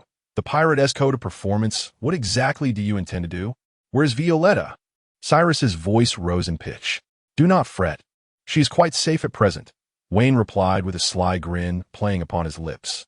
He continued, In truth, I have come to aid this nation. Cyrus paused in disbelief, then bellowed, Aid this nation? What nonsense! Is it truly necessary to abduct both him and Princess Violetta to such a place? Wayne was not particularly adept at negotiations from a position of superiority, for he was not a genuine pirate. Dealing with criminals might have been manageable. But the man before him, Cyrus, was a well-trained and exceptional soldier. It would require a pirate's cunning to handle someone of his caliber. I am well acquainted with many aspects of your life, Cyrus, the undefeated champion of the bullfighting arena, the kingdom's mightiest soldier. Naturally, this is common knowledge among the citizens of Dressrosa, but allow me to share something they do not know. For instance, the affection you share with the princess. A love so profound that it compelled the king to consent to your union, even to the extent of fabricating a tale of her demise to fulfill your desires. In the stillness of the forest, only the sounds of birds and insects filled the air, and a silvery moonlight cascaded down. By its glow, Wayne could see Cyrus's expression shift to one of panic. You all right? I recall you have a daughter who is merely a few years old, I believe. She may be waiting for you at the quaint little cabin in the flower fields with her mother. Wayne's words were laced with a palpable aggression, an unmistakable threat. Cyrus's body stiffened, his mind churning tumultuously. How could he possibly know these things? How could he know that he and Scarlet resided in a cabin within the flower fields? A pirate, how could he possess such knowledge? Scarlet and Rebecca are in danger. In but a moment, the weight of paternal responsibility overwhelmed the dignity of a soldier. Cyrus's face contorted with rage, emotions on the brink of collapse, his eyes bulging as they locked onto Wayne, a nameless fury blazing within him, as if it could incinerate Wayne on the spot. Mr. Cyrus, it seems you hold your wife and daughter in high regard, Wayne taunted, inching closer to Cyrus, his arrogance unabated. There's an old saying in my homeland. What matters most for a family is to depart this world in perfect unison. I trust you wouldn't want any misfortune to befall your beloved wife and daughter. Would you? Cyrus was momentarily taken aback. Though the pirate before him exuded malevolence, his strength was terrifyingly formidable, should he truly decide to act. Even the entire royal guard would be powerless against him. Indeed, Cyrus felt fear creep in. Once a humble commoner, he had ascended to become the kingdom's strongest soldier through sheer courage, unflinching in the face of torment during interrogations. Yet, the most precious treasures in his life were his wife, Scarlet, and his young daughter, Rebecca. Under the weight of Wayne's threats, he ultimately succumbed, choosing to embrace the role of a good father and husband over that of a soldier. Cyrus's eyes were filled with despair. How could you possibly spare them? If only you would let them go, I would grant you any request. In Cyrus's words, Wayne detected an undercurrent of pleading, which stirred his heart ever so slightly. Truly a good man, in stark contrast to that despicable Carlo from the Rommel kingdom. Yet, Wayne maintained his ruthless facade, sneering, Very well, Cyrus. You shall come to appreciate the choice you have made. Now, tell me, how many soldiers guard the palace at this moment? The palace? What do you intend to do? Cyrus stammered. It appears you are still unaware of the extent of my methods and strength, Cyrus. Now, do wait a moment while I fetch your wife and daughter. Wait. Cyrus exclaimed anxiously. King Liku despises having too many people within the palace. At this hour, there are only the guards at the gates and a few patrolling squads, no more than 200 in total. Once the betrayal began, there was no turning back. Cyrus divulged the circumstances within the palace to Wayne in detail. Only that few? Surely you jest? It is true. King Liku is a good man. He does not favor soldiers working late into the night. Very well, let us pay him a visit shortly. What did you say? Whoa. Before Cyrus could fully comprehend, Wayne swiftly approached and tightly bound his mouth again with cloth. As if wary of any potential resistance from Cyrus, Wayne moved to a nearby tree, conjuring a sphere of purple flame in his hand, the intense heat distorting the air around them. Cyrus's pupils constricted as he stared, transfixed by the flames. Wayne grinned. "Do not entertain thoughts of subterfuge, Cyrus. You must understand." With a crackle, the purple flames ignited the tree's trunk, raging with a ferocity far surpassing ordinary fire. In no time, the massive tree, which required 3 men to encircle, was reduced to ashes. Witnessing this scene, Cyrus's heart plummeted. Such terrifying power, if allowed to run rampant within the kingdom, would spell catastrophic ruin for Dressrosa. Once Wayne confirmed that Cyrus was securely bound, he swiftly vanished in another direction. Woo-woo, on the damp grass, Violetta lay sprawled, her form adorned in a flowing purple gown, her burgeoning figure accentuated by the fabric. Whoosh! A rush of wind heralded Wayne's sudden appearance before her. Violetta attempted to speak, but her mouth was stuffed with cloth, rendering her voiceless. "I apologize, Princess Violetta, for the suffering you endure," Wayne remarked with a smile. Violetta clenched her silver teeth, her sorrowful gaze fixed upon Wayne. Having been raised in the lap of luxury within the palace, when had she ever endured such indignity? Now, the man's face was etched with malevolence, and a sinister thought surged within her. In the next moment, Wayne approached her with a wicked grin, and Violet appeared to accept her fate, tightly closing her eyes as a tear cascaded down her cheek. To her surprise, Wayne did not harm her. Instead, he removed the cloth from her mouth. Princess Violet seemed rather timid. Hearing Wayne's taunt, Violet felt a flush of embarrassment and could not help but exclaim, "As a formidable individual, why would you engage in such despicable acts?" "Ah, it sounds as though I have committed some outrageous offense against you," Wayne replied with a smirk. "And pray tell, in what way have I been despicable?" "Not despicable? Then why have you kidnapped me and brought me to such a place?"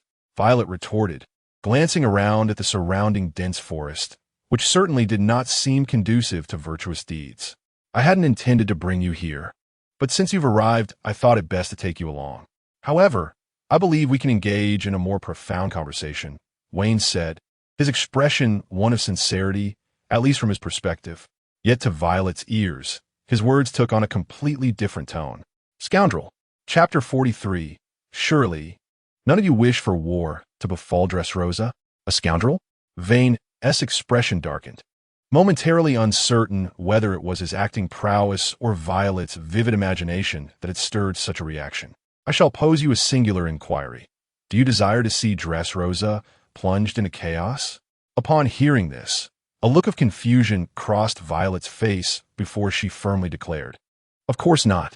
Precisely, you are an astute woman, and you have witnessed my capabilities. Should I invade the palace, eliminate the king, and summon pirates to wreak havoc and pillage, what chaos would ensue in Dressrosa?" Violet was taken aback, realizing that Vane's words were not mere jest. Pirates, particularly those of formidable strength, are often deranged and desperate individuals.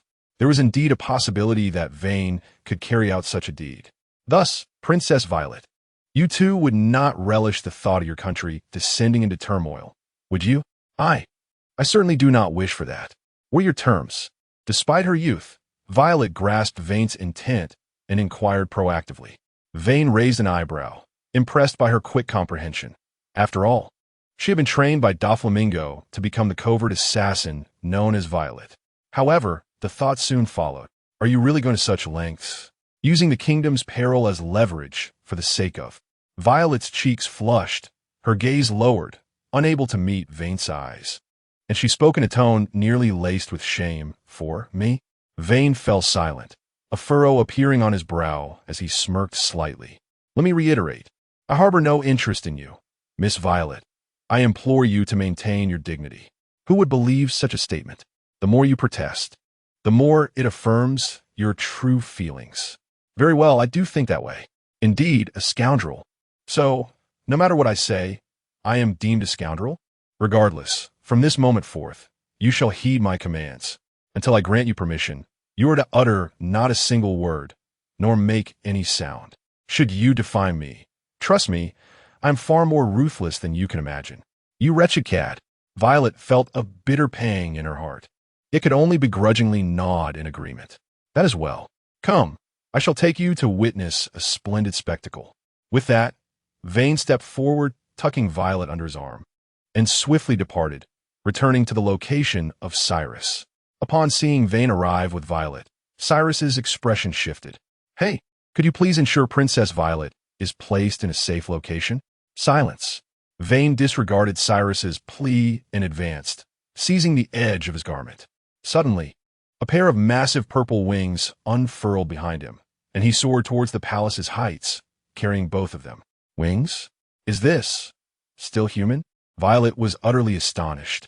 Vane moved swiftly, soon arriving above the royal palace, gazing down at the towering castle-like structure. Despite carrying two companions, his movements remained remarkably rapid.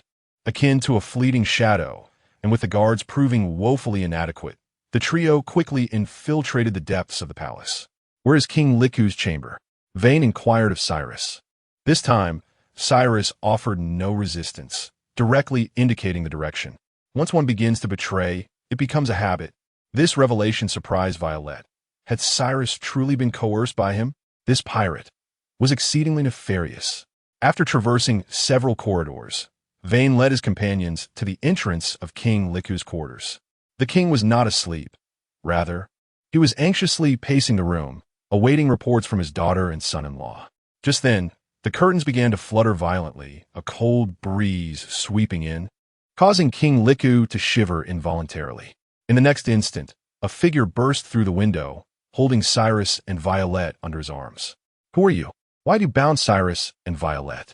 King Liku, the sovereign, maintained a composed demeanor, despite the unexpected intrusion, as he regarded the handsome young man before him. Bruce Vane, a former naval officer, now a member of the Beast Pirates.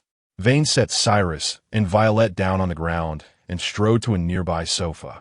Seating himself with a commanding air reminiscent of a domineering pirate, Cyrus and Violet, aware of Vane's formidable prowess, felt concern for King Liku, but understood their inability to assist. They could only watch with anxious expressions. The atmosphere grew tense. King Liku scrutinized Vane, his gaze flickering. Although he was a king, he was also a skilled swordsman. Judging by Vane's imposing aura, it was evident that this man was exceptionally powerful. What is the objective of the Beast Pirates? King Liku broke the silence. This country, Vane replied coolly. The impact of those words struck King Liku, who had mentally prepared himself but still found the revelation shocking. Had Kaido's ambitions grown to the point of seeking to devour an entire nation?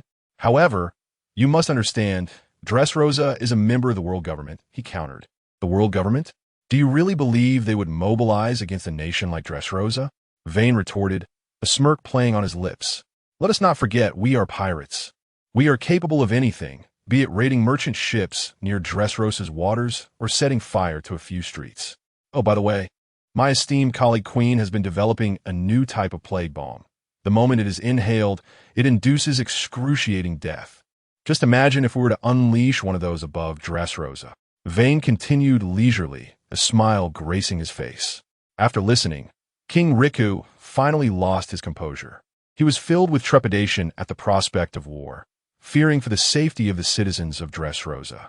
So, Your Excellency Wayne, what must be done to spare this nation? King Riku inquired with a grave expression. Ah, dear King Riku, there is no need for such alarm. Indeed, Master Kaido desires the entirety of Dressrosa, yet here I am I not? Wayne smirked, revealing a sinister grin. If you can acquiesce to a few modest requests of mine, I could reluctantly extend a helping hand. Please go on, King Riku responded, fully aware that extortion was a customary trait among pirates, and thus, he was not taken aback in the slightest. Very well then. Just as he was about to speak, his communication snail suddenly began to ring.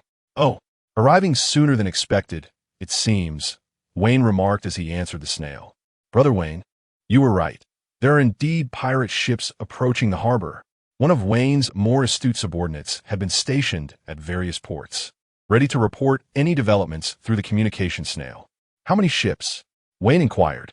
Currently, there are 10 ships in sight, and it appears, Brother Wayne, that they belong to the Don Quixote family. The news of Don Quixote Doflamingo's ascension to the Shichibukai had made headlines, and thus, the members of the Beast Pirates recognized that flag. Inform everyone else to head to the harbor at once and await my command. Chapter 44. The Beast Pirates make their entrance.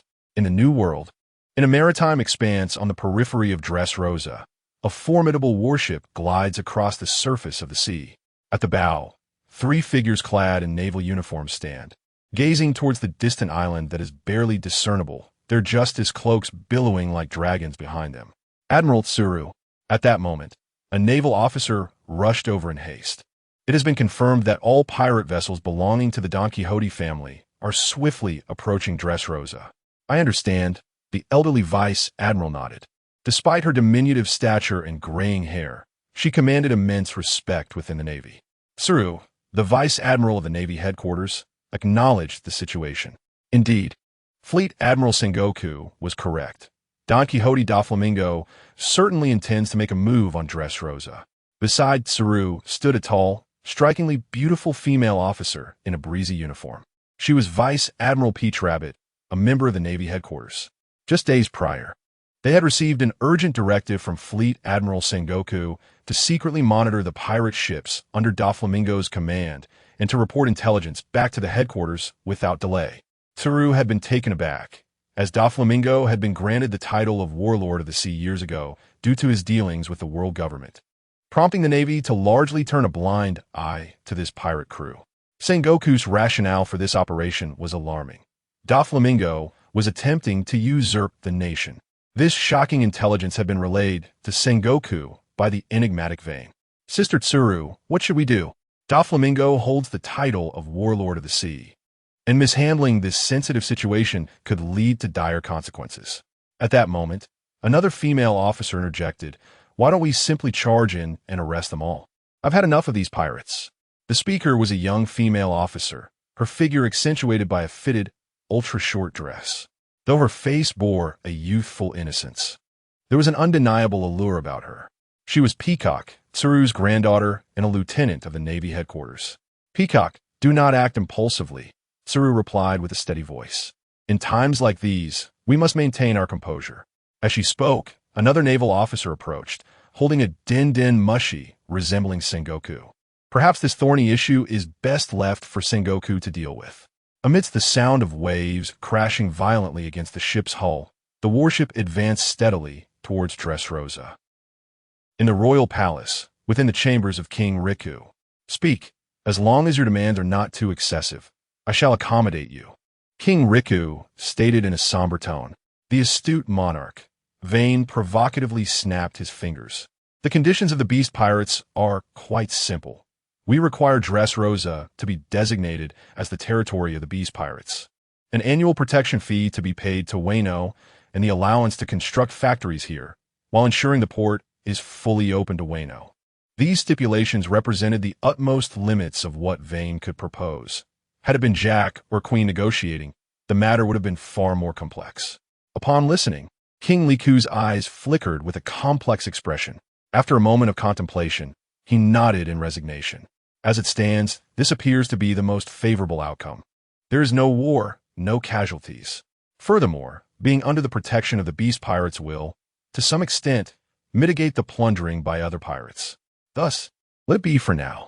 Vane rose and approached Cyrus and Violet. With a look of confusion in their eyes, he untied the ropes binding them. "Next, King Liku. We must discuss the matter of deploying forces against the pirates." Upon hearing this, everyone was taken aback. King Liku exclaimed, "What did you say? Deploy forces? Against the pirates?" As night fell, the port of Dressrosa was shrouded in darkness. Suddenly, several blinding beams of light pierced the night sky, illuminating the entire harbor. Fishermen and passers-by along the shore raised their eyes in astonishment. To their shock, the lights emanated from pirate ships, nearly 10 vessels. What was happening today? Just earlier, the Beast Pirates had arrived, and now there were so many more pirate ships. Was Dressrosa no longer safe? When Doflamingo's pirate ships finally docked, the crowd at the port scattered in panic. The pirates disembarked onto the island, each wielding weapons with swift, practiced movements, resembling well-trained soldiers. Leading them were the three prominent officers from the Don Quixote family, the heads of the diamond, spade, and club troops.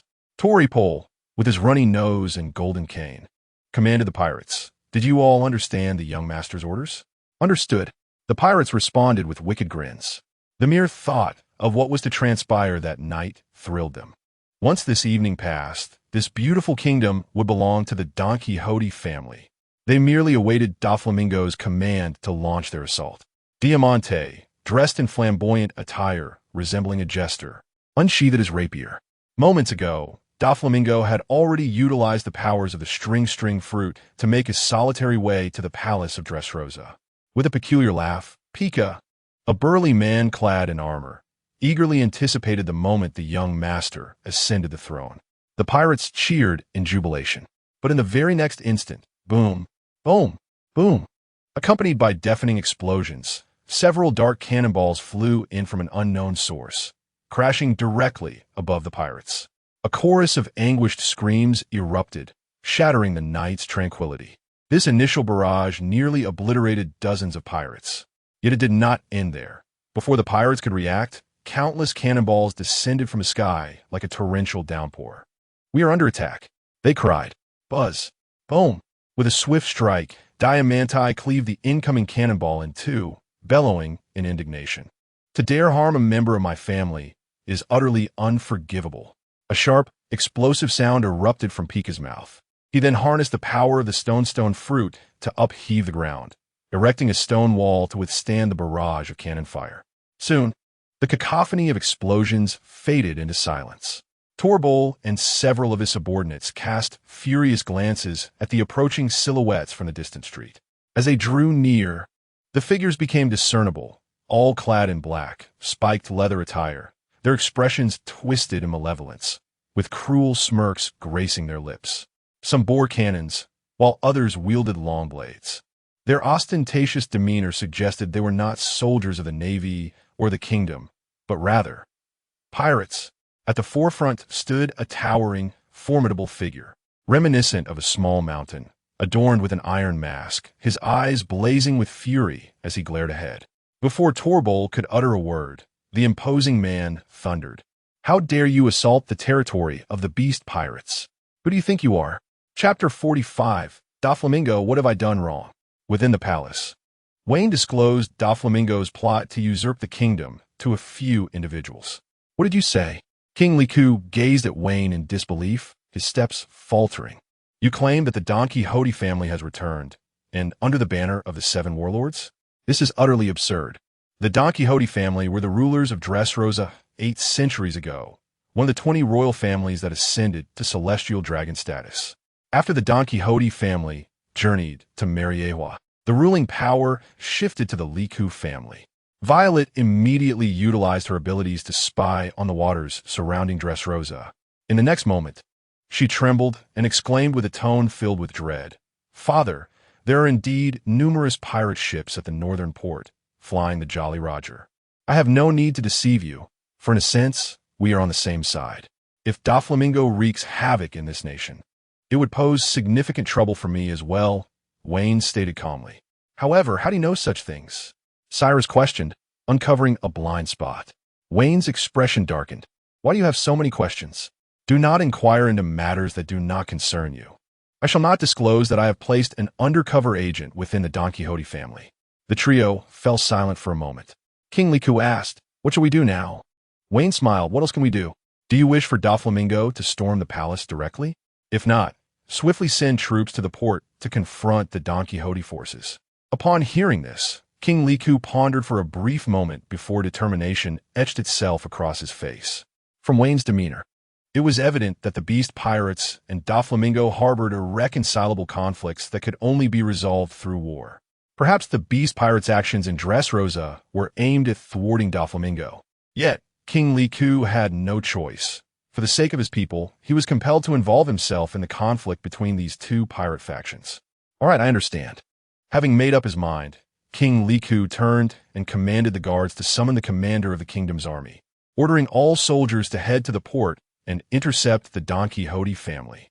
Simultaneously, Wayne reminded that there was also a group of allies present.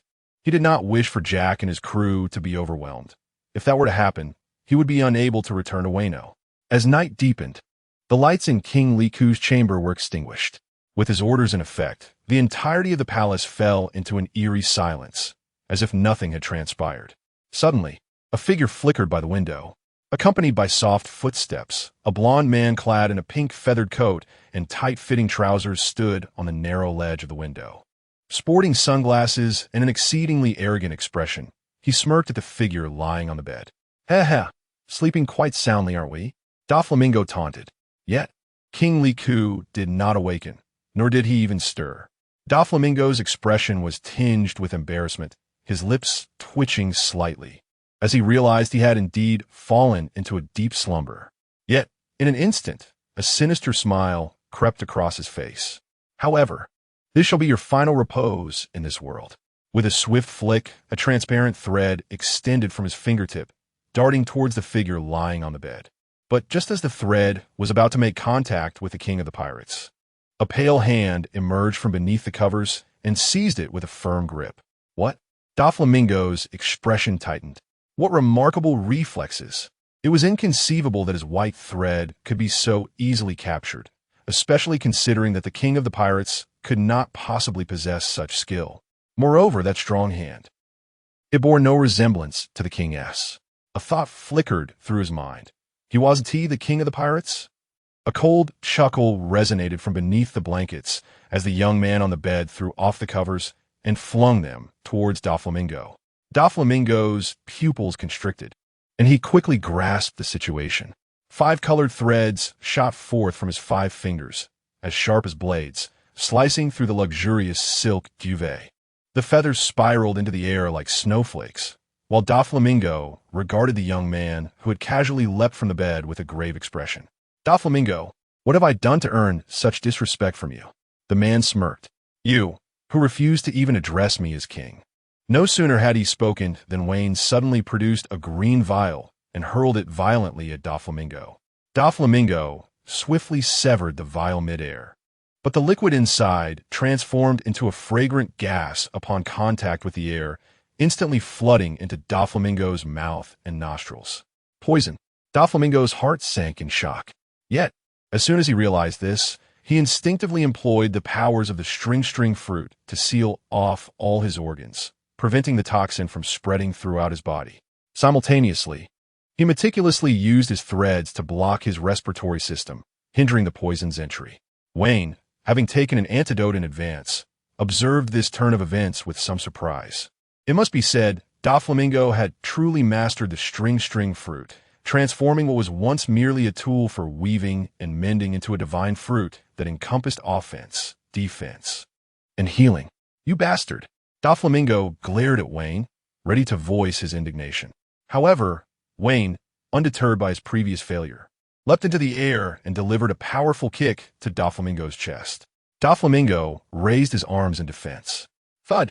He staggered back several steps, feeling his arms grow numb from the sheer force. "This guy's incredibly strong." Wayne seized his collar and, with a swift twist, sent Doflamingo hurtling downward like a shooting star, crashing through 3 walls and landing squarely in the middle of a spacious street. Doflamingo exerted every ounce of strength to stabilize himself, his feet carving deep grooves into the ground. How infuriating!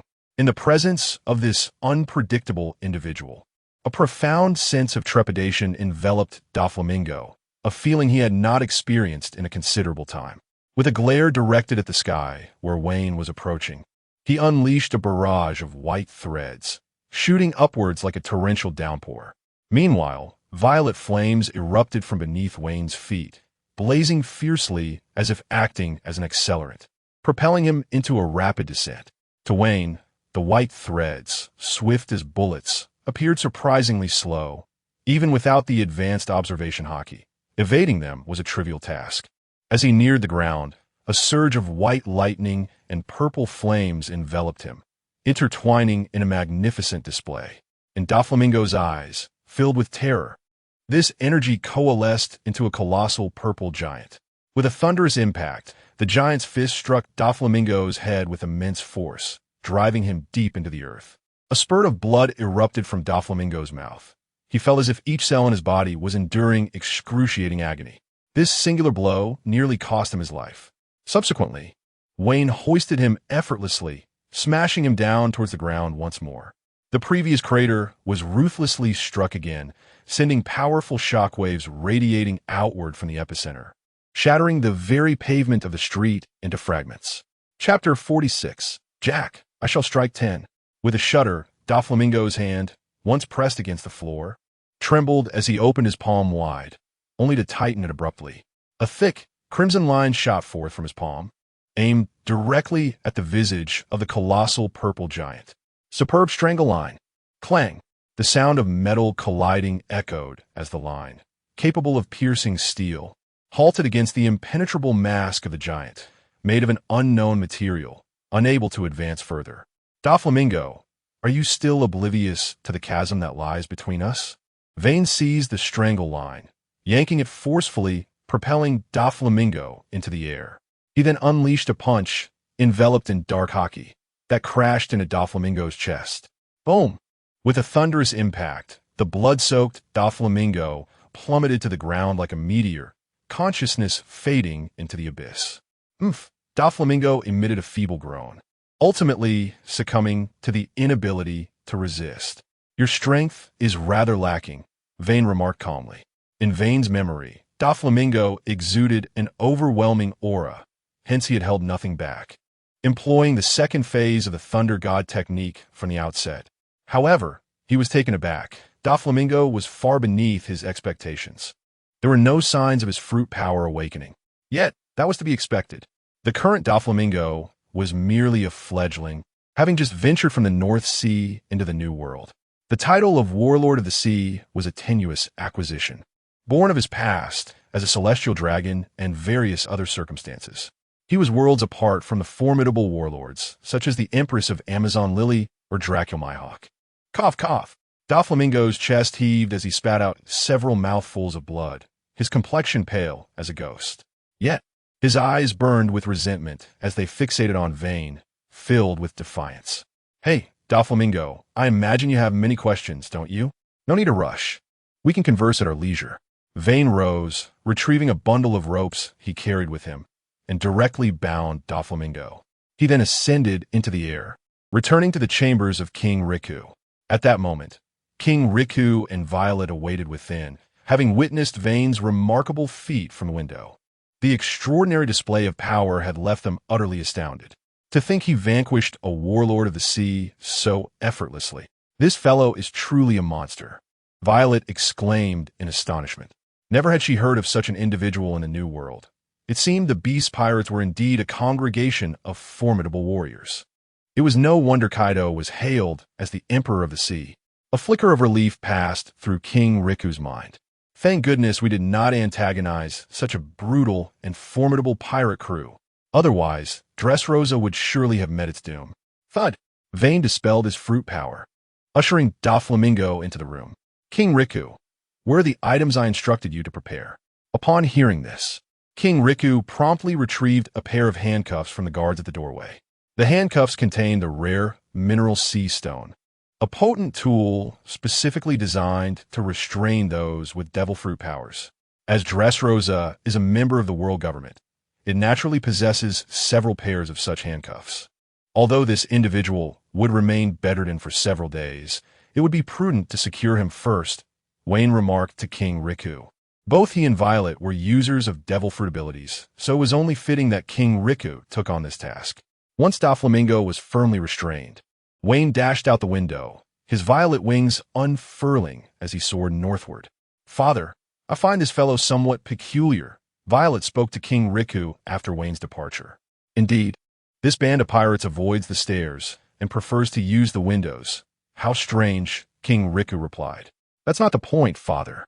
What I meant to say is that this man does not resemble an ordinary pirate. Violet paused before continuing. An ordinary pirate would not possess such formidable strength, nor would they act with such decisiveness. King Riku inquired, What is your perspective on this, Violet? I believe he must be among the elite of pirates. A great pirate at that, Violet asserted with conviction. In the northern port of Dressrosa, chaos ensued. Who the hell are you scoundrels? How dare you assault the Don Quixote family? Do you even know what the Shichibukai are? Diamante cast a swift glance at the agitated pirates, signaling them to calm down. Before pointing his sword at the towering figure before him, the tall Pika screeched, "Where did these lowly pirates come from? Are they seeking death? I shall make you fly." The pirates glared menacingly at Jack and his crew, their eyes ablaze with fury. Had glares been lethal, the beast pirates would have perished numerous times over. Despite being outnumbered, the beast pirates, led by Jack and Daifugo, exhibited no sign of fear. Are you kidding? We are the elite newcomers of the beast pirates, incredibly brave. Regardless of their strength, they upheld the pride of being part of one of the 4 Emperor's crews. Where the hell do these audacious pirates hail from? Daifugo spat on the ground, cursing vehemently. Brother Wayne said that if we kill them, this country will belong to the beast pirates, one of the crew members exclaimed. Indeed, for the glory of the beast pirates, we cannot afford to lose. Charge, everyone! The atmosphere ignited with fervor as the pirates rallied together. Among them, Jack was the most exhilarated. This was his first encounter with a rival pirate crew, his inaugural opportunity to showcase his true strength in the outside world. And he was on the verge of experiencing the cries and terror of his enemies. The dual thrill derived from battle intensified his excitement, promising even greater joy. It was a splendid time to revel in the art of slaughter, and Jack could hardly contain his eagerness. With a fierce determination, Jack ground his teeth, his feet striking the earth with thunderous force as he roared, 10 of them. Boom, boom, boom. As Jack charged forward, the rest of the pirates followed suit, plunging into a fierce melee with the members of the Don Quixote family. The clash erupted with a cacophony of blades flashing and cannon fire echoing through the air. Thus commenced a life-and-death struggle between pirates. Chapter 47. Am I late? The night in Dressrosa was destined to be anything but tranquil. The port echoed with the escalating cries of battle. A relentless barrage of cannon fire shattered the once peaceful harbor, transforming it into a battleground for pirates. What astonished the Don Quixote family the most was that, despite their adversaries numbering just over 100, their strength was terrifyingly formidable. Furthermore, their teamwork was nothing short of impeccable. Each of these pirates, if plucked from their ranks and cast into the 4 seas, would wreak havoc in their domain. The beast pirates, indeed, they were as fearsome as rumored. Boom! Another cannonball hurtled toward them, and Diamante unfurled an iron umbrella to shield against the onslaught. He was a bannerman of the flare fruit, capable of rendering any object he touched as soft as silk. How infuriating! Did I hear that correctly? The beast pirates? These brigands belong to the beast pirates? The name resonated like thunder. Unlike the 4 seas, the New World was the stage upon which the strongest emerged, and the Emperors of the Sea were the most resplendent figures upon this platform. Although Doflamingo had attained the rank of Warlord of the Sea, he would never dare to offend Kaido. He had intended to negotiate, to ascertain if there was some misunderstanding, but at that moment, a figure as imposing as a mountain charged toward him. Crash! Jack's fist came crashing down, only to be barely blocked by Diamante's cloak. Damn it, do you think we are easy prey? There are no pirates in this world who simply stand by to be beaten. If they were to endure punishment merely due to a title, they would not dare venture into the New World. Do not underestimate us. Buzz. As if in unison, Diamante counterattacked, while Pika and Treble also lunged fiercely at Jack. A wild madness flickered in Jack's eyes. Do you think you know who I am? As his words fell, his form suddenly expanded. A massive, tusked mammoth appeared upon the battlefield. Iron block. Clang. The trio's attacks struck the mammoth, resonating like they had collided with solid metal, producing a piercing clang. Oomph. A mocking glint flashed in Jack's eyes. On Onigashima, he had to wield weapons against his own body daily, and now his physique could withstand even the fiercest of strikes. Boom! Boom! The colossal mammoth began its charge, each footfall sending a wave of pirates flying. The 3 top officers were powerless to halt its advance. The Don Quixote pirates were thrown into disarray, shrieking in terror. This This creature is a monster. Run. Run for your lives. At that moment, a portly man clad in a comically oversized baby outfit, sporting dark sunglasses and a cigarette dangling from his mouth, stood defiantly before everyone, staring down the rampaging mammoth. The sight of cowardly men fleeing in panic was truly unbecoming. He took a deep drag from his cigarette and remarked in an indifferent tone, "Those who flee in battle shall not be welcomed by the ladies. Send your brother." Beside them, the pirates who were seeking refuge were instantly moved to tears upon recognizing the man's visage. They shouted loudly, acknowledging the bravest man of the Don Quixote family, the user of the water fruit, say, or, with arms crossed over his shoulders, say, or advanced towards the frenzied mammoth, his legs gradually melding into the ground like water. Subsequently, he submerged into the earth, swimming through it, his hands peeling away the surface as he propelled himself forward with swiftness. Meow, say, or leapt into the air at an extraordinary speed, executing a nimble turn before seizing one of the mammoth's tusks. With tremendous effort, he lifted it and brought it crashing down onto the ground behind him. The bridge slam. Boom! A resounding explosion echoed, enveloping the area in smoke. Yet almost immediately, Jack staggered back to his feet. Seeing this, the pirates surged forward, engaging in a fair-wheel battle. Meanwhile, at the periphery of the battlefield, the skirmish between the two factions of pirates was evenly matched. However, before long, the forces of Dressrosa arrived unexpectedly to provide support. Thanks to Wayne's prior notification, the Beast pirates and the Kingdom's soldiers coordinated their attack against the Don Quixote family with remarkable synergy. Justice was delivered in a 2-on-1 scenario. Nevertheless, aside from Curly, the strength of these Kingdom soldiers was decidedly inadequate. With the addition of the Don Quixote family's abilities, the situation once again descended into a stalemate. In one area of the battlefield, Devago and several pirates found themselves in a desperate struggle against the formidable opponents, the corpulent woman Jorah and the metallic-clad Gladiolus. Jorah was an artist, while Gladiolus was an explosive man. It must be said that among the members of Doflamingo's family, there was indeed an abundance of ability users. Bang!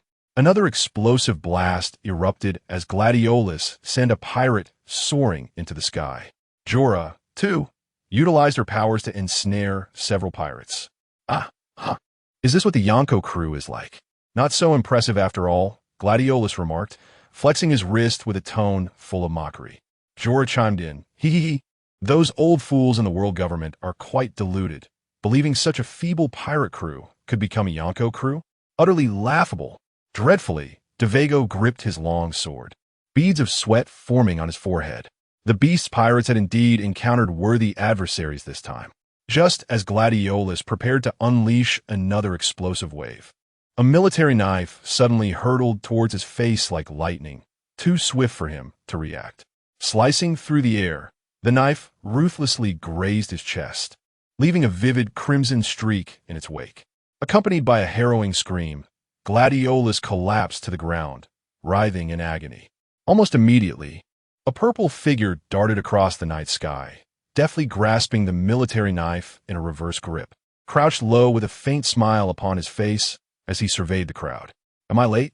In an instant, the arena fell silent. Yet, upon recognizing that figure, the members of the Beast Pirates erupted in ecstatic cheers. It's Brother Wayne. Brother Wayne has arrived. The purple flash of the Beast Pirates, Bruce Wayne. The pirates were filled with exhilaration, all raising their heads and fervently shouting the name of that man, Brother Wayne. Upon witnessing the tragic fate of Gladiolus, Cora was utterly astounded. How could this have happened? As a comrade, no one understood Gladiolus's strength better than she did. Though he may not have rivaled the top-ranking officers, his prowess was undoubtedly among the most formidable of the other crew members. Yet now, he had been dispatched by this young man with a single stroke. How could this be possible? Just as she was about to call for help in another direction, she suddenly felt a gentle breeze caress her cheek. But within that softness lurked a lethal intent. Whirling around, she discovered Wayne pointing his blade at her, a subtle smile gracing his lips. In her ears, a whisper echoed, "Did you hear that?" In an instant, Wayne vanished from sight, only to reappear behind Cora in the blink of an eye. sheathing his sword with fluid grace. The sound of the wind.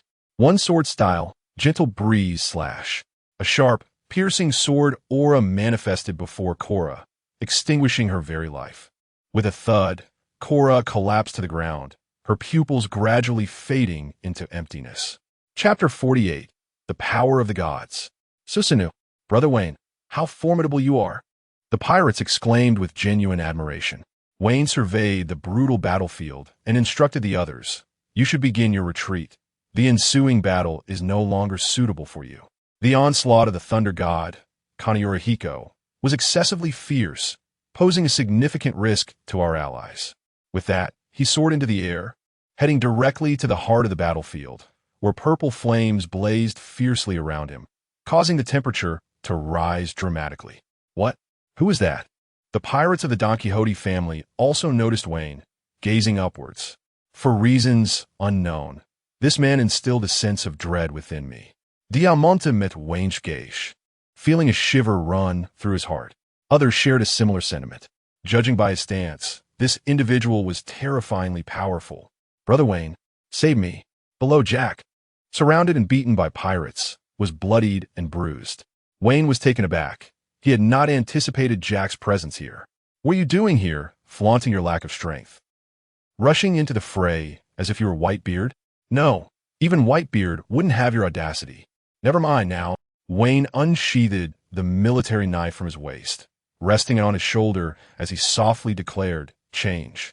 In the next moment, a burst of purple light erupted, and a dazzling radiance, akin to the sun, appeared in the sky, enveloping the world in a shroud of purple. The light intensified, ultimately coalescing into a majestic purple giant, plummeting towards the ground with thunderous force. Boom! A deafening crash resonated as the colossal figure collided with the earth, sending numerous pirates and soil flying in a chaotic explosion. The air was filled with anguished screams. Seizing this opportunity, Jack swiftly dispelled his ability and fled towards the outskirts of the battlefield. Though not the brightest, he was not foolish enough to court death. He had witnessed Wayne's power, the sheer destructive force of which posed a lethal threat even to bystanders. Thud!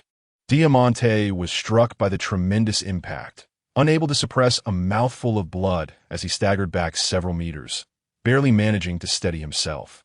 Wayne looked down. Countless pirate corpses lay sprawled across the ground.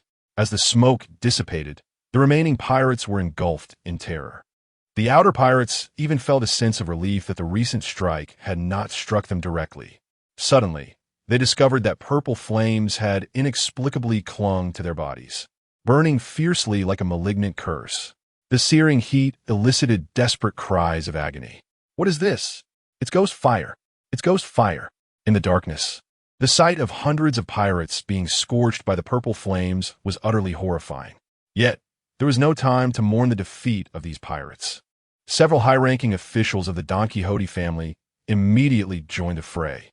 It's Lord Diamante, Lord Pica, and Lord Treble. The pirates began to cheer. Moreover, my esteemed Lord Senior and Lord Rao-ji, if they are involved, victory is assured.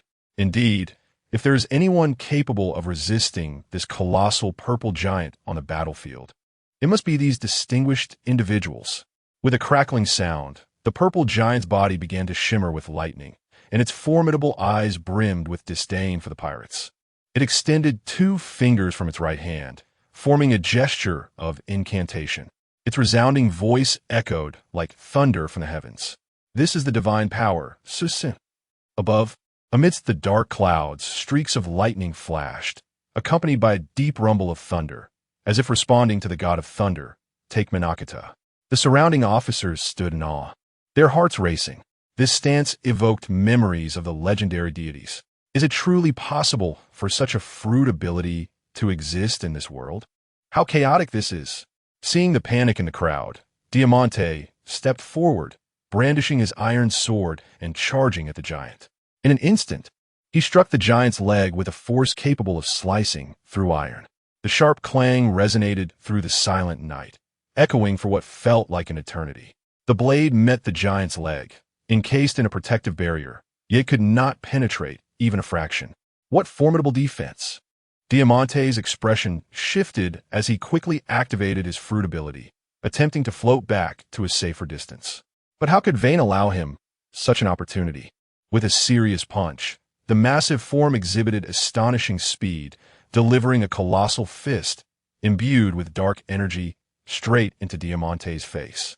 The impact sent Diamante flying, crashing to the ground and stirring up a cloud of dust. Perish! Pika's voice cut sharply through the air as he transformed the surrounding floor into undulating waves, sweeping toward the giant, ensnaring it in a thick pile of stones. Success! Pika rejoiced inwardly. When did you acquire the ability to trap my illusions? Suddenly, he felt a surge of heat before a cataclysmic force erupted from the stone heap. Brilliant purple flames melted everything in their path, consuming the stones around the giant. In an instant, the debris transformed into molten lava, erupting violently. Lava volcano punch. Chunks of molten rock shot outward, instantly engulfing the vicinity in flames. A searing wave of heat surged forth, spreading in all directions, seemingly threatening to evaporate the very clouds above. Pika was hurled away, reduced to charred remnants, smoke billowing from his mouth and nose. What kind of ability is this? How could it be so terrifying? Torpol, shedding his usual playful demeanor, stared in disbelief at the purple giant, his mouth agape. You scoundrel. Cheating. You're nothing but a coward relying solely on your fruit ability. He jumped up in frustration, pointing at the giant while unleashing a torrent of curses. In the fleeting moments, the elite forces cultivated by Don Quixote over the decades were rapidly decimated by Wayne. Wayne, surveying the pitiful Toripole, thundered, "What deceit or trickery is this? What I perceive is merely the fruits of my relentless toil and diligent sweat. My formidable strength is entirely attributable to my own efforts, devoid of any connection to the powers of the fruit. Do you wish to corrupt my resolve? Not a chance. That wretched brat. I shall command Doflamingo to eliminate you." As Toripole bellowed, he hastily withdrew a despondent-looking Den Mushy from his pocket. Without a moment's hesitation, he dialed the number. Meanwhile, the purple giant casually discarded a Den Mushy that emitted a frantic buzzing, casting it at Torpole's feet. Torpole's pupils constricted. "Vaset Doflamingo ist in den Mushy." What had become of Doflamingo? Could you not surmise? Wayne chuckled. The electric energy coursing through him surged as he plunged into the pirate throng, assaulting the remaining foes with a devastating force. As the lightning flickered, countless pirates were reduced to mere cinders. In an instant, the cacophony of thunder, the sound of flesh colliding, and the wails of agony melded into a harrowing symphony. Within a brief span, the Don Quixote family faced near annihilation.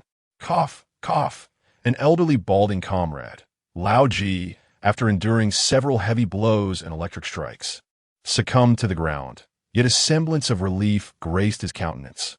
How fortunate it is I did not perish from old age or illness, but rather fell to the hands of a formidable adversary. Regrettably, it seems this purple giant did not unleash his full potential. Chapter 49. Acquiring a mate upon the port, violet flames erupted, incinerating countless pirates into charred remains. Even those fortunate enough to evade the scorching fire were grievously affected by the formidable assaults of the purple giant. Vayne, embodying the form of the divine beast Kinmorii, wreaked havoc upon these lowly pirates, especially during their collective skirmishes. It was akin to a massacre. Soon, the pirates were nearly obliterated, leaving only Senior and Torpole, the two high-ranking officials. Torpole, clutching Don Quixote Doflamingo's transponder snail, wept profusely, lamenting, "Doflamingo, how could you be defeated?" Doflamingo, possessing the qualities of a king, was inherently destined for greatness. How could he possibly suffer such a devastating defeat upon entering the New World? They were oblivious to the identity of the terrifying man before them. Meanwhile, Senior stood resolute, hands on his hips, neither fleeing nor seizing the opportunity to strike. A true man, Vayne silently commended him.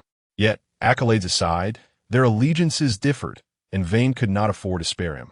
Conversely, witnessing the demise of his kin at Vayne's hands, Senior, unwaveringly loyal to Doflamingo, would not seek to survive.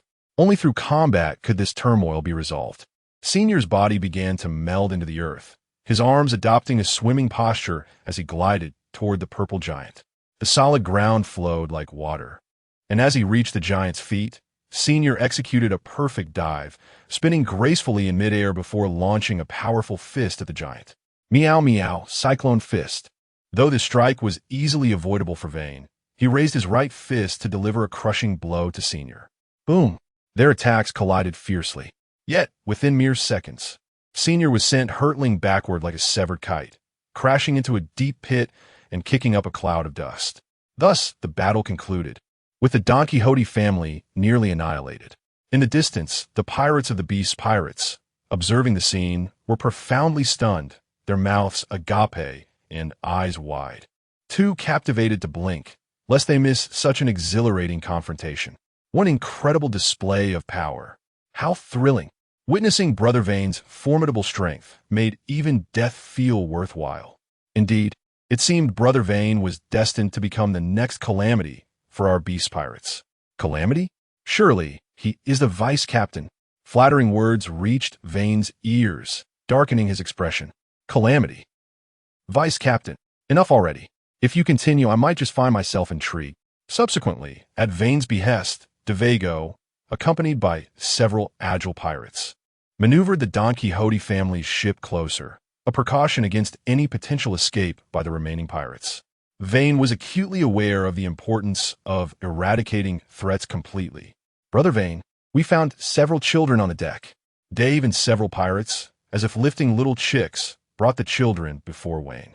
These youngsters, around 14 or 15 years of age, varied in race and physique. Wayne recognized 3 of them. The half-merfolk Delinger, who would later be struck down by Cavendish in a dream state.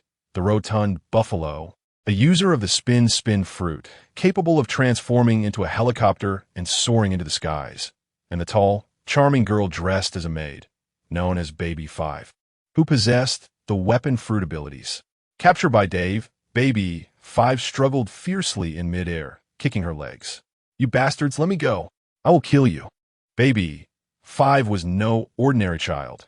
She had undergone brutal training as an assassin under Doflamingo from a young age.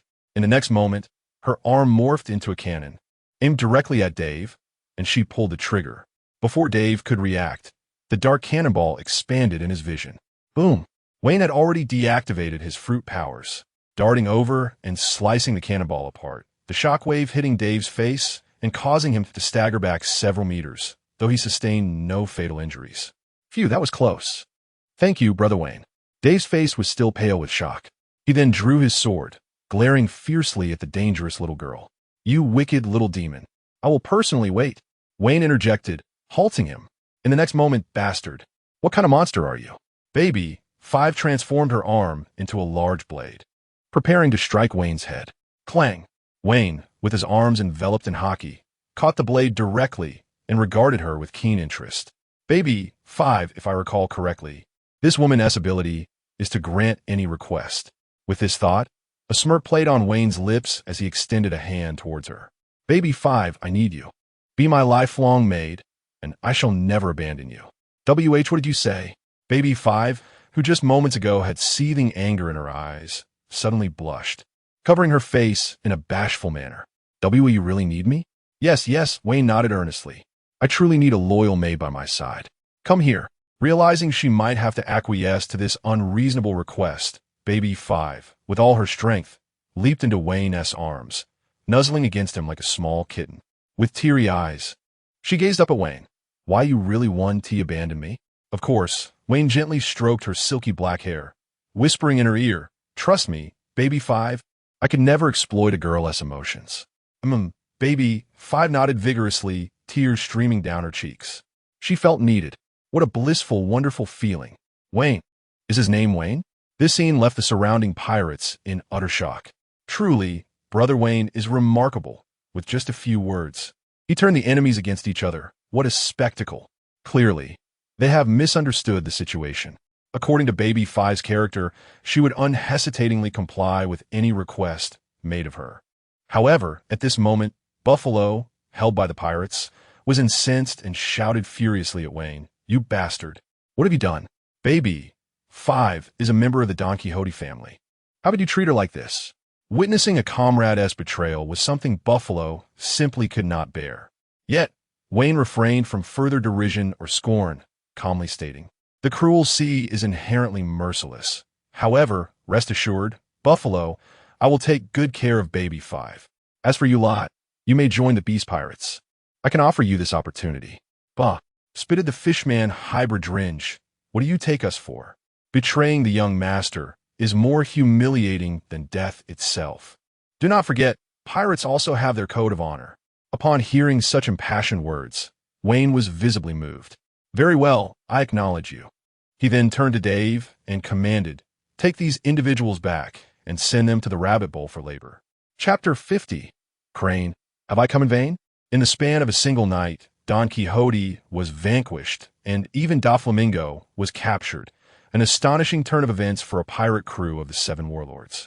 I never anticipated my own strength to be so formidable. Vane clenched his fists, pondering whether he had been overly cautious in the past, or if his prolonged stay in the weakest sea had led him to erroneously perceive his own weakness.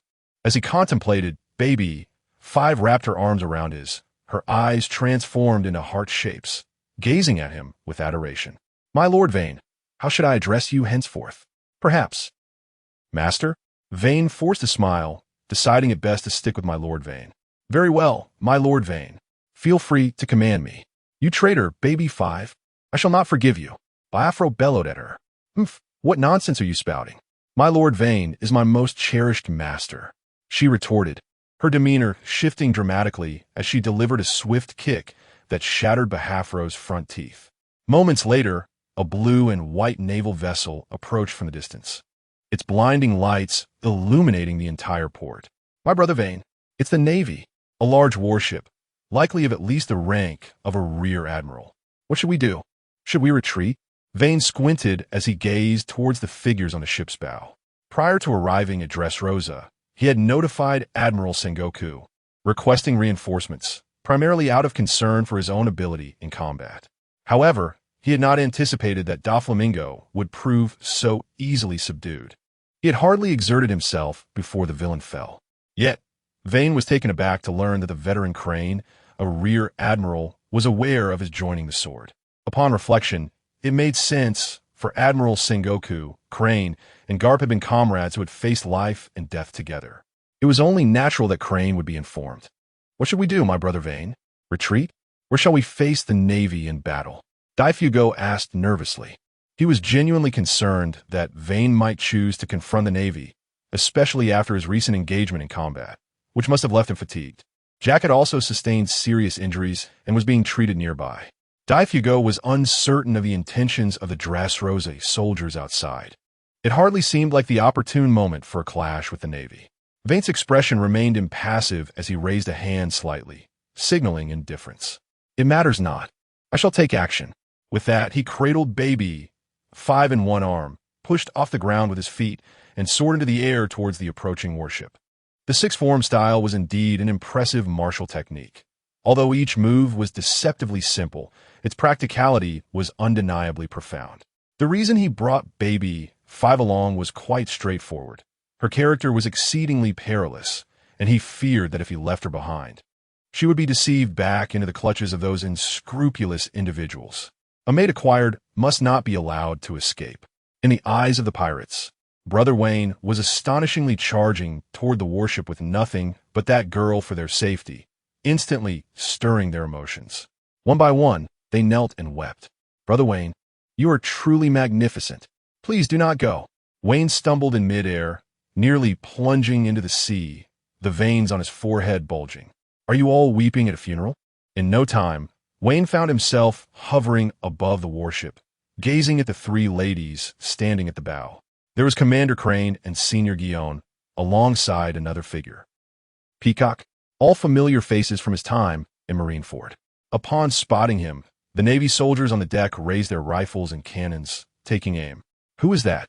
He seems remarkably familiar." "Oh, ISNT, that Bruce Wayne, who defected from the Navy a few months ago. After months, he has fallen to piracy? And that adorable little girl, is she a hostage?" Crane was well aware of the confidentiality of Wayne's identity and knew it could not be exposed here. Bruce Wayne, what is your current identity? A pirate? She inquired deliberately, her voice raised. Upon hearing Crane's words, Wayne instantly comprehended. Wasn't it merely a performance? He smiled, adopting an arrogant demeanor. Of course, the Navy cannot accommodate me. I am now a member of the Beast Pirates. No sooner had he spoken than a look of anger flashed across Peacock's face, and she swiftly drew her whip, striking at him. Bruce Wayne, you fallen scoundrel. With one hand, Wayne caught the heavy whip, momentarily perplexed. Peacock, I don't believe I have wronged you. With a flick, he returned the whip.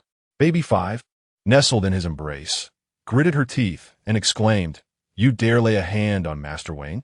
This is utterly unforgivable. Apologize to him at once.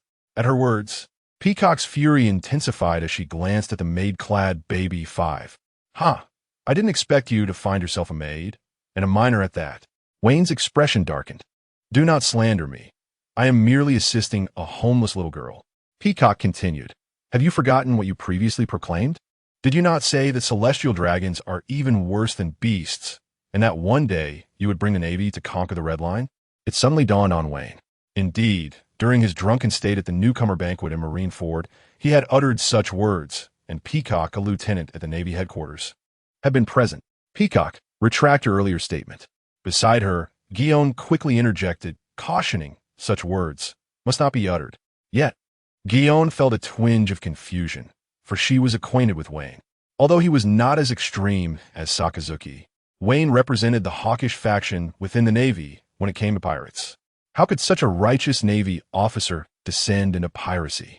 Was it due to those radical remarks aimed at the celestial dragons? However, that matter should have been quelled by Admiral Sengoku and Vice Admiral Zephyr. At that moment, Tsuru halted Peacock's intent to attack and addressed Wayne. Wayne, since you identify as a member of the Beast Pirates, why has your crew appeared in Dressrosa? And what transpired between you and the Don Quixote family? That jester, Don Quixote da Flamingo, declared war on my esteemed Master Kaido and was promptly dispatched by us, Tsuru remarked. If you are here seeking him, I regret to inform you that you shall not find him. She continued, I advise you to leave swiftly. For Dressrosa is now the territory of the Beast Pirates. Wayne flashed a grin, unmistakably pirate-like. What? Bruce Wayne? Peacock's fair visage flushed crimson, her chest heaving like jelly as she exclaimed in bewilderment. Do you comprehend the implications of your words? That is a member of the world government. Guillaume interjected. Do not act impulsively. Peacock, remember, he is no longer a Navy officer, but a pirate. Yet, Peacock could hardly maintain her composure. The very idol she once revered, Wayne, had now devolved into a pirate. I understand now, Bruce Wayne, Tsuru stated solemnly. She then issued a retreat order, leaving Peacock even more perplexed. The enemy was right before them. Dressrosa was a member nation of the world government. As Navy officers, could they simply stand by and witness evil unfold without intervening? Tsuru justified her command, saying, This is not the time to engage with the Beast Pirates. Guillaume reassured her, Peacock, I comprehend your pursuit of absolute justice, but we are in the New World, and Dressrosa's geographic position is exceedingly precarious. If we act recklessly and provoke Kaido, an entire nation could suffer. After all, the Navy cannot maintain a permanent presence here. Tsuru glanced at Guillaume, a glimmer of appreciation for her unique perspective flickering in her eyes. However, the true reason for her retreat order was that she had been instructed merely to support Wayne. Since Wayne had accomplished his mission, that was the most favorable outcome. Whatever transpired next could be left for that old man, Sengoku, to worry about. Yet, she couldn't shake the feeling that this trip had been somewhat futile. Chapter 51. The Whitebeard? The withered bones of the tomb. Behold, the Navy is retreating with their warships. Brother Wayne has returned. The pirates at the harbor were filled with exhilaration upon witnessing Wayne's arrival. Usually, they're the ones being chased away by the Navy. Never have they encountered such a scene. Although they were unaware of the means by which Wayne achieved this, it was astonishing that he could compel the Navy to withdraw, especially a fleet of large warships. One incredible feat. Even Cyrus's gaze sharpened. Had even the Navy been frightened away? Had this pirate grown so powerful? In the following days, Wayne arranged for the pirates to recuperate at the original, and while he engaged in discussions with King Riku regarding the division of territory. The Beast Pirates would establish a port and factory in Dressrosa, in addition to paying an annual protection fee of 1 billion berries to the Beast Pirates. Most importantly, it would be publicly declared that Dressrosa was now the territory of the Beast Pirates. After hearing this, King Riku fell into a contemplative silence. Was that all? Indeed, that was it. What? Are you unwilling? No, no. King Riku waved his hands fervently. If what Wayne said was true, he was more than willing. He had witnessed numerous instances of pirates seizing control of nations, yet the conditions proposed by Wayne were surprisingly agreeable. In fact, if such costs could ensure Dressrosa's protection under the Beast Pirates in the New World, it would be immensely worthwhile. Moreover, that Doflamingo appeared to harbor ill intentions. It was fortunate for them that Wayne had arrived, or who knows what Doflamingo might have done. Mr. Wayne, the Riku royal family accepts your proposal. Henceforth, Dressrosa shall be an eternal ally of the Beast Pirates. The two clasped hands tightly, their faces beaming with radiant smiles. Days later, the news reported that Dressrosa had reached a cooperative agreement with Wano Country to jointly promote the friendly development of both nations. Accompanying this announcement was a photograph of Wayne and King Riku shaking hands amicably. Moreover, the newspaper contained an even more explosive piece of news. The renowned warlord Doflamingo had attempted to challenge the Beast Pirates, only to be slain on the spot by Bruce Wayne of the Beast Pirates. This incident created quite a stir on a global scale. Many journalists flocked to Dressrosa, eager to interview the fallen Marine known as Bruce Wayne. After all, just a few months prior, his bounty had been a mere 50 million. Now he had joined the Beast Pirates and eliminated a warlord. It was utterly unbelievable. At that very moment, on a small island near Dressrosa, a group of pirates was engaged in a brutal act of plunder. The leader, a man with pallid skin, sparse hair, and legs twisted like spider limbs, wielded a large sword in one hand and a long blade at his waist, his teeth sharp and his tongue as long as a serpent's forked tongue. The man known as Squard, captain of the great WRM pirate crew, boasts a bounty of 210 million berries.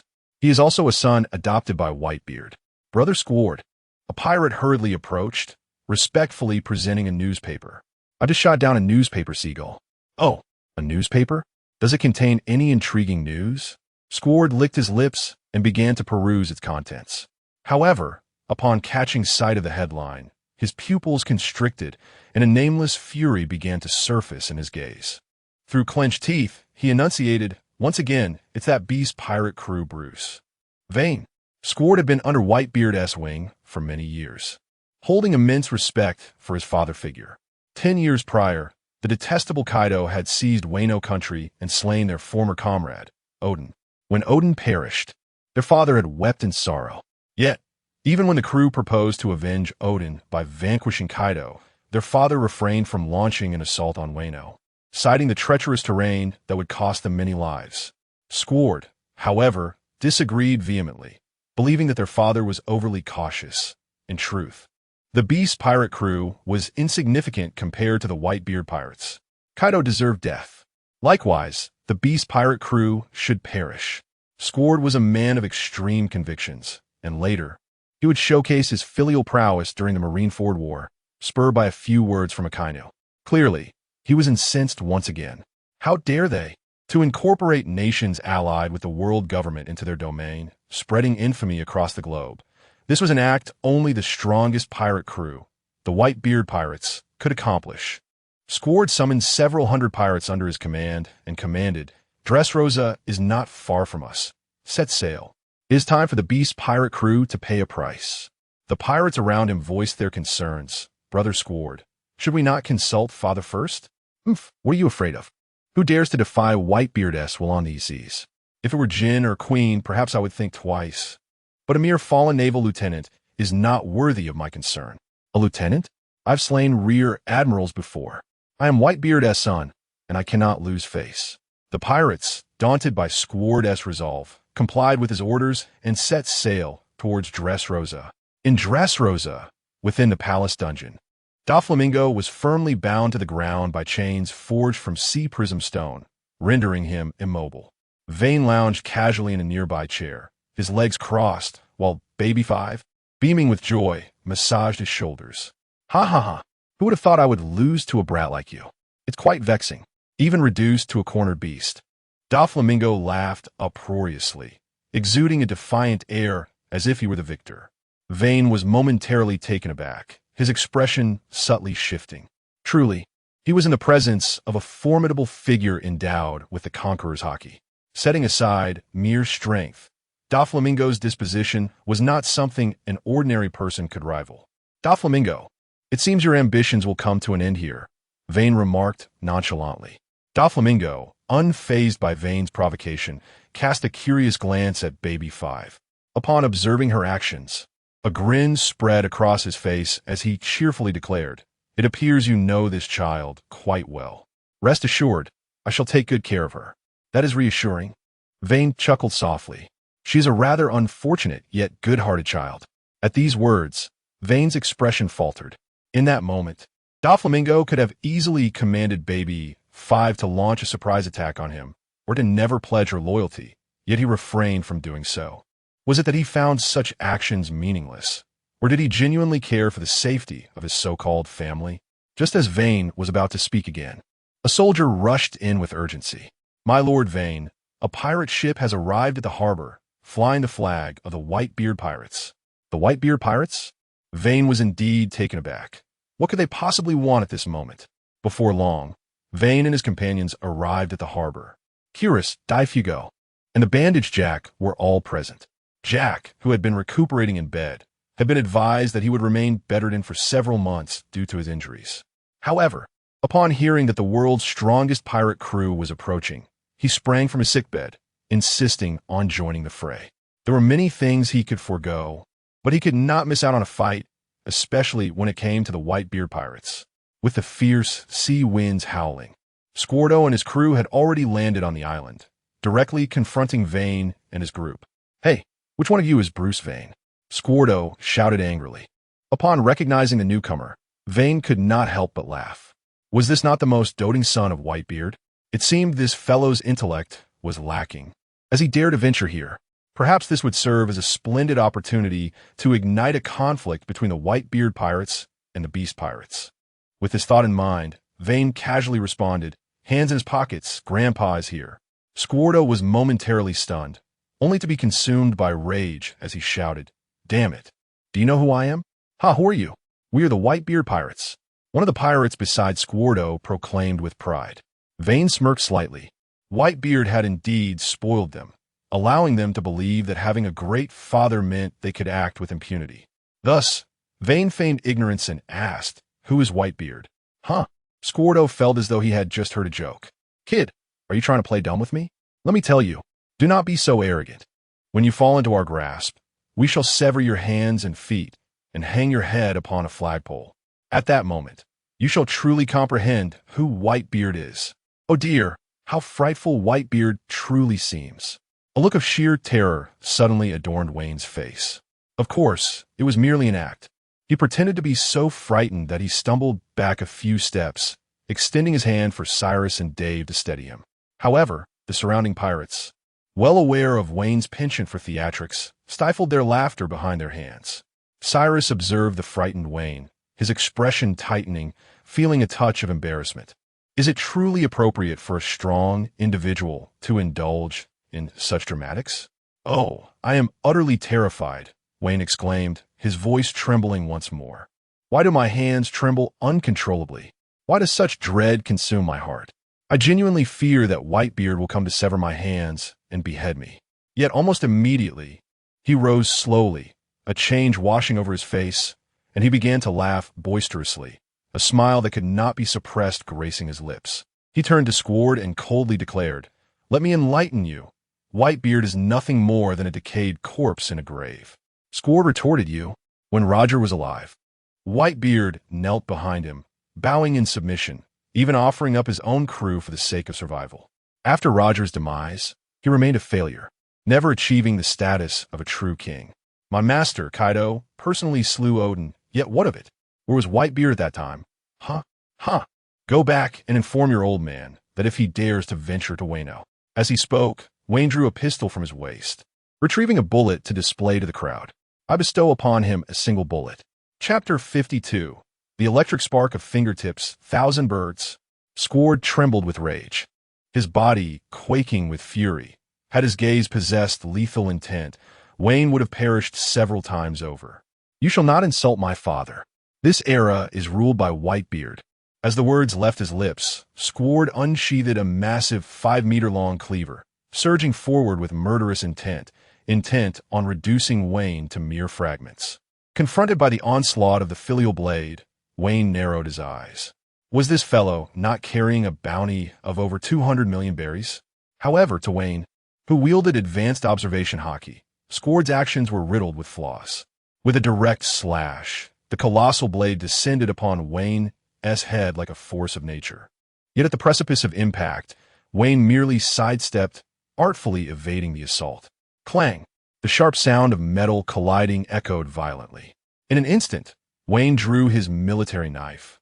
Gripping the hilt with an inverted hold, bending low to channel his momentum, he unleashed a strike imbued with armament haki against Squard's cleaver. Ding!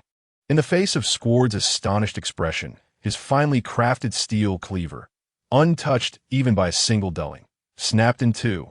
Observation haki heightens perception, while armament haki serves as a formidable weapon for both offense and defense. Prolonged use of armament haki can even transmute an ordinary blade into an indomitable black sword. For instance, the renowned black sword Yoru wielded by the world's greatest swordsman, Dracul Mihawk, and the black blade Shioshue of the legendary swordsman, Longma. In that singular strike, Wayne had maximized both his haki and physical strength, cleaving Squard's weapon asunder. Squard's countenance shifted dramatically. His instincts screamed that he was in grave peril. Yet, as he attempted to retreat, a fist as large as a sandbag surged toward his face, crashing down with tremendous force. Thud! An indescribable pain radiated throughout his body, and Squard grimaced in agony, feeling himself lighten as he was propelled backward, landing on the ground. Squard, Captain! The members of the Great Dusk Spider Pirates quickly surrounded him, their gazes fixated on Squard, now bloodied and battered, shock coursing through their minds. Is this fellow truly so formidable? I have yet to exert myself, and you've already fallen? It appears the Whitebeard pirates are nothing but a cadre of weaklings, an old fool leading a band of inept sycophants, which seems quite fitting. Wayne taunted, fearing the situation would not escalate enough. To the eyes of the Beast Pirates, this was merely a typical display of pirate bravado. Are pirates not boisterous? Then are they truly pirates? How dare you speak of my father? Squard gritted his teeth against the pain, pushing aside the ship's doctor, rising once more, and drawing his long sword from his waist. Roar! You dare approach me instead of retreating in disgrace? Wayne planted his general's knife into the ground beside him, slowly extending his right hand, as blinding white light began to coalesce in his palm.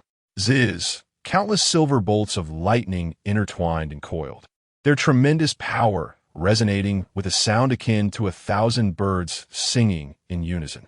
Seizing the opportunity, I decided to experiment with this technique.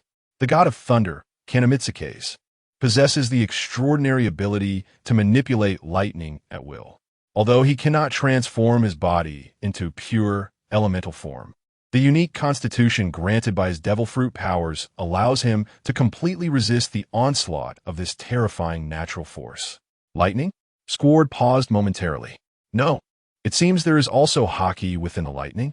In the next instant, the lightning in Wayne's hand abruptly contracted, coalescing into a dazzling sphere of electricity. And in the blink of an eye, he appeared before Squard. Chidori! Whoosh! The speed was overwhelming. Squard could not evade, as the lightning sphere pierced through his body, the rampant electrical energy surging within him, wreaking havoc on every cell. A suffocating sensation, akin to being ensnared by a python, surged within him. Within moments, Squard collapsed backward, a fist-sized charred cavity in his chest, blood gushing forth from a wound. The sight was gruesomely tragic. Lord Squard! Several pirates cried out in anguish, rushing toward Squard.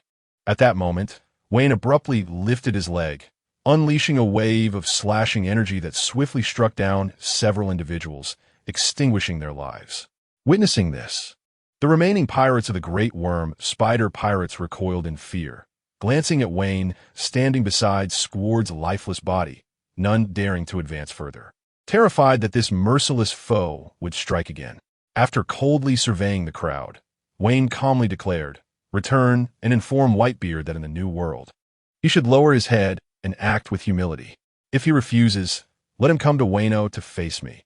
The Beast Pirates will make him confront reality." Silence reigned, an oppressive stillness. But as they regained their senses, the remaining pirates turned and fled, some even plunging into the sea, swimming towards a nearby pirate ship, fearful that Wayne might change his demeanor once more. Their hearts were consumed by sheer terror. To have so effortlessly slain Lord Squard, this man is a monster, an absolute being not to be trifled with.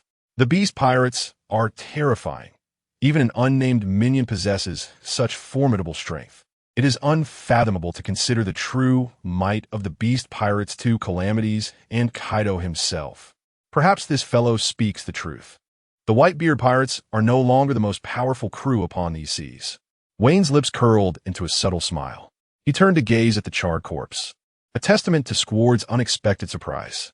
"However, you brought this upon yourself. I bear no blame." This truly must have severely offended Whitebeard. The mere thought of the impending confrontation between Kaido and Whitebeard stirred a flicker of anticipation within Wayne. Kaido, in this moment, is undoubtedly at his pinnacle. And Whitebeard is no slouch either, still in the prime of his life, unaffected by illness. The clash between the strongest creature and the mightiest man. Simply contemplating it ignites a thrill. Just then, a flash of light streaked across the sky, interrupting Wayne's thoughts. Wayne looked up. A colossal inflatable airship descended slowly, atop which stood a man resembling a bird. In one hand, he wielded a camera, capturing the moment, while the other hand waved in greeting to Wayne. Below, the pirates and soldiers immediately aimed their guns at the airship. With a mere command from Wayne, that vessel could be reduced to a mere sieve, along with the impeccably dressed Birdman. "Hold your fire. It's me," the Birdman exclaimed in haste. "Morgans?" Wayne recognized him. In the next moment, Wayne materialized directly on the airship behind Morgans. Unfazed, Morgans respectfully bowed to Wayne, a grin on his face as he remarked, Mr. Wayne, I witnessed everything that transpired. Congratulations to the Beast Pirates. Let us not dwell on that. Was it you who penned that headline about my fallen navy last time?" Wayne inquired with a tone laden with displeasure. Chapter 53. The Wrath of the Whitebeard Pirates. Marco takes action. Aboard the Great Whirlpool Spider Pirate ship, a man trembled as he picked up a transponder snail, dialing with a voice tinged with near terror. "Father, something grave has happened. What troubles you? My dear son, remain calm. Have you forgotten my words? One must face every situation with composure. That is the way of a pirate." The deep, steady voice of Whitebeard resonated from the other end of the line. "Father, Captain Squard has been slain by the Beast Pirates." "Oh, is it merely Squard who has fallen?" "What did you say?" On the Moby Dick, Whitebeard, usually composed, unexpectedly unleashed a furious roar, his bellow causing the surrounding waters to churn violently. "What is amiss?" "Father?" On the deck, the raucous pirates, engaged in revelry, instantly dropped their flagons and rushed to Whitebeard's side. A man with a pineapple hairstyle, short in stature and languid in demeanor, stepped forward to inquire, "Father, what has transpired?" This man was Marco, the 1st Division commander of the Whitebeard Pirates, known as the Phoenix. He understood that such a strong reaction from Whitebeard could only signal a dire situation. With a grave expression, Whitebeard cast a long look at his sons aboard the vessel and declared, "Squard has been killed by a young pup from the Beast Pirates." "What?" Everyone stood in stunned silence. "Squard dead? And at the hands of the Beast Pirates?" Setting aside Squard's formidable prowess, which ranked among the highest in the Whitebeard crew, the mere reputation of the Whitebeard Pirates should have deterred anyone from daring to harm their comrades. For all on these seas understood the catastrophic repercussions of injuring Whitebeard's family. Moreover, that young wretch was audacious, as if he regarded us with utter disdain. Whitebeard's gaze deepened, lost in contemplation. At that moment, A beautifully adorned woman in geisha attire bellowed in a robust masculine voice. Damn it. That scoundrel Kaido. Her fists clenched tightly, nearly drawing blood. The man's name was Aizu. His geisha garb merely a reflection of his unique style. He had once sailed with Kazuki Oden aboard Whitebeard's ship and had remained ever since. The humiliation of Wano was a lifelong torment for him, and he loathed Kaido and the Beast Pirates. Now, the fact that Kaido's subordinates had slain his dear friend Squard was a brutal truth he struggled to accept. Father, I must avenge Squard, Aizu proclaimed, tears mingling with his determination. Indeed, this is an unabashed provocation, remarked the elegantly attired swordsman, Bista, the 5th Division commander. If we do not address this matter decisively, the dignity of the Whitebeard pirates will become a laughingstock. Possessing the title of the most formidable pirate crew, the Whitebeard pirates cannot afford to lose. This sentiment resonates deeply within the hearts of all aboard the ship. Indeed, issue the command, Father. Let these arrogant fools understand who reigns supreme upon these seas. Diamond Jaws, the captain of the 3rd Division, remarked to Whitebeard. The other pirates, stirred by his words, clamored for Whitebeard's orders. It is evident that they genuinely regard Squard as family. Meanwhile, at the rear of the ship's cabin, a portly, unkempt man with a scruffy beard busily indulged in a cherry pie, seemingly indifferent to the turmoil around him. Whitebeard, seated in his grand chair, shifted his gaze thoughtfully. An assault on Wano. Upon receiving the news of Squard's demise, he felt an overwhelming urge to mobilize his forces immediately to vanquish Kaido and that wretched brat, Bruce Wayne. However, as he pondered, he found himself in contemplation. While the Whitebeard pirates are indeed powerful, they are not invincible. Over the years, the other 2 Emperor-level pirate crews, the Beast Pirates and the Big Mom Pirates, have amassed considerable strength. The most troubling aspect is the ambiguous ties between Kaido and Charlotte Linlin. Should war erupt, the Whitebeard pirates would undoubtedly suffer grave consequences. No, Whitebeard resolutely declared, we cannot engage in this battle. Aizu interjected, but Father, Marco interposed, I understand your concerns about provoking a large-scale war. Yet we cannot simply overlook what happened to Squard. With that, he turned to the railing, gazing out at the vast sea. Bruce Wayne is it? I shall take his head. Whitebeard looked upon him with pride. Son, have you made your decision? Yes, Father. Dressrosa is not far from here. I can utilize my devil fruit abilities to reach there at the swiftest pace and deal with those scoundrels before they return to Wano, Marco declared through gritted teeth. Although it may seem dishonorable for a seasoned pirate to confront such a fledgling adversary, Marco could no longer afford to concern himself with such matters, considering the dignity of his father. In that case, go forth, my good son, Whitebeard said, taking a hearty swig of his drink. Pirates have their codes. Those who steal what a pirate cherishes must pay in blood, and Whitebeard's treasure is none other than the family before him.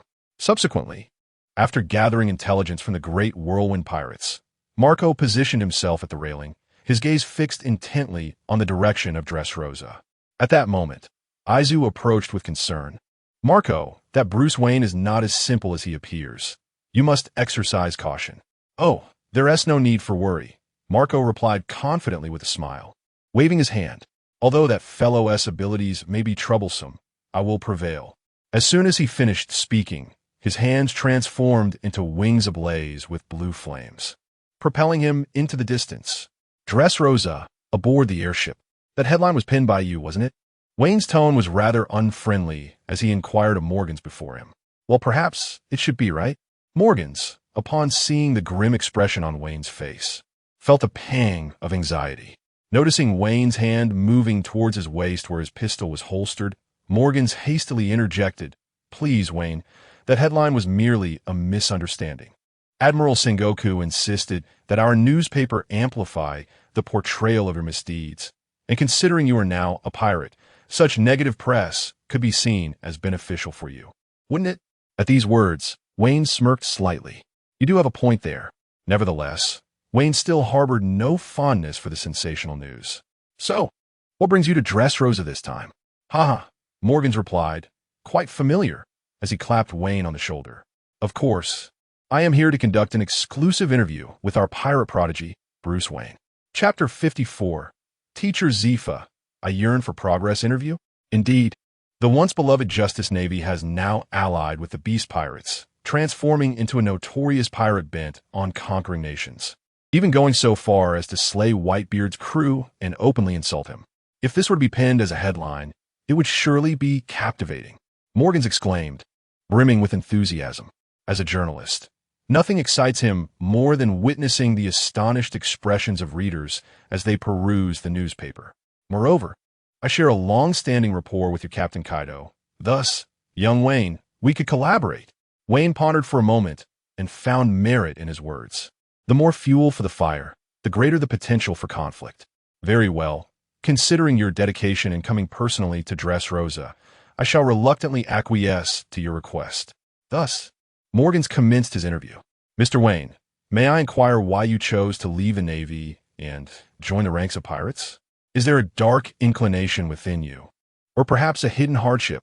In truth, there is nothing inherently wrong with being a Navy officer. However, the freedom of being a pirate offers me boundless horizons.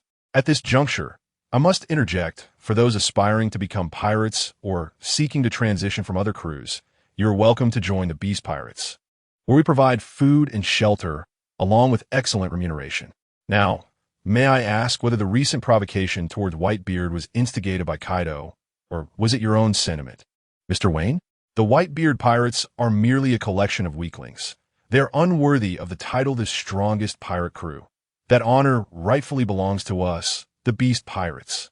Furthermore, the title of strongest man should be bestowed upon my esteemed teacher, Kaido. Morgans was taken aback by Wayne's unabashed bravado. Is such arrogance truly wise? He continued, Mr. Wayne, I have heard that you were once a disciple of Admiral Zephyr from the Navy headquarters. Is this veracity? Irrelevant. Wayne dismissed the notion with a wave of his hand, declaring, in my heart, there exists only my teacher Kaido. After posing several more pointed questions, a satisfied smile graced Morgan's face. It seems this visit was indeed worthwhile. Wayne's words were laden with aggression, coupled with the clash of two formidable pirate crews. This headline promises to be immensely intriguing. Thank you, Mr. Wayne. Lastly, I would like to pose a rather personal question. Do you have a romantic partner? Must this question be included in the headline? Not all. This is for the entertainment section. The entertainment section serves as a repository for gossip, dedicated to reporting the romantic escapades of various celebrities. For instance, just days ago, the publication sensationalized Whitebeard's past romantic exploits and the rumored appearance of the Golden Lion in the Pleasure District. Additionally, Whitebeard's flag being planted on Fishman Island was featured in the entertainment paper, headlined, Whitebeard occupies Fishman Island, a special affinity for merfolk. Contemplating this, Wayne's lips twitched slightly as he remarked, what romantic partner? Women only serve to hinder my swiftness in battle. Though the world of pirates is replete with enchanting beauties, I have never deceived a woman, and thus have no romantic entanglements. Women and treasures pale in comparison. I would wager everything to conquer the seas and skies, facing death with my head held high, mocking all that exists. Such is the romance befitting a true man. Wayne laughed heartily, a rebellious spark lighting his eyes. His words resonated with the pirates below, stirring their hearts and igniting fervor in their gazes. Leaning over, Wayne smiled down at the assembled pirates. What say you, my comrades?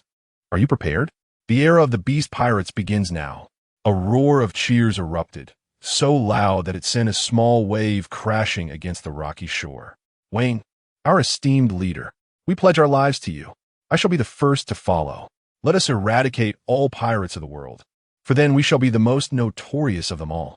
The pirates, invigorated as if by a stimulant, filled the air with laughter, expletives, and praises, their exuberance seemingly endless.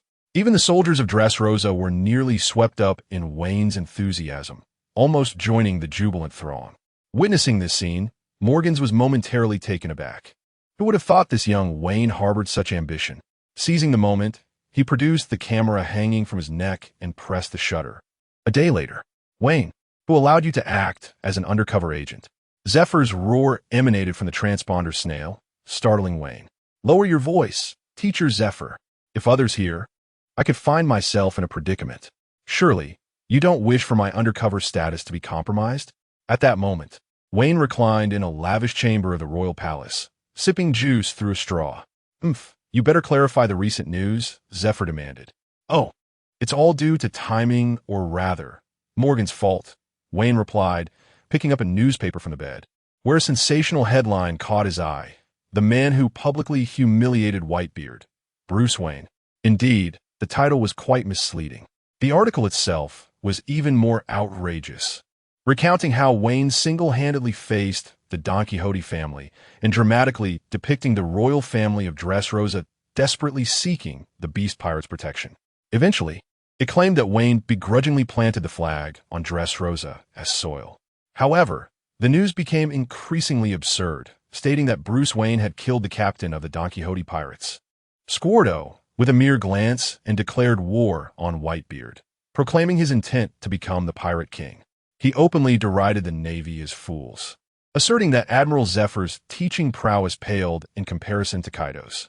According to Bruce Wayne, he intended to lead his subordinates away from the Beast Pirates to establish a new Yonko crew. Bruce Wayne boldly declared his intention to seize Nine Snake Island and make Boa Hancock his woman. On the opposite side of the newspaper, a photograph accompanied the article, capturing Wayne standing on an airship, his dark hair tousled by the wind, his gaze exuding a defiant arrogance. Below, the pirates looked on with fervent eyes, eagerly waving in response to him. Witnessing this, Wayne let out a wry smile and shook his head. Zephyr-sensei, I find myself at a loss as well. The next time I encounter Morgans, I shall strip him of his feathers. Enough, Zephyr interjected. I am well aware that you seek to incite a conflict between the Beast Pirates and the Whitebeard Pirates, but your impulsiveness is excessive. Such actions will undoubtedly arouse Kaido's suspicions. He is no fool, given that you have only recently joined the Beast Pirates. To create such a spectacle is bound to raise eyebrows. I cannot help it, Zephyr-sensei. My desire for progress is overwhelming, Wayne replied with a smile. Zephyr paused. But you ought not to be so hasty. His original intention was for Wayne to operate discreetly within the Beast Pirates, gathering intelligence and monitoring Kaido's movements. With the capabilities of the Kuni Yomi Yomi no Mi, his safety would surely be assured. Yet, Wayne's current conduct was undeniably perilous. Wayne felt a surge of gratitude. He understood that Zephyr-sensei genuinely cared for his well-being. However, what Zephyr-sensei did not realize was that the nature of pirate dealings was inherently wild and free. Should Kaido become aware, he would merely commend Wayne for his audacity, recognizing him as a natural-born pirate. Chapter 55. Renowned fame, absurd news, and bounties teacher Zephyr. I was wrong. Wayne's demeanor was sincere, readily accepting fault at the slightest disagreement. This had become his traditional mannerism. During their endeavors in the East Sea, he and Smoker had disregarded numerous orders, often eliminating pirates before the Navy could even formulate a plan. In the weakest East Sea, the powers of the Logia and mythical Zoan were indeed unrestrained. You rascal, Zephyr sighed in resignation. Rest assured, Teacher Zephyr, I am well aware. You know me. I would not dare take risks without confidence. Wayne had always held great respect for Zephyr. He vividly recalled the tumultuous events of over a decade ago when the Golden Lion wreaked havoc in Marineford. It was then that Wayne first witnessed the clash of supreme powers, a terrifying spectacle that surpassed natural disasters, engulfing the entire Marineford. Half of the island's structures were obliterated, including an apartment bequeathed to him by an old Navy officer. For this, Wayne could only express, Golden Lion, I curse your horse. It was during that time of homelessness that he encountered Teacher Zephyr for the first time. Don't be disheartened. Justice will not perish so easily. What is your name? Bruce Wayne, is it? That sounds like a strong name. Zephyr continued, Wayne, from now on, train under me. When you grow into a formidable force, you shall bear the weight of justice behind you. In his most challenging moments, it was Zephyr who took him in once more. To Wayne, Zephyr was akin to a foster father. It was also because of Zephyr that Wayne believed in the existence of true justice within the Navy. Even with its various shortcomings, there would always be someone to uphold justice, even if it were just one person, one thought continuing along that path. Wayne never considered himself a purely good or evil person. he could not exhibit the unwavering commitment to justice that Zephyr did. Thus, he adhered to a justice of doing his utmost. Zephyr's voice broke through. That is more like it. It's because you're sharp-witted that I can trust you to join the blade, understanding Wayne's character. Zephyr refrained from further discussion on the matter and shifted the conversation. By the way, the higher-ups in the Navy are aware of your recent activities and have no choice but to increase your bounty. You are now quite popular, so prepare yourself. Prepare? For what? Wayne inquired, puzzled. Why? To prepare for becoming a great pirate, of course. Simultaneously, as this news was disseminated, a bounty notice was being delivered across the globe by a seagull. In the treacherous waters of the Grand Line's first half, aboard a massive three-masted sailing ship, a corpulent man leaned against the wall. With one hand holding a cola and the other clutching a newspaper, his face was contorted in anger. Damn Kaido! Has he become so brazen as to challenge Whitebeard? How infuriating! Do not perish so easily, Kaido. Once I have assembled my legion, I shall personally ensure your demise. With that declaration, he commanded his zombie subordinates to prepare a fried chicken meal, reassuring himself that without a full stomach, he would lack the strength to train, completely disregarding his steadily increasing weight. At Fishman Island, within the Dragon Palace, Jinbei addressed King Neptune, expressing his deep concern. It was this man who killed Arlong, and now he has slain one of Father S.'s crew. This is tantamount to declaring war on the Whitebeard pirates. Your Majesty, Fishman Island has remained safe under Whitebeard's protection. If Father truly engages in battle with Kaido, we must lend our assistance. In the New World, on Music Island, Elegia, a charming young girl with headphones and hair half red and half white sang sweetly into the empty valley, her melodious voice tinged with a trace of anger. Just then, a newspaper fluttered into her hands. After perusing its contents, a chilling coldness, unbefitting her age, flickered in her gaze. Bruce, Wayne, yet another detestable pirate. One day, I shall make you wicked pirates pay for your deeds. Somewhere in the New World, a sorrowful one-armed man with red hair gazed out at the tumultuous sea. Behind him, a man with a cigar dangling from his mouth remarked, Shanks, it seems the beast pirates have encountered an extraordinary individual, the fallen Navy Bruce Wayne, with a bounty of 560 million berries. In the New World, at Whole Cake Island, Charlotte Linlin exclaimed, Mama, it appears Kaido has recruited an intriguing little rascal. The corpulent Charlotte Linlin devoured dessert, drooling as she gazed with keen interest at Wayne's photograph in the newspaper. Below, Katakuri, donning a large scarf and wearing a detached expression, held a bounty poster and remarked coolly, Mama, this fellow's bounty qualifies him to be an officer of the Beast Pirates. Fearing pain, the young man, perpetually hidden within a biscuit, Charlotte Cracker, ominously suggested, Mama, this individual could become a troublesome adversary. We should seize this opportunity to eliminate him in Dressrosa. Meanwhile, Perispero, with a grin, remarked, what a foolish notion it'd do, rather than becoming enemies. Why not befriend him and collaborate? He turned to Charlotte Linlin, excitement glimmering in his eyes. Mama, the conflict between Kaido and Whitebeard may present us with an excellent opportunity. Oh, what did you say? Charlotte Linlin tilted her head, her gaze shimmering with danger. Perispero felt a chill run down his spine, but pressed on, Mama, Whitebeard has grown old, and his subordinates lack formidable leaders. If we could ally with Kaido and decisively defeat Whitebeard, no one in the New World could stand in our way. An alliance with that foolish younger brother Kaido? Charlotte Linlin's eyes sparkled with intrigue. To be honest, had it been decades ago, she would have scorned the idea of joining forces with that reckless youth Kaido.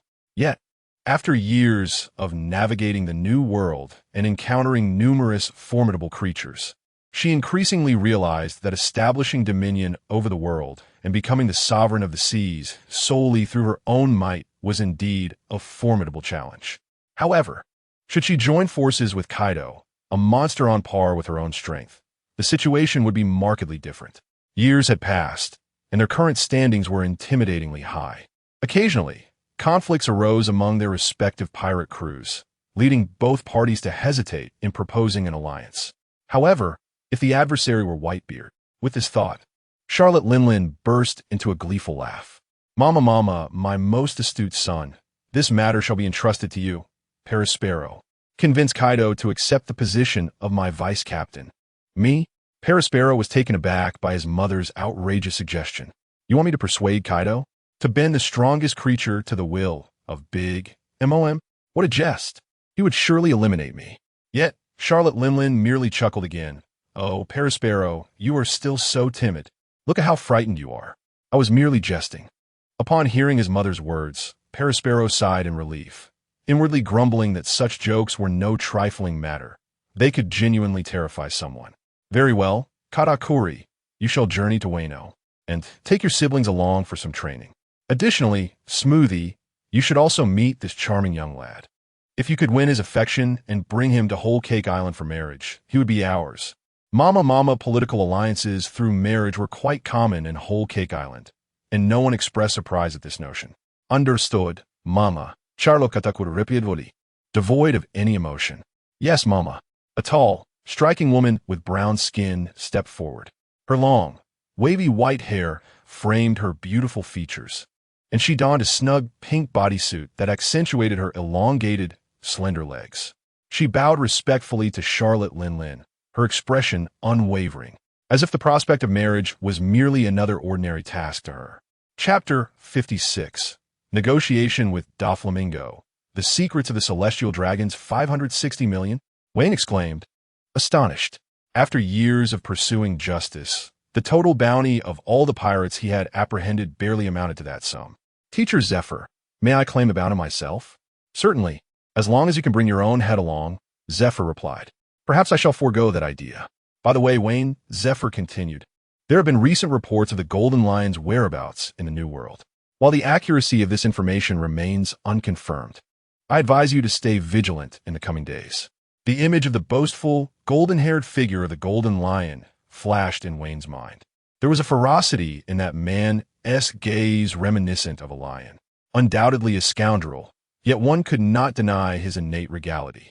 To this day, Wayne vividly recalled the defiant posture and formidable strength he possessed.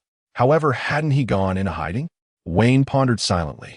Others might be unaware, but Wayne knew that during this period, the Golden Lion was utilizing his powers to levitate islands, concealing himself while researching mutated beasts, with the intent of annihilating the East Blue.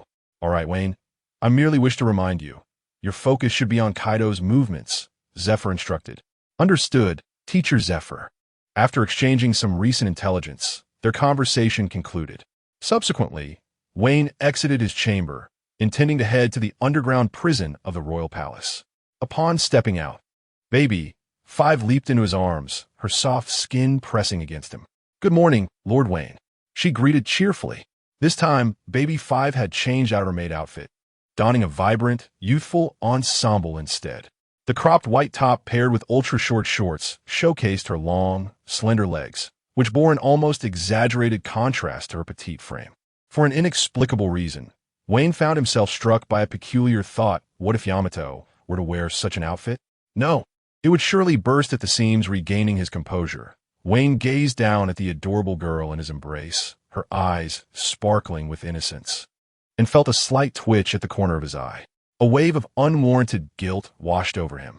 Why did he feel as if he had become the villain, luring an unsuspecting girl into a trap? Wait, Baby 5 is merely a girl with a tragic past, he reasoned. I am simply a benevolent citizen aiding a vulnerable soul. Yes, that was it.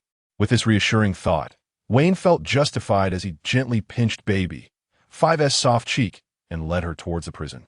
In the dimly lit cell, Wayne reclined comfortably, crossing his legs as he faced Doflamingo.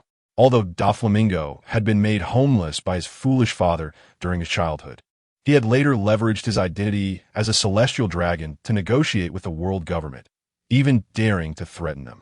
This indicated that he likely held secrets that Wayne was unaware of.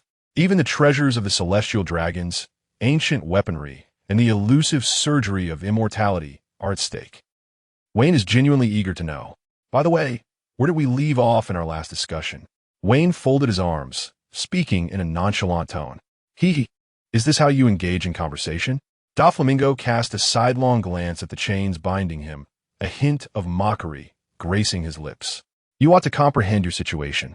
Doflamingo, do not forget that your life is currently in my hands. Wayne's tone turned somewhat frigid. He understood that conversing amiably with a formidable figure like Doflamingo would only result in futile chatter.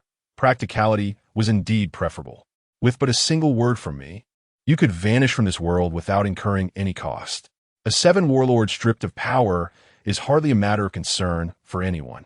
The threat in his words was palpable. Upon hearing this, Doflamingo's expression shifted momentarily. He was not afraid of death, yet he certainly did not wish for it. More than anyone else, he coveted life. "Heh, you Haven-T killed me, but instead stand here negotiating. You must desire something. Speak plainly, what do you wish for?" Doflamingo replied calmly, as though seated at a negotiating table on equal footing with Wayne, rather than confined within a cell. Truly, a man of royal bearing, he exuded an undeniable strength. "Very well, Doflamingo, if you divulge all that you know regarding the secrets of the celestial dragons, I shall spare your life and send you to the quarries of Wano. Oh, and I presume your little rascals from your family will be cast in there as well, so you shan't be lonely." Are you mocking me? Doflamingo's face twitched slightly. Is there truly a distinction between imprisonment and death? Wayne smirked coldly. "I have already shown you considerable mercy, Doflamingo. Consider carefully. At least the quarry offers a glimmer of hope for escape, whereas death leaves nothing behind." Upon hearing Wayne's words, Doflamingo maintained a stoic facade, yet tumultuous thoughts churned within him. For a man of his ilk, mere survival, however grim, was preferable to the finality of death. After a lengthy silence, Doflamingo broke the stillness, posing one final question. "Why should I trust your words? For someone as formidable as you, employing poison in battle, it is hardly surprising that you would resort to any means necessary. You have no choice, and I believe you no longer pose a threat to me. I hold that confidence firmly." Doflamingo grinned, revealing his teeth. "What an arrogant fellow you are. I recall you were once with the Navy, yet now you appear to be a quintessential pirate. Enough with the idle talk. Speak plainly. Do not entertain any thoughts of deceit, or I will ensure you witness my strength and methods." Wayne's words were sharp, subtly gaining the upper hand in the negotiation. "Very well. Let us commence from the beginning. 8 centuries ago, 20 kings united, leading their royal families to the holy land of Mariehua on the Red Line. However, in truth, only the royal families of 19 nations reached that destination, as the Nefertari family of Alabasta chose to remain on their homeland." Wayne listened calmly, as this was hardly a matter of secrecy. Doflamingo continued, explaining that the members of these families eventually became celestial dragons, and among them, there existed a hierarchy. They could be categorized into ordinary celestial dragons and the 5 elders who wielded the utmost authority, as well as a formidable organization known as the God Knights, composed of powerful celestial dragons. This elite group could regulate the actions of other celestial dragons and manage various global affairs, possessing even the authority to judge and execute celestial dragons. Wayne found himself intrigued by the God Knights and inquired, "Please share all the information you have regarding this organization." Doflamingo's expression turned serious as he replied, "I only know of its existence, for I left the Holy Land at the tender age of 8. "Ah, that seems plausible," Wayne thought, recalling that the God Knights were indeed an exceedingly enigmatic organization. It was entirely understandable that Doflamingo was unaware of more details. "Please continue," Wayne urged. "That's all there is. However, if you wish to know how the celestial dragons entertain themselves, I could certainly enlighten you," Doflamingo stated earnestly. "Is that truly all? Do you think I would believe you?" Wayne raised an eyebrow, his gaze growing colder. He remarked, "Doflamingo, isn't it better to be alive?" Chapter 57. The Secrets Held by Doflamingo. Seeking the little people. "Doflamingo, what have I done to provoke such rebellion in you?" With these words, Wayne rose, seemingly poised to retrieve the pistol at his waist. "Hey, you need to understand, I was merely 8 years old when I left the Holy Land." Doflamingo, feeling a twinge of panic, realized that his resolve to survive left little room for composure. He genuinely feared that Wayne might end his life at the slightest provocation. Wayne raised an eyebrow. 8 years old? What a jest. In this world teeming with monsters, age is no excuse for weakness. Do not harbor any illusions, Doflamingo. He stepped closer, removing his sunglasses to lock eyes with him. Let me remind you of the celestial dragon's national treasure and the immortality surgery. What? How do you? Doflamingo's pupils constricted, disbelief etched across his face. How could he possibly know? Had Kaido revealed it? Or had someone from the Navy leaked the information? Yet, these secrets were fiercely guarded. Even many of the celestial dragons who had resided in the Holy Land for years remained oblivious. It shouldn't be possible. Doflamingo, I have already made my position clear. Recognize your current predicament. My patience is finite. Think carefully before you speak. Wayne's words brooked no further discussion. Doflamingo understood that one misstep in his next utterance could seal his fate. He erupted into laughter, yet his heart was heavy with gloom. It seemed that withholding the truth would cost him dearly. Very well, I shall divulge it, Bruce Wayne, he said, nearly gritting his teeth. The immortality surgery is the power of a devil fruit. At last, he began to speak truthfully. Wayne returned to his seat, intent on hearing more. The immortality surgery grants eternal life, which is why I tirelessly sought it in my earlier years, wishing for my beloved family to undergo such a procedure. Alas, the devil fruit that was nearly within my grasp was stolen by those two traitors. As Doflamingo recalled the past, his expression darkened. For him, making mistakes was not terrifying. Betrayal was unforgivable. Corazon and Ro? Doflamingo was taken aback. You know them? Stop asking questions, just answer me. Very well. As far as I know, possessing the power of the surgery fruit allows one to perform the immortality surgery, granting eternal life. However, the side effect is that the user will die instantly. Interrogations, once commenced, proceeded with remarkable ease. Without waiting for Wayne's signal, Doflamingo continued. The 5 elders of the Holy Land have lived for countless years, leading me to suspect that they must have undergone the surgery to maintain their grip on this world for centuries. Centuries? Indeed. Initially, I too found it hard to believe, but later, through some forbidden images and texts, I uncovered traces of their existence over the past few centuries. Doflamingo stated earnestly, so, your pursuit of the surgery fruit is an aspiration for immortality. Wayne began to probe. Not entirely, Doflamingo confessed, seemingly yielding at last. With a grave expression, he continued, the immortality surgery possesses an extraordinary connection to the celestial dragon's national treasure, which is in fact the fabled ancient weapon. Ancient weapon. Doflamingo remarked, surely, you have heard of it. Wayne replied, I have heard whispers. It is said that only the bearer of the immortality surgery can wield it. As for the weapon's exact nature, I am unaware, but it undoubtedly harbors cataclysmic power. Wayne nodded, finding Doflamingo's account consistent with his own understanding. Is there more? Nothing further. Wayne pondered for a moment. Is there a higher authority above the 5 elders? Above the 5 elders? How could that be? For so many years, it has been the 5 elders ruling the Holy Land. Wayne regarded Doflamingo, sensing he would not deceive him. Moreover, for an ordinary celestial dragon noble to possess such extensive knowledge was already remarkable. Any further revelations could likely result in his elimination by him at any cost. Excellent, Doflamingo. You have successfully been accepted into the Rabbit Bowl Quarry. A few hours later, under the blazing sun, Dressrosa, Greenbit, the dwelling place of the small folk. The Tontata tribe. It appeared as an unspoiled forest, devoid of any signs of human habitation. 8 centuries ago, after the Don Quixote family relocated to the Holy Land, King Riku decreed a peaceful coexistence with the small folk, ensuring non-interference.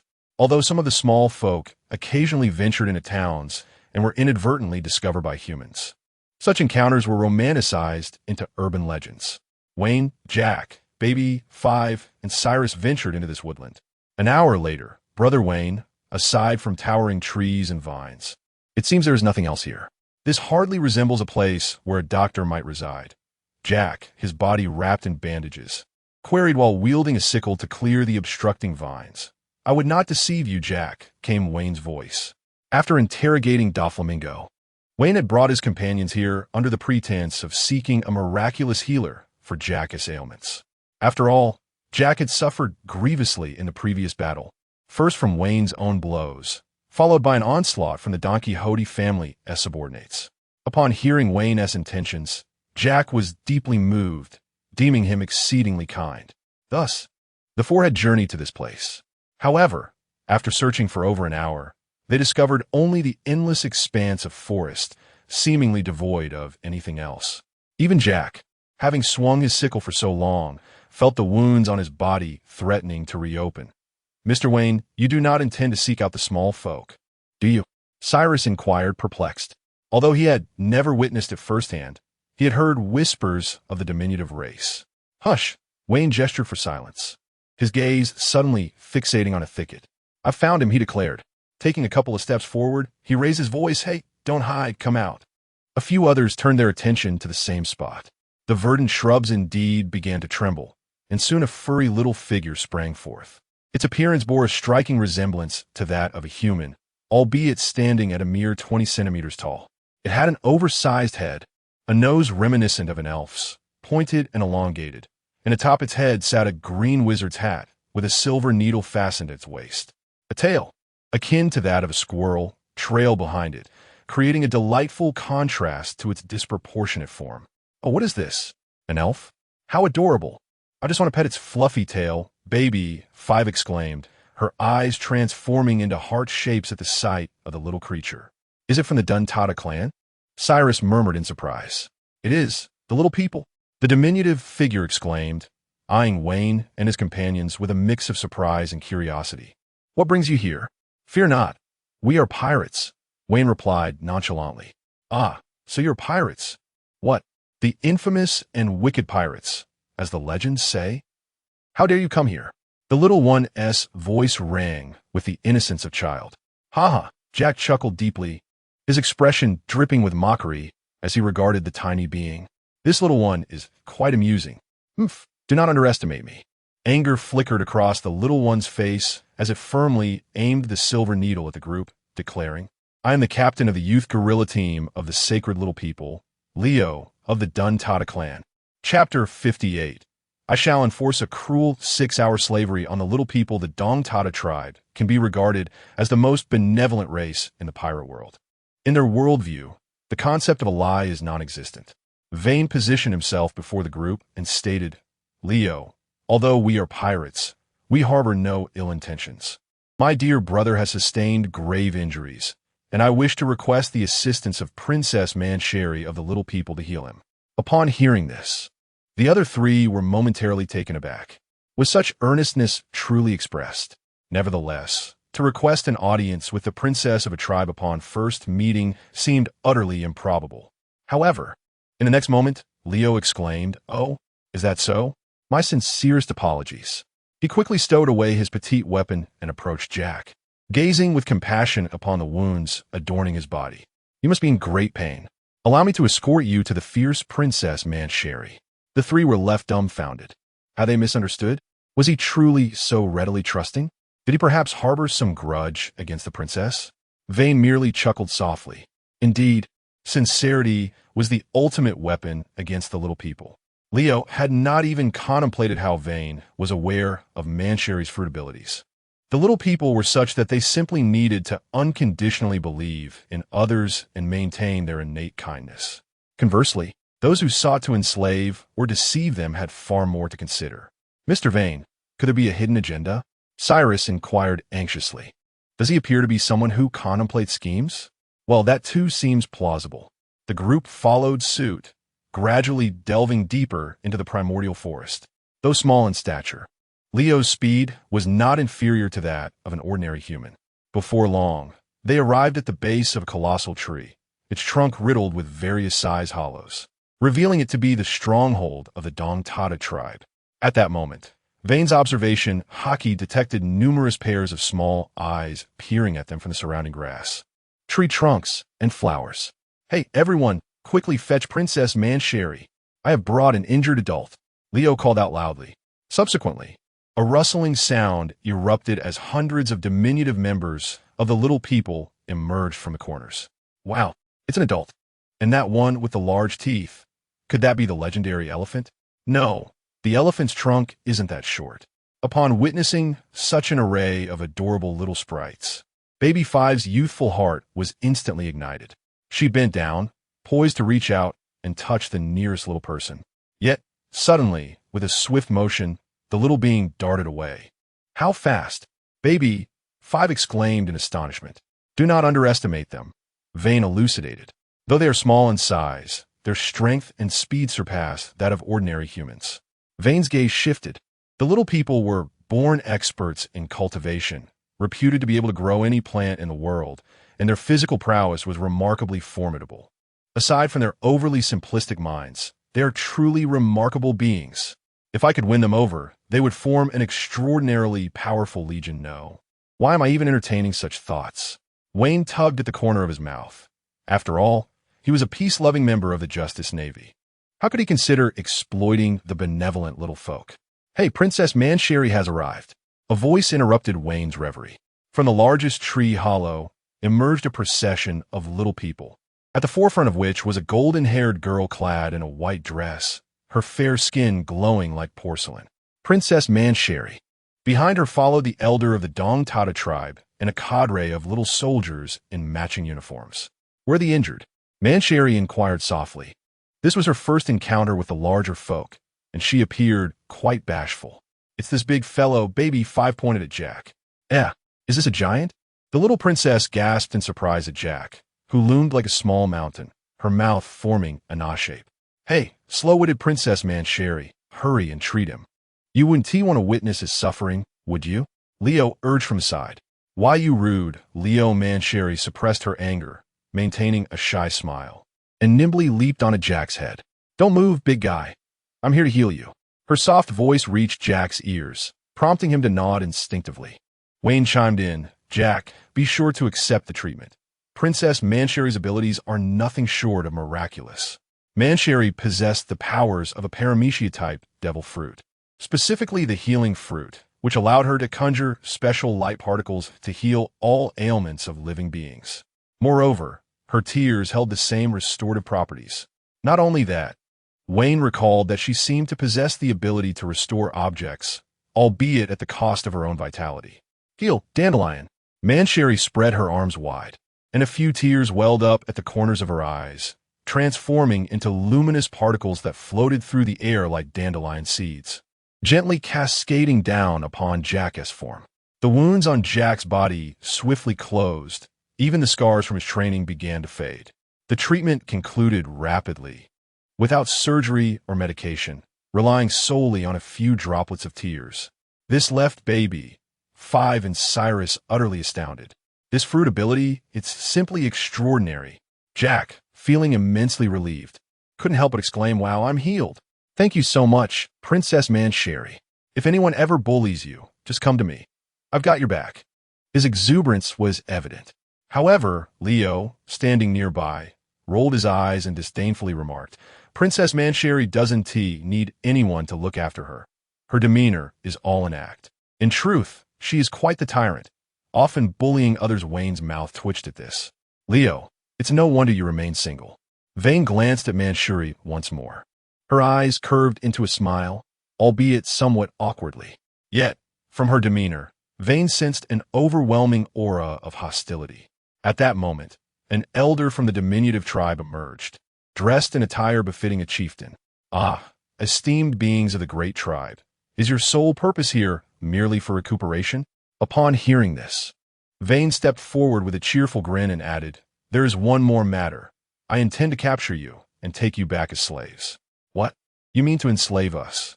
The instant the words left his lips, chaos erupted among the small folk. They were all too aware of the implications of the term slave. Run. They are villains. Leo, what have you done? You brought these scoundrels here. Leo, equally indignant, shouted at Vane, you fiend, how could you be so wicked? Don't blame me. I have long proclaimed myself a pirate. Cunning and treachery are indeed the hallmarks of a pirate's nature, are they not? Vane shrugged nonchalantly. Ah, I see now. My apologies, I misunderstood you, pirate sir. Not a problem. Thank you, pirate sir. Leo expressed his gratitude. Having listened to their exchange, Mancherry, perched atop Jack's head, could no longer contain herself. With hands on her hips, she angrily shouted at Leo, Hey Leo, you big fool. He intends to take us as slaves, and you still thank him. Oh, it does seem so. Leo appeared to have an epiphany. At that moment, Cyrus, standing nearby, inquired with confusion, Mr. Vane, did I miss here? You wish to enslave the diminutive folk? Despite Vane's identity as a pirate, the events of the past few days and the agreement he had forged with King Liku led Cyrus to believe that Mr. Vane was entirely different from those cruel pirates. That was precisely why he had accompanied Vane to Greenbit. Yet now, he found it astonishing that Vane spoke of enslaving the small folk. Indeed, Brother Vane, what use do we have for these little ones? Perhaps we should let them go, Jack suggested, evidently grateful for Princess Manchuri's healing. Only baby 5, upon hearing Vane's command, immediately transformed her hands into 2 submachine guns, aiming them at the diminutive folk ahead. Whatever Master Vane desires, I shall fulfill. Vane raised an eyebrow. You will fulfill? Then assist me in eliminating Kaido. Then, Vane slowly began to articulate. Do not be so tense. I have yet to disclose how I intend to enslave you. How would one even enslave us? The soldiers of the diminutive tribe surrounded them. I shall impose a 6-hour slave system upon the small folk. First, we shall construct a community in Dressrosa, exclusively for the diminutive tribe, complete with comprehensive insurance, ensuring every little one has a place to reside. Furthermore, you shall provide 3 meals and snacks daily, free of charge, with milk only available at breakfast, and a mere 3 hours for midday rest. Each day, aside from sleep and recreation, you will engage in 6 hours of agricultural labor. Moreover, there will be no opportunities for overtime that would allow you to earn additional wages. Chapter 59. Conclusion and Return. Cyrus was profoundly astonished. It was his first encounter with such a system of servitude, one that seemed to afford better treatment than that of ordinary citizens. The notion stirred something within him. The diminutive folk were initially taken aback, but as they absorbed Wayne's oration, their expressions gradually transformed into a tapestry of emotions. With their enchanting, large eyes, they gazed at Wayne with a mixture of wonder and innocence. After a brief silence, one of the little beings exclaimed, So, does this mean we can reside in beautiful houses and savor delectable food? And we can pursue the work we love? Once the little folk grasped the implications, a chorus of jubilant cheers erupted. Hooray! He is a kind adult, a hero, a great hero, Wayne Landu. In an instant, Wayne's image shifted in their minds from that of a malevolent pirate to a grand hero akin to Roland. The boastful Roland had once aided the diminutive folk in acquiring survival and agricultural skills. Now, Wayne intended to lead them out of the forest and into a better existence. Like ethereal sprites, the little beings encircled Wayne, their cheers resonating in the air. Mr. Wayne, do you mean to say that you will have Dressrosa accept our kind and allow us to immigrate to the towns? Cyrus inquired. Indeed, that is precisely my intention. Wayne replied with a gentle smile and a nod. The little folk were exceedingly kind, although the current king of Liku was quite lenient, fabricating benevolent lies to shield them. The moment their secret fell into the hands of malevolent individuals, it would spell disaster for them. It was better to seize this opportunity for them to engage with the human world. Although initial friction was inevitable, it would undoubtedly benefit the continuation of their entire race.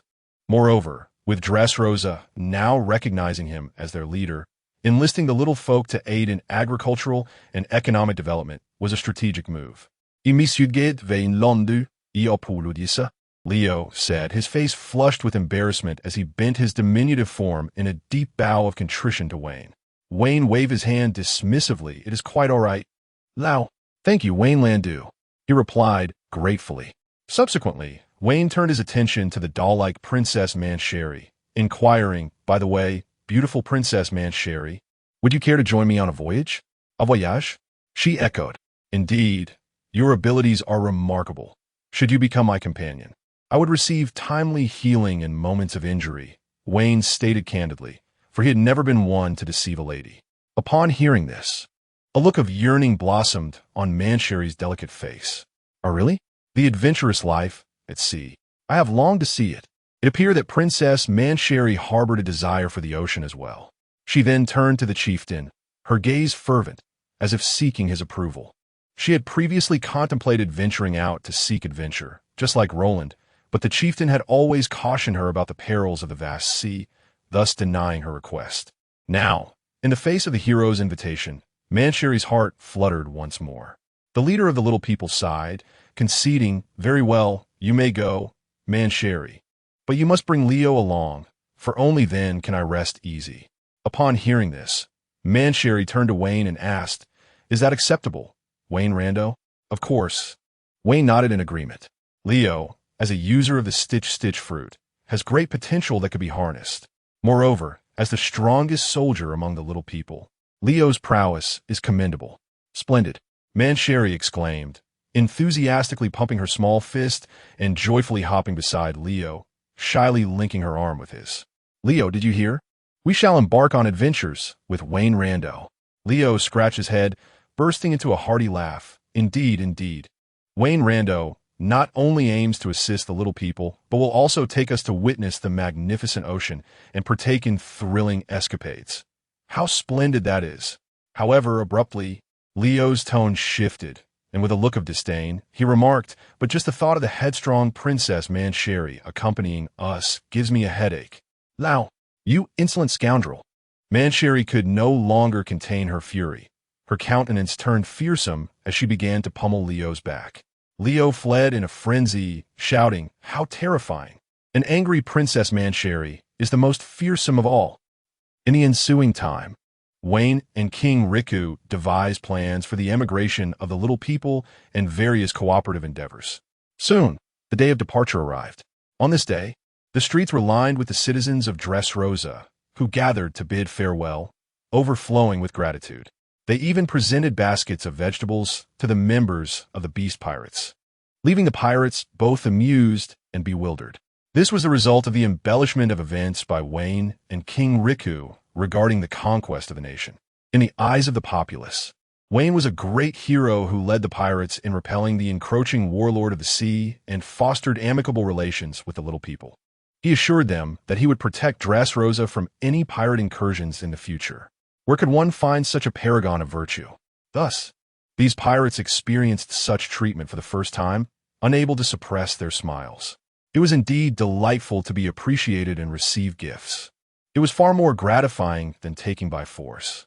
Furthermore, Dressrosa, known as the land of love and passion, boasted a populace that was exuberant and warm-hearted. The streets were filled with voluptuous beauties clad in vibrant dresses and adorned with striking makeup. Upon encountering the heroic pirates who saved their kingdom, they swarmed around them, offering fervent embraces. One elderly woman, upon seeing the dashing Wayne, insisted on marrying off her 200-kilogram granddaughter to him.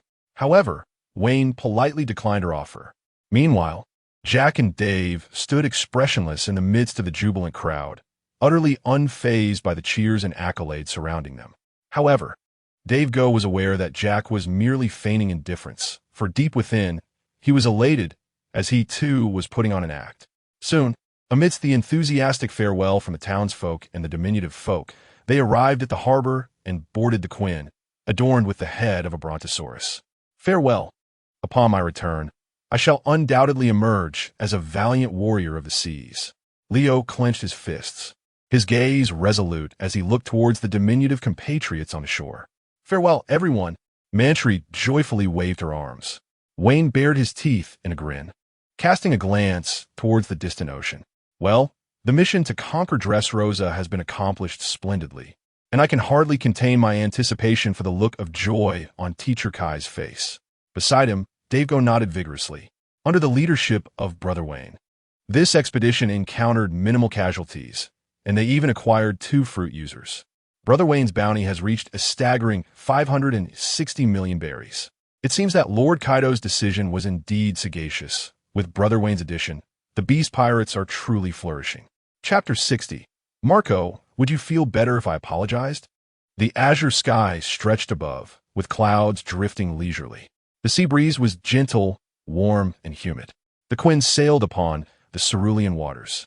On the deck, Wayne and the others set up a makeshift barbecue, relishing the freshly caught seafood. The sound of sizzling meat filled the air, releasing an irresistible aroma. Once cooked, Jack skillfully sliced a small piece of meat with a knife and fork the size of a toothpick, placing it onto a small plate in front of Manchery. "Thank you, Jack Lando," Manchery said in a soft voice. "It's nothing, haha." Jack scratched his head, chuckling shyly, exuding a sense of generosity. Ever since Manchery tended to his wounds, his admiration for her had soared immensely. Nearby, Leo noticed and chimed in, "Jack Lando, could you cut me a piece as well?" Jack's expression darkened instantly, casting a gloomy shadow over his face. "Who do you think I am? Cut it yourself." Allicht. Leo chuckled awkwardly, inwardly pondering that despite Princess Manchery's gentle demeanor, she was, in fact, the most capricious girl upon these seas. Beside the barbecue, Wayne lounged under a sunshade, his upper body bare, clad only in beach shorts and sporting sunglasses, enjoying the soothing sea breeze. "Brother Wayne, we received a call from Dressrosa.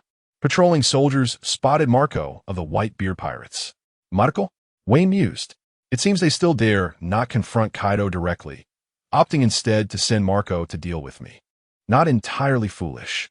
He sat up, seized a large piece of meat from the grill, took a hearty bite, and continued, "That old man Whitebeard truly lacks martial ethics, dispatching such a formidable creature."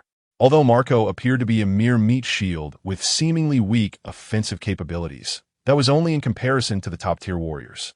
After all, he was the second in command of the Whitebeard pirates.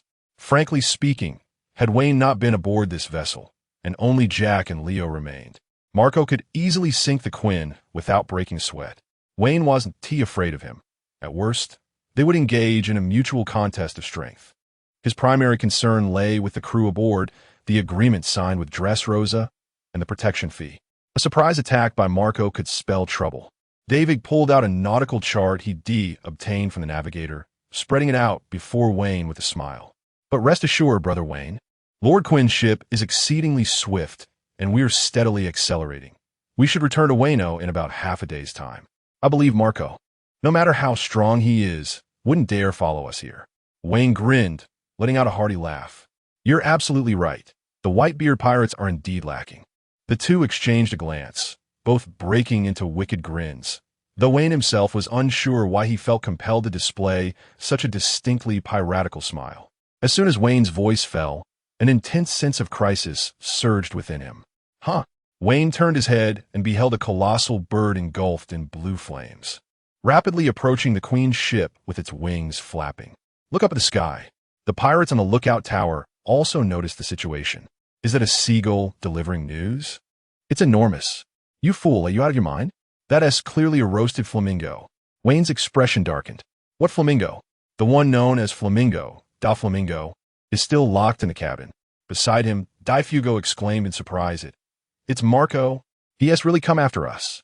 The blue flames enveloping him were a manifestation of the powers granted by the fruit he consumed, a mythical beast type that was even rarer than the natural type.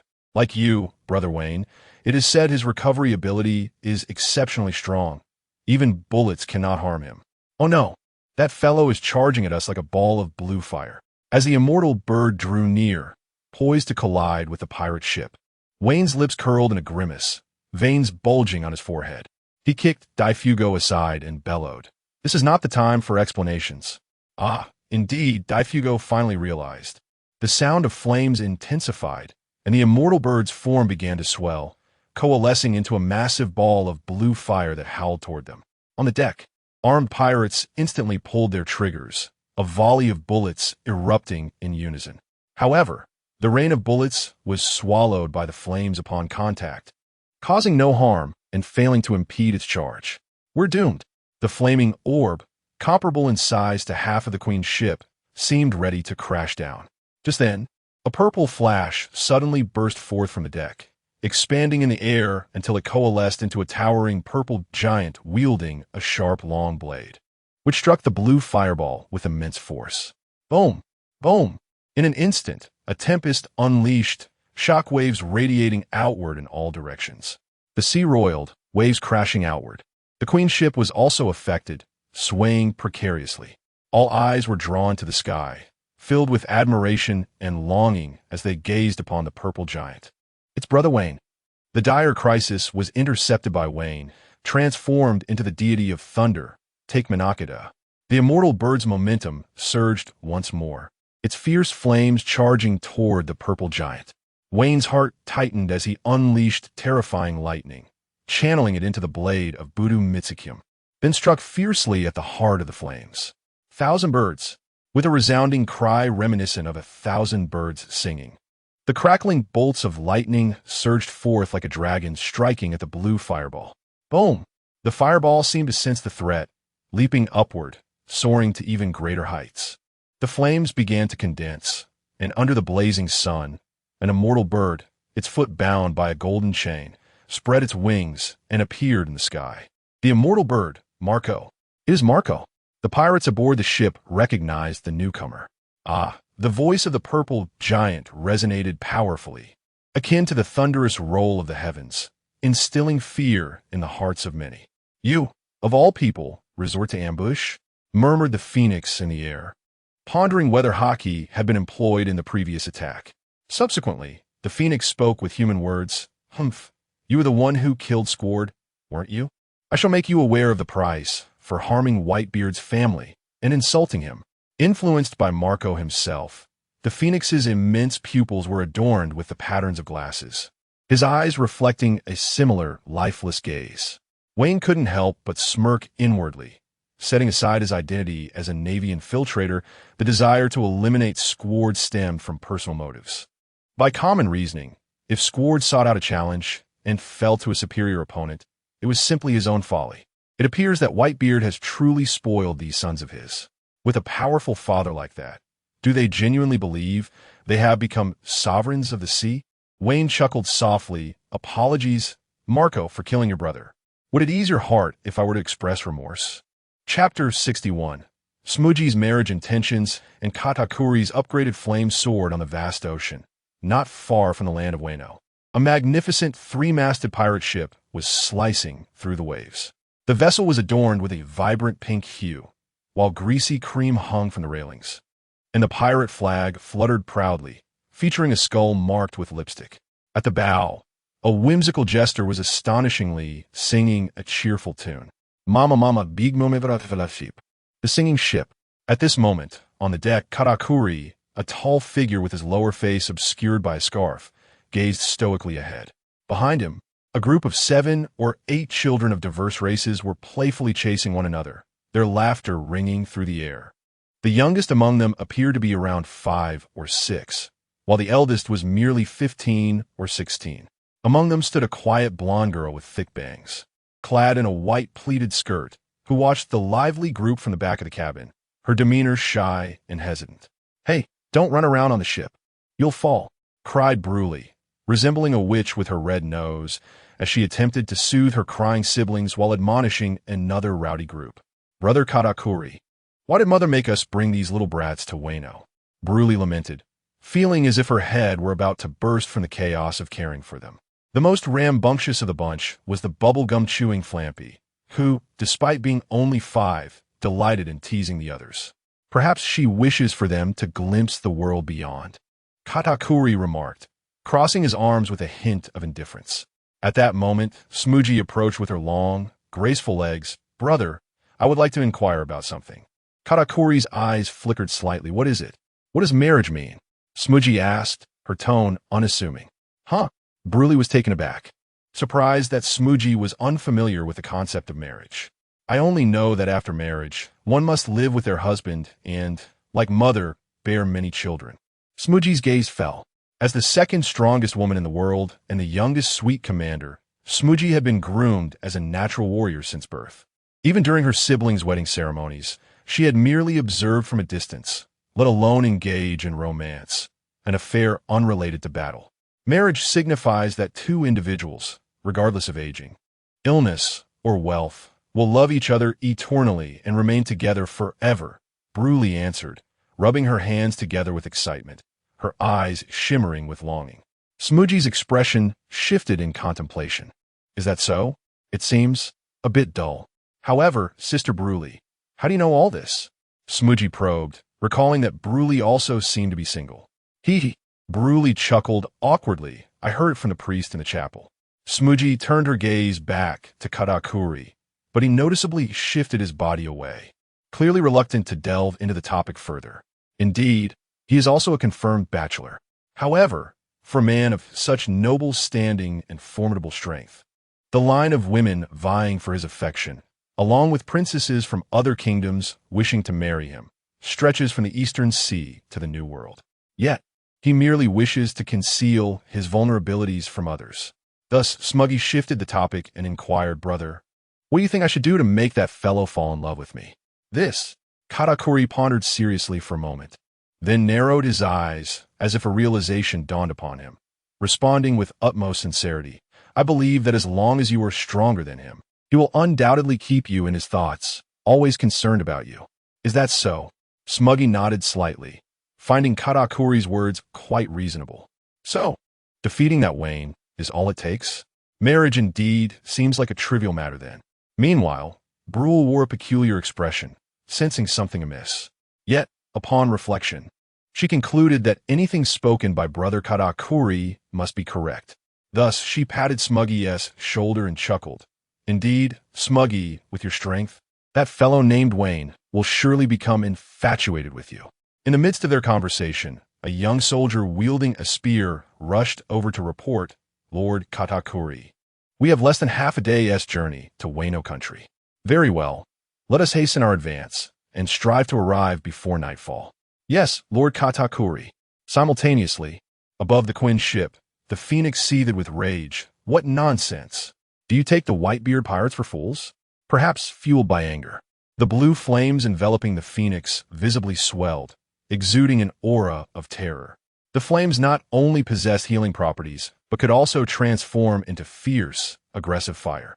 Not only did it serve both offensive and defensive purposes, but its speed of flight was remarkable, akin to a divine fruit.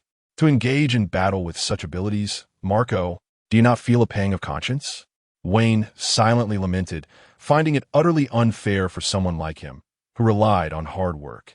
With a penetrating gaze fixed upon the formidable Marco, Wayne, in the guise of a colossal purple giant, slowly drew forth another legendary sword, the Ten-Fist Sword. He then pointed towards a distant small island, boldly declaring, "Marco, it was I who killed Squardo. If you dare, come face me in a duel." "Humph," Marco replied coldly. "Don't attempt such childish tricks. You fear the people on that ship below will be caught in the crossfire, don't you?" Exposed by Marco, Wayne responded nonchalantly. "As a well-known powerhouse of the New World, surely you wouldn't resort to a sneak attack?" "Yes," Marco retorted, his hostility towards Wayne palpable. The face concealed beneath the mask of the purple giant darkened. "Do you take me for a child?" Was there to guess? Without further ado, the Phoenix dove again, retracting its wings in midair, rolling twice before launching a powerful claw, propelled by the force of strong winds, directly towards him. Wine gripped his twin blades tightly and advanced forward. Confronted by the two formidable figures of the Whitebeard pirates, he dared not exhibit any negligence. Enveloping his blades with the inky black hue of armament hockey, along with the forces of lightning and purple flames, he unleashed his most potent strike without reservation. Entering the second stage of his power, the crackling lightning erupted, and the purple flames danced as his crossed blades clashed fiercely against the azure-clad claws. Devil's Thunderfire Blade, Azure Flame Crane Claw.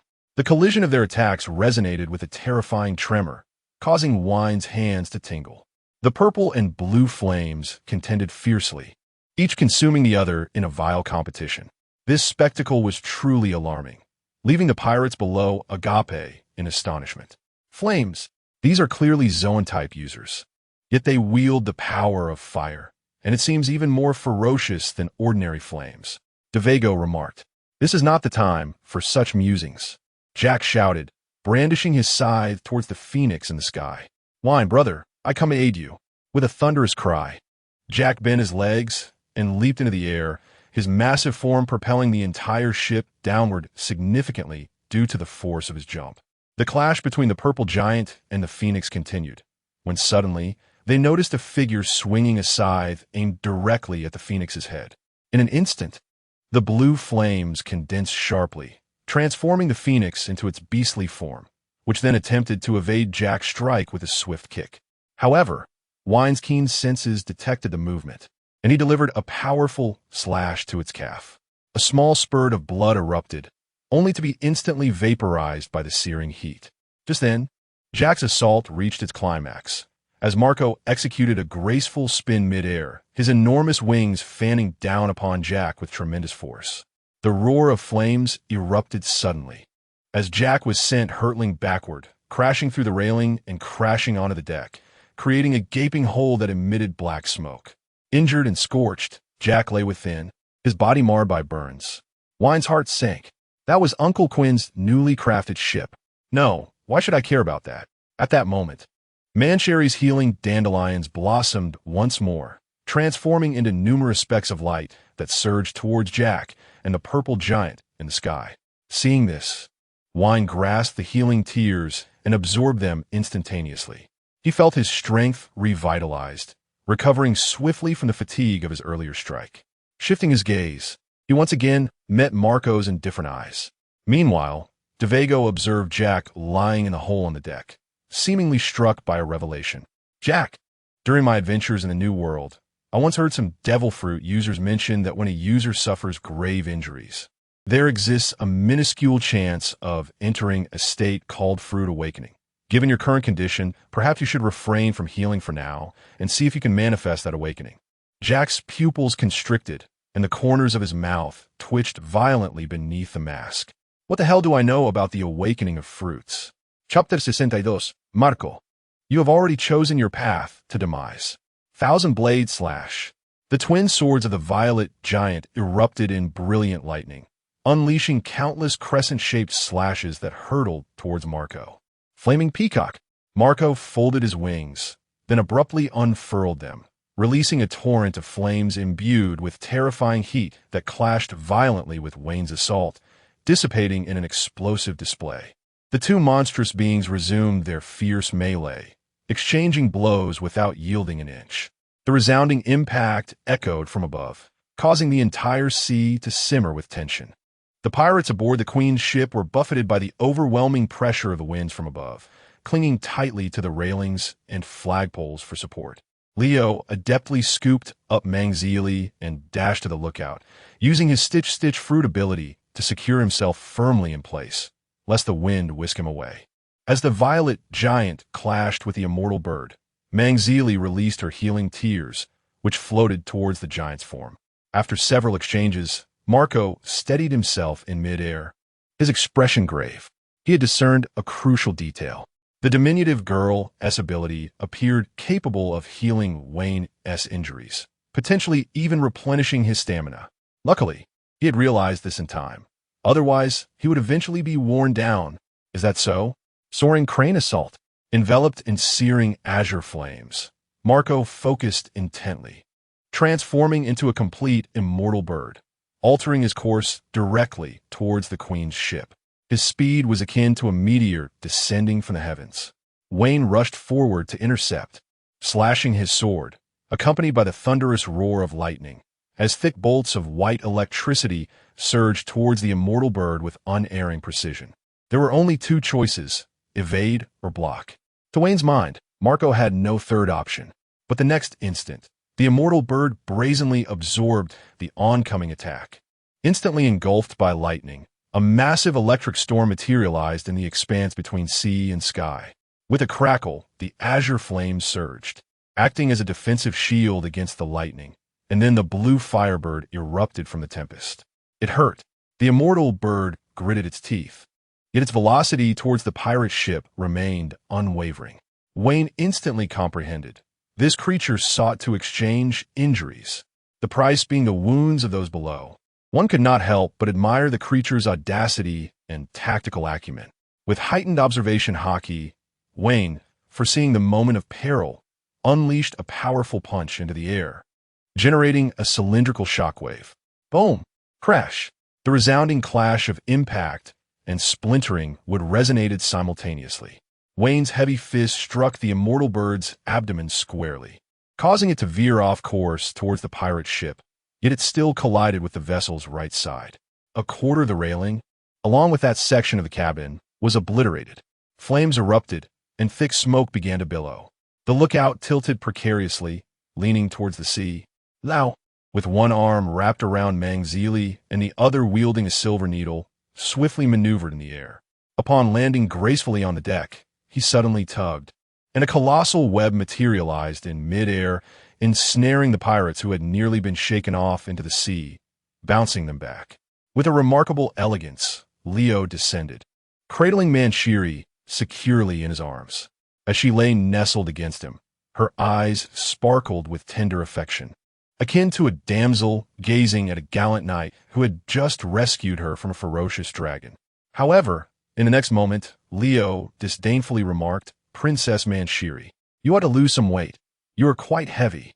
Manchiri was momentarily taken aback, then instantly transformed into a tempest of fury, her countenance turning fearsome as she delivered a punch to Leo's head.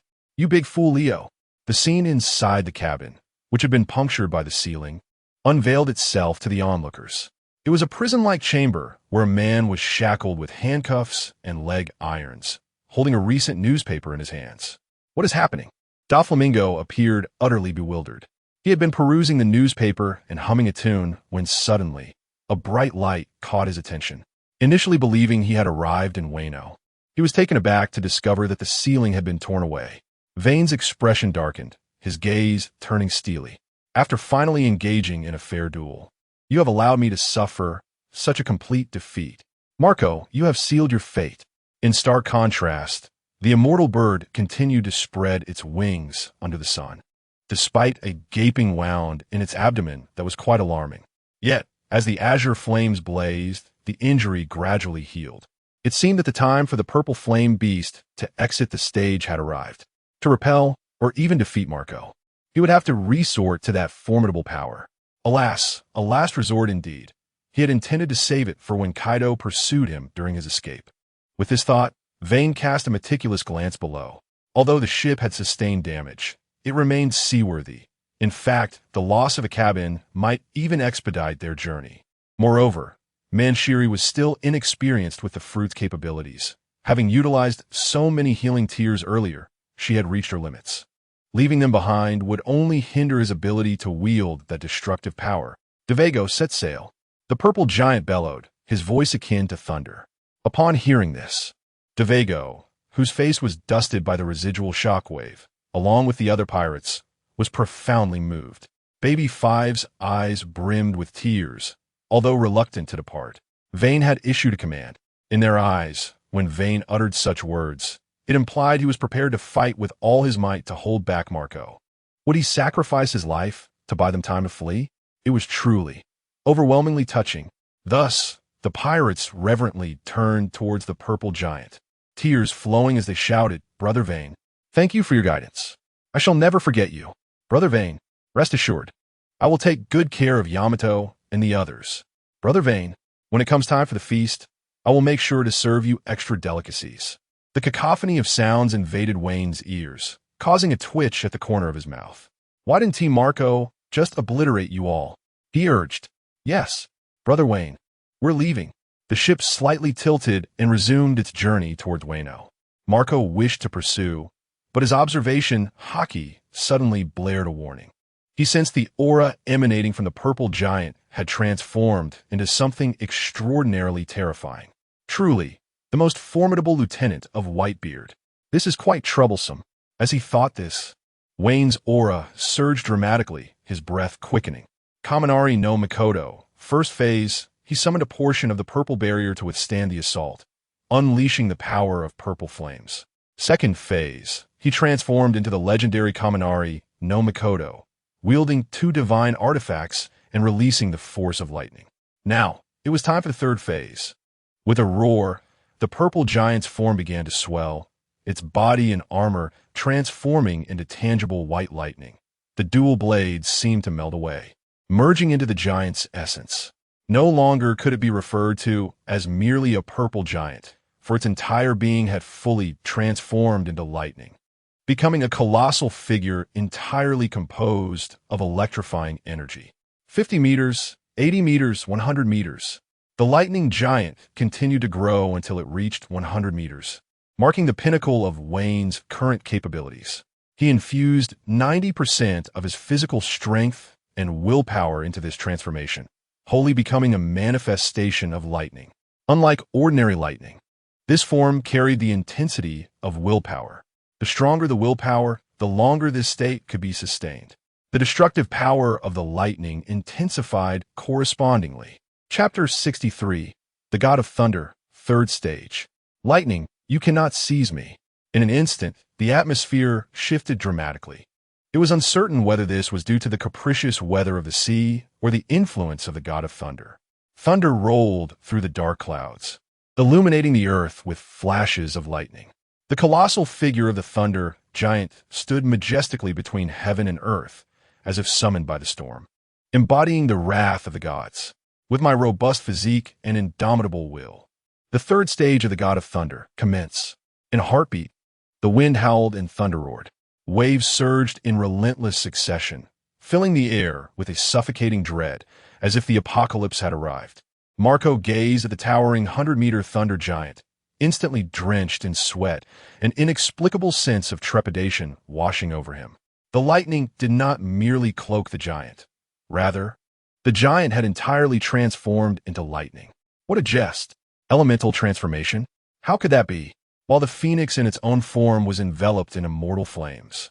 This was an intrinsic characteristic of the phoenix. It was distinctly different from elemental transformation associated with the natural world. Moreover, he could sense that the lightning emanating from the giant was far beyond the ordinary.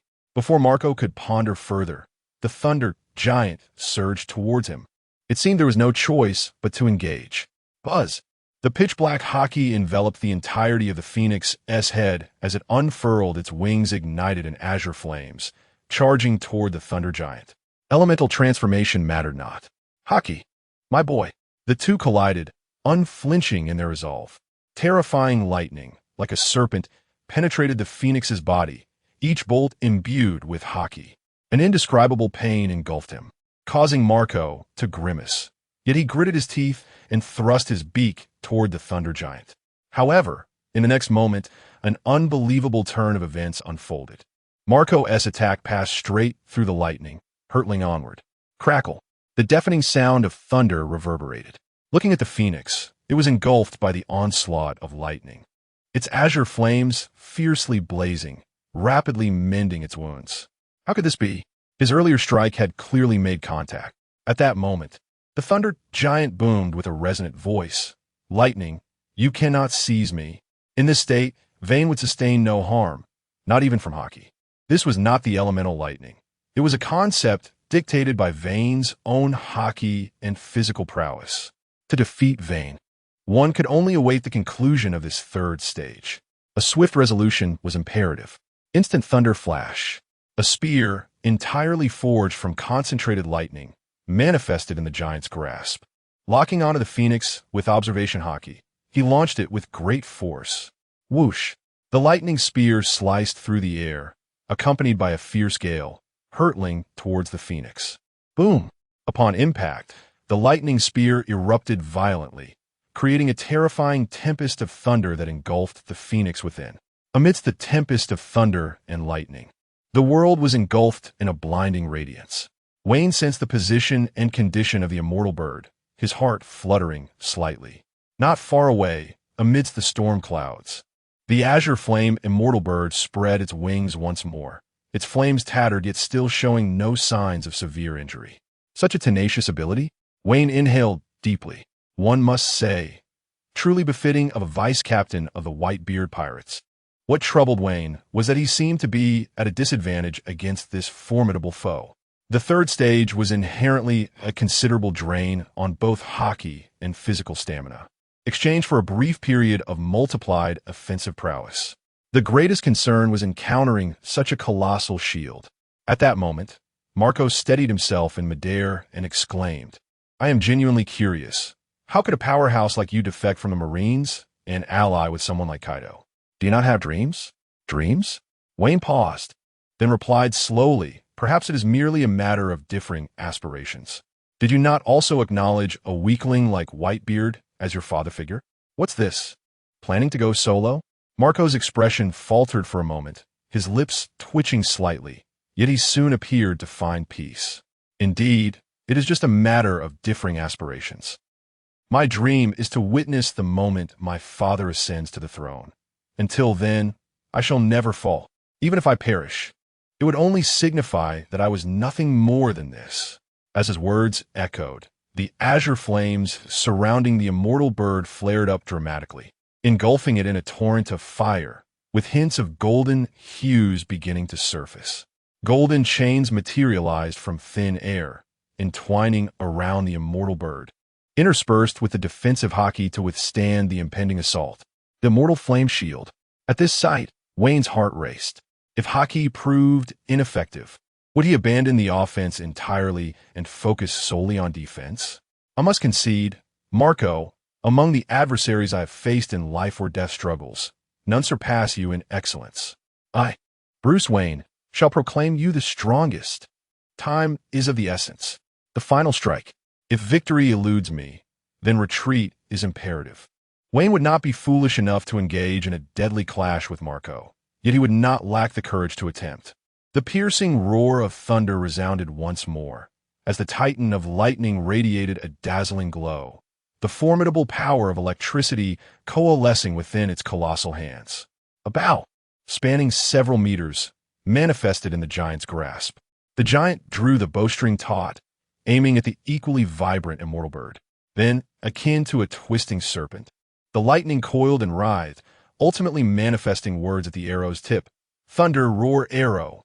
With a sharp cry akin to 1,000 birds, the lightning arrow shot forth, imbued with terrifying energy, crashing into the defensively poised immortal bird. The thunderous collision resonated throughout the realm, shockwaves radiating outward in relentless succession. Columns of lightning plummeted from the heavens, striking the tumultuous sea below. Countless fish, shrimp, and marine creatures were struck by lightning, their lifeless bodies rising to the surface in clusters. The thunderous arrows roared like a ferocious beast, unleashing its wrath while ravaging the once impenetrable defenses of the immortal bird. Moments later, above this desolate expanse of ocean, dark clouds began to dissipate, and the echoes of thunder receded into the distance. The colossal figure of the thunder giant stared ahead, where the immortal bird had transformed from avian grace into a grotesque creature, its limbs mangled and its chest pierced by a gaping hole. Yet, a flicker of vitality still coursed within it. Could it truly survive this?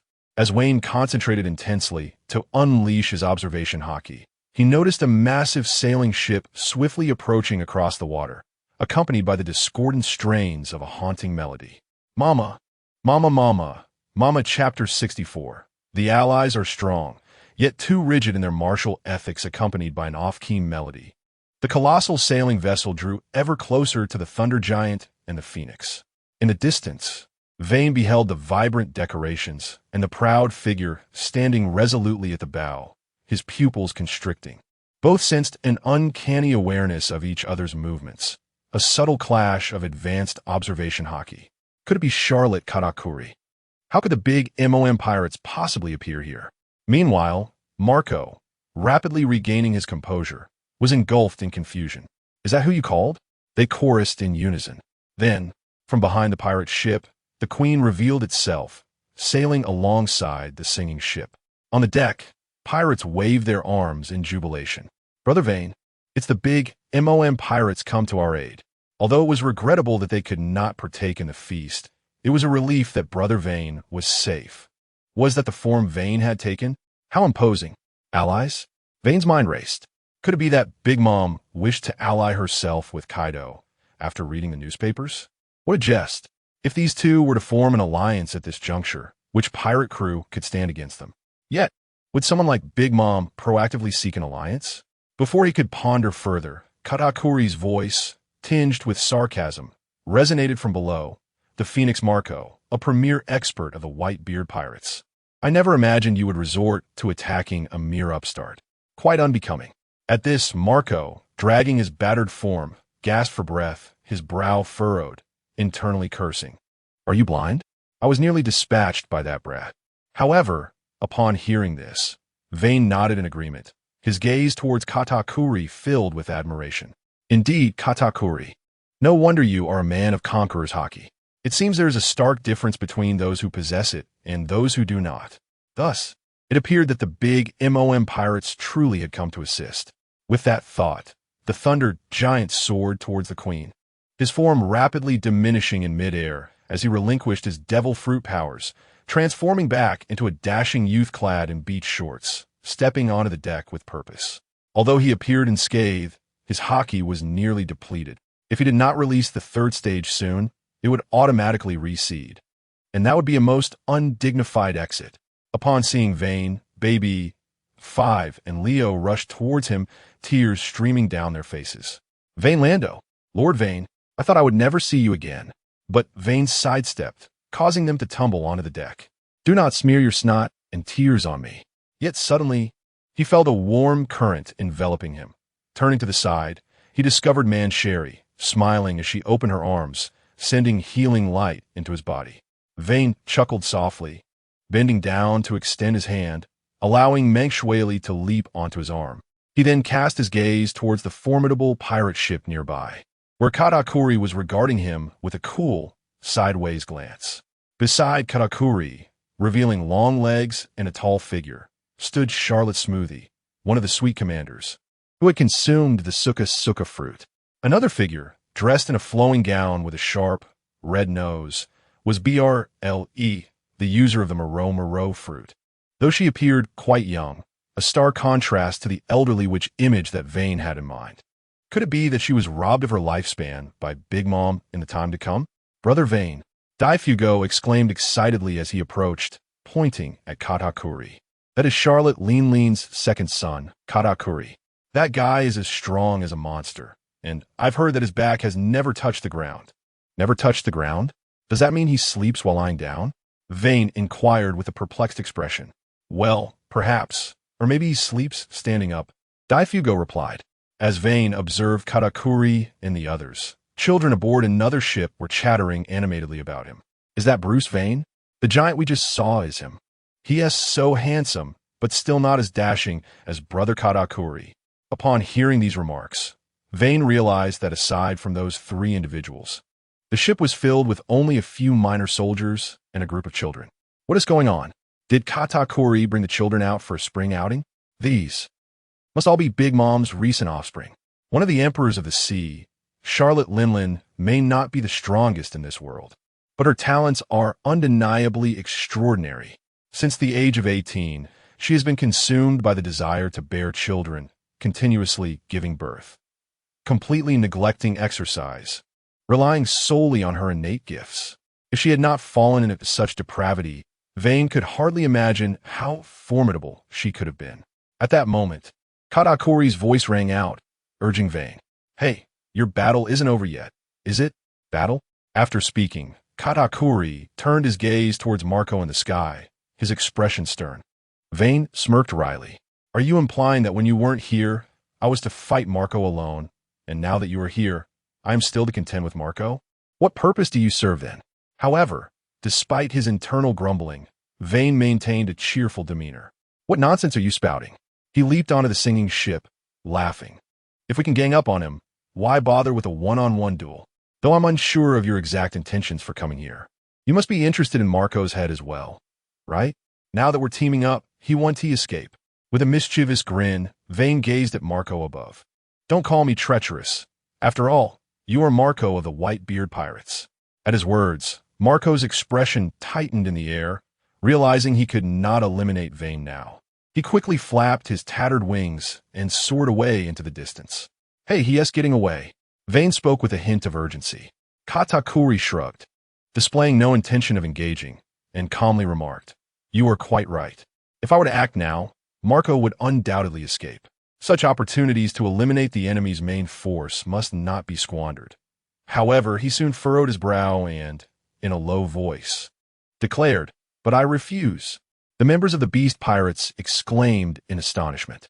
Did he truly decline the alliance request for Brother Vayne? Did he not realize the honor of fighting alongside him? Meanwhile, the children of the Big Mom Pirates exchanged knowing smirks.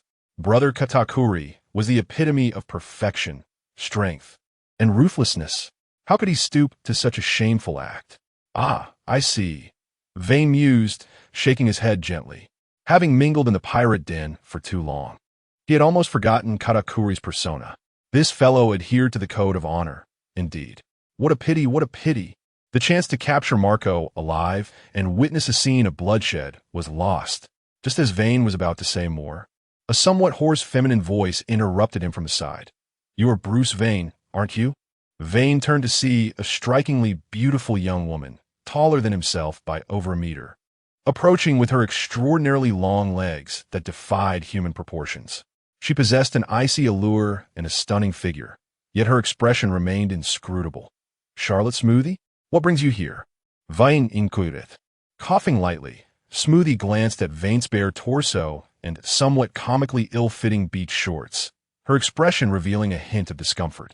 Nevertheless, she extended a hand and forced out the words, Be my husband. Chapter 65. Smuggy. Do you think you are rejecting whose love? Be my husband. Before him, a tall and striking young woman gently extended her hand. For a moment, Wayne was entranced. Had he just received a confession?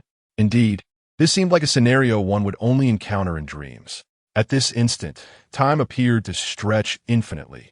Everything around him fell silent, and the only sound was the shy declaration of affection from the girl. This tale was meant to unfold on a snowy night in Marivondo. The childhood friend, a naval maiden, was, in truth, the princess of a nation. For various reasons, they were forced to part ways. At the moment of farewell, her cheeks flushed. She whispered in a voice only she could hear, Wayne Cohen, I actually like you the most. Years later, Wayne rose to the rank of Admiral, rescuing the girl from the clutches of wicked pirates, and they finally expressed their feelings for one another, embarking on a life of happiness. So is this a dream? Above him, cherry blossoms fell like snow, an aura of romance enveloping the air. Speaking of which, the weather had turned rather chilly. Was it already the season of the White Album? In his ears, the familiar sound of a violin played, commonly associated with confessions. Wait, where did that background music come from? Moreover, this isn't a romantic anime, is it? Wayne snapped back to reality. Looking up, he saw the little rascals of the Charlotte family standing atop the ship's cabin, showering him with cherry blossoms, while the violin music emanated from the Hamid soldiers. Those mischievous Charlotte brats are truly incorrigible. I will deal with them in due time. Wayne tugged at the corner of his mouth. Turning his gaze back to Smuggy, she wore an indifferent expression, her eyes, reminiscent of Marco's dead fish stare, fixated on him as if he were refused. So, have you accepted? Smuggy asked coldly. What a joke. Wayne was about to retort, but suddenly recalled. Wait a moment, she is Big Mom's daughter, and Katakuri is here to assist the beast pirates. So, she's serious? Big Mom genuinely intends to ally with Kaido, and through marriage, no less. This could drastically alter the timeline. If these two were to unite, no pirate crew in the world could possibly stand against them. This cannot be allowed.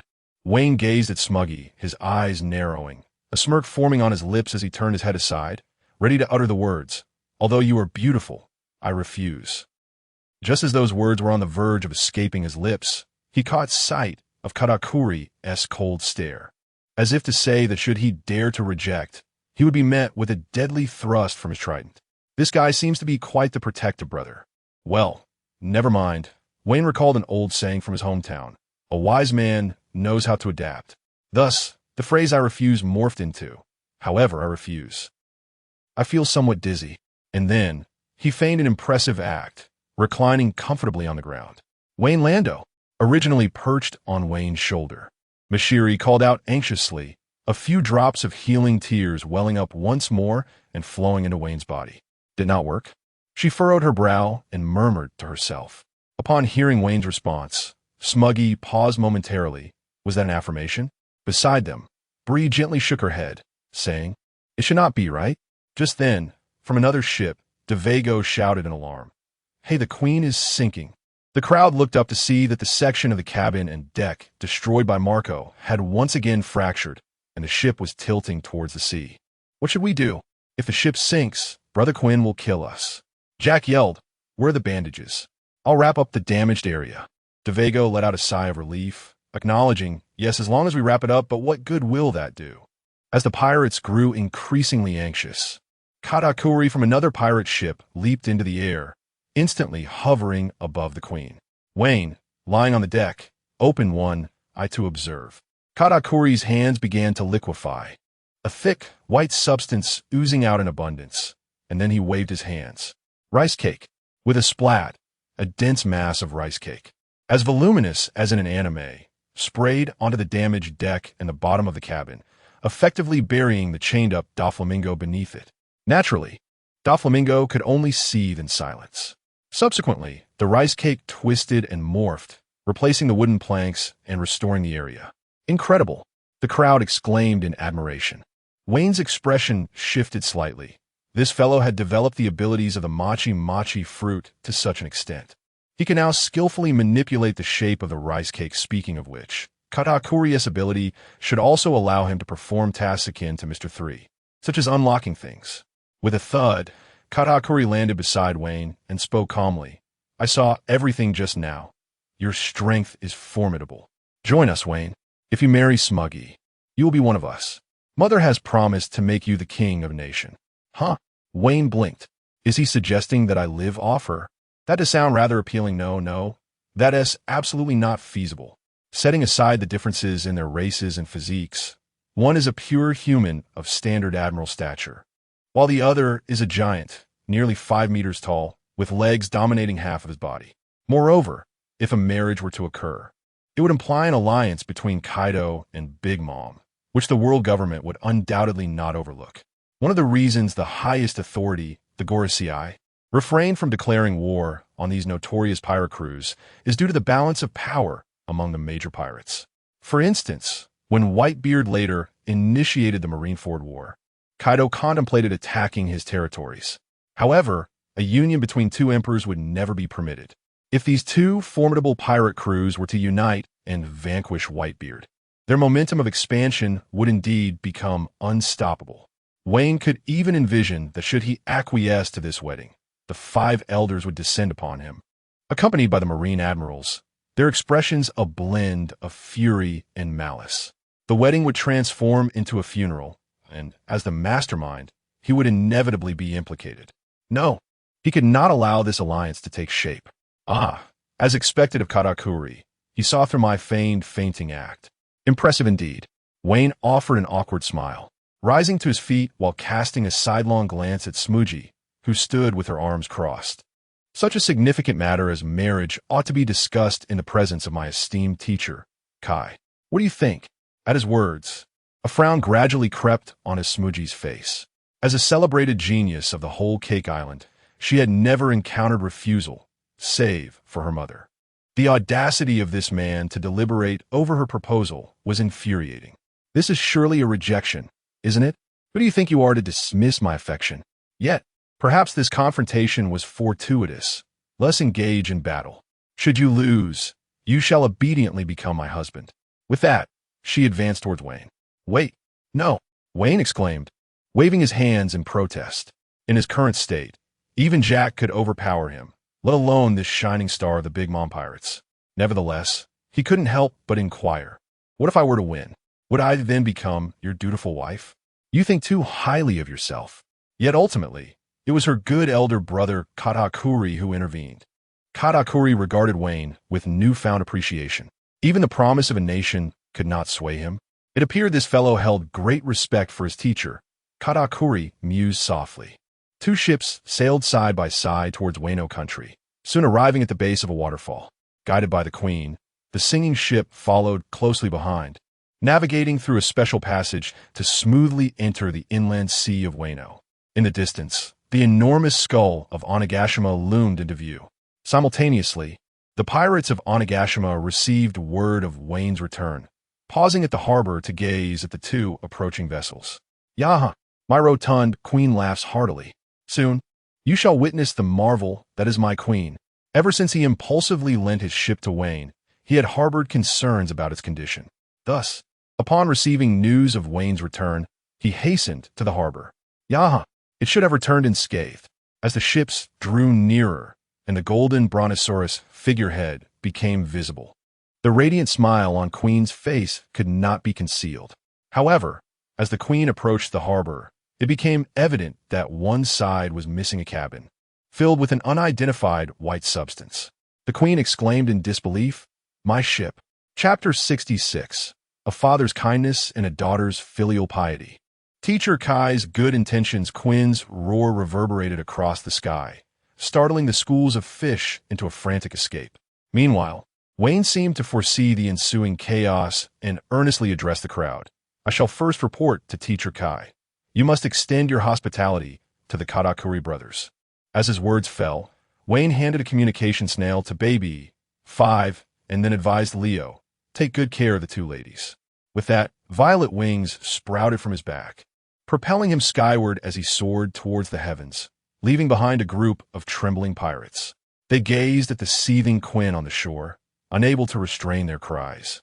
Lord Quinn's wrath is truly terrifying. Just as Quinn was about to unleash his fury, another three-masted pirate ship unexpectedly entered his line of sight. This vessel was several times larger than the Quinn ship, adorned with a skull and crossbones painted in red lipstick. Quinn paused, murmuring to himself, "Oh, they arrived together?" The big MOM pirates. With the howling wind at his back, Wayne traversed the port and outer forests of Onigashima, delving into its depths. Suddenly, a bright boyish voice rang out from below. "Brother Wayne, is that you? Have you returned?" Wayne looked down to see the small figure of Pejuan, adorned with a white and green-horned hat, waving enthusiastically at him. With a swift motion, Wayne descended, observing Pejuan, drenched in sweat, and chuckled. "I take it you've just finished your training? Well done, little page eye. Your diligence is commendable." Flushed with pride, Pejuan scratched his head sheepishly and grinned. "Brother Wayne, I told myself that if I could run 50 laps around the training ground, I could protect my sister. With that thought, I persevered." "Ah, so you wish to ignite your youth?" Wayne replied, a smile tugging at his lips as he gave him a thumbs up. "Indeed, push forward, little page eye. To become stronger for the sake of your loved ones is the essence of true courage." "Yes, thank you, Brother Wayne." Pejuan nodded vigorously, feeling inspired. "I'm fired up now." Wayne chuckled softly. "Very well. Continue your training. I have matters to attend to." However, Pejuan suddenly recalled something and exclaimed, "By the way, Brother Wayne, about the iron block you taught me, I think I've developed something different from everyone else. Could you take a look and see if I've practiced incorrectly?" Yet Wayne, not wishing to linger, thought to himself, "It's just an iron block." Even if he has indeed created something unique, it merely speaks to his exceptional talent. With that thought, Wayne raised his right hand, extending his index and middle fingers, gently flicking Pejuan's forehead. "Forgive me, little page eye, perhaps next time." Pejuan took a step back, contemplating the implications. "I see. Since Brother Wayne has said so, it seems I must defer until next time." Peggy nodded obediently. Thus, Wayne soared into the air once more, swiftly ascending to the apex of the dome. However, as he approached the summit, his hockey perception detected two formidable forces clashing. Who is battling with Teacher Kai? Oh no, could it possibly be Yamato again? With such thoughts swirling in his mind, Wayne flew to the top and peered down. There, in a clearing, he beheld the imposing figure of Kaido, who was wielding a kanabo and laughing maniacally. Before him lay Yamato, battered and bruised, incapable of movement, with a weapon named Akainu shattered beside her. The scene was chaotic, shrouded in smoke. What a disheartening sight to return to. It seems that in the world of pirates, whether father and son or father and daughter, relationships seldom flourish. Moreover, the nearby Big Mom is a heavyweight, even going so far as to treat her own children as sustenance. Below, Kaido noticed Wayne and grinned, slightly turning to shout into the sky, "Hey kid, come here." Wayne was genuinely reluctant to involve himself in this touching father-daughter moment. After all, he was uncertain whether Teacher Kai was finished with his bout. If he sought to spar with him next, it could spell disaster. Yet, having been spotted, he had no choice but to approach. "Teacher Kai, having just bested Yamato, you cannot possibly wish to fight me as well." Wayne leaped down, landing beside Yamato. "Wayne, you have returned," Yamato exclaimed, her face lighting up with excitement, revealing a gap-toothed grin. "You fool, did I not advise you against challenging Teacher Kai?" Wayne lamented with a sigh. "I'm sorry, Wayne, but I—" Yamato cast a remorseful glance at him before fixing a glare filled with murderous intent upon Kaido. I will certainly kill this bastard. Kaido erupted into laughter, his voice dripping with mockery. What splendid hatred you harbor for me. If such contempt can bolster your strength, then cherish it. Remember, Yamato, in this world, only power reigns supreme. Once you grasp this truth, cast aside your unrealistic dreams and return to being my child. Upon hearing this, Yamato spat defiantly. I am not your child. I am Kazuki Odin's heir, and one day I shall establish the land of Wano. This poignant display of familial conflict left Wayne with a twinge of discomfort. Ignoring notions of right or wrong, one could only conclude that the bonds among the strong resemble a glass of potent liquor, intensely overwhelming with just a single sip. At that moment, Kaido abruptly plunged his kanabo into the ground and pointed at Wayne, exclaiming, "Foolish child, do you not adore this little brat?" Wayne was taken aback. "Teacher Kai, please refrain from making baseless accusations. We are innocent." Yet, it was evident that Wayne had misinterpreted the situation, as Kai's booming voice continued. This Wayne, despite appearing somewhat disheveled and often adopting a demeanor of a weakling, possesses an unwavering pursuit of strength. When I clashed with this lad previously, I could discern that although he heavily relies on the powers of the devil fruit, his physique has undoubtedly been honed through years of diligent training. It's merely that his innate talent and haki are not sufficiently potent. Am I right, boy? Upon hearing this, Wayne's expression faltered. Indeed, Teacher Kai's observation was astute. Since joining the Navy, whether driven by a sense of competition with fellow officers or the fear of being overpowered, he had exerted considerable effort in his training. It would not be an exaggeration to assert that even without utilizing his devil fruit abilities, he could defeat the majority of the Marine Vice Admirals. After Kai concluded, he turned his attention to Yamato, who remained unperturbed, glaring at him with intensity. Finding the situation dull, Kai shifted back to Wayne, saying, "Forget about this foolish son of mine. You've returned, Haven to you?" With the gusts of wind swirling around the dome, Kai's dark hair danced wildly. Exudino impressivora. Wayne tilted his head upwards. "Indeed, Teacher Kai, I have successfully accomplished the task you assigned. Dressrosa now belongs to our beast pirates." Kai nodded, having already received news of this development from the newspapers. "However, you ought to explain the circumstances regarding the Whitebeard pirates." Anticipating Kai's inquiry, Wayne took a deep breath. A look of grievance on his face. "Teacher Kai, it was the Whitebeard pirates who coerced me into this." He then recounted the embellished tale of how Squard sought him out and provoked him, vehemently denying any prior statements about going solo or aspiring to be Pirate King, placing all the blame squarely on Morgan's. Upon hearing this, Kai's expression conveyed understanding that scoundrel Morgan's, willing to write anything for the sake of sensational headlines. "I've never trusted him. This indeed sounds like something that rascal would do, and you, my boy, would never dare to utter such words." Que loged heartily. "Teacher Kai, your words are quite hurtful." Wayne continued. "On our way back to Onigashima, we also encountered a truly wicked individual. That Marco from the Whitebeard pirates." Mentioning Marco ignited Wayne's anger. This scoundrel not only attacked Uncle Quinn's newly constructed ship, but nearly harmed your beloved student. Finally, Wayne incited further. "Teacher Kai, this is an outright provocation from Whitebeard. Can you tolerate this?"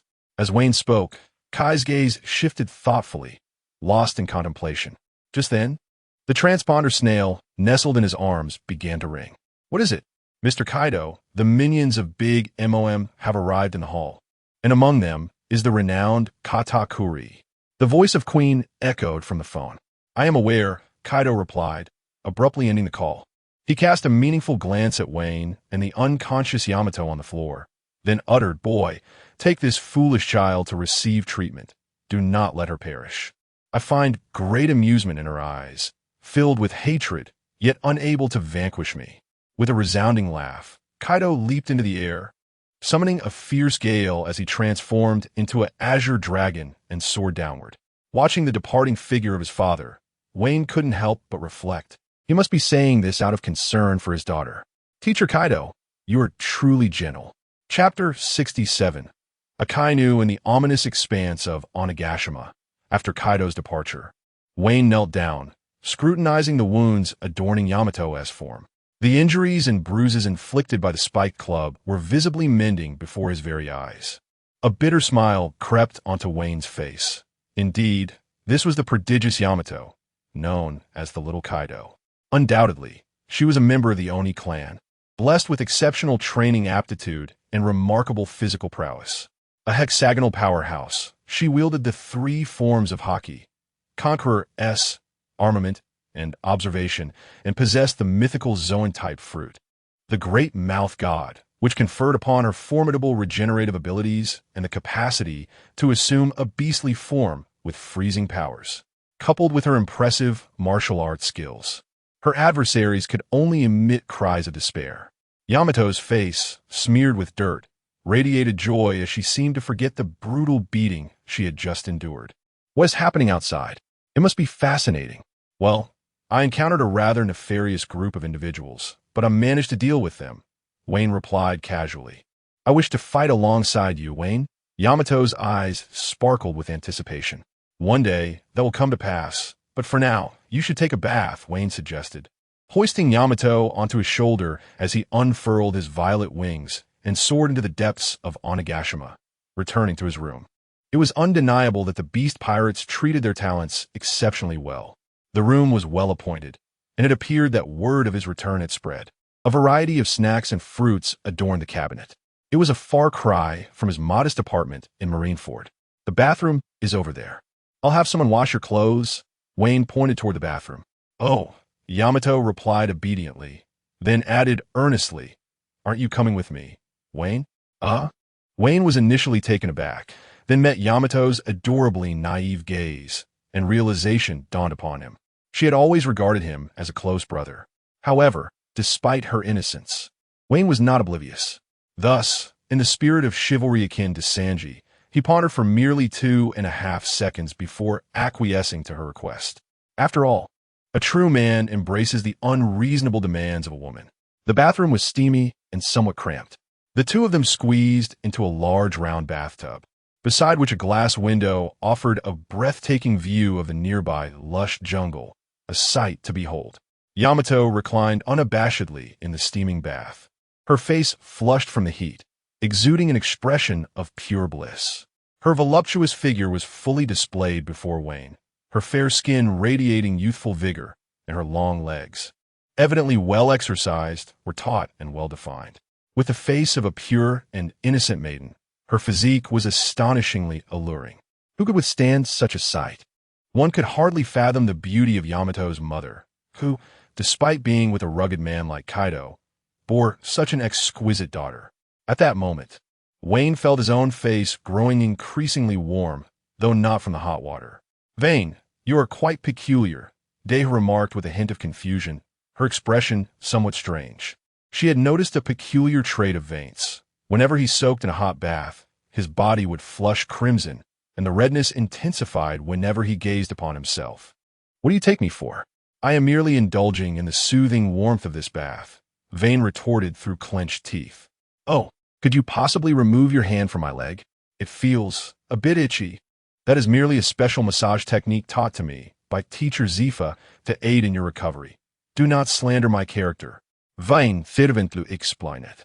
His expression one of indignation.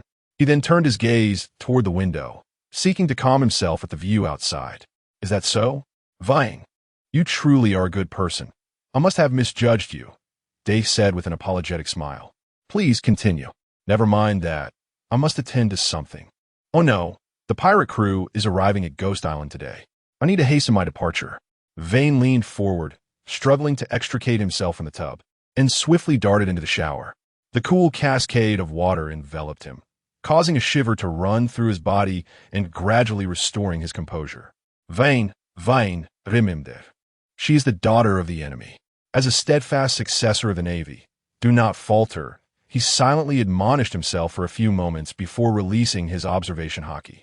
Not sensing any other presence nearby, he quickly retrieved a miniature transponder snail from his clothing and dialed the number.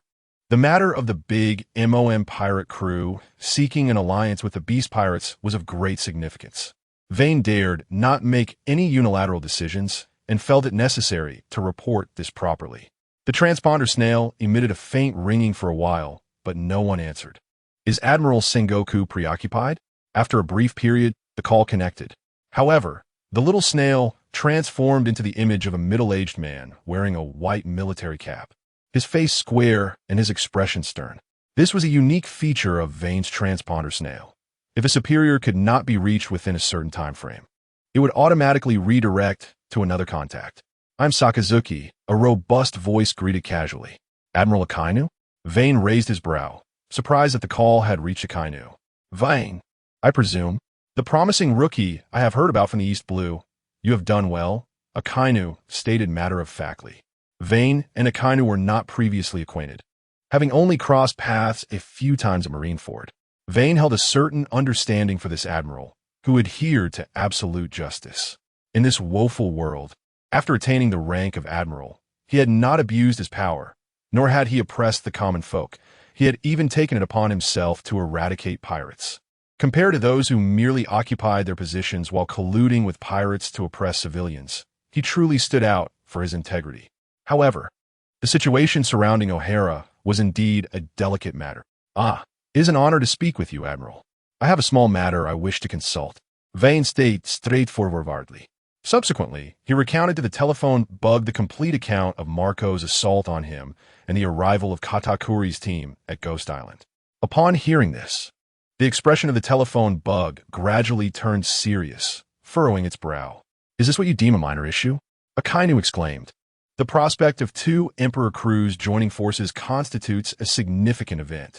If mishandled, it could potentially incite an unprecedented war. Just as Akainu was about to speak, a girl's voice emerged from the other end. Vane, I've finished my bath. Vane, what are you doing at this moment? Akainu inquired with evident confusion. Nothing of consequence. Please continue, she replied. She is an informant I have cultivated. An informant? Have you truly established a trustworthy informant in such a brief period? Akainu remarked, seemingly impressed by the judgment of Admiral Sengoku. After offering customary praise to his junior, he shifted the conversation, cautioning, however, do not become complacent. Deliberately approaching those close to Kaido may arouse his suspicions. Vane responded with a simple, it's nothing, just Kaido's daughter. Akainu pressed, so what are your plans? Shouldn't it be you, my senior, issuing commands? Why are you asking me? Vane retorted. Clearing his throat, Akainu continued. During my last encounter with Admiral Sengoku, he mentioned you possess a wealth of cunning ideas, yet you hesitate to voice them due to fear of complications or lack of benefit. Vane smirked slightly. Akainu, are you truly this forthright? She replied, well, I do have a plan. If successful, it could potentially annihilate all the emperors of the sea. Vane declared earnestly. What? The telephone bug's pupils dilated, seeming to radiate excitement. You could eliminate 3 emperors in one fell swoop? Speak, Vane. Akainu urged with palpable enthusiasm. With a knowing smile, Vane began, Akainu-senpai. If memory serves, you currently have 5 or 6 vice admirals under your direct command, alongside several rear admirals and captains. Coupled with the navy and warships at your disposal, your forces number well into the tens of thousands. Furthermore, if we enlist the aid of Admiral Kazuru and Admiral Akiji, we can launch a full-scale assault when the Beast Pirates and the Big Mom Pirates unite to confront Whitebeard. This could lead to their total annihilation. It may even bring an end to this era of great pirates. Vane stated with unwavering conviction. However, upon hearing this, Akainu's brow furrowed deeply. After a lengthy contemplation, he lit a cigar and took a deep drag, remarking, Vane, your thoughts are somewhat extreme. Chapter 68. Ashes, are you two in a relationship? Wayne's words astonished Akainu. It was hard to believe that this young man possessed such audacity. However, the world government would never take such a perilous risk. Firstly, the seas are not solely inhabited by these 3 Emperor-level pirate crews.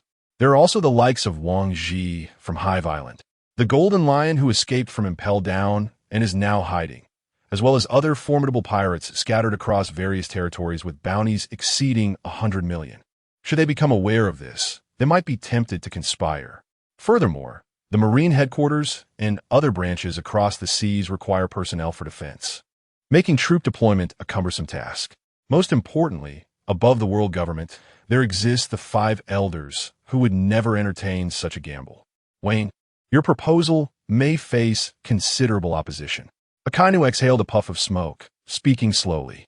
Yet, in his heart, he found his impression of Wayne considerably improved, feeling that this junior aligned well with his temperament.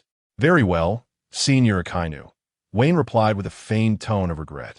He was certainly not naive enough to believe that his words would sway Akainu to embark on such an outrageous scheme. If Akainu were capable of undertaking such actions, he would not be seated in the position of an admiral. This statement merely served to express his own stance. Moreover, Wayne, do not forget that while your intervention has instigated a bitter feud between Whitebeard and Kaido, these inherently malevolent pirates are cunning and treacherous. Should they learn of the Marines' intentions to encircle them, they might temporarily unite against the Navy, leading to considerable trouble. Wayne's gaze sharpened. Truly, this representative of the hawkish Marines possessed a profound understanding of pirates, akin to a certain white-haired village chief's insight into the families within his village. Yes, Senior Akainu, you are correct. I have been overly aggressive. As a Marine, I must approach matters with careful consideration, rather than relying solely on reckless determination. Akainu nodded in agreement. Upon hearing this, Wayne felt a twinge of skepticism. Senior Akainu, what you say, do the citizens of O'Hara share your views? What should I do then? Wayne posed the question directly to Akainu. I will confer with Admiral Sengoku regarding this matter. However, if it were up to me, I would prefer you to thwart the alliance between those two.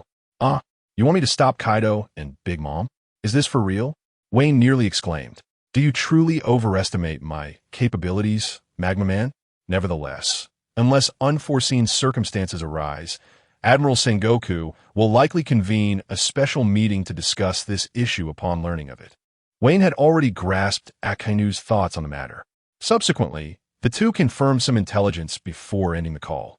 Wayne sighed as he dried off, donning a well-tailored black suit as he emerged from the shower. At that moment, Yamato had already changed into the new attire provided by the maid, a set of clothing that Wayne had specifically requested.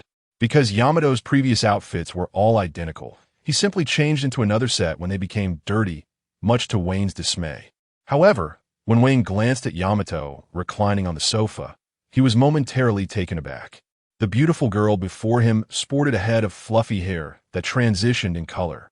Casually tied up, she wore a petite white shirt on top, complemented by a black pleated skirt, her bare feet dangling nonchalantly over the edge of the sofa. It seemed she found the sofa too soft, playfully bouncing on it as if it were a trampoline. Yamato, the junior? It would not be an exaggeration to say that if Yamato were to don a small black backpack and glasses at that moment, she would embody the very essence of a literary girl. Wayne felt a sense of nostalgia wash over him, reminiscent of a childhood friend with a sundry disposition, often sharp-tongued but secretly caring. Who wouldn't desire such an adorable childhood companion? Just then, Yamato noticed Wayne. She energetically sprang up from the sofa and brandished a half-eaten wolf-tooth club, exclaiming, "Haha, Wayne, let us fight. I've become much stronger these days. Damn, I was almost entranced." This is the true nature of Yamato. I take back what I just said.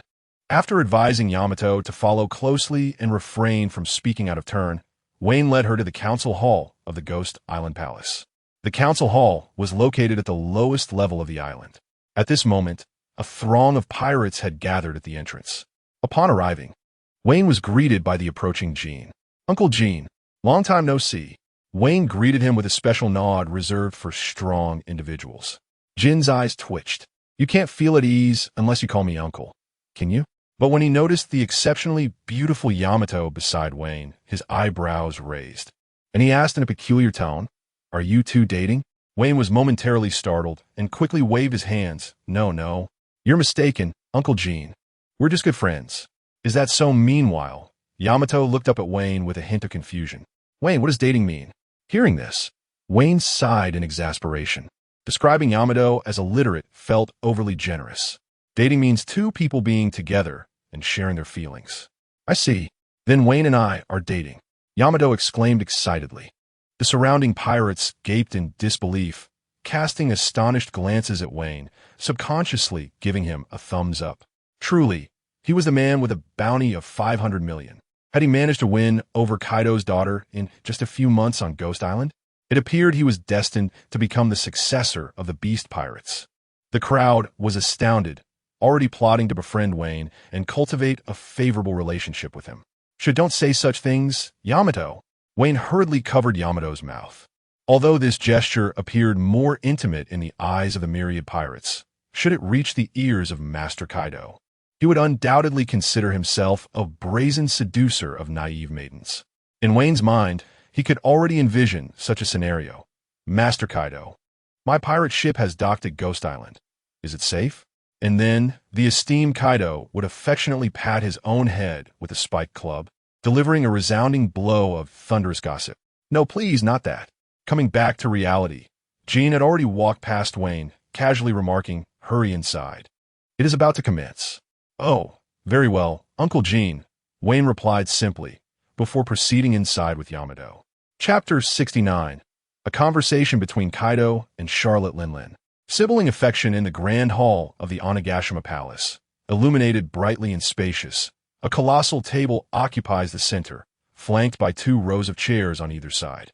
At the head of the table sits Kaido, with Shin and Quinn positioned beside him, while 2 chairs remain unoccupied. Opposite them recline Katakuri and Smoothie, casually crossing their legs. In a corner, a group of tall, robust pirates stands guard, resembling bodyguards. They're the true enforcers of the Beast Pirates, serving as mid-level officers. Amidst this, the curious children of the Charlotte family clamber onto the table, chattering and laughing as they observe Kaido.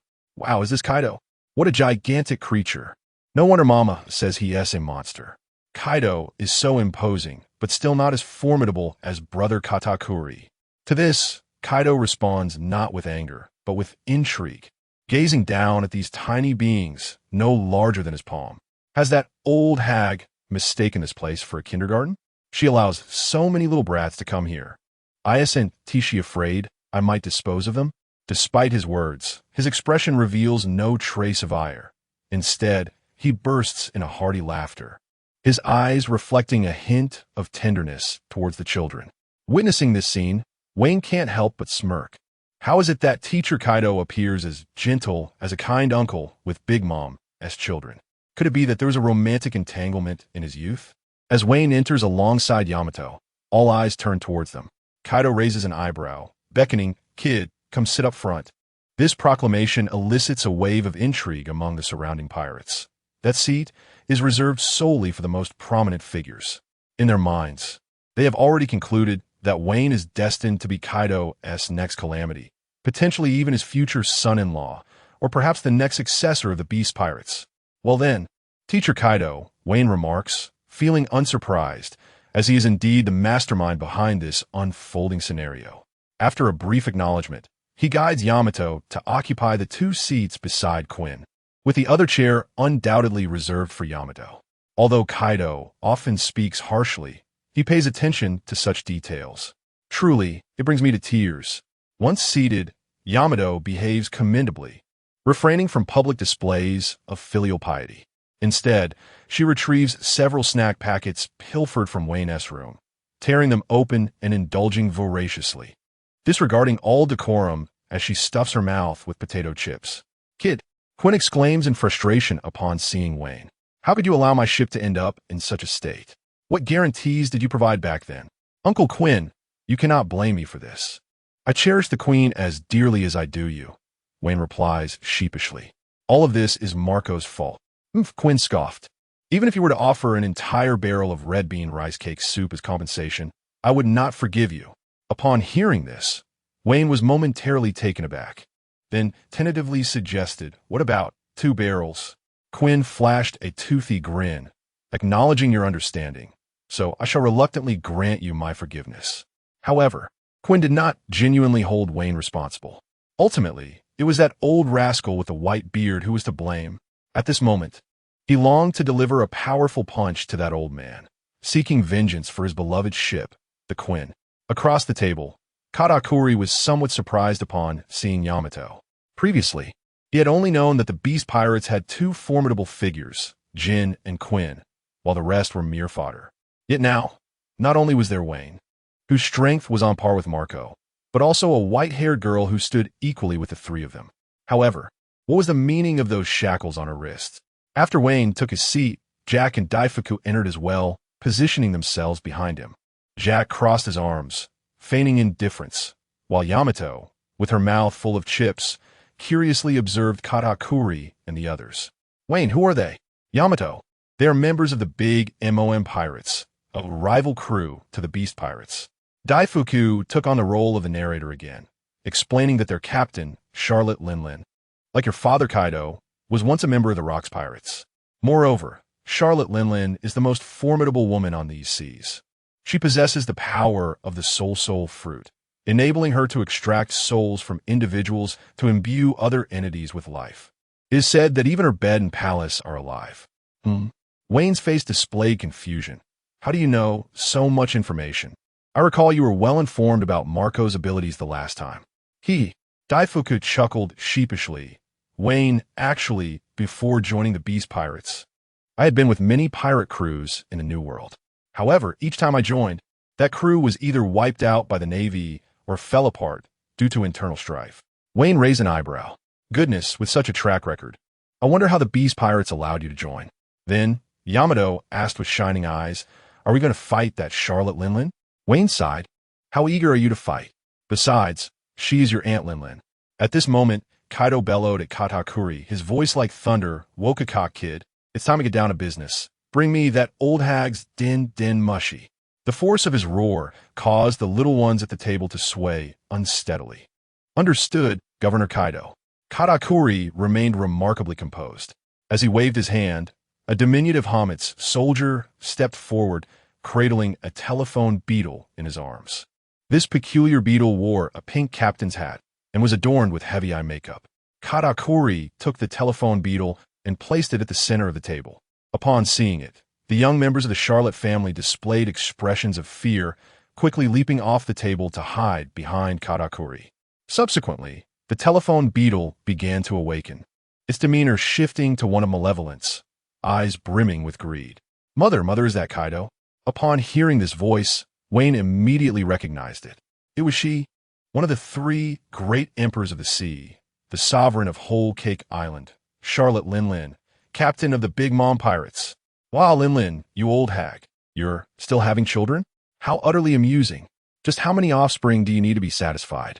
Kaido's tone dripped with derision. Still as rude as ever. You little brat, Kaido. Don't forget, I've always regarded you as my little brother. Stop spouting nonsense, old hag. After all these years, you can't possibly be here just to reminisce, can you? Wayne's expression turned peculiar upon hearing this. After all, I was the one who used to treat you to drinks and feasts, dear sister. Teacher Kaido, your words are rather heartless. Mother Kaido, I thought you would have known by now. On the other end of the line, Charlotte Linlin seemed unfazed by the banter, her pupils narrowing as she spoke in a low tone. Of course, I'm here to join forces to eliminate Whitebeard. Chapter 70, Charlotte Linlin. Give me Jean, or give me Wayne. Without further ado, it is noteworthy that Charlotte Linlin managed to shield Kaido amidst the perilous environment of the Rocks Pirates. Later, during the Battle of God Valley, she bestowed upon Kaido the exceedingly rare, mythical Zoan Devil Fruit, an act of immense generosity. Join me in eliminating Whitebeard? Kaido scoffed. What nonsense are you spouting, you old hag? Even if I were to engage in battle with Whitebeard, I am not afraid. That old man's era has long since passed. With that, Kaido flashed a grin at Wayne. Kid, you've done well. That so-called strongest pirate crew is merely an old fool leading a gaggle of children. A crew that constantly chants about family holds no promise. Only a crew like the Beast Pirates, where strength reigns supreme, can cultivate formidable warriors. Teacher Kai, you are indeed tall and imposing, Wayne thought, feeling a modicum of admiration. At this age, Kaido's mindset and strength have likely reached their zenith. If a confrontation were to occur now with the declining Whitebeard, Wayne would lean towards Kaido's victory. After all, youth is a formidable asset in battle. For instance, if the youthful, black-haired Garp had arrived during the Battle of Hive Island, he would have undoubtedly leveled the entire island. However, even with optimistic projections regarding top-tier combatants. Just as Wayne was deep in thought, Charlotte Linlin articulated what had been on his mind. Mama, foolish Kaido, is war such a trivial matter? Whitebeard is not some insignificant pirate crew. Charlotte Linlin beamed. Even if you manage to defeat Whitebeard, what of your underlings? When war erupts, will you not risk losing everything you have built over the decades? Her words resonated deeply, prompting those present to contemplate. Although both Wayne and Kaido regarded Whitebeard with disdain, Wayne even jesting that the Whitebeard pirates were a band of inept miscreants.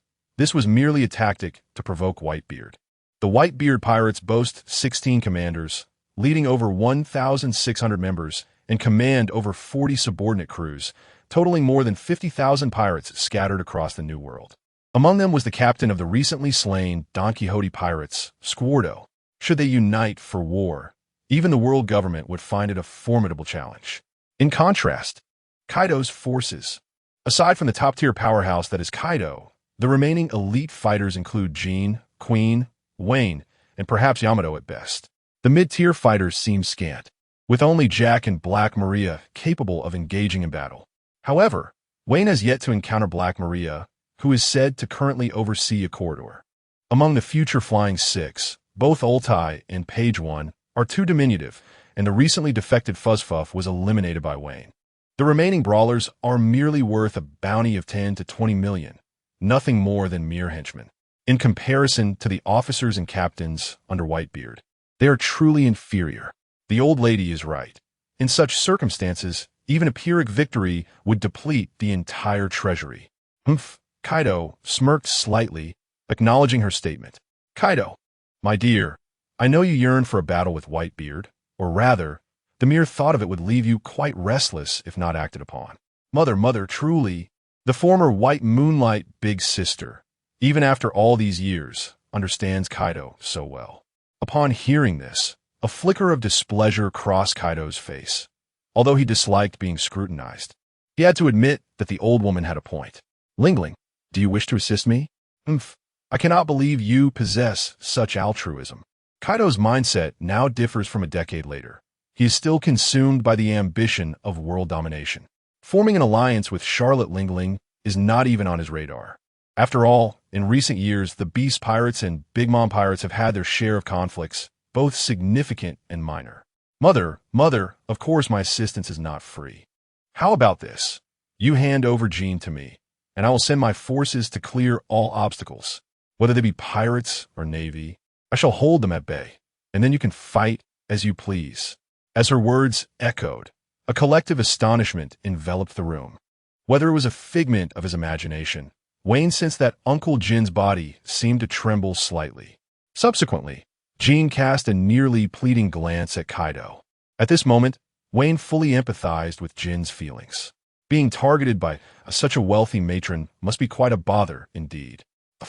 Finally, as Wayne exchanged a glance with Quinn, they could not help but burst into laughter. You too. Jean abruptly turned his head toward them, only to find the pair seated with solemn expressions, as though nothing had transpired.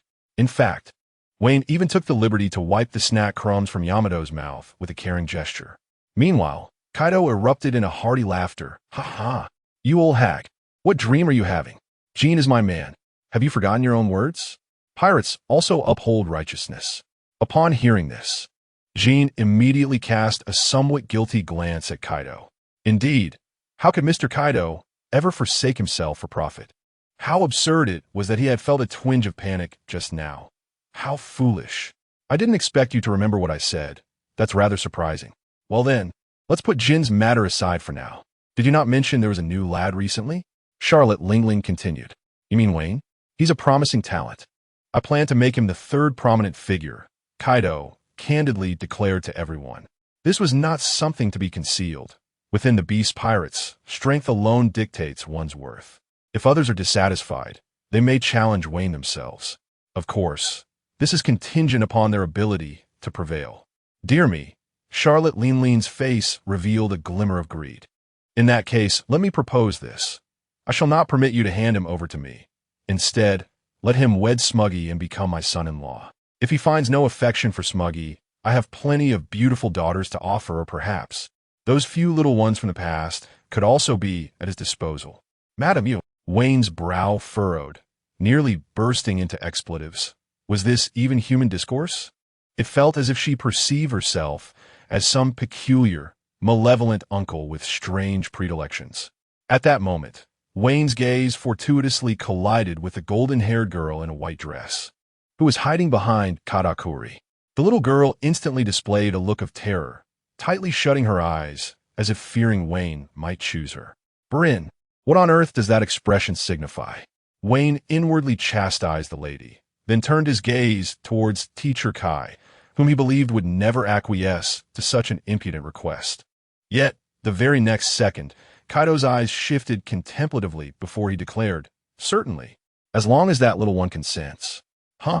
Now, it was Jin and Quinn's turn to mock Wayne. Although, in terms of outcome, it might seem like a fortunate turn of events in essence. Wayne was being made a political pawn. Marriage? Wayne, what does marriage entail? Yamato, having finished his snack, wiped his mouth and inquired with some confusion.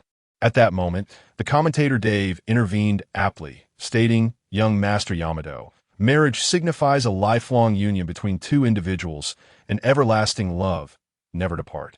Upon hearing this, Wayne shot him a peculiar glance. Why does your pirate's perspective on love seem so righteous? Oh, is that so? Yamato exclaimed, clapping his hands as if announcing to the world, "Then I shall marry Wayne and be together forever." At this, everyone was taken aback.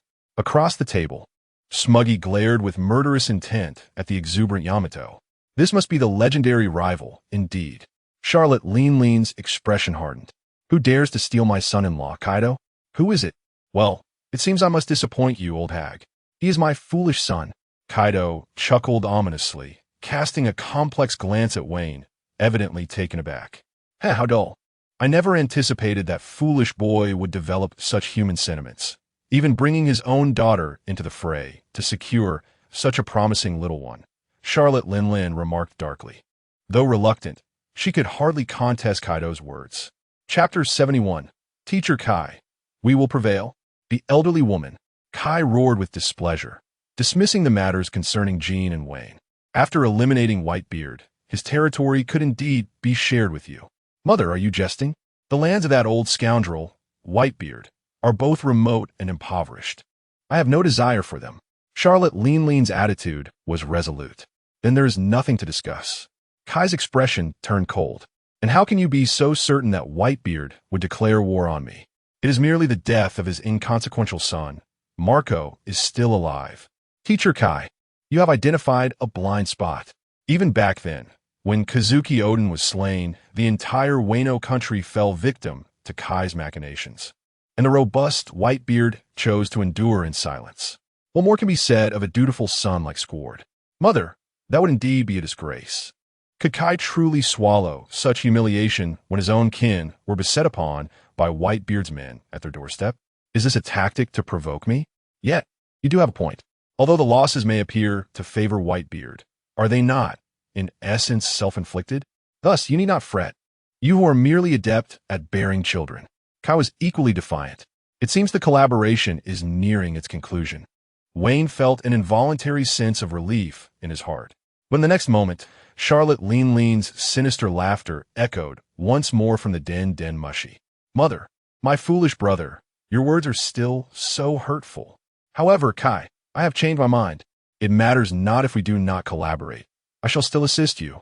Under the puzzled gazes of the onlookers, she continued, the armies of the world will aid you in thwarting those who seek to disrupt your endeavors, allowing you to wage a glorious war. Aunt Lin, what do you mean by that? Kai scoffed repeatedly, not believing for a moment in your benevolence. Mother, allow me to enlighten you. Kai, for I believe you stand no chance against Whitebeard.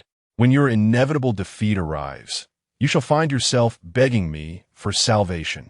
The mere thought of such a scenario excites me. Upon hearing this, Katakuri raised his head, sensing that his mother's mind had once again begun to wander. Wayne's heart sank further.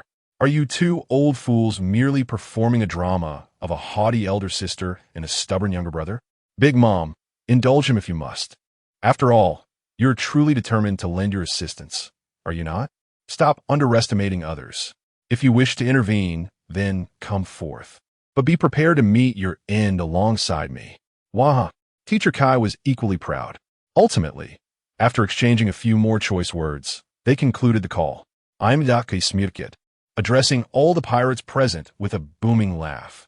Only war can determine a person's worth. Only the strong can survive in this world. Are you ready, my little ones? If you desire status, wealth, and women, prepare yourselves with the resolve to face death, and let us embark on a grand venture together. Now, let the cheers erupt. You rascals! With a resounding cackle, the atmosphere fell momentarily silent before erupting into a cacophony of cheers. Kill Whitebeard. Plunder everything they possess. Let this world feel anguish. Reverberated through the air. Lord Kaido, we revere your might. The waves of fervor surged, nearly causing the very room to tremble. The mere notion of confronting the world's strongest pirate crew ignited a fervent passion within these men, who had entrusted their lives to the sea. Whether driven by greed or fervor, the beast pirates erupted in exuberant shouts. Even Charlotte's children, with eager expressions, seemed to yearn for the battlefield. Will they finally take action against Whitebeard? How reckless, Mr. Kaido! Queen chuckled, seizing this opportunity to test his new virus. Ha. With his arms crossed and a resolute gaze, the words Mr. Kaido shall become the next king echoed in the air. Jack, behind Wayne, exclaimed Wayne. I feel the fire of youth burning within me. Yamato nudged Wayne's arm, conspiratorially suggesting, Wayne, shall we head over to Whitebeard's side? This way, we can send that rascal Kaido flying. Wayne's expression darkened. You fool, don't create more trouble for me. After a prolonged cheer, the meeting concluded. In truth, Katakuri's faction had scarcely exchanged a few words with Kaido. Only their mother seemed worthy of engaging him in conversation. Such was the majesty of the Sea Emperor. Following the meeting, Wayne intended to find a place to report to Admiral Sengoku. Just then, Kaido summoned him to the dome above. Seated on the ground, Kaido gestured for Wayne to sit opposite him. Before Wayne lay 3 large bowls of liquor. Kaido-sensei, you haven't called me here for a drink, have you? Wayne asked, his voice tinged with anxiety. Kaido remained silent, taking a hefty swig from his flask before speaking languidly about that foolish son of yours. As he said this, Kaido's eyes turned cold, causing Wayne to break into a cold sweat. Kaido-sensei, that was your daughter's own assertion. I did nothing. He protested. So, can we come to an understanding? While Kaido spoke, Wayne mentally charted his escape route. Yet, Kaido's gaze softened unexpectedly. I don't care about your affairs, but you should be aware of what I desire. Hearing this, Wayne secretly sighed in relief and nodded slightly. I understand, Kaido-sensei. I will persuade Yamato to join the Beast Pirates. You'd better deliver. A satisfied glimmer appeared in Kaido's eyes. Indeed, he hoped for reconciliation with his daughter. Kid, we are set to clash with Whitebeard. Let us give it our all. Once we achieve victory, you shall be my next grand banner. Ha. Kaido's raven hair danced wildly, his countenance exuding an air of nonchalance, as an innate aura of dominance surged forth from him. Vayne felt a powerful gust strike him, causing even his very soul to tremble. Such a sovereign, with merely a glance or a word, could inspire an irresistible desire to follow. Yes, teacher Kaido. Even the thought of it stirs my blood. Vayne matched Kaido's fervor, responding with feigned enthusiasm. Cheers to our imminent triumph. Kaido gestured towards Vayne with his eyes. Vayne looked ahead, where 3 large bowls of potent liquor awaited him. What? Is this truly prepared for me? Teacher Kaido, the situation is urgent. I must rally the troops. Kaido's gaze darkened ominously. Ha. Why do you appear so reluctant? In this world, few are privileged to drink with me. It seems I cannot evade this. With no other choice, I must brace myself.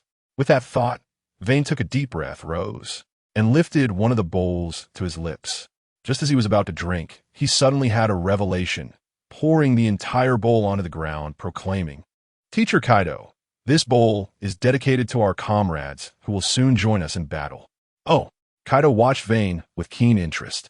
Vayne then picked up the second bowl and, employing the same gesture, poured it onto the ground, declaring, This bowl is for those members of the Beast Pirates who perished in Dressrosa, though only a few fell.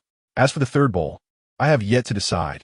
Oh no, for the third bowl, I shall wait until I have claimed Whitebeard's head, and then I will pour the liquor over his severed visage in utter humiliation. Kaido grinned, intrigued by the young man. Very well, let's await the day of victory. Observing Kaido's confidence, Vayne could not resist asking, Teacher Kaido, between you and the current Whitebeard, who is stronger? Why do I entertain such a foolish question? Kaido smirked, yet after a moment's contemplation, he replied nonchalantly, if my opponent were Whitebeard, it might indeed present some challenges. However, he gazed up at the starry night sky of Onigashima, memories of past cruelties flashing through his mind. The Vodka Kingdom, which had treated him as a mere war machine during his childhood. The duplicitous scoundrels of the Rocks Pirates. The moments of facing the Marines' extreme punishments while challenging the Yonko. After a prolonged silence, he broke into a grin. I will emerge victorious. Chapter 72. The Comprehensive Undercover Talent. The special plan of the Warring States, after successfully establishing a flag for Teacher Kai, Wayne stealthily returned to his room. Ensuring that no one was around, he retrieved a miniature telephone bug. Marshal Sengoku, it is as follows. Wayne recounted the events in a somewhat embellished manner. Lieutenant Bruce Wayne of the Navy, upon joining the Beast Pirates, not only quickly integrated with the pirates, but also successfully developed Kaido's daughter into an informant, resulting in her estrangement from her father. He further executed the fugitive Phosph, preventing a chaotic battle among the pirates in Dressrosa and eliminating the persistent headache for the world government, the warlord Don Quixote da Flamingo. During this time, he instigated a war between the Beast Pirates and the Whitebeard Pirates, a conflict destined to be exceedingly brutal. Regardless of the outcome, the victor would emerge gravely weakened. Within a mere few months, he had achieved such significant feats. Finally, Wayne added, no jest intended, Marshal Sengoku. Finding an undercover agent as comprehensive as me is akin to searching for a needle in a haystack. However, upon hearing this, Sengoku's brow gradually furrowed. That said, there is something quite peculiar about this. For a 20-year-old naval officer, why are you so adept at acting like a pirate? In a short span, he had amassed a considerable number of pirate subordinates and efficiently claimed an entire nation as the territory of the Beast Pirates. Moreover, he had gained Kaido's favor, even being poised for promotion to a high-ranking position. Most absurdly, he had also courted Kaido's daughter. Was he truly not contemplating a shift from light to darkness? Nevertheless, despite these thoughts, Sengoku cleared his throat and remarked lightly, you have done well, Wayne. It is merely surprising that the war is approaching so swiftly. Based on the intelligence you provided, even if Whitebeard does not seek retribution from Kaido, a conflict between them is inevitable, correct? Perhaps so. To be honest, Marshal Sengoku, I am at a loss as to how to proceed. Should I continue my undercover role within the Beast Pirates, assisting Kaido in defeating Whitebeard? Or should I seize this opportunity to betray him and further complicate the situation? Wayne stated candidly, given the developments thus far, the Navy must take this matter seriously. Regardless of the future outcome of this war, it possesses the potential to become a monumental event that reshapes the dynamics of the New World. After a moment of silence, Sengoku uttered a statement that took Wayne by surprise. Perhaps aiding Kaido in winning this war is also a commendable choice. Marshal Sengoku, I must have misheard you. You want me to assist the inherently evil Kaido? Wayne furrowed his brow, even contemplating a teasing remark. Marshal Sengoku, are you perhaps an undercover agent sent by Kaido to the Navy? Upon hearing Wayne's confusion, Sengoku explained with a calm demeanor, Wayne, if you were merely an ordinary pirate within the Beast Pirates, I would advise you to safeguard yourself, to act judiciously, and perhaps even to take on the role of an observer. However, you must have sensed, to some extent, the delicate state of affairs in the New World. Maintaining balance is paramount. Even if they engage in a fierce battle resulting in mutual destruction, it would merely be a grand conflict among pirates, and they would inevitably regroup and return with renewed vigor. In fact, if their actions become extreme, they may accelerate their aggression to restore their power. These pirates are capable of anything. Wayne seemed to grasp Sengoku's intent. Was the Navy poised to escalate matters? To seemingly validate Wayne's conjecture, Sengoku spoke gravely. Rather than watching from the sidelines and making decisions after their outcome is determined, it will be better for you to instigate a more extensive war, directly leading to the obliteration of a Yonko crew. Given your current position and strength within the Beast Pirates, you possess the potential to influence the course of the conflict significantly. Moreover, after Kaido's victory, it is certain that more pirate crews will rally under his banner. Consequently, as a high-ranking officer in the Beast Pirates, you will have access to more information and opportunities to act with precision. Sengoku's words astonished Wayne, who couldn't help but silently marvel at the shrewdness of the fleet admiral. So, according to your reasoning, my thriving presence in the den of pirates indicates that my undercover efforts are indeed effective? Very well, Fleet Admiral Sengoku, your most loyal subordinate, Bruce Wayne, acknowledges the command. Sengoku nodded in satisfaction, advising, exercise caution while there. If you encounter truly perilous situations, I permit you to make your own choices. As he prepared to end the call, Wayne chuckled lightly, saying, by the way, about that colonel of mine. Sengoku's expression darkened, exclaiming, what time is it? Very well. Colonel Bruce Wayne of the Navy headquarters, I will initiate your promotion paperwork. Furthermore, if this significant mission succeeds, promoting you to Rear Admiral is certainly within the realm of possibility. After painting that ambitious picture, the two concluded their conversation. Rear Admiral? That is a position that allows direct residence at the Navy bases within the Grand Line. No. I'm undertaking all of this to eradicate the malevolent pirates, not for that trivial rank. Meanwhile, in Marineford, within Sengoku's office, after ending the call with Wayne, Sengoku summoned Admiral Kizaru. Borsellino, there's an urgent matter at hand. Kizaru, appearing nonchalant, shrugged lazily. It feels like something ominous is about to unfold. Just so you know, Fleet Admiral, if the task is too perilous, I shall request additional compensation. Sengoku's countenance visibly darkened. Wayne and Borsellino, you both truly embody the esteemed disciples of Zephyr. Yet, it is lamentable that within the headquarters, the only admiral available, free from pressing matters, is Kizaru. Nevertheless, relying solely on one admiral is insufficient to intercept the big MOM pirates and other formidable pirate crews.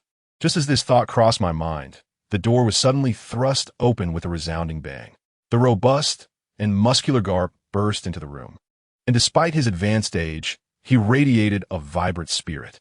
He boisterously laughed at Sengoku, exclaiming, "What? Sengoku, I just gave that foolish grandson a good thrashing." He finally declared he no longer wishes to become the pirate king, but rather to be the freest man upon the seas, gathering a crew to seek the great treasure. Upon hearing this, Kizaru, with a peculiar expression, remarked, "Isn't that still aspiring to be the pirate king?" Garp was momentarily taken aback, only to be consumed by a fit of rage. Indeed, that rascal dared to deceive me. He prepared to return to the East Blue to give that disappointing grandson another thrashing. Enough, Garp. Your timing is fortuitous. A significant event is about to unfold. Sengoku interjected to halt Garp. He then recounted the unfolding situation. Thus, we find ourselves at a critical juncture. Our objective is to thwart the big MOM pirates, led by Charlotte Linlin, along with other disruptive pirates, allowing Whitebeard and Kaido to engage in mutual destruction, with the ideal outcome being the total annihilation of one side. Afterward, Sengoku summoned several vice admirals and chief staff officers, and, armed with the intelligence at hand, commenced the formulation of a battle strategy. Although the location of the decisive confrontation remains unknown, the Navy must treat this matter with utmost seriousness to prepare for any unforeseen circumstances. Chapter 73, The Advancing Smoker, the disdainful Golden Lion, and the enraged Whitebeard pirates. Though Smoker's assessment results were less than stellar, they nonetheless elevated him to the rank of colonel. He was once again dispatched to Lowtown in the East Blue. However, upon seeing the brazen image of Wayne in the latest newspaper, alongside Wayne's provocative declaration of war against Whitebeard on behalf of the Beast Pirates, he disregarded Zephyr's admonitions and hastily set sail for Marineford. At Marineford in the training grounds, Smoker implored, "Zephyr Sensei, I beseech you to grant my request. This mission must include me. I will bring Wayne back." Beside them stood Kizaru and Tina, arms crossed, observing the scene. "What a troublesome junior," Kizaru remarked with a smirk. "By the way, Tina, what brings you here?" Tina chuckled, her expression nonchalant despite knowing that Wayne was acting as an undercover agent. "I simply cannot bear to see that rascal come to harm. After all, we were once close classmates. Or perhaps I wish to witness firsthand the downfall of that scoundrel Wayne." "Ah, you two seem quite close. What a pity that Wayne has fallen so low." Kizaru feigned ignorance, feigning a sense of regret. In the midst of this, only Smoker remained oblivious, believing wholeheartedly that Wayne had truly descended into piracy. Zephyr, shaking his head in resignation, pondered for a moment before solemnly declaring, "Very well, Smoker and Tina. You shall accompany Polysolino on this mission, but you must ensure absolute obedience to orders."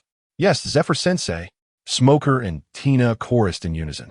Kizaru, however, wore an expression of concern. "Zephyr-sensei, these two clearly do not strike me as obedient juniors."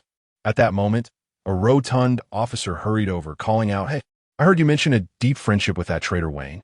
Is that correct?" Though puzzled, Smoker replied straightforwardly, "Indeed, that man is my dear friend. His misdeeds shall be brought to an end by my hand." "How fortuitous!" the officer exclaimed, pulling a bill from his pocket and presenting it to Smoker. "Colonel Smoker, you forgot to collect the sea stone baton you ordered from the armory last time, and your dear friend Wayne has an outstanding debt of 30 million berries with the armory. How about you settle this transgression first?"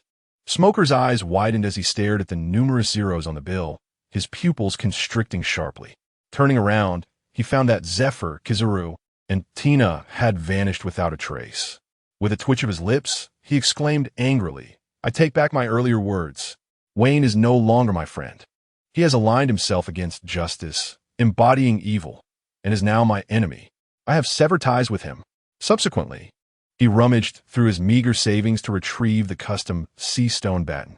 In a distant part of the world, upon a floating island, a man with a mane of golden hair and legs replaced by two formidable blades gazes down upon the expanse of the island. Remarkably, a half-embedded ship's helm protrudes from the crown of his head, piercing into his brain. At this moment, he holds a newspaper in his hand, taking a deep draw from his cigar before murmuring, "Whitebeard? Kaido? Surely yet another futile and tiresome battle." Over the years, the pirates of the New World have bickered incessantly, but to this legendary monarch, they are merely trifles. Once my legion is assembled and I have laid waste to the East Blue, then you shall truly comprehend who reigns supreme in this world. Ha ha ha.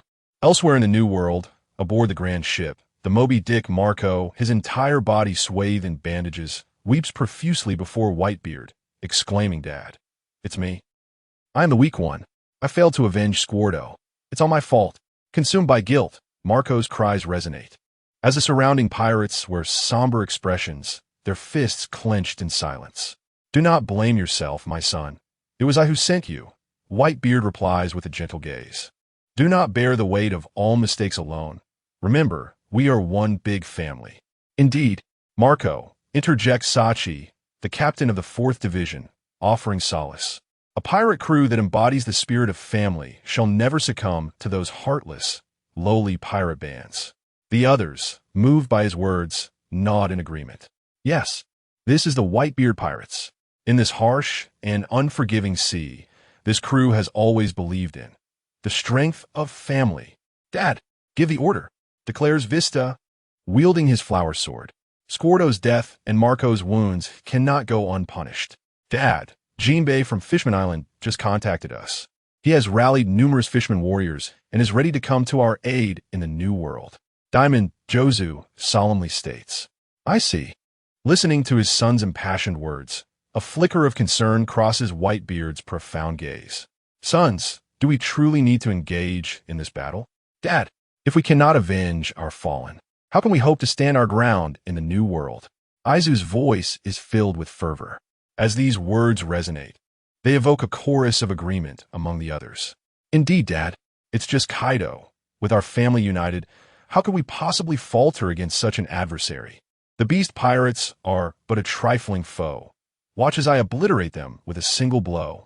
Observing his son's fervent resolve, a sense of gratification spreads across Whitebeard's face. Ha ha ha. It seems I have indeed grown old, allowing you foolish youngsters to teach me a lesson. Yes, I am Whitebeard. How dare that brat Kaido challenge me? Gather all pirate crews, prepare for a war council. This shall be total war. Long live Dad. With weapons drawn and voices raised in unison, the crowd vowed to avenge themselves by vanquishing Kaido.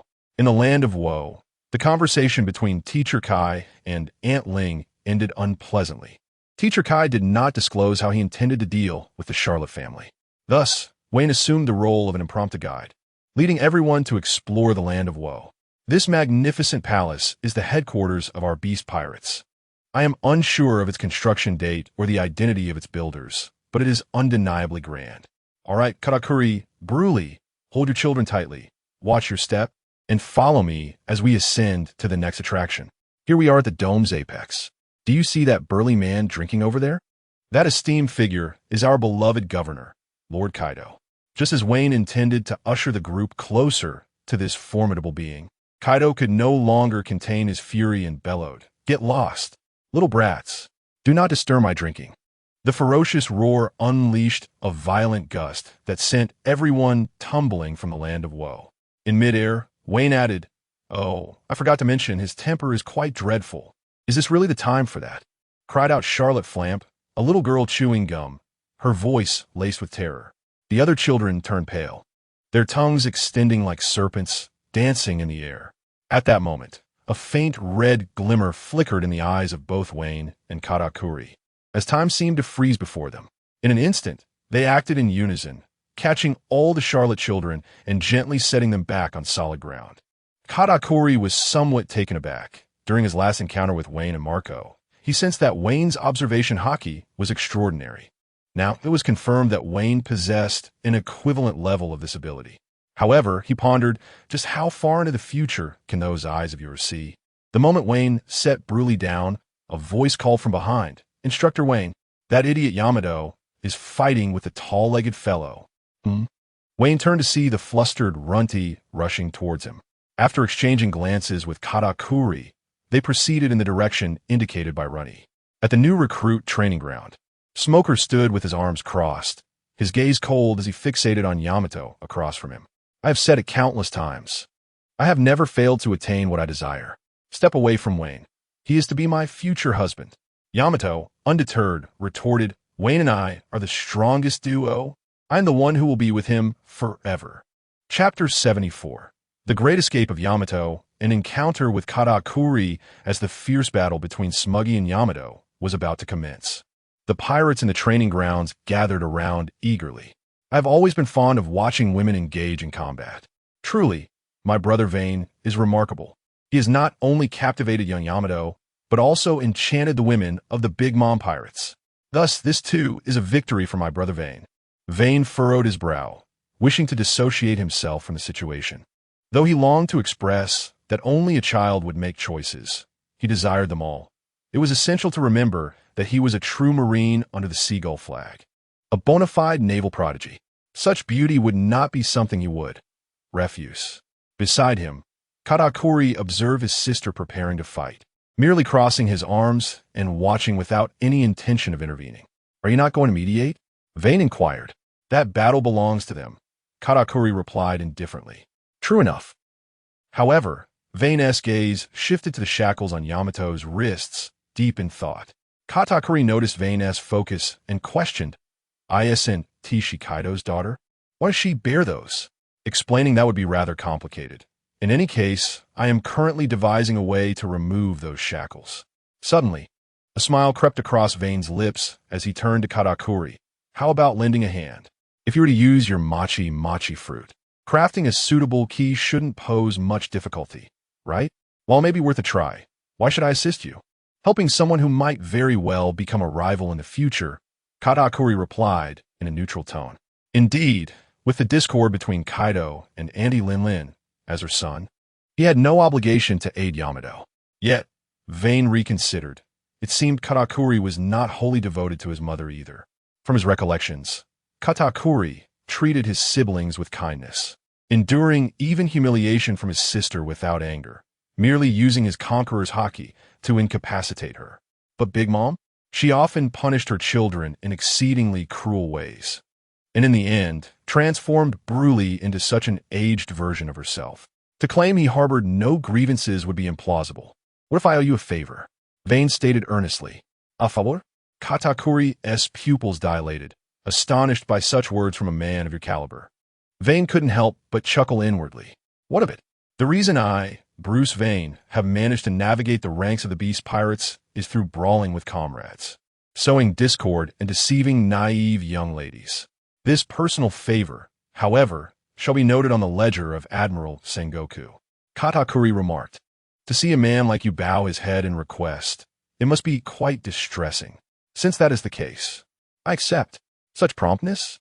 Vayne felt a twinge of doubt. Could it be that you truly harbor treachery? Nevertheless, after Katakuri agreed to give it a try, the others dared not speak further and stood quietly by, watching. He approached Yamato, placing a finger upon the lock of the sea stone shackles. Yamato held his breath, intensely focused on the very shackles that the despicable Kaido had used to bind him. Subsequently, a white, glutinous rice cake oozed into the keyhole. Buzz. Armament haki entwined around the soft rice cake, giving it a gentle twist. Click. A crisp sound of unlocking resonated. The shackles, infused with sea stone, had been released. Splendid. Yamato leaped up in excitement, seizing the two shackles and hurling them forcefully towards a nearby structure. Upon impact, the shackles exploded against the wall with a thunderous bang. The onlookers were left in stunned silence, but quickly regained their composure and erupted into cheers. Congratulations, young Yamato. Even the children of the Charlotte family joined in the jubilant celebration, bouncing with glee. At that moment, Katakuri seemed to sense something, glancing up at the towering dome above. It felt as if someone was watching them. Yet Vayne directly addressed Katakuri, dismissing the matter. Pay no heed to him. He is not quite right in the head. Meanwhile, high above in the dome, Kaido, witnessing the scene unfold, could not suppress a hearty gulp of liquor, his radiant smile betraying his delight. Well done, lad. He chuckled heartily. In the training ground, only Smoothie's expression grew colder.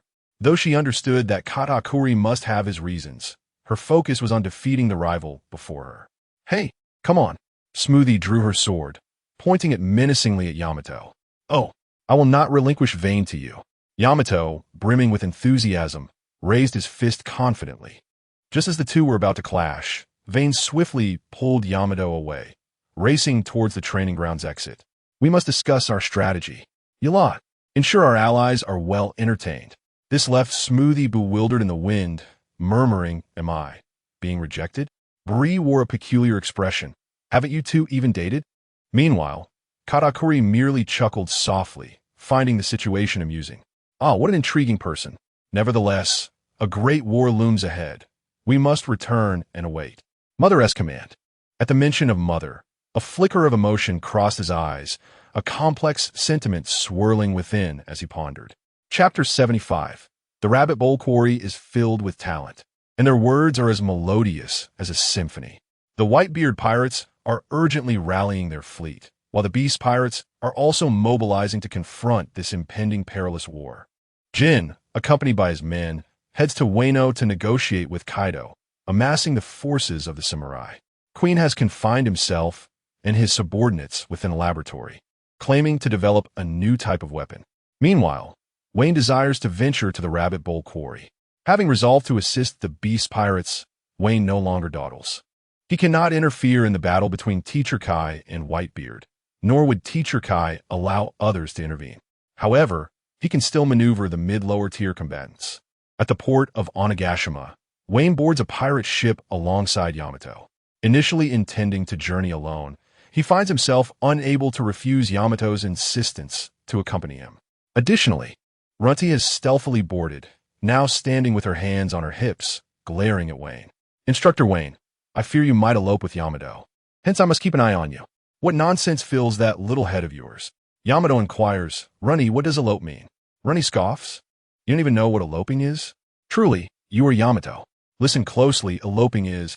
Before she can finish, Wayne swiftly covers her mouth, exclaiming, all right, I'll take you along. You're such a headache. With that, Wayne gives the command, and the pirate ship departs the port, sailing across the inland sea towards Rabbit Bowl. Yamato stands at the bow, embracing the warm, humid sea breeze, her face aglow with joy as she spreads her arms and cheers. The ocean is so beautiful. Within mere minutes, she greets a flock of birds soaring above and an innumerable school of fish swimming below.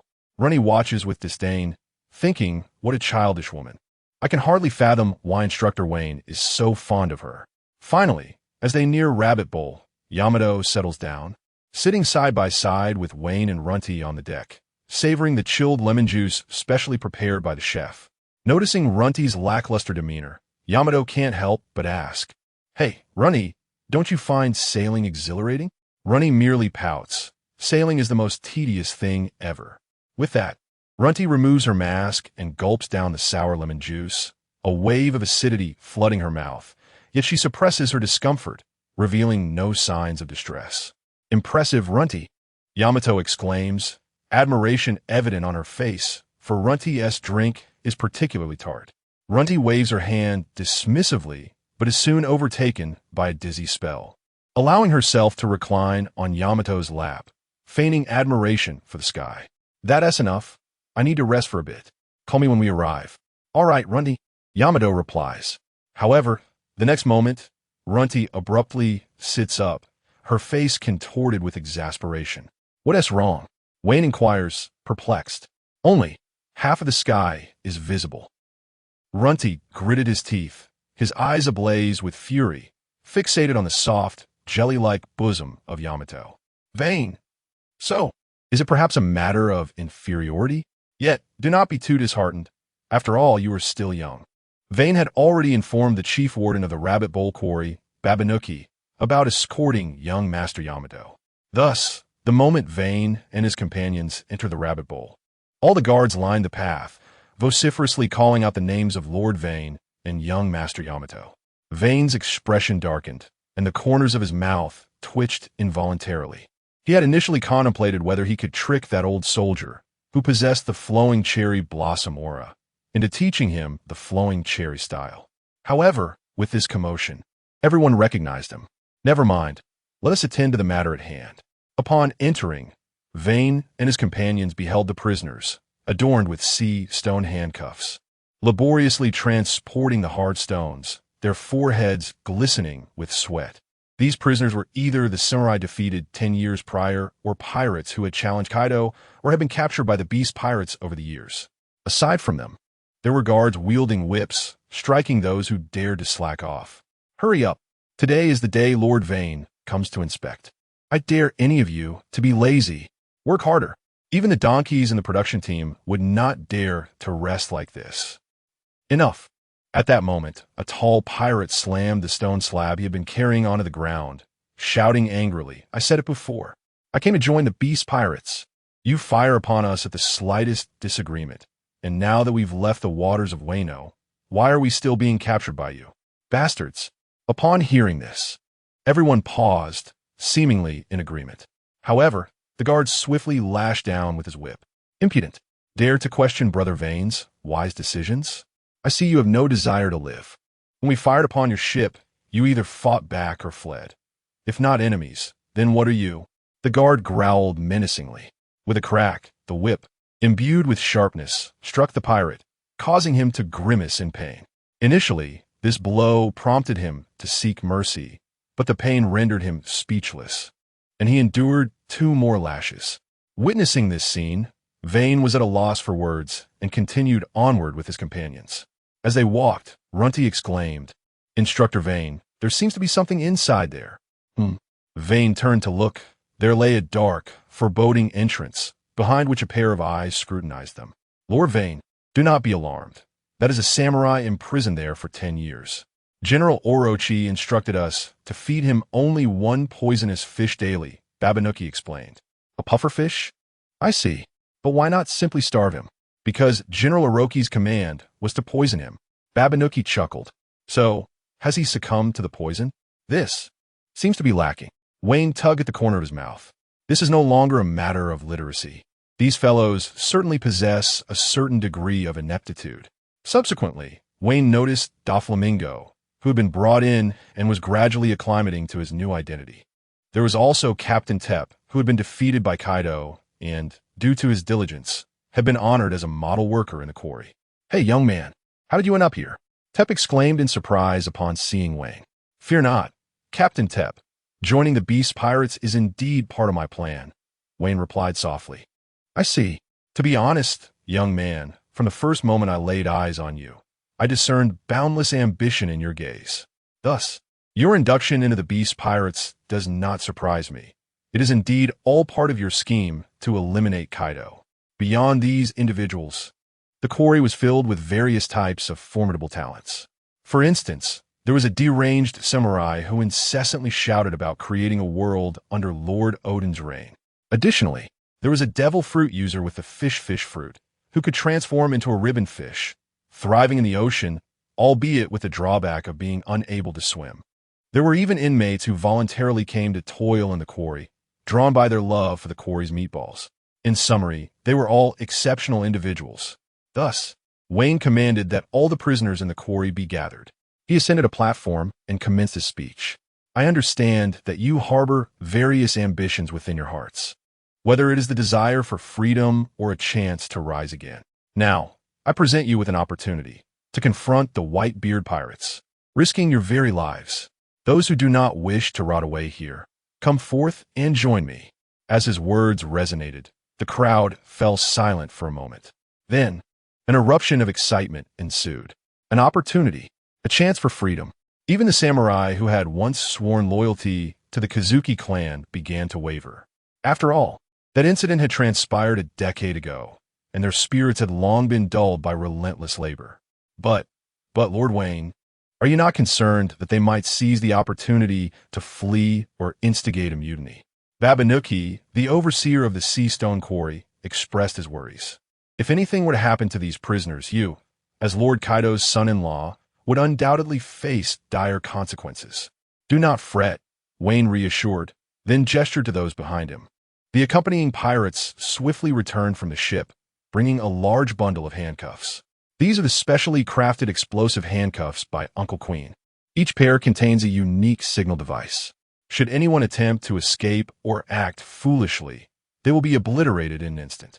Wayne spoke nonchalantly, deliberately adopting the ruthless demeanor characteristic of pirates. "Ah, I see. Truly, Lord Wayne is unparalleled." Babanuki raised his thumb. Under another round of persuasion from Wayne, numerous prisoners chose to join the fray, including a number of formidable pirates worth millions, as well as some warriors who had succumbed to reality. Even Don Quixote Doflamingo approached voluntarily, seeking to don handcuffs. "You cannot, Doflamingo." "Why not?" Doflamingo's expression darkened. Wayne smirked slightly. "Because you're far too powerful.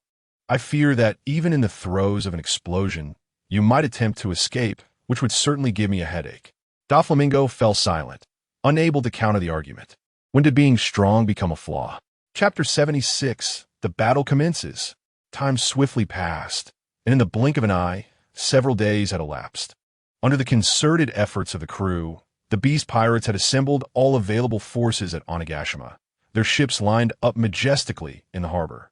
The intentions of Whitebeard were glaringly evident, his actions almost devoid of subterfuge, as he headed directly towards Wano Country. Consequently, various factions in the New World received the news and began to stir with anticipation. "Lord Kaido, the fleet of Whitebeard has been spotted off the northern shores of Genie Island." "Lord Kaido, the big MOM Pirates colossal vessel has been sighted to the east near Taimai Island." "Lord Kaido, in addition, the islands to the west have detected intruders." "Lord Kaido, King from Hive Island is on the line, inquiring if you require his intervention to mediate the conflict with Whitebeard." "New intelligence. A naval admiral ship is currently in confrontation with Big Mom's fleet." Upon hearing this information, Vayne instinctively furrowed his brow. This battle appeared to be exceedingly arduous. But why should I be concerned? He then glanced at Yamato beside him. The previous night, he had confided in her his intention to eventually knock Kaido off his feet and seize Wano. Therefore, They must join forces to vanquish the approaching Whitebeard. Thus, the white-haired girl, wielding a massive kanabo, arrived at the harbor, her face radiating with battle fervor. However, I am quite curious. Wasn't your kanabo already broken? Vayne pondered with a hint of confusion. Oh, you mean this? I call it Aegean. Yamato chuckled.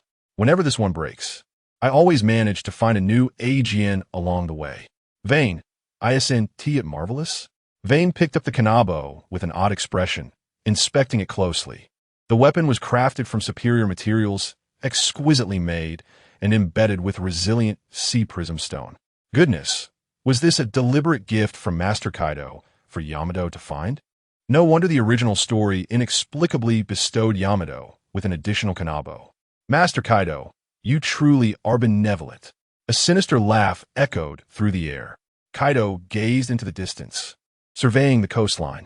He had initially contemplated launching an assault, yet the enemy had arrived at his doorstep, damned Whitebeard. He then cast his gaze upon the elite members of the Beast Pirates, bellowing, "Don't let me down, you brats." "Yes, Lord Kaido." The crew responded fervently, eagerly boarding their respective ships. Kaido then stomped his foot, instantly transforming into a colossal azure dragon adorned with fearsome scales, soaring into the skies. In the waters of Wano, the sky was a brilliant blue, as if washed by the sea itself. Suddenly, dozens of imposing ships breached the tranquil surface, their presence commanding attention. "Seagulls and ducks, issue the orders." On the leading ship, the Moby Dick, Zong held a fire gun, pointing towards a nearby island. That is one of the Beast Pirates' affiliated islands, Genie Island. This time, the plan of the Whitebeard pirates was straightforward: to launch an assault on the islands belonging to the Beast Pirates within the waters of Wano, compelling Kaido to confront them. Standing at the bow of the ship, Whitebeard wielded his weapon, the Tsong Yun Chia, his gaze profound and unwavering. At this juncture, there was no turning back. "All right, let the attack commence. My sons, roar." As the sound of cannon loading resonated, dozens of cannons were wheeled out, their dark muzzles aimed directly at the distant Genie Island. Fire! Boom! Boom! Boom! Simultaneously, atop the lookout tower of Genie Island, two pirates clad in spiked leather jackets wore triumphant grins. Ha ha ha! Lord Vayne is truly brilliant. He anticipated that Whitebeard would target these nearby islands, so he evacuated everyone days ago. Indeed, indeed. Now this place is merely an empty island, devoid of people and treasure. Even if it becomes a battlefield, there is nothing to regret. Both pirates held Vayne in high esteem in their hearts. However, one of the pirates suddenly noticed the multitude of bright dots in the sky and could not help but exclaim, "What shall we do?" Indeed, as the two of them reacted and attempted to flee, cannonballs descended from above, followed by a thunderous roar. Boom! A terrifying wave of heat engulfed the entire island in an instant. Amidst the firestorm, one pirate's body was obliterated into fragments. The other pirate was violently thrown away by the immense shockwave, his body a gruesome sight. Coughing violently, he spat out a mouthful of blood, overwhelming pain coursing through him. Yet, inexplicably, a fleeting surge of strength surged through him, prompting him to extract the communication shell from his pocket and press the button for enemy attack. Having completed this, he collapsed onto the ground, using his last vestiges of strength to point his left index finger towards the direction of Onigashima, uttering his final words. "Lord Kaido, do not stop." Boom! Another crimson cannonball fell upon him, extinguishing his remaining life force entirely. In the final moments of his existence, he seemed to see a towering figure racing through his blurred vision. No, it was not an illusion. The Azure Dragon, transformed from Kaido, had emerged from above, entering Whitebeard's line of sight. "Waha, Newgate, you've come to meet your demise once more." Below, Whitebeard grinned widely. "What? Kaido, you little rascal. Your beast pirates have grown bold enough to kill my men. Bring forth that brat Vayne to atone with his life, and I may spare you today." The Azure Dragon sneered. "The dying old fool still loves to boast. Whitebeard, your era alongside Roger ended 20 years ago." Waha! The two exchanged glances, their eyes filled with the inherent arrogance of born rulers, as if they were disdainful of the world itself. "Marco, execute the original command, and seize the nearby islands with everyone. Whitebeard instructed Marco beside him. The battle between him and Kaido was beyond what his sons could endure. Yes, father, Marco replied. However, at that moment, Kaido in the sky seemed unable to contain himself any longer, gathering an incredibly intense flame in his mouth, the heat distorting the surrounding air. Then, this flame transformed into a surging pillar of fire, erupting downward. Heat Wave, Chapter 77. Kings against kings, the searing flames transformed into towering pillars, unleashing an explosive force that cascaded downward. The entire pirate fleet below felt the oppressive heat wash over them. Could this be Kaido of the 100 Beasts? A fierce grin spread across Whitebeard's face, his spirit ablaze with the thrill of battle. With his legs slightly bent, he forcefully stomped the deck, propelling himself skyward with such might that the colossal Moby Dick trembled backward. In midair, he raised his sword, the Tsong Yun Xie, and cleaved towards the fiery column. A resonant hum echoed as his strike, infused with the power of the tremor fruit, made contact with the flames, dispersing them higher into the sky until they gradually extinguished. In an instant, the heavens were painted crimson. Seizing the momentum from his strike, Whitebeard landed firmly on the shores of Genie Island, causing the entire island to tremble slightly under the force of his descent. He turned to gaze at the azure dragon above. "Come on, Kaido.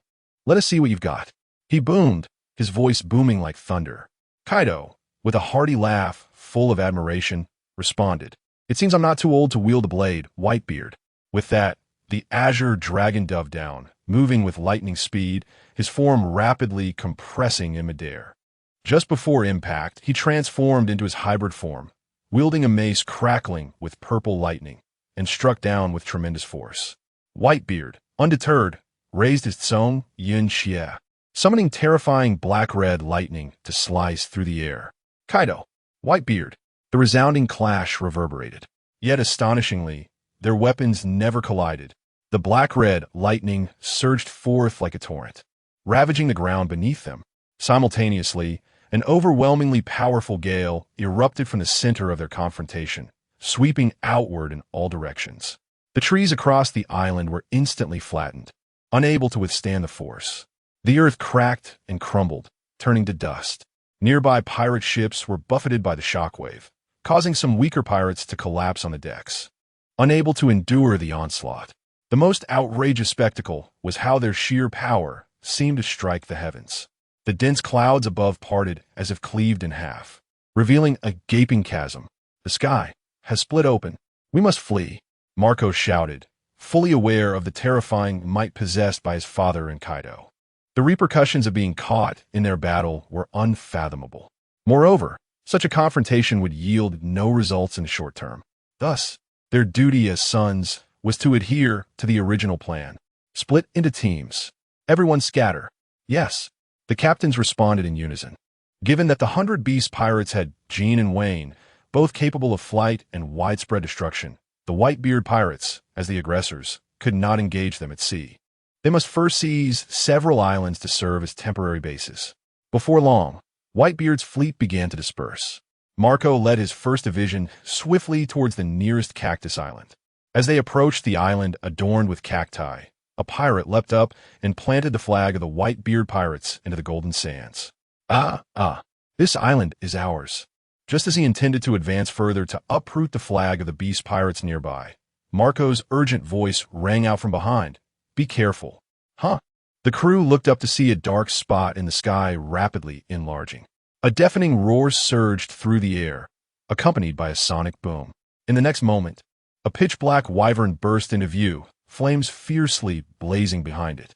It was the formidable beast pirates' flagship, the Dragon Fruit, ancient type, in the form of an Allosaurus, known as Flame Calamity. "What incredible speed!" Marco exclaimed, utilizing his fruit's ability to transform into a phoenix enveloped in blue flames, charging forward to meet it. Boom! The two magnificent creatures collided in midair, momentarily locked in a fierce standoff. Subsequently, Flame Calamity altered its trajectory, diving downwards.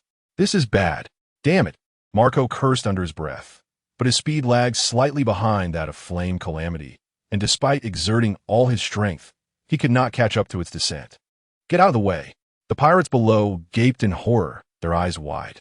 Flame Calamity swiftly morphed into its hybrid form, drawing a long blade from its waist, pointing it menacingly at the pirates beneath. Fire Dragon Emperor. Flames coalesced and mercilessly poured forth, transforming into a fearsome dragon of fire that crashed down upon the pirates. Boom! The searing heat and pain surged instantly. The pirates were engulfed by this widespread assault, with some being reduced to charred remains. Even Marco's ship was engulfed in flames, thick black smoke billowing as the pirates descended into chaos. "It hurts." "Damn you, Flame Calamity. The beast pirates are truly cunning." Hearing the anguished cries of his crew, Marco's eyes widened with rage. If looks could kill, Flame Calamity would have perished 100 times over.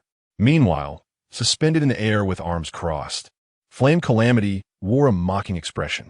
Beyond his aloof demeanor, he was a sadistic tormentor who relished the suffering of others. Clearly, the pirate's agony brought him immense delight. Gazing at Marco's furious eyes, Flame Calamity sneered. "Ha! Marco, your subordinates are truly a bunch of useless fools. With such crew members, it's no wonder that old man Whitebeard will never become the pirate king. Shut your mouth. They are my family." Marco Roth. Though a sense of unease began to creep into his heart. According to their original plan, he was supposed to confront Vayne, who wielded the power of lightning. That individual's abilities were exceedingly peculiar. Even Haki could not dispel the electricity surrounding him, and his destructive capacity was beyond that which other captains could withstand. Of course, Flame Calamity was formidable in his own right. According to intelligence, Jozu of the 3rd Division is more suited to engage in a protracted battle with him. Even if he cannot defeat Jin, the power of the Glint fruit would allow him to remain invincible. However, at this moment, there is no turning back. Blue Flamebird. The immortal phoenix transformed into a blazing inferno of blue flames, charging towards Jin. The two avian silhouettes collided once again. Thus, the leaders and vice leaders of the two grand pirate crews commenced their fierce contest. Simultaneously, in the waters of Wano, near the eastern Isle of Tame, the formidable ship of the big Emoem pirates, the Singing Ship, lay serenely anchored upon the waves. Opposite it stood an equally imposing, supersized naval warship. A homie soldier lowered his telescope and exclaimed to the rotund woman seated upon her throne, clad in an oversized pink baby outfit, "Mother, it is unmistakably the Marine Headquarters Admiral Kizuru." Chapter 78. What? The main forces are still warming up. Admiral Charlotte Lean's eyes glinted with menace, a cold smirk gracing her lips. She was well informed, arriving so swiftly. Everyone must be prepared to prevent the Navy from interrupting her foolish brother's battle. "Yes, Mother."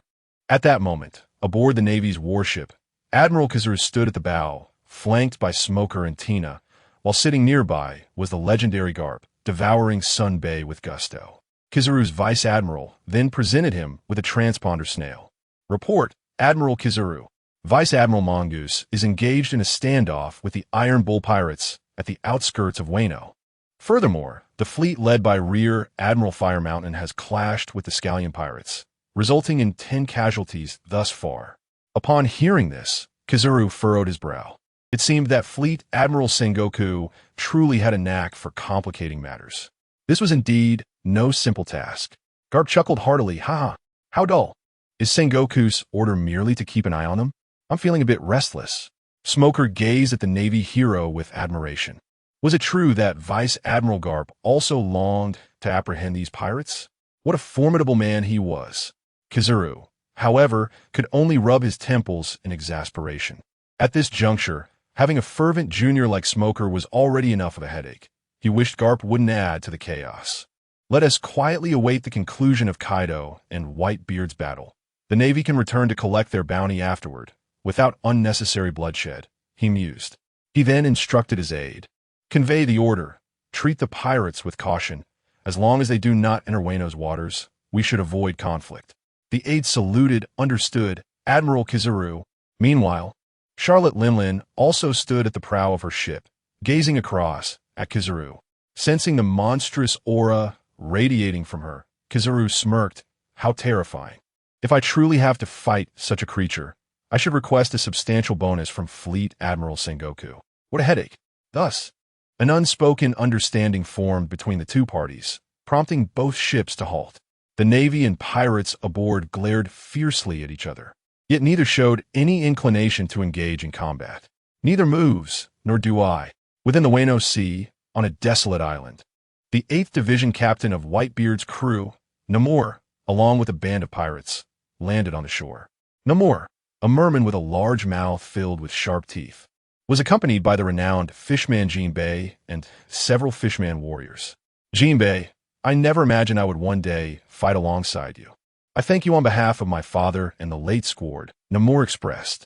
The rotund and robust Jinbei waved his hand dismissively. What nonsense are you saying, Namor? It is a tremendous honor for my father to agree to protect Fishman Island. I had no reason not to come. Indeed, thanks to father. As Samuel spoke, he directed the crew to advance into the depths of the island, intent on launching a timely assault to seize it. Suddenly, from the rolling sands of the desert ahead, emerged several colossal figures, twisting their bodies in a peculiar manner, as if dancing. Moreover, an increasingly vivid rhythm of music emanated from them. A sense of foreboding washed over me. Samuel's expression tightened as he signaled the crew to prepare for battle. In the next moment, a fierce gale erupted from the opposite side, whipping the swirling sands towards them, obscuring the pirates' vision, the sand blinding their eyes. Soon, some pirates fell to the ground in agony, whimpering, I can't breathe. This is poison gas. Everyone, hold your breath. Jump into the sea. Upon realizing the peril of the sandstorm, Jinbei swiftly made a decision. Thus, those pirates and fishmen, still possessing strength, leaped into the sea. However, a significant number remained on the island, and within moments, they succumbed to their suffering, losing their lives. Damn it! One by one, fishmen supported their weak companions as they surfaced in the distance, glaring at the towering figures on the shore clad in gas masks. The leading man, rotund as a balloon, was none other than the notorious captain of the Beast Pirates, the ancient Zoan-type user of the Dragon fruit, Plague Quinn. Quinn cast a glance at the hundreds of corpses strewn across the shore and burst into raucous laughter. Ha ha ha, quite effective, I must say. What a pity that my new virus didn't achieve total annihilation on its debut. Truly regrettable. Samuel's eyes turned crimson in rage. You bastard, what have you done? Since joining Father S ranks, when have I ever endured such a blow? Hundreds of comrades gone so swiftly, without even seeing the enemy S face. A primal scream escaped him, and he charged towards the shore. Don't act recklessly, Samuel. Jinbei urgently intervened. The poison gas on that island was too perilous. Charging him would be tantamount to suicide. But, Brother Jinbei, what should we do then? Let me try. Jinbei's gaze was fixed on the toxic yellow sands billowing from the island. His hands began to stir the seawater slowly, gaining momentum until he conjured a colossal whirlpool. He seized this current and hurled it toward the island as if throwing a shot put. Fishman Karate, secret technique, water dragon. The surge of water transformed into a rapidly spinning dragon, its menacing jaws wide open, crashing down upon Quinn and his crew on the shore. Hey, get out of the way. Quinn and several pirates screamed as they scrambled back. Yet, the water dragon's target was not them, but rather the poisonous sands. With a thunderous crash, the water dragon struck the center of the small island, erupting in an explosion that sent sprays of water soaring into the heavens, which subsequently fell as a gentle rain, cleansing the island of its toxic sands and mists. After accomplishing all of this, Jinbei leapt from the sea, landing firmly upon the shore. A laser beam surged forth, but Jinbei narrowly evaded it by twisting his body, causing the beam to strike the water behind him with a resounding explosion, sending tumultuous waves crashing. Allow me to bring an end to your pitiful lives. He laughed maniacally. No sooner had he spoken than a colossal, extinct Brachiosaurus emerged before the crowd. The creature bore marks of mechanical augmentation across its mouth and body, its arms equipped with a formidable steel claw, exuding an aura of advanced technology. The fishmen and the Brachiosaurus exchanged glances. both sensing a piercing intent to kill in the other's eyes. Subsequently, they charged towards one another. Fishman en petit technique, chaque tot fist. Wedding feast hot fist. With a thunderous clash, the flame-engulfed mechanical arm met the massive, water-drenched fist, generating a plume of steam. The two figures, one large and one small, engaged in a fierce battle at that location. Near the land of Wano, on Grape Island, clad in formal attire and sporting a small mustache, Captain Bista of the 5th Division led hundreds of pirates onto this island, which resembled a lush garden abundant with grapevines. Strangely, after scouring the island for half a day, they found not a single soul, just plump black grapes. Is this an empty island? Bista stroked his mustache, though his hand remained poised on the hilt of his sword, wary of any potential threat. Everyone, take precautions. Prepare defenses. Captain Bista. Following the command, the pirates encircled the island and swiftly relayed information to the other ships. Beneath a waterfall in Wano, on a small isolated island, Wayne, Yamato, and their subordinates Jack, Daifugo, Baby 5, Mancheli, and Leo gathered. This group, with their combat prowess and supportive abilities, constituted the true backbone of the Beast Pirates in this conflict. However, Wayne instructed everyone to remain quiet and stay in position. Brother Wayne, Jean and Quinn have already engaged with Whitebeard's crew. Shouldn't we also teach those rascals a lesson? Jack eagerly remarked, having long desired to slay Whitebeard and seize the Moby Dick as his own flagship. You're too hasty, Wayne replied. Not to mention, the main forces always make their entrance last. Strategy is paramount in warfare, is it not? Strategy? Daifugo, pondering something, wore a look of astonishment as he trembled. Brother Wayne, you can't possibly be thinking of challenging Whitebeard alone? Wayne's expression darkened, and he couldn't help but smirk wryly. If I had that capability, why would I be here as an undercover agent? Moreover, since teacher Kaido flew off, we've no word of his whereabouts. He must have already confronted Whitebeard. Enough questions. Continue your warm-ups. Soon enough, it will be your time to shine. Wayne was in no rush to make his move. Because the tactics of the Whitebeard pirates aligned with his expectations, they chose not to launch a direct assault. Instead, they systematically seized control of the surrounding islands. Thus, he waited, awaiting the arrival of Whitebeard's subordinates on those long-abandoned islands. Chapter 79. Is it not despicable to call oneself a pirate? Lord Vane, it has been confirmed that Diamond Jaws, the captain of the Whitebeard Pirates 3rd Division, has landed on Pineapple Island. Captain Sachi of the 4th Division has disembarked on Mango Island. Captain Flowersword Vista has arrived at Grape Island. Listening to the intelligence relayed through the communication snail, a faint smile graced Vane's lips. Truly, they are the foolish sons of Whitebeard. Each captain or shipmaster leads a band of pirates to seize an island, and upon receiving a distress signal from nearby, they rush to provide assistance. It appears quite tactical. However, their adversaries are not those ragtag pirates. Vane possesses the ability to fly, and the purple flame capability of the Kamari God is ideally suited to combat those lowly pirates who lack even the will to exert haki. The most critical factor remains that the Whitebeard pirates are unaware of Yamato's existence. Should Vane and Yamato, with their unique combat prowess, launch a surprise attack, supplemented by Manchuri's healing to ensure sustainability, they could swiftly dismantle those officers, one by one. At that moment, an urgent voice emanated from a snail. Lord Vane, the Whitebeard pirates have already occupied the outer islands to the north of Wano Country. If we do not strike soon, they will advance upon us.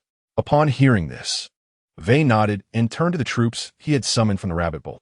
Proceed with the earlier strategy. Remember, our primary objective is to annihilate their ships. Devago, take the forces from Onigashima and defend against their assault on the islands approaching Wano. Leo and Baby 5, protect Manchuri. Remain here to tend to the injured. Understood. Brother Vane. All right. Vane land. Baby 5, are you needed? How delightful, Lord Vane. After assigning the tasks, only Jack appeared despondent. Brother Vane, why must I remain here? I wish to fight alongside you and Brother Jean against those formidable rascals. Are you eager for ship-to-ship battle, young man? Vane waved his hand dismissively. If you find it dull, Take your subordinates to the outer sea to deal with those pirates. Thank you immensely, Brother Vane. Given Jack's strength, he indeed could contend with those junior captains under Whitebeard.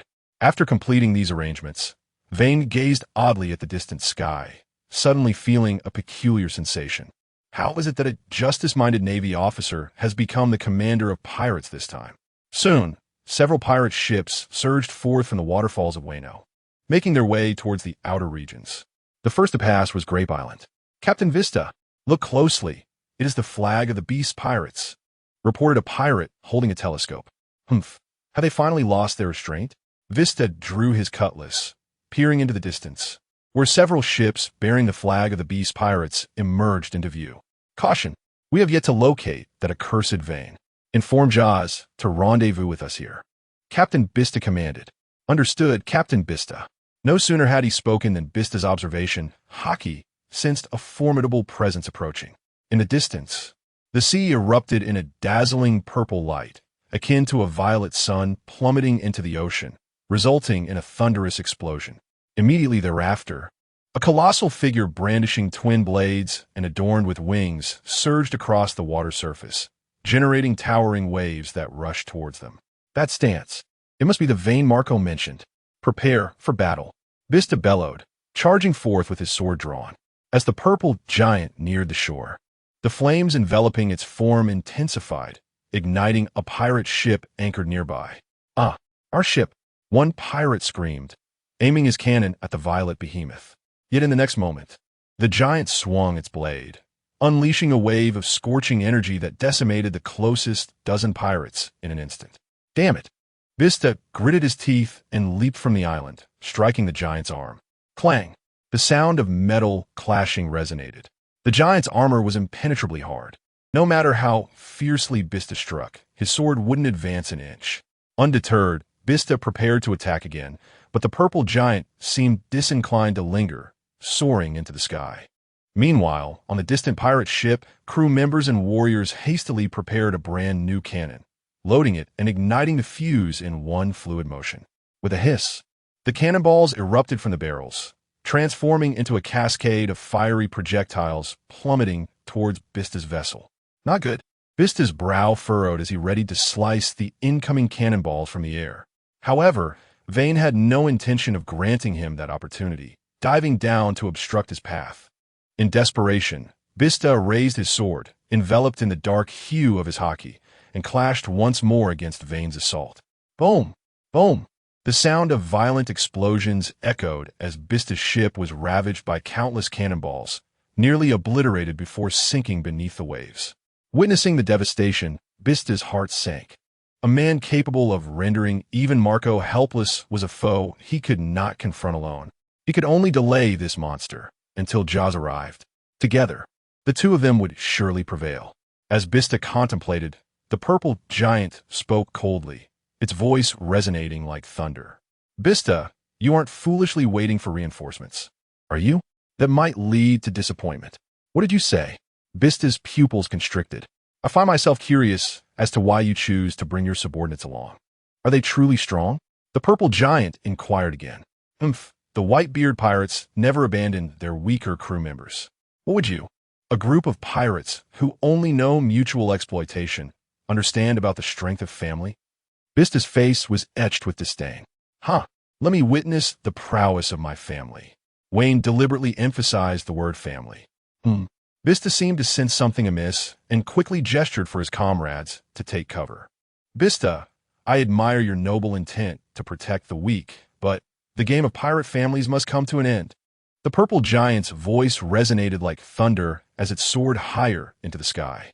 The purple flames enveloping it dissipated, replaced by white lightning that coiled and intertwined like a great serpent, its terrifying aura causing the entire sea to surge with tumult. You bastard! What do you intend to do? If you have the guts, face me in a duel. Vista, seemingly struck by a realization, bellowed in a tone wholly incongruous with his gentlemanly attire. Next, I shall eradicate your family. If you possess the courage, come and stop me.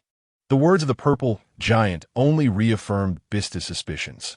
With a crackling sound, the sharp echoes of entwined lightning filled the air as dark clouds gathered overhead. and a deep rumble of thunder seemed to respond to the call of the god of thunder. Who do you think I am? I shall protect the family of the Whitebeard pirates. As the lightning around the purple giant intensified, Bista's pupils contracted. He clenched his twin blades and sprinted forward, his focus entirely fixated on the divine figure in the sky. Captain Bista!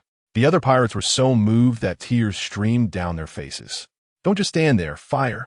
Bista commanded. Yes. The pirates raised their firearms and pulled the triggers towards the giant, accumulating the power of lightning above. But the feeble bullets could not even graze the giant, and even if they did, they would inflict no harm. A piercing sound sliced through the air as the purple giant raised its hands high, a sphere of lightning swelling within its grasp, ultimately surpassing the size of the small island below.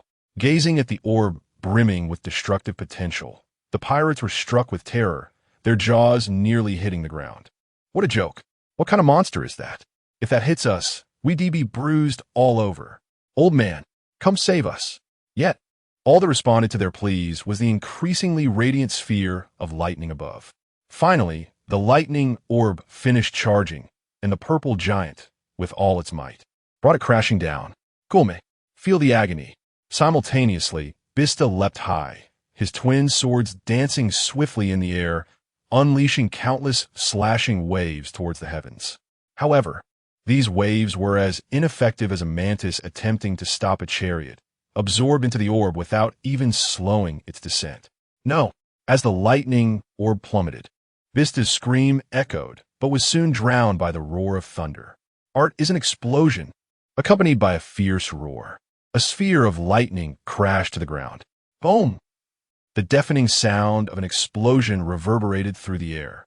A brilliant, incandescent light erupted, flooding the entire expanse of land and radiating outward in all directions. Above and below, the skies were filled with thunder. The land of Grape Island was beset by a cataclysm of lightning, leaving an immense crater in its wake. The grapevines and various structures on the surface were utterly obliterated in the terrifying tempest. The storm raged across the island, even affecting the surrounding waters, where fish and shrimp floated to the surface, charred by electricity. The explosion was merely a fraction of the devastation.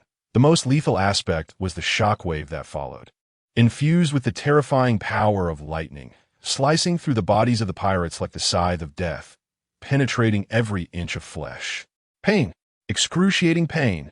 The air was filled with a cacophony of anguished cries, echoing relentlessly.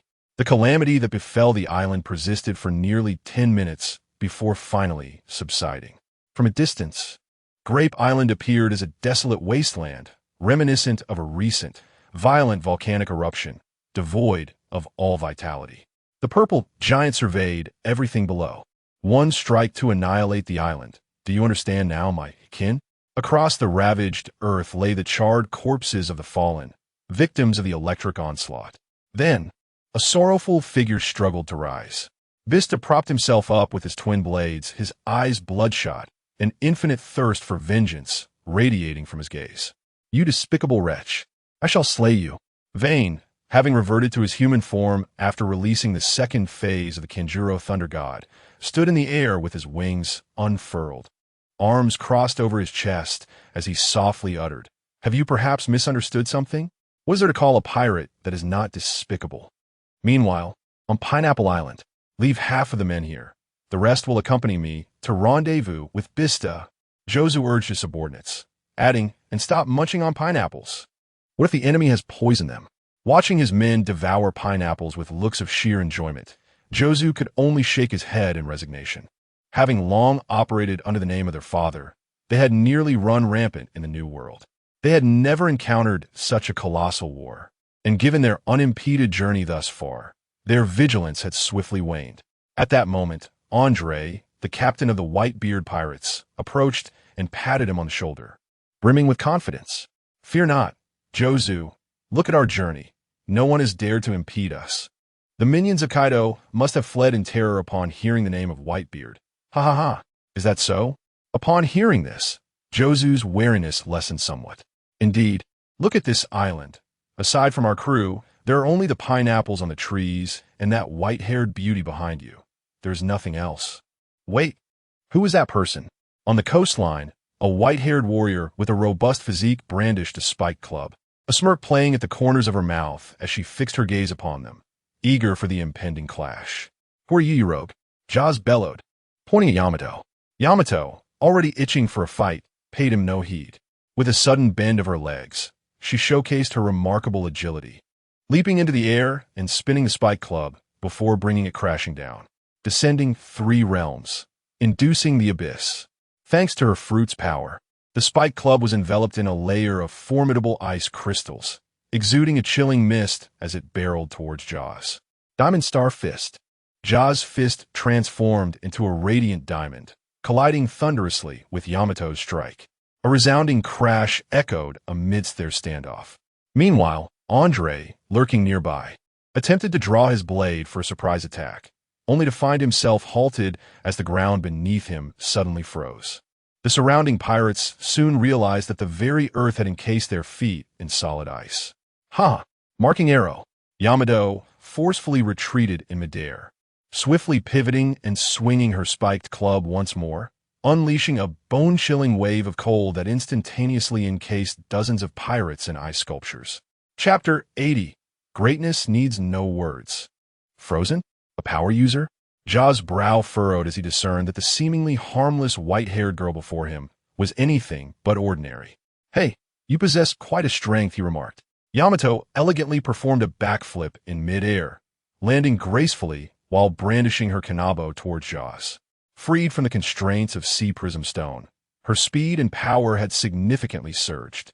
She then murmured softly, "Yet compared to that scoundrel Kaido and Wayne, I still fall short." With barely a pause, Yamato seized the moment, charging forward with the kanabo raised. Jaws transformed his hands into brilliant diamonds, meeting her assault with powerful punches. However, he remained cautious, aware of the numerous pirates encased in ice around them. In contrast, Yamato was far less restrained. Each of her swift movements sent several pirates flying with each swing of her weapon. The corners of Jaws' eyes twitched in frustration. After a fierce exchange, he finally found an opening, his fists imbued with potent wind pressure as he launched a fierce attack. "Don't be reckless. Diamond machine gun. How intriguing." Yamato's body suddenly emanated a bone-chilling aura, enveloping her form as fine white first sprouted from her skin, her teeth elongated, her physique expanding, and her gaze sharpening ominously. Inu no Mi, mythical Zoan, Deiko couldn't form, human-animal form. With a swift motion, Yamato wielded her kanabo, each swing accompanied by a sharp rush of wind. As she danced with her weapon, waves of force surged forward like a tempest, brimming with momentum. Simultaneously, Jaws' diamond arms radiated dazzling light as he unleashed a flurry of powerful punches, each strike colliding with Yamato's force, producing deafening reverberations. Aura, aura, aura. Yamato's eyes shone with determination and ferocity. Muda, muda, muda. Jaws, undeterred, responded with a relentless barrage of punches. Throughout this fierce exchange, neither combatant could fathom the number of strikes they had unleashed. The very air around them appeared to warp under the strain of their might, creating a biting cold wind that swept in all directions. With a resounding crash, they were forced apart, surprise etched across Jaws' face. Where on earth did this girl come from? Her strength is astonishing. Even without the troublesome Wayne that Marco mentioned, she should not be so obscure within the Beast Pirates. This woman is not right. Quickly notify Bista and urge him to come to our aid. He instructed Andre, who was still struggling against the ice encasing his feet. Andre's expression turned grave. "No. Since her arrival, I have been trying to contact Captain Bista, but even now, the transponder snail remains unresponsive." "What?" Sweat beaded on Jaws' forehead as anxiety surged within him. "Cease your chatter, for I am eager to swiftly send you flying." Yamato grinned widely, transforming into a strikingly unique white wolf, her pristine fur shimmering as she leaped into the air, gathering frigid energy in her mouth. She unleashed a brilliant burst of white light downwards. "No servants, ice fangs." Jozu glared intently above. "You little brat, do not underestimate the Whitebeard pirates. If you wish to claim our lives, you still have 200 years to go." With that, Jozu became fierce, activating his devil fruit ability as a hard, gleaming diamond enveloped him. I shall shatter your icy grip with the hardest diamond in existence. He stomped the ground, creating a deep crater, and propelled himself upwards against the cold. Diamond Meteor Fist. Jozu transformed into a radiant light, colliding fiercely with the icy blast. The moment they touched, Jozu's body pushed the cold back inch by inch, sharp shards of ice scattering like raindrops in every direction. Seizing the momentum, Jozu charged forward, his speed undiminished. As he shattered the icy barrier and was about to collide with Yamato, he positioned his arm before him and launched a fierce elbow strike. Diamond Elbow Smash. Do not celebrate too soon, Diamond Fool. Yamato roared, raising her wolf's tooth club wrapped in cold energy and descending with all her might. Ice Slash. A thunderous crash resonated through the air. In the next moment, to Jozu's astonishment, Yamato continued to exert her strength, striking him down as if playing baseball. Bang! Jozu landed heavily, creating a massive crater in the already frozen ground. Captain Jozu! The surrounding surviving pirates shouted in concern. Have we won? A smile spread across Yamato's face. Yet in the next instant, the mist beside the crater dissipated, revealing the towering figure of Jozu, who emerged unscathed, brushing off the dust from his clothes. I am indestructible diamond. Such an attack cannot harm me. Yamato scoffed, finding him quite troublesome. Meanwhile, Andre, who had been fiddling with the snail phone, spoke up in a panic. This is bad. Jozu, not only can we not reach Bista, but several nearby teams are also uncontactable. Moreover, our ships that penetrated the internal waters of Wano have come under attack and are stranded on the island. What? A wave of unease washed over Jozu. What could the beast pirates, notorious for their overwhelming brutality, be up to? Shouldn't they have launched an all-out assault upon hearing of the Whitebeard pirates' approach? Why did it feel as though they were playing tactics? Near Wano, several pirate crews under Whitebeard as command formed an advance unit, pressing forward with the intention of reaching the waterfalls of Wano. To their surprise, their journey was remarkably unimpeded. However, they did not treat those secluded islands with due respect. Upon encountering an uninhabited isle, they either dispatched men to seize it, hoisting the flag of Whitebeard, or unleashed cannon fire to incinerate the principal structures and vegetation. Ahaha! The Ice Witch Waydibe laughed heartily. This 100 Beast Pirates crew is truly pathetic. Upon hearing Whitebeard's name, they cower, abandoning their territories. The captain of another pirate ship, Aboida, echoed her sentiment, declaring that a crew comprised of scoundrels could hardly expect to flourish. Captain Ginge, newly allied with Whitebeard, gazed longingly at a lush island in the distance. Soon, they would encounter that enchanting isle. If all went as anticipated, it should also be an uninhabited paradise. Steer the ship closer. Yes, a fleet of over a dozen pirate vessels advanced majestically. They presumed this island would mirror the preceding one, devoid of life. Yet, as their ships approached the shore, a sudden barrage erupted from the thickets lining the coast, where a row of ominous cannon muzzles emerged, targeting them and simultaneously launching a volley of cannonballs. Ha! You brainless fools! How dare you underestimate our 100 Beast pirates? Fire! Aim and strike with ferocity. On the island, Dayfuge, eyes ablaze with fervor, roared at the ships now within cannon range. A deluge of cannonballs fell upon the opposing pirate vessels like a torrential downpour. It's an ambush. They are attacking us. I shall denounce their treachery. The pirates immediately fell into disarray. All ships retreat. Prepare to fire. Several captains, their faces etched with panic, issued a flurry of commands while grasping their weapons, rushing to the bow to shoot down the falling cannonballs. Yet, many projectiles still struck the hull and deck, exploding with thunderous intensity.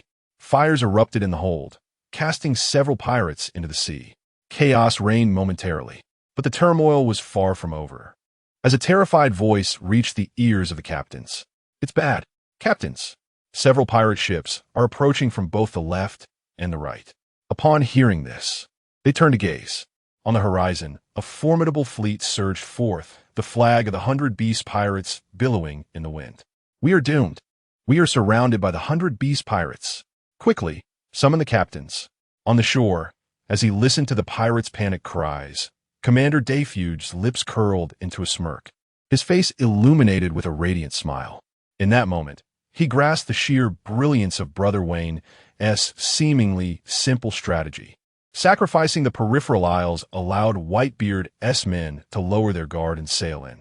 Thus, they could secure the most advantageous position, fortifying their defenses from the surrounding islands. Forming a semi-encirclement. Engaging in battle like this is far more exhilarating than a straightforward clash from the outset. And for all this, we owe our gratitude to Brother Wayne's sagacious decisions. Greatness speaks for itself. Chapter 81. This is our fiery combination technique. On Grapes Island, Vayne unfurled his expansive purple wings, gazing down at the furious Bista, who glared back at him. As a master swordsman, how could he allow his emotions to spiral out of control at such a moment? Alas, a gentle sword is destined to be sluggish. War, after all, is a matter of survival, especially in the realm of piracy. Whitebeard, like a majestic eagle, sheltered his fledglings. Should he falter, these pirates would scatter like a disorganized mob. Indeed, many pirate crews rely on the protection of their captain, and the beast pirates are no exception. If Kaido were to perish, Vayne would host a grand feast on Onigashima, with firecrackers ringing out to celebrate. Oh no, to mourn Kaido. Afterwards, everyone would part ways. However, Whitebeard truly regarded his crew as his own children. If one were to declare the strongest pirate crew in the world, the answer would undoubtedly be the Whitebeard pirates. Yet, if one were to speak of the most peculiar crew, the answer remains the same. Their unifying principle is neither pillage nor the pursuit of great treasure for fame. They refer to one another as family, believing in each other's strength. The sole rule aboard their ship is to never harm a comrade. This embodies the corporate culture of the Whitebeard pirates. Such a complex pirate crew, amidst the cruelty of the vast seas, is indeed moving. Thus, Vayne's gaze hardened, and the purple flames surrounding him began to blaze fiercely. A family should be united. Today, let you all reunite in hell. Activate. Kenny Raijin, Phase 1. A formidable barrier, resembling a skeletal frame, manifested around Vayne, engulfed in terrifyingly high-temperature purple flames, distorting the very air around him. With a hum, Vayne unsheathed his military sword, its blade darkening instantaneously before being enveloped in purple flames, transforming the ordinary steel into a weapon emanating a perilous aura, akin to a blade from the abyss. Bista, this kind of defeat is likely unprecedented for you, is it not? He fell silent, merely wrapping his tightly gripped blade in armament hockey, crossing it over his chest, his gaze fixed intently on Vayne. In the next moment, Vayne plunged downward like an arrow, the purple flames swirling in his wake. His strike appeared unembellished. Yet Bista was not to be underestimated. He initiated a rapid sprint, accelerating to enhance the speed and ferocity of his impending strike. Finally, as their attacks were poised to collide, Bista unleashed a flurry of slashes, sending countless cutting waves surging forth. Revenge dance. However, surprisingly, the cutting waves capable of cleaving through steel shattered upon striking Vayne's purple barrier, producing a crisp, resonant clang. Our mythical beast kind is indeed unreasonable.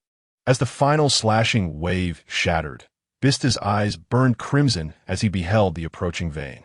Summoning every ounce of strength, he delivered two powerful strikes. The clash of their fierce attacks sent dust billowing from the ground beneath them. Bista gritted his teeth, enduring despite being forced backwards, his feet carving deep furrows into the earth. Yet, more alarming was the purple flames, seemingly animated, rapidly spreading towards him with alarming speed. This is no jest. The searing sensation washed over him, and Bista grimaced in pain, ultimately unable to withstand it, as Vayne's blade sent him hurtling away. Bang! His body flew back like a cannonball, soaring hundreds of meters before crashing heavily to the ground, sliding for quite some distance before finally coming to a halt. Damn it, that hurt. Bista, mustering his spirit, unleashed his observation hockey. However, Vayne's speed was incomprehensibly superior. The moment Bista rose, Vayne, armed with a military knife, lunged forward, aiming a horizontal slash at his head. Upon witnessing this, Vista's pupils constricted as he struggled to defend with his blade. Yet, Vane's hockey and strength were evidently stronger, compounded by his extraordinary fruit abilities. Vista was once again sent flying, his visage a portrait of disarray. Vista, observe well. This is how one employs the flying slash. Vane bellowed from the air, executing the same technique as Vista, unleashing several slashing waves. However, the speed and magnitude of these waves far surpassed Vista's. They were accompanied by the crackling purple flames. In a blink, the waves sliced through the air with a resonating clang, hurtling towards Vista. The blazing light illuminated his terrified face. Damn it, I cannot fall here. Vista attempted to block with a horizontal strike, but his words were cut short as the terrifying slashing waves severed his twin blades and descended mercilessly upon him. Swoosh, swoosh, swoosh. The slashes rampaged like ferocious beasts, leaving ghastly wounds upon his chest. Vista collapsed in agony, utterly spent and unable to rise. His gaze betrayed boundless resentment and regret. Forgive me, Father. After weakly uttering his final words, his consciousness plunged into darkness. Vane, releasing his abilities, descended to the ground. He then lowered his head slightly, gazing at the incapacitated Vista. Having withstood such destructive force from the lightning strike and the searing purple flames, all while enduring for so long, he truly deserved the reputation of someone who could exchange blows with Mihawk. Subsequently, Vane lifted Vista and soared into the distance. Shortly thereafter, on Pineapple Island, Jaws was still embroiled in a fierce battle with Yamato. The Diamond Fist clashed resolutely against the Ice Wolf Fawn Club. Yet, these two combatants were formidable. One could transform his body into solid diamond, while the other was a Zoan-type mythical beast user, possessing remarkable resilience and recovery capabilities. Moreover, the current Yamato is devoid of any flowing cherry blossoms or entangling dominance. To put it plainly, it is as if two colossal shields have clashed, rendering them incapable of breaking each other's defenses. At that moment, Andre shouted loudly, "Jaws, look up at the sky." Jaws turned, and his expression instantly changed drastically. He beheld a black-haired man with violet wings soaring towards him, seemingly carrying an unconscious figure in his grasp. Jaws had no time to ponder. He retaliated with a powerful punch that sent Yamato reeling, then raised his massive fist to strike fiercely. A resounding impact echoed. Wayne had kicked against Jaws' diamond-like fist. With a swift motion, Wayne retreated and landed on the ground. At that moment, Andre exclaimed, "It's Bista. That man in his grasp is Bista." Jaws froze for a moment, but upon recognizing that the figure Wayne held was indeed Bista, his fury escalated. "Release Bista at once." Jaws understood Bista all too well. He was a man of utmost pride, and to be treated so casually by an enemy would be more unbearable than death itself. "There's no rush. You're next," Wayne replied coolly. "Wayne, you've arrived," Yamato exclaimed with a hearty laugh upon seeing Wayne. "Oh, it seems things aren't going smoothly for you." Wayne had sensed Jaws' formidable abilities. That diamond defense was likely stronger than his violet flame barrier. "Indeed, this fellow is practically unassailable," Yamato complained, pouting. Wayne grinned and said to Yamato, "In that case, let us utilize that technique." Yamato's eyes sparkled with excitement upon hearing this. "Yes, after all, Wayne and I are the ultimate combination." Their conversation was unreserved, reaching Jaws' ears. That technique? Jaws felt a tightening in his chest, sensing an ominous foreboding. Wayne merely smiled. To swiftly vanquish this diamond-clad adversary, he and Yamato decided to employ a combination technique they had developed during their recent training sessions, harnessing their respective fruit abilities. In the next moment, violet flames and icy winds swirled around them, expanding continuously. Finally, when their powers reached their zenith, they both launched their fists forward with tremendous force. With a thunderous roar, a serpent of violet flames and a wolf of icy winds surged forward in unison, roaring ferociously. As they advanced, they twisted and danced through the air. Remarkably, the flames and cold did not negate each other. Rather, they amplified one another as strength, obliterating everything in their path with a terrifying momentum. How is this possible? Jaws roared in disbelief. In a world devoid of Newton, nothing is impossible. Behold, this is our fervent combination technique. Ice and fire, a dual realm of extremes. Chapter 82, they surged forward, shouting for their families and bonds. The intertwining serpents of purple flames and white ice wolves ultimately coalesced into a dazzling sphere of dark light, propelled by a formidable gust of wind. Its velocity was such that evasion was utterly impossible. Jaws clenched his teeth, his body enveloped in a hard, gleaming armor of iron, further fortified by the power of Haki. This was the pinnacle of his defense, Diamond Block. Then, the dark purple radiance struck, crashing into Jaws' chest. Boom! To the astonishment of all, Jaws was instantly engulfed by the light, as if he had truly transformed into it. Yet, a resounding crack echoed through the air. Ka! The diamond was shattered. A heart-wrenching scream erupted. A gaping hole was torn through Jaws' diamond-like chest. Blood was about to surge forth, but was immediately sealed by the chilling frost, releasing ominous wisps of steam. This was not the end. The shockwave carried purple flames that burrowed into his body, ravaging every part of him. Captain Jaws! The surrounding pirates cried out in despair. At that moment, Wayne planted his feet firmly on the ground, gripping the hilt of his sword, transforming into a gust of wind as he swiftly advanced toward them. Get out of the way! Despite the immense agony coursing through his body, Jaws pressed on with unwavering determination.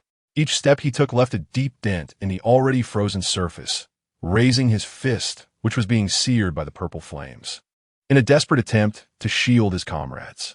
His entire form was now completely engulfed in purple fire and icy air, resembling a monstrous apparition. Just as Wayne's saber was about to cleave into a pirate's skull, the severely injured Jaws lunged forward with all his might, placing himself in front of the man. Then, Wayne's blade struck his arm. Clear wind slash, buzz, accompanied by the clash of metal. A diamond-like arm was severed. Immediately following, another slicing attack pierced through the arm, landing squarely on the pirate's head. Splat! Blood sprayed into the air, scorching droplets raining down upon Jaws' face, which was contorted with rage. No, I promised, Dad, to protect my comrades well. We all agreed that even against Kaido, we would surely win. Damn it, I will kill you, Wayne. Jaws' gaze suddenly turned a deep crimson, his eyes brimming with murderous intent as they locked onto Wayne, his aura shifting to an exceedingly dangerous level. Wayne smirked slightly. Is this the moment of awakening? Could it be that in this world, the cries for dreams and bonds truly held significance? Why? Boom!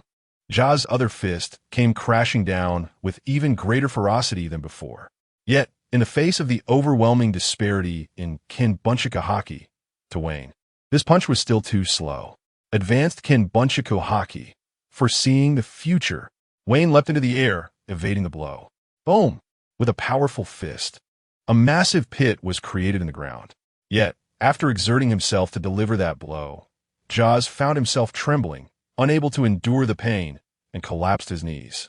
This scene moved all the pirates deeply, tears streaming down their faces, truly weeping. Captain Jaws!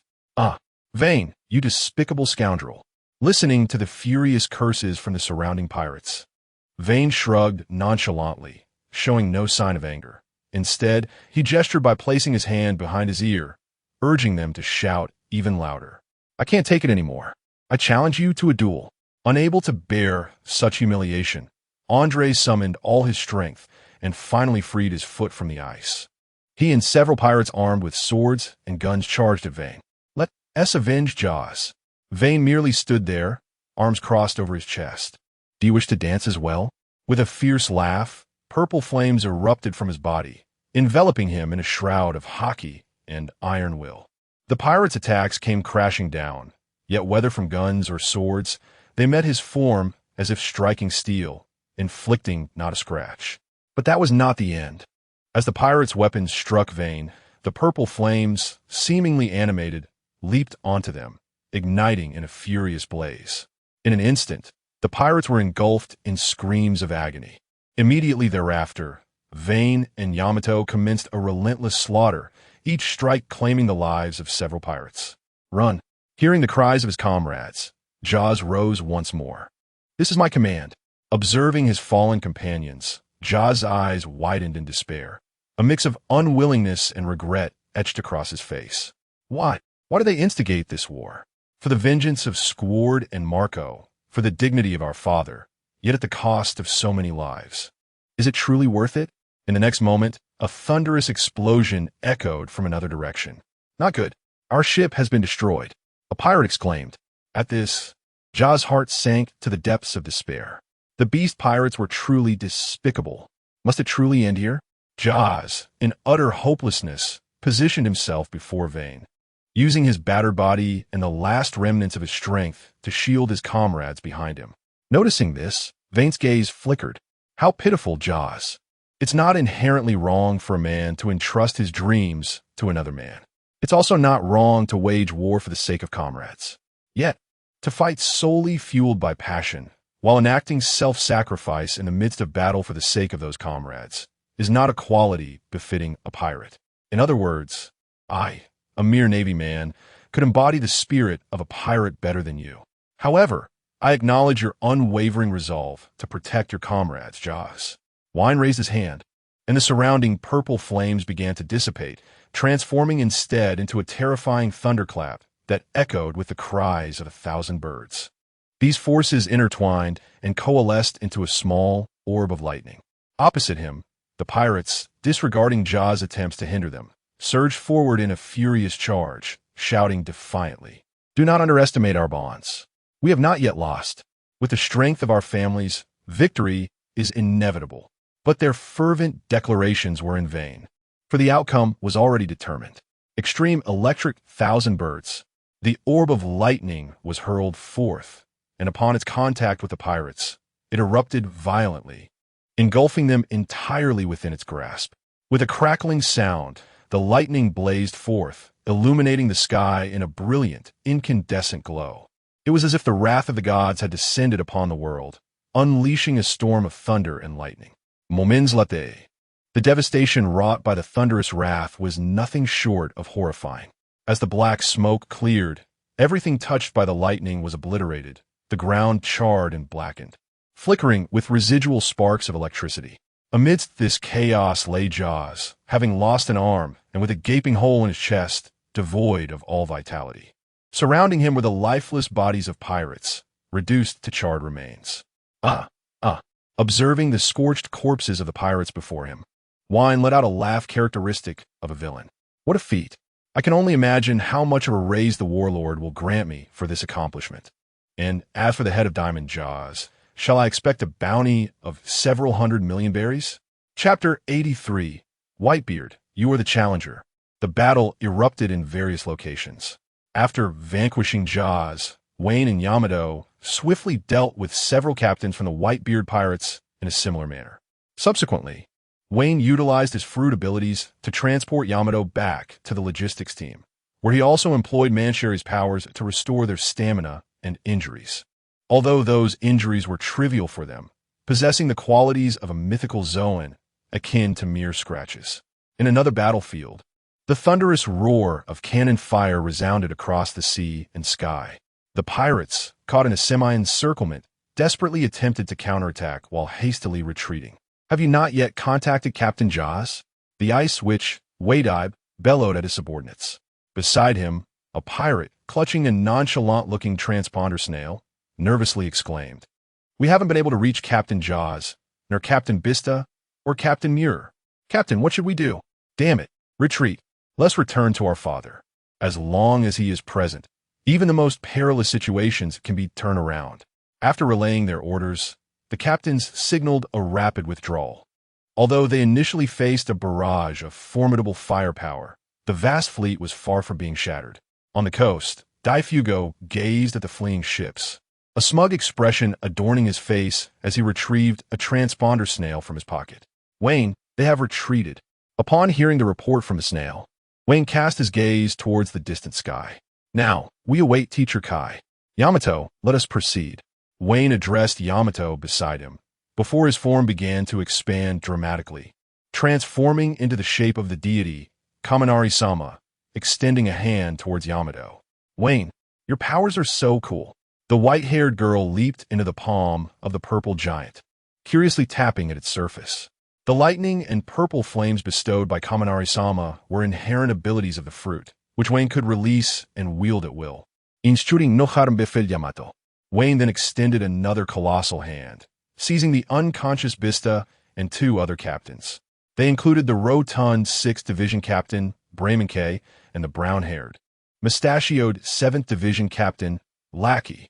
Among the captains of the Whitebeard pirates, these were the last 3 capable of drawing breath.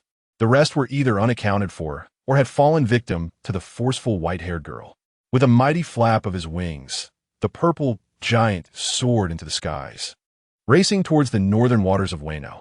Simultaneously, on Jinyu Island, the clash of 2 contemporary titans shook the very earth. Each strike unleashed an immensely powerful shockwave that reverberated outward. The once densely forested Jinyu Island, after the fierce confrontation between the two, had its mountains flattened and trees uprooted, seemingly returned to a primordial state. Without decades, it cannot be restored. Well done, Kaido. Whitebeard slightly bent his knees, raising a fist to strike at the distant Kaido, a translucent white orb materializing atop his fist. Crack! A sharp sound akin to shattering glass resonated as the air was instantaneously torn apart, revealing spiderweb-like fissures. Kaido was struck by this blow, retreating a few steps, a faint wound appearing on his chest. Yet, he let out a menacing laugh and soared into the sky once more, brandishing a spiked club crackling with purple lightning, bringing it down with great force. Thunderous booms echoed. The clash was deafening. Whitebeard swung his blade horizontally, colliding fiercely with Kaido's attack. In that instant, the sky darkened and the wind howled with fury. The surrounding waters of the island recoiled violently, as if fleeing from this dreadful battlefield. Whitebeard felt a surge of astonishment within. Kaido was no longer the brat who once relied on Charlotte Linlin's protection aboard the Rock's ship. He had evolved into a true, top-tier warrior, capable of contesting with him. However, I am Whitebeard. Kaido, you are still eons away from defeating me. Whitebeard roared, his strength suddenly surging. The outcome of his battle with Kaido would directly determine the fate of this war. Thus, bearing the title of the strongest man, he could not afford to lose. Damn Whitebeard, you are exceedingly arrogant. Kaido was equally unyielding in their exchange of barbs. Remember this, you are the challenger. Thunderous rumbles echoed across the sea and sky as the 2 titans clashed once more in fierce combat. In the distance of Genie Island, the Moby Dick and several pirate ships swayed precariously on the waves, their decks brimming with pirates, all intently watching the monstrous battle unfold. The chef of the Whitebeard pirates, Sachi, turned to a dark, greasy figure beside him, saying, "Teach, do you think Dad will win?" The greasy figure was none other than the future Yonko, Blackbeard, Teach. "Dad will definitely win," he replied, though the beads of sweat trickling down his forehead betrayed his inner turmoil. Truthfully, Teach was the one who least desired this war, as his plan had been to remain hidden under Whitebeard's protection. He never anticipated such an occurrence. "Dad, please don't die," Teach murmured earnestly.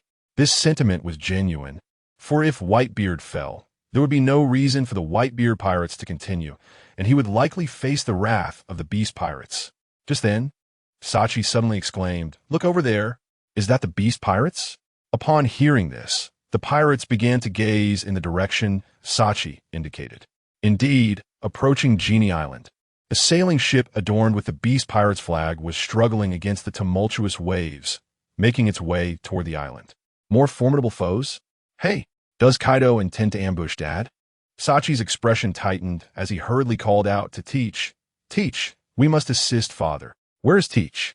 The moment that ship appeared on the horizon, Blackbeard Teach furrowed his brow and shielded everyone in front of him. It would be foolish to intervene in a conflict of such magnitude. The only outcome would be death. Teach had his own ambitions and dreams. How could he possibly join in such a reckless endeavor? On that ship, there was no one other than the most audacious man of the Beast pirates, future Calamity Jack. At that moment, on the deck, pirates were desperately trying to dissuade him. "Brother Jack, don't go." "Yes, Lord Kaido probably doesn't want us meddling in their battle." "It's too dangerous, Brother Jack." But Jack frowned and shouted furiously, "Cowards! Do you have any idea who I am? Bring the ship closer." Then he turned his gaze toward the two formidable warriors battling on the island, his heart racing with excitement. "Lord Kaido, I come to assist you." As the pirate ship neared the dilapidated shore, Jack propelled himself forward, soaring like a cannonball. And after a brief clash with Whitebeard, he was filled with exhilaration. "Ha ha, you've exposed a weakness, Whitebeard." He swung his scythe, already envisioning the scene of severing Whitebeard's head. But in the next moment, Whitebeard merely furrowed his brow and punched the air casually. Smack! Boom! In an instant, Jack, whose stature was akin to a small mountain, was drenched in blood, as if he had collided with an invisible wall. He was violently hurled back, crashing into the sea and creating a colossal splash. From a distance, upon witnessing this, Sachi's mouth twitched, his face etched with admiration. "I always thought that the one bold enough to challenge the Whitebeard pirates, Wayne, was formidable enough. But it seems this fellow is even more valiant, daring to strike against Father. Whose subordinate is this?" Chapter 84. The Mightiest Among the Mighty. Vayne interferes in battle after effortlessly sending Jack flying with a single strike. Whitebeard raised an eyebrow and cast a glance at Kaido across from him. Kaido, slightly embarrassed, was acutely aware of Jack charging towards him. However, to admit that Jack was one of his subordinates would likely invite ridicule from the old man, Whitebeard.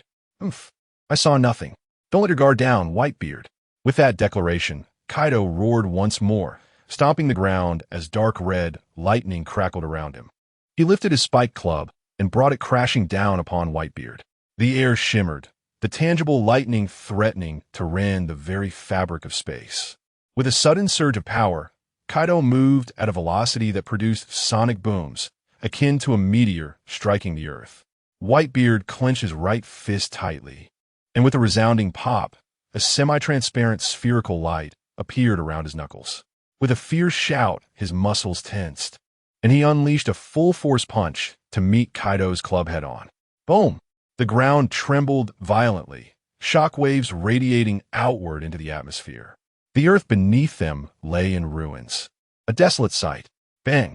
The sound of their bodies colliding echoed fiercely. Whitebeard managed to repel the spiked club and swiftly delivered a powerful slash to Kaido's chest, propelling his massive form skyward. Boom!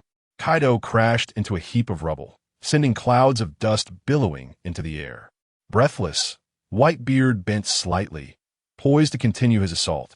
But from within the swirling smoke, Kaido, now with a terrifyingly feral expression, charged forth once more. "Gahaha! Not bad at all, you old bastard." The two titans clashed for a full hour. Although Whitebeard appeared to dominate the battlefield through sheer determination, consistently forcing Kaido back and inflicting numerous wounds upon him. The rumors held true. Whitebeard was indeed aging. He fought with the remnants of his life, force, and physical condition. Each punch and slash inflicted irreparable damage upon his body. Moreover, he faced Kaido at the peak of his prowess, where any lapse in concentration could prove fatal. Should this battle continue, regardless of victory or defeat, it could very well be his final fight. Meanwhile, despite being at a disadvantage, Kaido grew more formidable with each exchange. His stamina and recovery of haki clearly surpassed that of Whitebeard. Could it be that Kaido, in his current state, was the strongest? As these thoughts raced through his mind, the two warriors' assaults collided with tremendous ferocity once more. Above the skies of Ginny Island, a colossal purple figure soared rapidly, hovering 100 meters above. Observing the scene below, where two top-tier warriors reshaped the landscape, obliterating mountains and vegetation with their titanic clashes, Vayne marveled in awe. Is this what a battle between the mightiest truly looks like? How incredibly exhilarating. To witness the clash between Teacher Kaido and Whitebeard firsthand is worth every ounce of sacrifice. I am eager to witness this confrontation. However, it appears that Teacher Kai possesses a significant advantage. Wayne murmured as he observed the fierce battle below. He could see that with each vigorous movement, Whitebeard exhibited a hint of strain. "Hey Wayne, let's take this opportunity to eliminate that scoundrel Kaido," Yamato exclaimed excitedly, waving his arms. "Yamato, do not jest with me. Moreover, in a skirmish of this magnitude, even if I joined forces with you, it would hardly alter the outcome, would it? We could truly perish from the aftershocks. Nevertheless, Wayne lowered his gaze to the three captains who had succumbed to unconsciousness in his hands, pondering. Do not forget, Whitebeard. This is a war of survival. In the distance, aboard the Moby Dick, Sachi also noticed the colossal purple figure hovering over Onigashima. What? Is there another expert? A pirate, clutching a telescope, exclaimed in alarm. What nonsense! That is Wayne. Wayne of the Beast Pirates is a foe even Marco finds formidable. The moment Wayne appeared, Whitebeard's gaze flickered, noticing the anomaly above. However, upon a closer inspection, his pupils abruptly constricted. Is that Vista, Brannock, and Rakuyo? Just as Whitebeard focused on the figures in the purple giant's grasp, Kaido seized the opportunity, striking him squarely in the chest. Coughing up blood, Whitebeard staggered back a few steps, fury etched across his face. Do not grow complacent, old man. Show me some vigor. Kaido cackled madly, seemingly driven to madness. Whitebeard bent his legs slightly, then forcefully stomped the ground, creating distance between himself and Kaido. What are you doing, Brad? His expression turned exceptionally cold as he raised his fist and hurled it towards Wayne in the sky. Shatter. A powerful, invisible shockwave engulfed Wayne, causing his organs to suffer intense torment and a sense of suffocation to wash over him. He could not help but roar in distress. Damn it. Why is Whitebeard coming for me? Teacher Kai, are you just standing by? Meanwhile, near Tame Island, Charlotte Leanlean's grand ship and the Navy's warships remained locked in a tense standoff. Pirates and Navy personnel stood alongside the barriers, glaring at one another. Senior Kizaru, are we merely going to wait here? Smoker asked, his impatience evident. He still harbored hopes of locating Wayne and personally apprehending him. What a troublesome junior, Kizaru sighed, rubbing his forehead. The opposing big MOM pirates evidently had no desire for confrontation with the Navy. Isn't this rather convenient? Everyone remained quietly in place, awaiting the outcome of the battle between Kaido and Whitebeard, after which they would all return to their respective homes. It could even be said that if Charlotte Linlin were to indulge her whims and engage with the victor, it would be a most welcomed occurrence for the Navy. Thus, instigating a confrontation with Charlotte Linlin was evidently a foolish endeavor. However, at that moment, Smoker urgently interjected, Admiral Kizaru, that group of pirates is changing course. Kizaru snapped back to attention, squinting into the distance. Before him, the massive pirate ship was slowly adjusting its heading. Oh my goodness! Charlotte Linlin stood at the bow of the ship, laughing heartily. Hey, Navy over there, isn't it boring just standing around? You must also want to witness that battle firsthand, right? Come, let's take a look together. I can hardly wait to see rivers of blood. This was no laughing matter. Kizaru's expression grew tense. Admiral Sengoku would not permit these ruffians to disrupt the impending conflict. Ahaha! Meanwhile, Garp burst into laughter. Indeed, Borsellino, let us go watch. After all, we're merely spectators. Aren't we? If anyone attempts to cause trouble, the Navy will simply intervene. That is true, huh? Vice Admiral Garp, what did you just say? Chapter 85. Whitebeard. What have you protected? The two formidable individuals below each harbor their own vulnerabilities. Whitebeard's weakness lies within his family, while Teacher Kaido's peculiar flaw stems from his belief in the legend of Joy Boy, which left him somewhat disoriented upon witnessing the emergence of Nika. At this moment, Whitebeard was seething with rage. You little brat, what have you done? He exclaimed, raising his massive bicento and directing it towards the airborne Wayne. Kaido, too, sensed something amiss. Though his brow furrowed in displeasure, he erupted into raucous laughter upon realizing that the newcomers were Wayne and his foolish son. Ho ho ho, Whitebeard, it seems your sons are rather inept. They've been captured by my underlings. With a smirk, Kaido added, quit looking around, Whitebeard. However, Whitebeard had no intention of engaging Kaido in battle. He observed as the purple giant, after enduring his strike, hurled Bremenke down with great force. You bastard! Whitebeard's expression darkened, his eyes twitching slightly as an invisible pressure emanated from him. In an instant, he leapt into the air like a bolt of lightning, firmly grasping the plump Bremenke and landing steadily on the ground, his eyes brimming with fury and concern. Bremenke's gaze was utterly vacant, his body marred with the marks of electrocution, skin charred, emanating a pungent odor. Clenching his fists, Whitebeard confronted Kaido. Is this the despicable little brat you've raised? Kaido, unperturbed, merely smirked. It was already beyond his limits to have missed the chance for a sneak attack. What foolish words, Newgate. After the incident at God Valley, you should understand that only absolute violence can rule this world. Your sons are nothing but abject failures, having lost their worth of existence. The game of pirate families should have ended long ago, Newgate. With a menacing grin, Kaido's dragon scales shifted once more, his form swelling dramatically, transforming into a blue-hued behemoth with razor-sharp teeth, eyebrows morphing into cloud-like shapes, and his gaze becoming increasingly brutal, his pupils blood-red and savage. Beastman form, slaughter mode. Whitebeard, if you still fail to recognize reality, you might very well meet your demise. Crack. Black-red, lightning coiled around the Dragon Man, a terrifying aura causing the surrounding seas to boil with unrest. Damn it. Whitebeard regarded Kaido with a sense of impending danger, glancing at Wayne above, his expression fraught with difficulty. This situation was indeed exceedingly precarious. Meanwhile, Wayne, recovering from Whitebeard's strike, felt his blood surge. Stabilizing himself, he extended a hand, placing Bista and Lockhew before him. Whitebeard, attack here. Seeing this, Whitebeard's fury escalated. This little brat was harming his family. The inherently malevolent imp. I shall personally. Yet, Wayne seemed utterly unfazed by Whitebeard's menacing threat. He shouted down to Teacher Kai.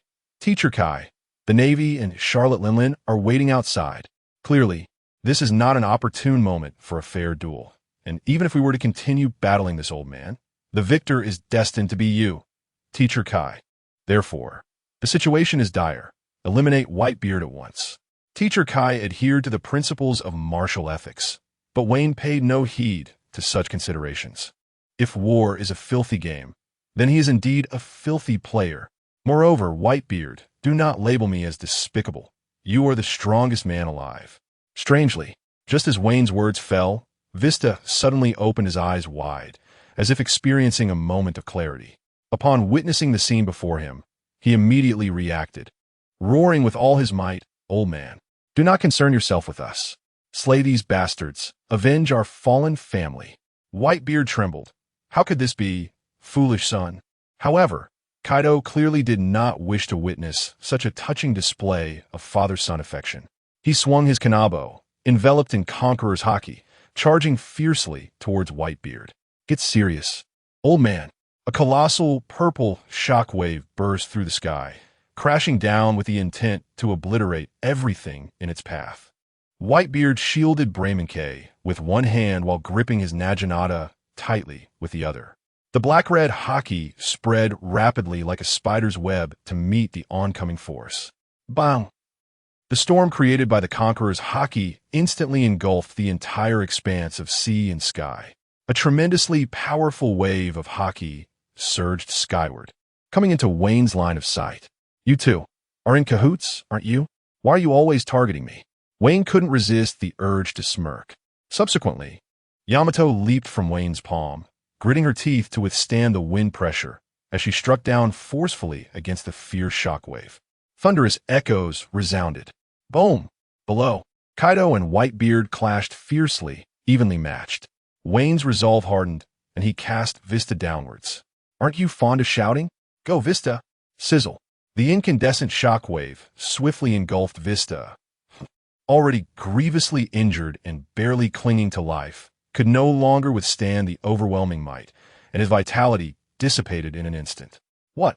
Whitebeard's observation, haki, sensed this moment, and an indescribable anguish surged within him. Whitebeard, look at what you have protected. Wayne's psychological warfare was remarkably effective. In that fleeting moment of hesitation, Whitebeard ultimately succumbed to Kaido's might, being struck away with a powerful blow, his body carving a deep trench into the ground before crashing heavily onto the surface.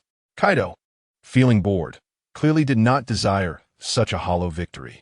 Thus, he roared thunderously towards Wayne in the skies. Kid, don't get in the way. Teacher Kai, it wasn't me. It was Yamato who made me do it. Wayne immediately shifted the blame onto Yamato upon realizing that Teacher Kai was angered. Although Yamato did not comprehend Wayne's intention, he felt an air of importance and laughed heartily, proclaiming, "Indeed, it was I, Yamato, who conceived this idea." "Oh, really? TSK, who would believe that?" Kai snorted disdainfully, but did not overly reproach Wayne, for their philosophies were aligned. Only the victors possessed the power to inscribe history. Before him stood Whitebeard, whom he truly despised, foolishly preoccupied with the safety of his comrades at such a moment. What a farce! This was hardly the demeanor befitting a true warrior. On the opposing side, Whitebeard, having risen from the ground, first laid Braymanke gently down before wiping away the moisture from his eyes. Witnessing the once mighty man from the Rocks Pirates, who had once looked down upon all, now adopting such a vulnerable stance, left Kai momentarily disoriented. "Are you crying, Newgate? What nonsense are you spouting, you bastard Kai?" Whitebeard's tone was somber. What father would not feel sorrow for the loss of his son? Chapter 86. Even the once invincible man ultimately descends into desolation. On Cactus Island, amidst the battlefield between Marco and Jin, Jin's footsteps hovered in the air as he gazed down at Marco. From the onset of their confrontation, the two had been evenly matched. The unique constitution of the Lunaria tribe and Marco's phoenix fruit rendered them unable to overcome one another. However, Marco's subordinates were far less fortunate, as nearly all of them were mercilessly incinerated by the sadistic Jin. "Jin, I will slay you, you scoundrel." Marco roared, his body engulfed in blazing blue flames. "How pitiful, Marco," Jin mocked. "Listening to the wails of these weaklings, do you not feel a sense of delight? Are you jesting? Those are my comrades, you heartless monsters." With a fierce cry, the phoenix surged forward, and the two resumed their intense clash. Only Lord Kaido can be the one true king. Silence. The name of this era is Whitebeard. A tremendous roar erupted as the two colossal birds clashed in the sky, creating resounding sonic booms. At that moment, however, Marco's transponder snail began to ring unexpectedly. "Brew, brew, brew, brew, wait." Marco halted mid-flight. "May I take this call?" Jin's eye twitched. "Surely you jest, Marco." But from afar, Marco had already pressed the answer button. "Marco, come back. Dad is in danger." The panicked voice of Sachi sent a shiver down Marco's spine. Dad is in danger? Damn it. It must be that inherently malevolent Bruce Wayne. Marco instantly recalled the fallen Navy officer with his terrifying abilities. Without a moment's hesitation, Marco turned and soared towards Ginny Island. "Not yet. Marco." Jin pursued closely behind, a relentless chase unfolding. On the desert island, Fishman Karate, Shark Hammer, with waves of water cascading from his hands, Jinbe summoned a ferocious torrent of power, delivering a devastating punch. Catch this, my mechanical heavy punch. The energy coalescing within the arm of the armored dragon manifested like molten lava, ultimately condensing into a shockwave that erupted forth with tremendous force. A thunderous explosion illuminated the surroundings with blinding brilliance. "Brother Jinbe." At that moment, a fisherman clutching a transponder snail exclaimed urgently, "Brother Jinbe, there's trouble. Captain Sachi wants us to return and support Dad." "What?" Jinbe paused in astonishment. "Isn't Dad engaged in battle with Kaido? Could it be the Navy has arrived? Or are there other disruptors at play? All right, let's hasten back." Without a moment's hesitation, Jinbe responded. "They are, after all, a battalion of fishmen capable of traversing the sea with ease. Thus, even in the absence of a vessel, their return would not consume much time. This conflict was destined to yield no results. Let us depart." Jinbe unleashed a punch that formed a sphere of water, which exploded mid-air, obscuring Quinn's line of sight. He then plunged into the ocean accompanied by his fellow fishmen, swiftly swimming towards the depths. Damn it, those wretched creatures. On the shore, Quinn watched the retreating figures of the fishmen, unable to restrain his furious expletives. "They're taking advantage of my inability to swim or fly. Aren't they? On the Moby Dick, curses. That damned Wayne. What shall we do?" Sachi exclaimed, filled with anxiety. Their father was in peril, and they, as sons, found themselves utterly powerless. "Captain Sachi, it's bad news. 2 large ships are approaching from behind. They appear to be the warships of a naval admiral, along with big MOM's colossal vessel. What? More formidable opponents again.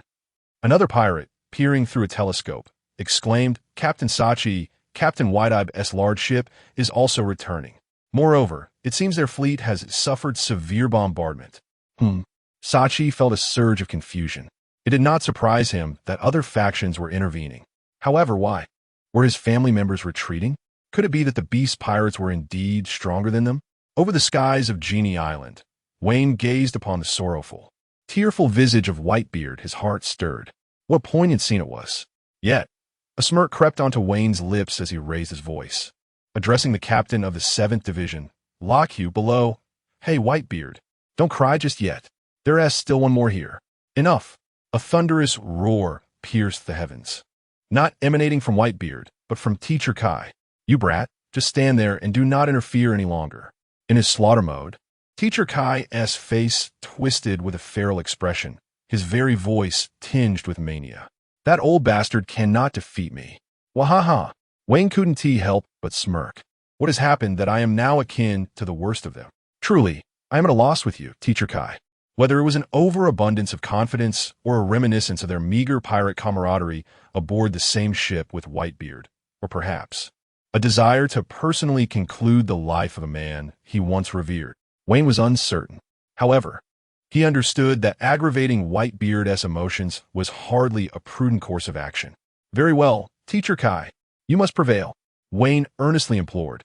Shortly thereafter, the purple giant soared skyward, pausing amidst the expanse of sea and sky, ready to witness this epic confrontation from a close vantage point. Just as he departed, 2 great birds appeared in the skies above Genie Island, racing towards them, one after the other. Uncle Gene and Marco, their expressions turned solemn as they beheld the devastating scene unfolding on the island. This is truly a battle among the most formidable of warriors, a level they could never hope to attain in their lifetimes. Marco, momentarily stunned, shouted at Whitebeard, Father, what has happened? Upon seeing Marco, Whitebeard's gaze softened, and he replied, I'm sorry, my son, but I may be destined to fail. He tossed the nearly lifeless Bramonk, who was almost charred beyond recognition, to Marco. Now, I must issue my final command. Father. Marco's voice trembled with emotion, as if he had just realized something profound. We must retreat with everyone. We need to return safely. With all the strength he could muster, Whitebeard bellowed this last order. The surrounding seas began to roil, casting massive waves that crashed upon shore. Beneath the surface, a group of fishmen emerged from the depths, their eyes glistening with tears as they gazed at the towering figure on the island.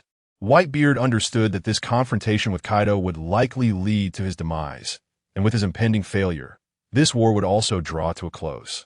Therefore, he must do everything in his power to ensure his son survive.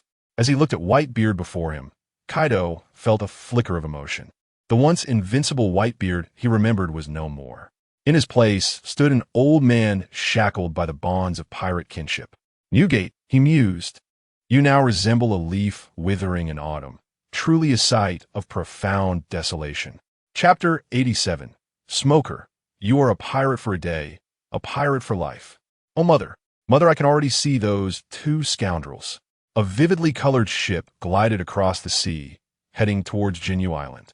However, as it passed the Moby Dick, it seamlessly halted alongside the blue and white warship.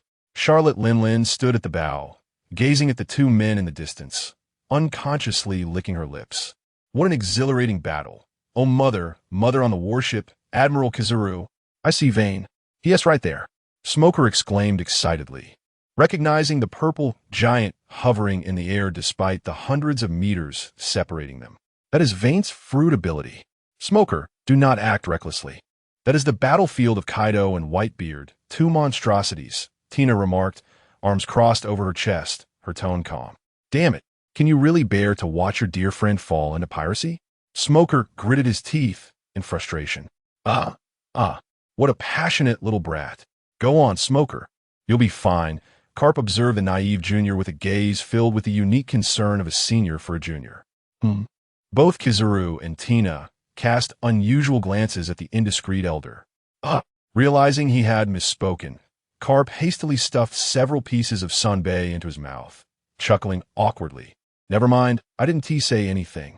Smoker, evidently oblivious to Carp's intentions, saluted gratefully. Thank you, Admiral Carp. He then transformed his legs into smoke and leapt into the air, soaring towards the purple giant. Meanwhile, Vane surveyed the fishman below and immediately recognized the plump figure. It's you, Doryman. Oh no, it's you, Jinbei. Upon noticing the fishmen directing their attention towards the lackey in his hands, Vane understood their intentions. You wish to save someone, do you? The purple giant placed Yamato on his back and then dove downward, halting abruptly just before crashing into the sea, the force creating a wave that splashed against the fishmen's faces. The giant's divine gaze fixated on Jinbei. Do not move, Jinbei. Not good, it's Vane. The fishmen exclaimed in alarm. Jinbei submerged his hands into the sea, beginning to gather the currents. Yet, in the next moment, Vane's words were shocking. Old Jinbei, that Arlong used to be your brother, right? He wreaked havoc on my territory, and I've already dealt with him. Moreover, if you dare make any moves now. After this war, I will personally lead my troops to annihilate Fishman Island. Believe me, I keep my promises, ha ha ha. Upon hearing this, Jinbei was momentarily taken aback, followed by beads of sweat forming densely on his forehead. For he understood that Vane was likely not merely threatening him. This madman could indeed commit such a heinous act. With a playful tone, haha, Jinbei, you wouldn't want anything to happen to Fishman Island, would you? So, behave and keep your thoughts in check.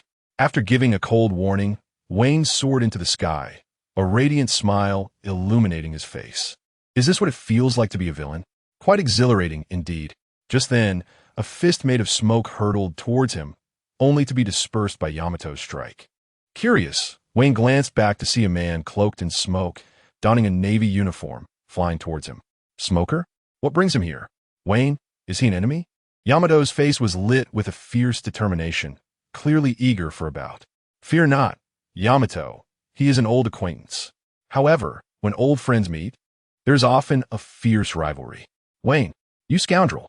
Leaving the Navy is one thing, but why turn to piracy? Smoker, cigar in mouth, took a deep drag before bellowing in fury.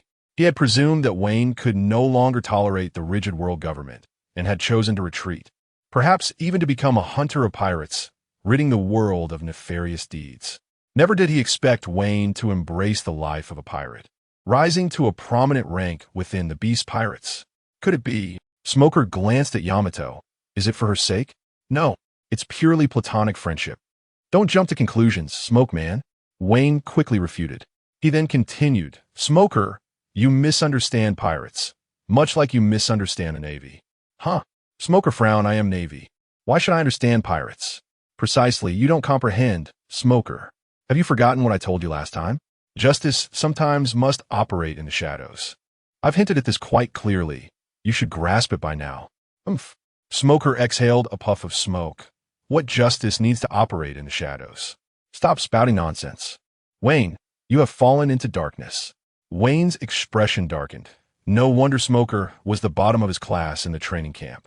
His comprehension skills were indeed concerning.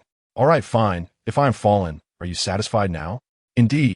Bruce Wayne, my former dear friend, you truly. Smoker clenched his fists, gritting his teeth as he uttered, Wayne, one day, you will regret this. And remember, once a pirate, always a pirate. This sin can never be washed away. Wayne crossed his arms, quietly observing Smoker's passionate performance. As Smoker finished with fervor, panting heavily, Wayne coolly remarked, so what? You. Smoker blushed with anger, nearly losing his composure. Fine, I won't waste my breath reasoning with you. You're not worthy of it. At this moment, I can only engage. In the past few months of training, Smoker felt as though he had finally caught up to the pace of Vane. Thus, the white mist burst forth. The smoke beneath Smoker surged forth with newfound vigor, and he swiftly drew the military baton from his back, charging fiercely towards the towering purple giant. Let me put an end to your wickedness. Vane's eyes twitched. So you believe yourself capable, do you? Yamato, you may strike him now. Oh, I can hardly contain my excitement. What has this fellow been rambling on about? It's utterly infuriating. Yamato brandished the spiked club in hand, speaking with fervor.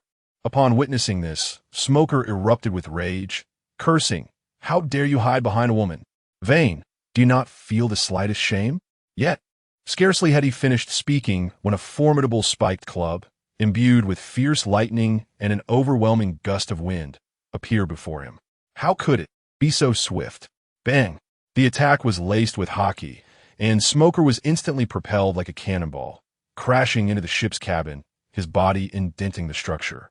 Unable to dislodge himself, when he opened his eyes again, he was met with the lecherous visage of Admiral Kizaru, the booming laughter of Admiral Garp, and the disdainful expression of Tina. This is intolerable. Smoker pressed one hand against his forehead while brandishing the baton skyward with the other. Pirates, I shall eradicate every last one of them. Chapter 88. The Strongest Versus. The strongest the audience was packed with onlookers, an overwhelming number of spectators. Wayne surveyed the sea below. The pirate crews under Whitebeard had retreated, with countless pirates weeping as they gazed upon Whitebeard on Ginny Island. Soon after, several massive ships from the Beast Pirates pursued. In the distance were the Navy, Big Mom, and various factions with ulterior motives. Ultimately, the outcome would hinge on these two men, Wayne murmured. Will we win? Teacher Kaido. Wayne, that old man is truly formidable. Nearly as powerful as the scoundrel Kaido. Yamato, seated cross-legged on the shoulder of the purple giant, pointed at the old man Whitebeard. Indeed, I wonder if we will ever reach such heights. Of course, Yamato replied confidently, tilting her head back with a wide grin. We can surely do it. Wayne, we will definitely send that scoundrel Kaido flying. Don't forget, we're the strongest duo. On Ginny Island. This is it. Newgate. The dragon roared. The earth trembled. The battle between the strongest and the strongest had finally reached its climax. Whitebeard's face darkened, and an unprecedented aura of terror emanated from him. The aging lion summoned his indomitable will to confront the challenge posed by the new generation of kings. Kaido, you little brat. Impressive. You're no longer that stinky brat hiding behind Linlin. But do not forget I am Whitebeard. If you wish to step over my corpse to become king, then come at me with all you have. Gua. That's the spirit. This is a clash between the kings of the old era and the new, where only death can truly conclude the conflict. Crackle, crackle. Black and red lightning coiled around the two, their overwhelming hockey shooting skyward, instantly radiating outward in all directions. The wind pressure infused with hockey nearly enveloped the entire sea area. Almost everyone raised their arms in front of them, trying to shield themselves from this terrifying force. Even from a great distance, many individuals gradually buckled under the pressure, collapsing onto the deck, their pupils dilated in a trance. What a joke. These two have actually reached such a level? Linlin's eyes twitched, her heart profoundly shaken. How terrifying, Yellow Monkey remarked in a playful tone, yet a bead of cold sweat trickled down his forehead. Truly remarkable rascals. The old hero Garp's gaze was piercing. Wayne said to Yamato, pay close attention. Don't blink. It's a rare opportunity to witness such a battle between powerful beings up close. Oh, Yamato nodded, but then curiously asked if I don't blink. Won't my eyes dry out? Wayne couldn't help but smirk. No, it won't really? Wayne, you're incredible. In Yamato's gaze, admiration was vividly inscribed. Upon hearing this, Wayne let out a soft sigh. While Yamato could simply engage in daily, foolish challenges against Teacher Kaido, Wayne bore the weight of numerous considerations due to Yamato's ignorance. Yet, there was no point in dwelling on this. They were about to commence. Below, Whitebeard firmly planted his enormous bicento beside him, stabilizing his stance. With a slight bend of his arms, he unleashed a powerful punch, instantly tearing the air asunder, creating a web of fissures. In the next moment, a tumultuous wave of energy surged forth. The ground beneath the Dragon Man suddenly collapsed and warped, as countless stones were severed and rose violently from all directions, seemingly intent on burying him. Boom! Accompanied by maniacal laughter, the fearsome Dragon Man leapt into the air, enveloped in violet lightning, shattering every stone in his path. Thunderous Bagua. The Dragon Man swung his spiked club, surrounded by black and red lightning, charging swiftly toward Whitebeard, an overwhelming aura erupting from him. Shatter. Whitebeard, unarmed with his bicento, felt his right fist blacken suddenly, meeting the Dragon Man's spike club with a tremendous blow. Bang! The two forces collided fiercely, causing the ground beneath them to crack rapidly. The shockwave reverberated through the sky, which once again fractured. Gore! Kaido's eyes glinted with ferocity. After a thunderous roar, he exerted himself, his spiked club crashing forward with unstoppable momentum. Whitebeard's pupils dilated, instinctively reaching out with his other hand to block, only to be struck squarely in the chest, his body hurtling backward like a shooting star. Kekling Minyakeli, Kaido Pokalaimet, di Ultman. As lightning descended from the heavens, Kaido's form morphed midair, transforming into a colossal azure dragon, swirling with power. The surrounding air coalesced into a frenzied tornado, generating numerous fierce wind blades that shot forth. These wind blades, infused with formidable might, sliced through the air with precision, hurtling toward Whitebeard, accompanied by the ominous sound of wind being cleaved. In an instant, smoke enveloped the battlefield, saturating the air with an overwhelming aura. Suddenly, Whitebeard burst forth from the haze, a trickle of blood escaping from the corner of his mouth, a testament to the force of Kaido's strike. Nevertheless, his speed remained undiminished as he swung his great sword with abandon, dispersing two incoming wind blades. With a powerful step, he charged at the azure dragon, wielding his colossal bicento with terrifying energy. Quake Blade. This strike harnessed the power of the Tremor fruit, warping the very air around it. Fiery Breath. The azure dragon twisted its body, unleashing a torrent of flames that engulfed Whitebeard. Father. The members of the Whitebeard pirates knelt, weeping. Their father was sacrificing his life to buy them time for retreat. Captain Marco. Give the order. On the deck of the Moby Dick, Blackbeard Teach returned, shouting up to Marco in the sky, "As sons, we cannot betray Father's dying wish."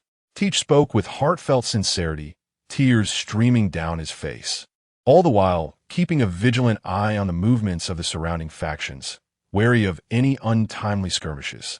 With a hint of jest, Marco mused that if they did not make a swift retreat, they might soon find themselves ensnared in a chaotic melee. How vexing! Had matters truly descended to this level? His gaze was laden with concern as he surveyed the distant battlefield, aware of his father's precarious situation. That scoundrel Kaido was akin to an indomitable beast. A bitter expression crossed Marco's face as tumultuous thoughts swirled within him. After a prolonged moment of contemplation, he took a deep breath and called out emphatically to the remaining captains and crew. "We shall heed the captain's command. Retreat." Above, a raucous laughter echoed. What exhilarating spectacle. If this news were to grace the headlines, it would send the world into a frenzy. A hot air balloon emblazoned with a comical bird's head floated toward the towering purple giant, where a birdman was animatedly gesturing. Upon catching sight of this, Wayne, with a peculiar expression, remarked, well, isn't that big news, Morgans? The last report you concocted was nothing but sensationalism, and I had yet to settle the score with you. Yet here you are, boldly approaching. Oh dear Wayne, you must understand, the reason I, Morgans, thrive in the New World is precisely due to my astute and accurate news. He retorted with a hearty laugh. As the balloon hovered in the air, Morgans executed a gentlemanly bow toward Wayne, a gesture of respect toward the formidable figures of the New World and the next high-ranking officer of the Beast Pirates. Subsequently, his gaze drifted with interest to Yamato, perched upon the shoulder of the purple giant, his expression becoming animated. During my previous visit to Kaido, I was fortunate enough to catch a glimpse of this enchanting princess. He recognized Yamato. So Wayne, might I inquire if you and she are currently involved? Chapter 89. Teacher Kai. Victory is ours. Upon hearing the question posed by the Birdman, Yamato instinctively began to respond. We are just. Do not speak to him. Yamato, he is a despicable person. Wayne interjected immediately. Oh, understood. Yamato replied obediently, refraining from further engagement with Morgans. After all, Wayne was her only true friend. Wayne then shouted at Morgans in a tone laced with indignation. How many times must I say it? Pure friendship, do you comprehend? Take it easy, take it easy. I understand. Morgans waved his hands dismissively, yet a sly grin crept upon his lips. By the way, Wayne, you ought to be thanking me. Hmm? Thanking you? Wayne nearly burst into laughter from frustration. You portray me as a nefarious villain, and now I am supposed to express gratitude? Ah ha ha ha. Wayne, are you perhaps a pirate who prefers to remain low-key? How rare. Upon hearing this, Wayne was momentarily taken aback before enlightenment dawned upon him. Indeed, he was now a pirate. A reputation for wrongdoing had become his identity. Thus, it was time to cast aside the image of the righteous Navy officer he once held. Never mind. I shall overlook that. However, you are quite dedicated, daring to come so close. Aren't you afraid for your life? Even Wayne could sense an invisible pressure in the air, let alone the hapless Morgan's. Oh, a mere life. How could it compare to the earth-shattering news? Morgan's face bore a frenzied expression, as if he would willingly sacrifice his life for the sake of a grand story. He gripped his bird wings tightly, cackling with delight. That is my dream. Is that so? How exhilarating! Wayne exclaimed in admiration. However, the birdman gazed down at the fierce battle below, a hint of sorrow flickering in his eyes. Those two are my old friends. I truly do not wish to see either of them lose. Wayne raised an eyebrow. Perhaps it will be you who revels the most in their defeat? Wayne, do not casually reveal others' true thoughts. Morgan's retorted, somewhat irritated. But honestly, Wayne, I have greater faith in your captain, Kaido. On Jinyu Island. Boom! Another clash of flames and shock waves erupted. Surrounding the island, the sea was torn asunder, triggering a cataclysmic sea quake that seemed to pierce the heavens, creating an apocalyptic scene. In the heart of Jinyu Island, a deep chasm split open, forming a vast gorge. In his monstrous form, Kaido, the Dragon Man, soared into the sky, his spiked club crackling with black-red lightning like a rampaging dragon, the overwhelming momentum rendering the atmosphere suffocating. Conqueror's haki, armament haki, and devil fruit abilities were pushed to their utmost limits. Newgate, I will construct the grandest tomb for you. Amidst the billowing dark clouds, several robust bolts of white lightning descended upon Kaido, coalescing around his body and condensing upon the Kanabo, transforming into twisted characters. Thunderous 8 trigrams. With a single strike, it moved like a startled thunder, swift as lightning. The color of Conqueror's haki entwined. Wayne's gaze narrowed, urging Yamato to observe and learn. Yamato, already rendered speechless, did not even blink. This seemingly formidable technique from the scoundrel Kaido appeared incredibly powerful, yet in reality, it was not without its weaknesses. Wayne winced at the lack of cultural understanding. It was truly alarming. Your words are as good as unspoken. Meanwhile, Whitebeard gritted his teeth, letting out a low growl. As a layer of crimson radiance enveloped his Bicento, accompanied by a circular, transparent shockwave beyond it. Shockwave, airstrike. Boom! The Kanabo and the Bicento collided in an instant. To be precise, it was a clash at the moment, just before contact, for the two weapons were engaged in a confrontation from a distance. At the center emerged a sphere of domineering black light, from which erupted countless black and red bolts of lightning. The storm raged, and the earth roared. The recently closed sky split open. Newgate, Kaido. Both warriors endured unspeakable agony. The intensity of their battle left even these titans exhausted and drained. Just then, a flash illuminated the sky, and a gentle rain began to fall, as if mourning the impending defeat of this grand war. The sharp pain in his hand gradually faded. Whitebeard's thoughts raced, transporting him back to a sunlit afternoon decades ago. Hey, Newgate, it's truly peculiar. You of all people show no interest in treasure or women. What compels you to sail the seas? Indeed, it can't possibly be a fondness for men, right? Haha. The aged Whitebeard seemed to envision a golden-haired youth leaning against a small boat, a reflection of his younger self. He could hear himself speaking slowly, with a calm, yet resolute tone, uttering the answer. Family. Time appeared to slow down infinitely as he witnessed moments flickering by like a lantern show. The first time joining a pirate crew, the first drink with Roger, the first encounter with Marco. Then came countless warm memories shared with family, vividly etched in his mind. Hey, Newgate, do you wish to know? That great treasure, that scoundrel Roger flaunting it before me. If you wish to know, I can tell you. Listen closely, the great treasure is... No, Rofir. I have already discovered my great treasure. Marco, Jozu, Squard, Vista. One by one, members of the Whitebeard pirates approached him, calling out his name. Truly, this has been a long journey. Across the way, Kaido's eyes gleamed with ferocity. Voices transcended the barriers of time and space, reaching his ears. This individual is the mightiest warrior of vodka, and he is merely 10 years old. If nurtured, he could rival even the admirals of the Navy. If you entrust him to us, your vodka kingdom will be eligible to partake in the upcoming World Conference. In the Grand Palace, at the foot of the steps, a boy stands, ensnared by chains, his visage marked by intense hatred. Release me. I am not a mere tool for your transactions. I'm a living being. I am a warrior of this nation. I have vanquished all the rebels for you. The boy bellows, yet he is met only with a multitude of cold, indifferent gazes. No, you scoundrels. You all deserve to perish. On the escort ship, flames blaze fiercely, the air thick with a repugnant stench of blood. I'm Kaido. I shall seize everything with my own hands. Shadows flit by, some extending hands towards him, others hurling insults. Ha ha. Such a simpleton relying solely on brute force is too easy to deceive. Hey, how are you still standing? Do not kill me. Cursed monster. Kaido, daring to challenge me, is still centuries away from that. Hey, can you speak? Mama, what a stubborn youth you are.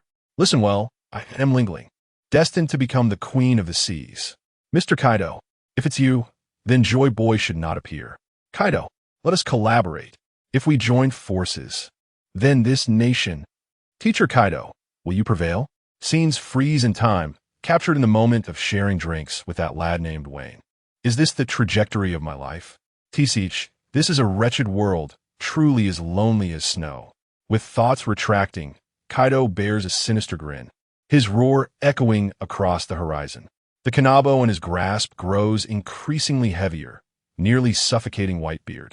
Waha, young one, bear witness, I shall triumph. Chapter 90.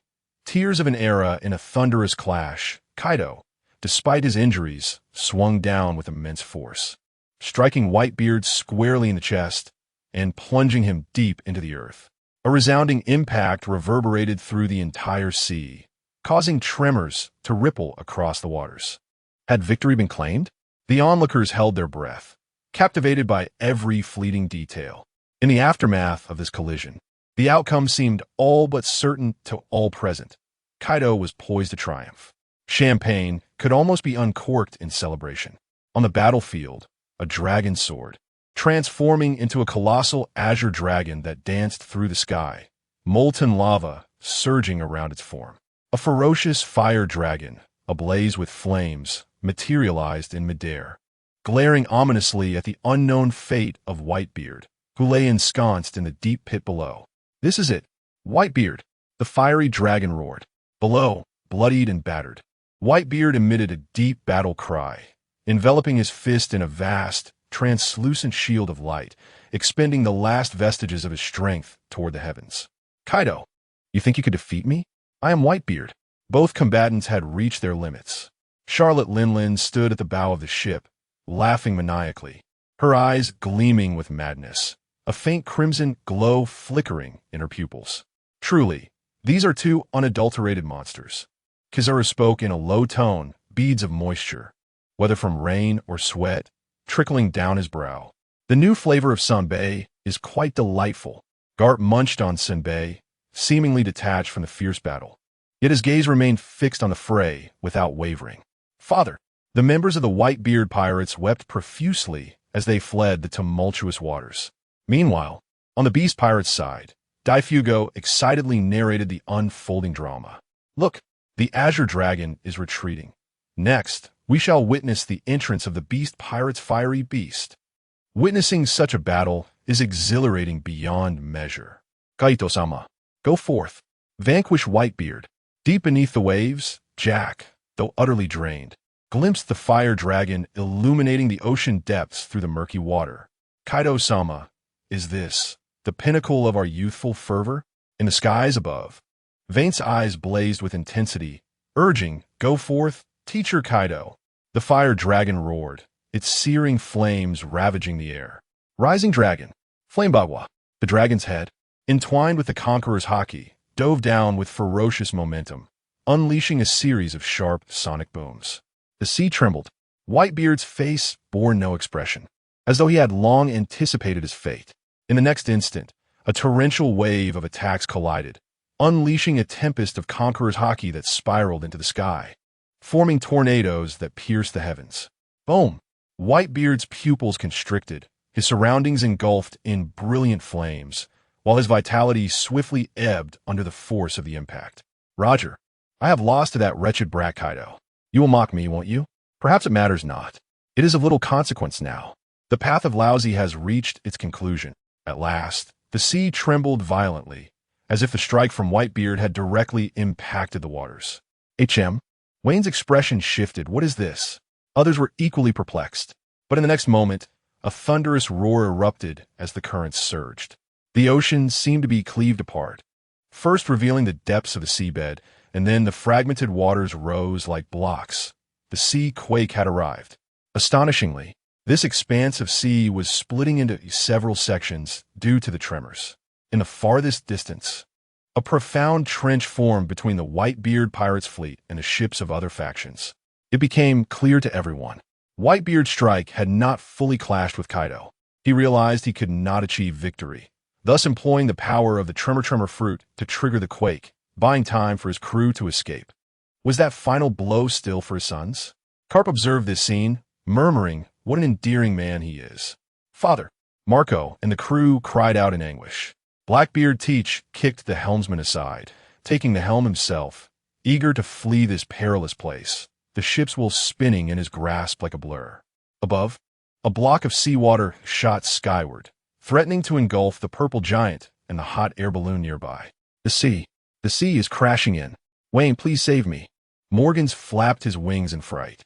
Interestingly, despite being a user of the bird fruit, albatross form, he could not fly. Meanwhile, the purple giant remained still, suddenly drawing forth the blade, Kusanagi, which had been tightly gripped by a monstrous hand. The blade, entwined with purple flames and lightning, was then swung with great force. Thunderfire sword. Swish! The magnificent slash cleaved the advancing waters in two, transforming it into countless droplets that cascaded down. Truly impressive, Wayne. Morgans marveled. Not only does he possess monstrous abilities, but with a mentor like Kaido, and at such a young age. It seems Wayne might genuinely become Kaido's successor. Subsequently, Morgans looked down once more. Jenny Island had completely sunk beneath the waves amid their earth-shattering battle. The azure dragon, riddled with ghastly wounds, hovered in the air. Before him lay a mound of stone formed from smoke and clouds, with Whitebeard standing atop, drenched in blood, still clutching his weapon, Toki. This man stood unyielding until the very end. The dragon, gasping weakly, paid no heed to the other factions lurking nearby, nor did he laugh triumphantly in victory. Instead, he gazed complexly at the man before him, lost in thought. Thus, the war between the Beast Pirates and the Whitebeard Pirates drew to a close. The clash of the strongest had finally reached its resolution. Following this battle, the Whitebeard Pirates, long heralded as the most formidable pirate crew in the New World, were unceremoniously dethroned. In their stead, the Beast Pirates, embodying violence, chaos, and malevolence, emerged to dominate the seas. The landscape of the New World is destined to undergo a profound transformation as a result of this conflict. Alas, the twilight of the hero is upon us. It is a lamentable fate for that old scoundrel, Whitebeard. Morgans felt a twitch at the corner of his eye, his pupils glistening with unshed tears. I never would have imagined that you, the Dark Emperor of the Underworld, could shed tears, said Wayne with a hint of disdain. Morgans, perhaps I should have donned sunglasses for this occasion, he mused, contemplating the camaraderie among rogues. How dull. I yearned to witness a river of blood. Soon after, the towering figure of the purple giant cast his gaze towards the fleeing members of the Whitebeard Pirates, who were weeping profusely, and proclaimed in a booming voice that echoed for all to hear, I never granted you permission to leave. Chapter 91. A favor for me, Aunt Lingling's recruitment, Marco. I did not give you permission to leave. Wayne's voice resonated in the ears of all present, plunging the scene into disarray. The members of the Beast Pirates brandished their weapons and shouted in unison. Indeed, Wano Country is not a place one can simply enter at will. Brother Wayne is right. Let's eliminate them. The detestable Whitebeard pirates, I shall personally. Upon hearing Wayne's words, teacher aboard the Moby Dick was drenched in sweat. Damn it. Isn't Whitebeard supposed to be the strongest man? How could he possibly lose to Kaido? My plans are utterly ruined. In the air, Marco transformed into a phoenix, engulfed in blue flames, his eyes filled with resentment toward Wayne. Krayu is still in that bastard's hands. Although I yearn to slay Wayne and Kaido to avenge my father and fallen comrades, this hard-won opportunity for retreat was procured through my father's sacrifice. Captain Marco, let's fight back. I must avenge father. Yes, we cannot surrender. Determination etched on Marco's face. He resolved to carry forth his father's will. Everyone, follow the orders and retreat. Upon hearing this, all pirates resumed their duties, continuing the withdrawal. Hey, Wayne, isn't it enough already? The Beast Pirates no longer pose a threat. Morgans attempted to mediate. How about doing me a favor? Wayne smirked. Did you also consume the face fruit? No way, unless you sever your own arm. But just then, before Wayne could issue a command to pursue, two formidable figures raced towards Ginny Island. Wayne's pupils constricted as he gazed upon them. Aunt Lingling, clad in an oversized pink baby outfit and appearing quite rotund, soared through the air on a cloud. Behind her, the yellow flash that was Kizaru followed. I nearly forgot. These formidable individuals. In a high altitude, Teacher Kai also raised his head slightly to observe their approach. Mommy, well done, Kaido. You actually killed that old bastard. A distinct, sinister chuckle echoed, and for the first time, Wayne laid eyes on the world's strongest woman. She exuded a rather unique personality. Ah, Lingling, you truly have come to seek your demise. Despite being gravely injured, Teacher Kai refused to yield an inch, his tone laced with mockery. Heh, still as unlovable as ever. Kaido, aren't you afraid I might just kill you right now? Charlotte, Lingling grinned wickedly. If you wish to come, then try it, old hag. As Teacher Kai prepared for a unique greeting between strong adversaries, Kizaru awkwardly interjected, observing the sibling-like drama unfold. The naval admiral stands idly by. Oh, you must be the Admiral Kizaru, correct? I wonder what brings your navy here. To annihilate us all? Charlotte Linlin licked her lips with keen interest. In truth, she rather hoped the navy had come to eradicate them, for that would leave her brother Kaido with no reason not to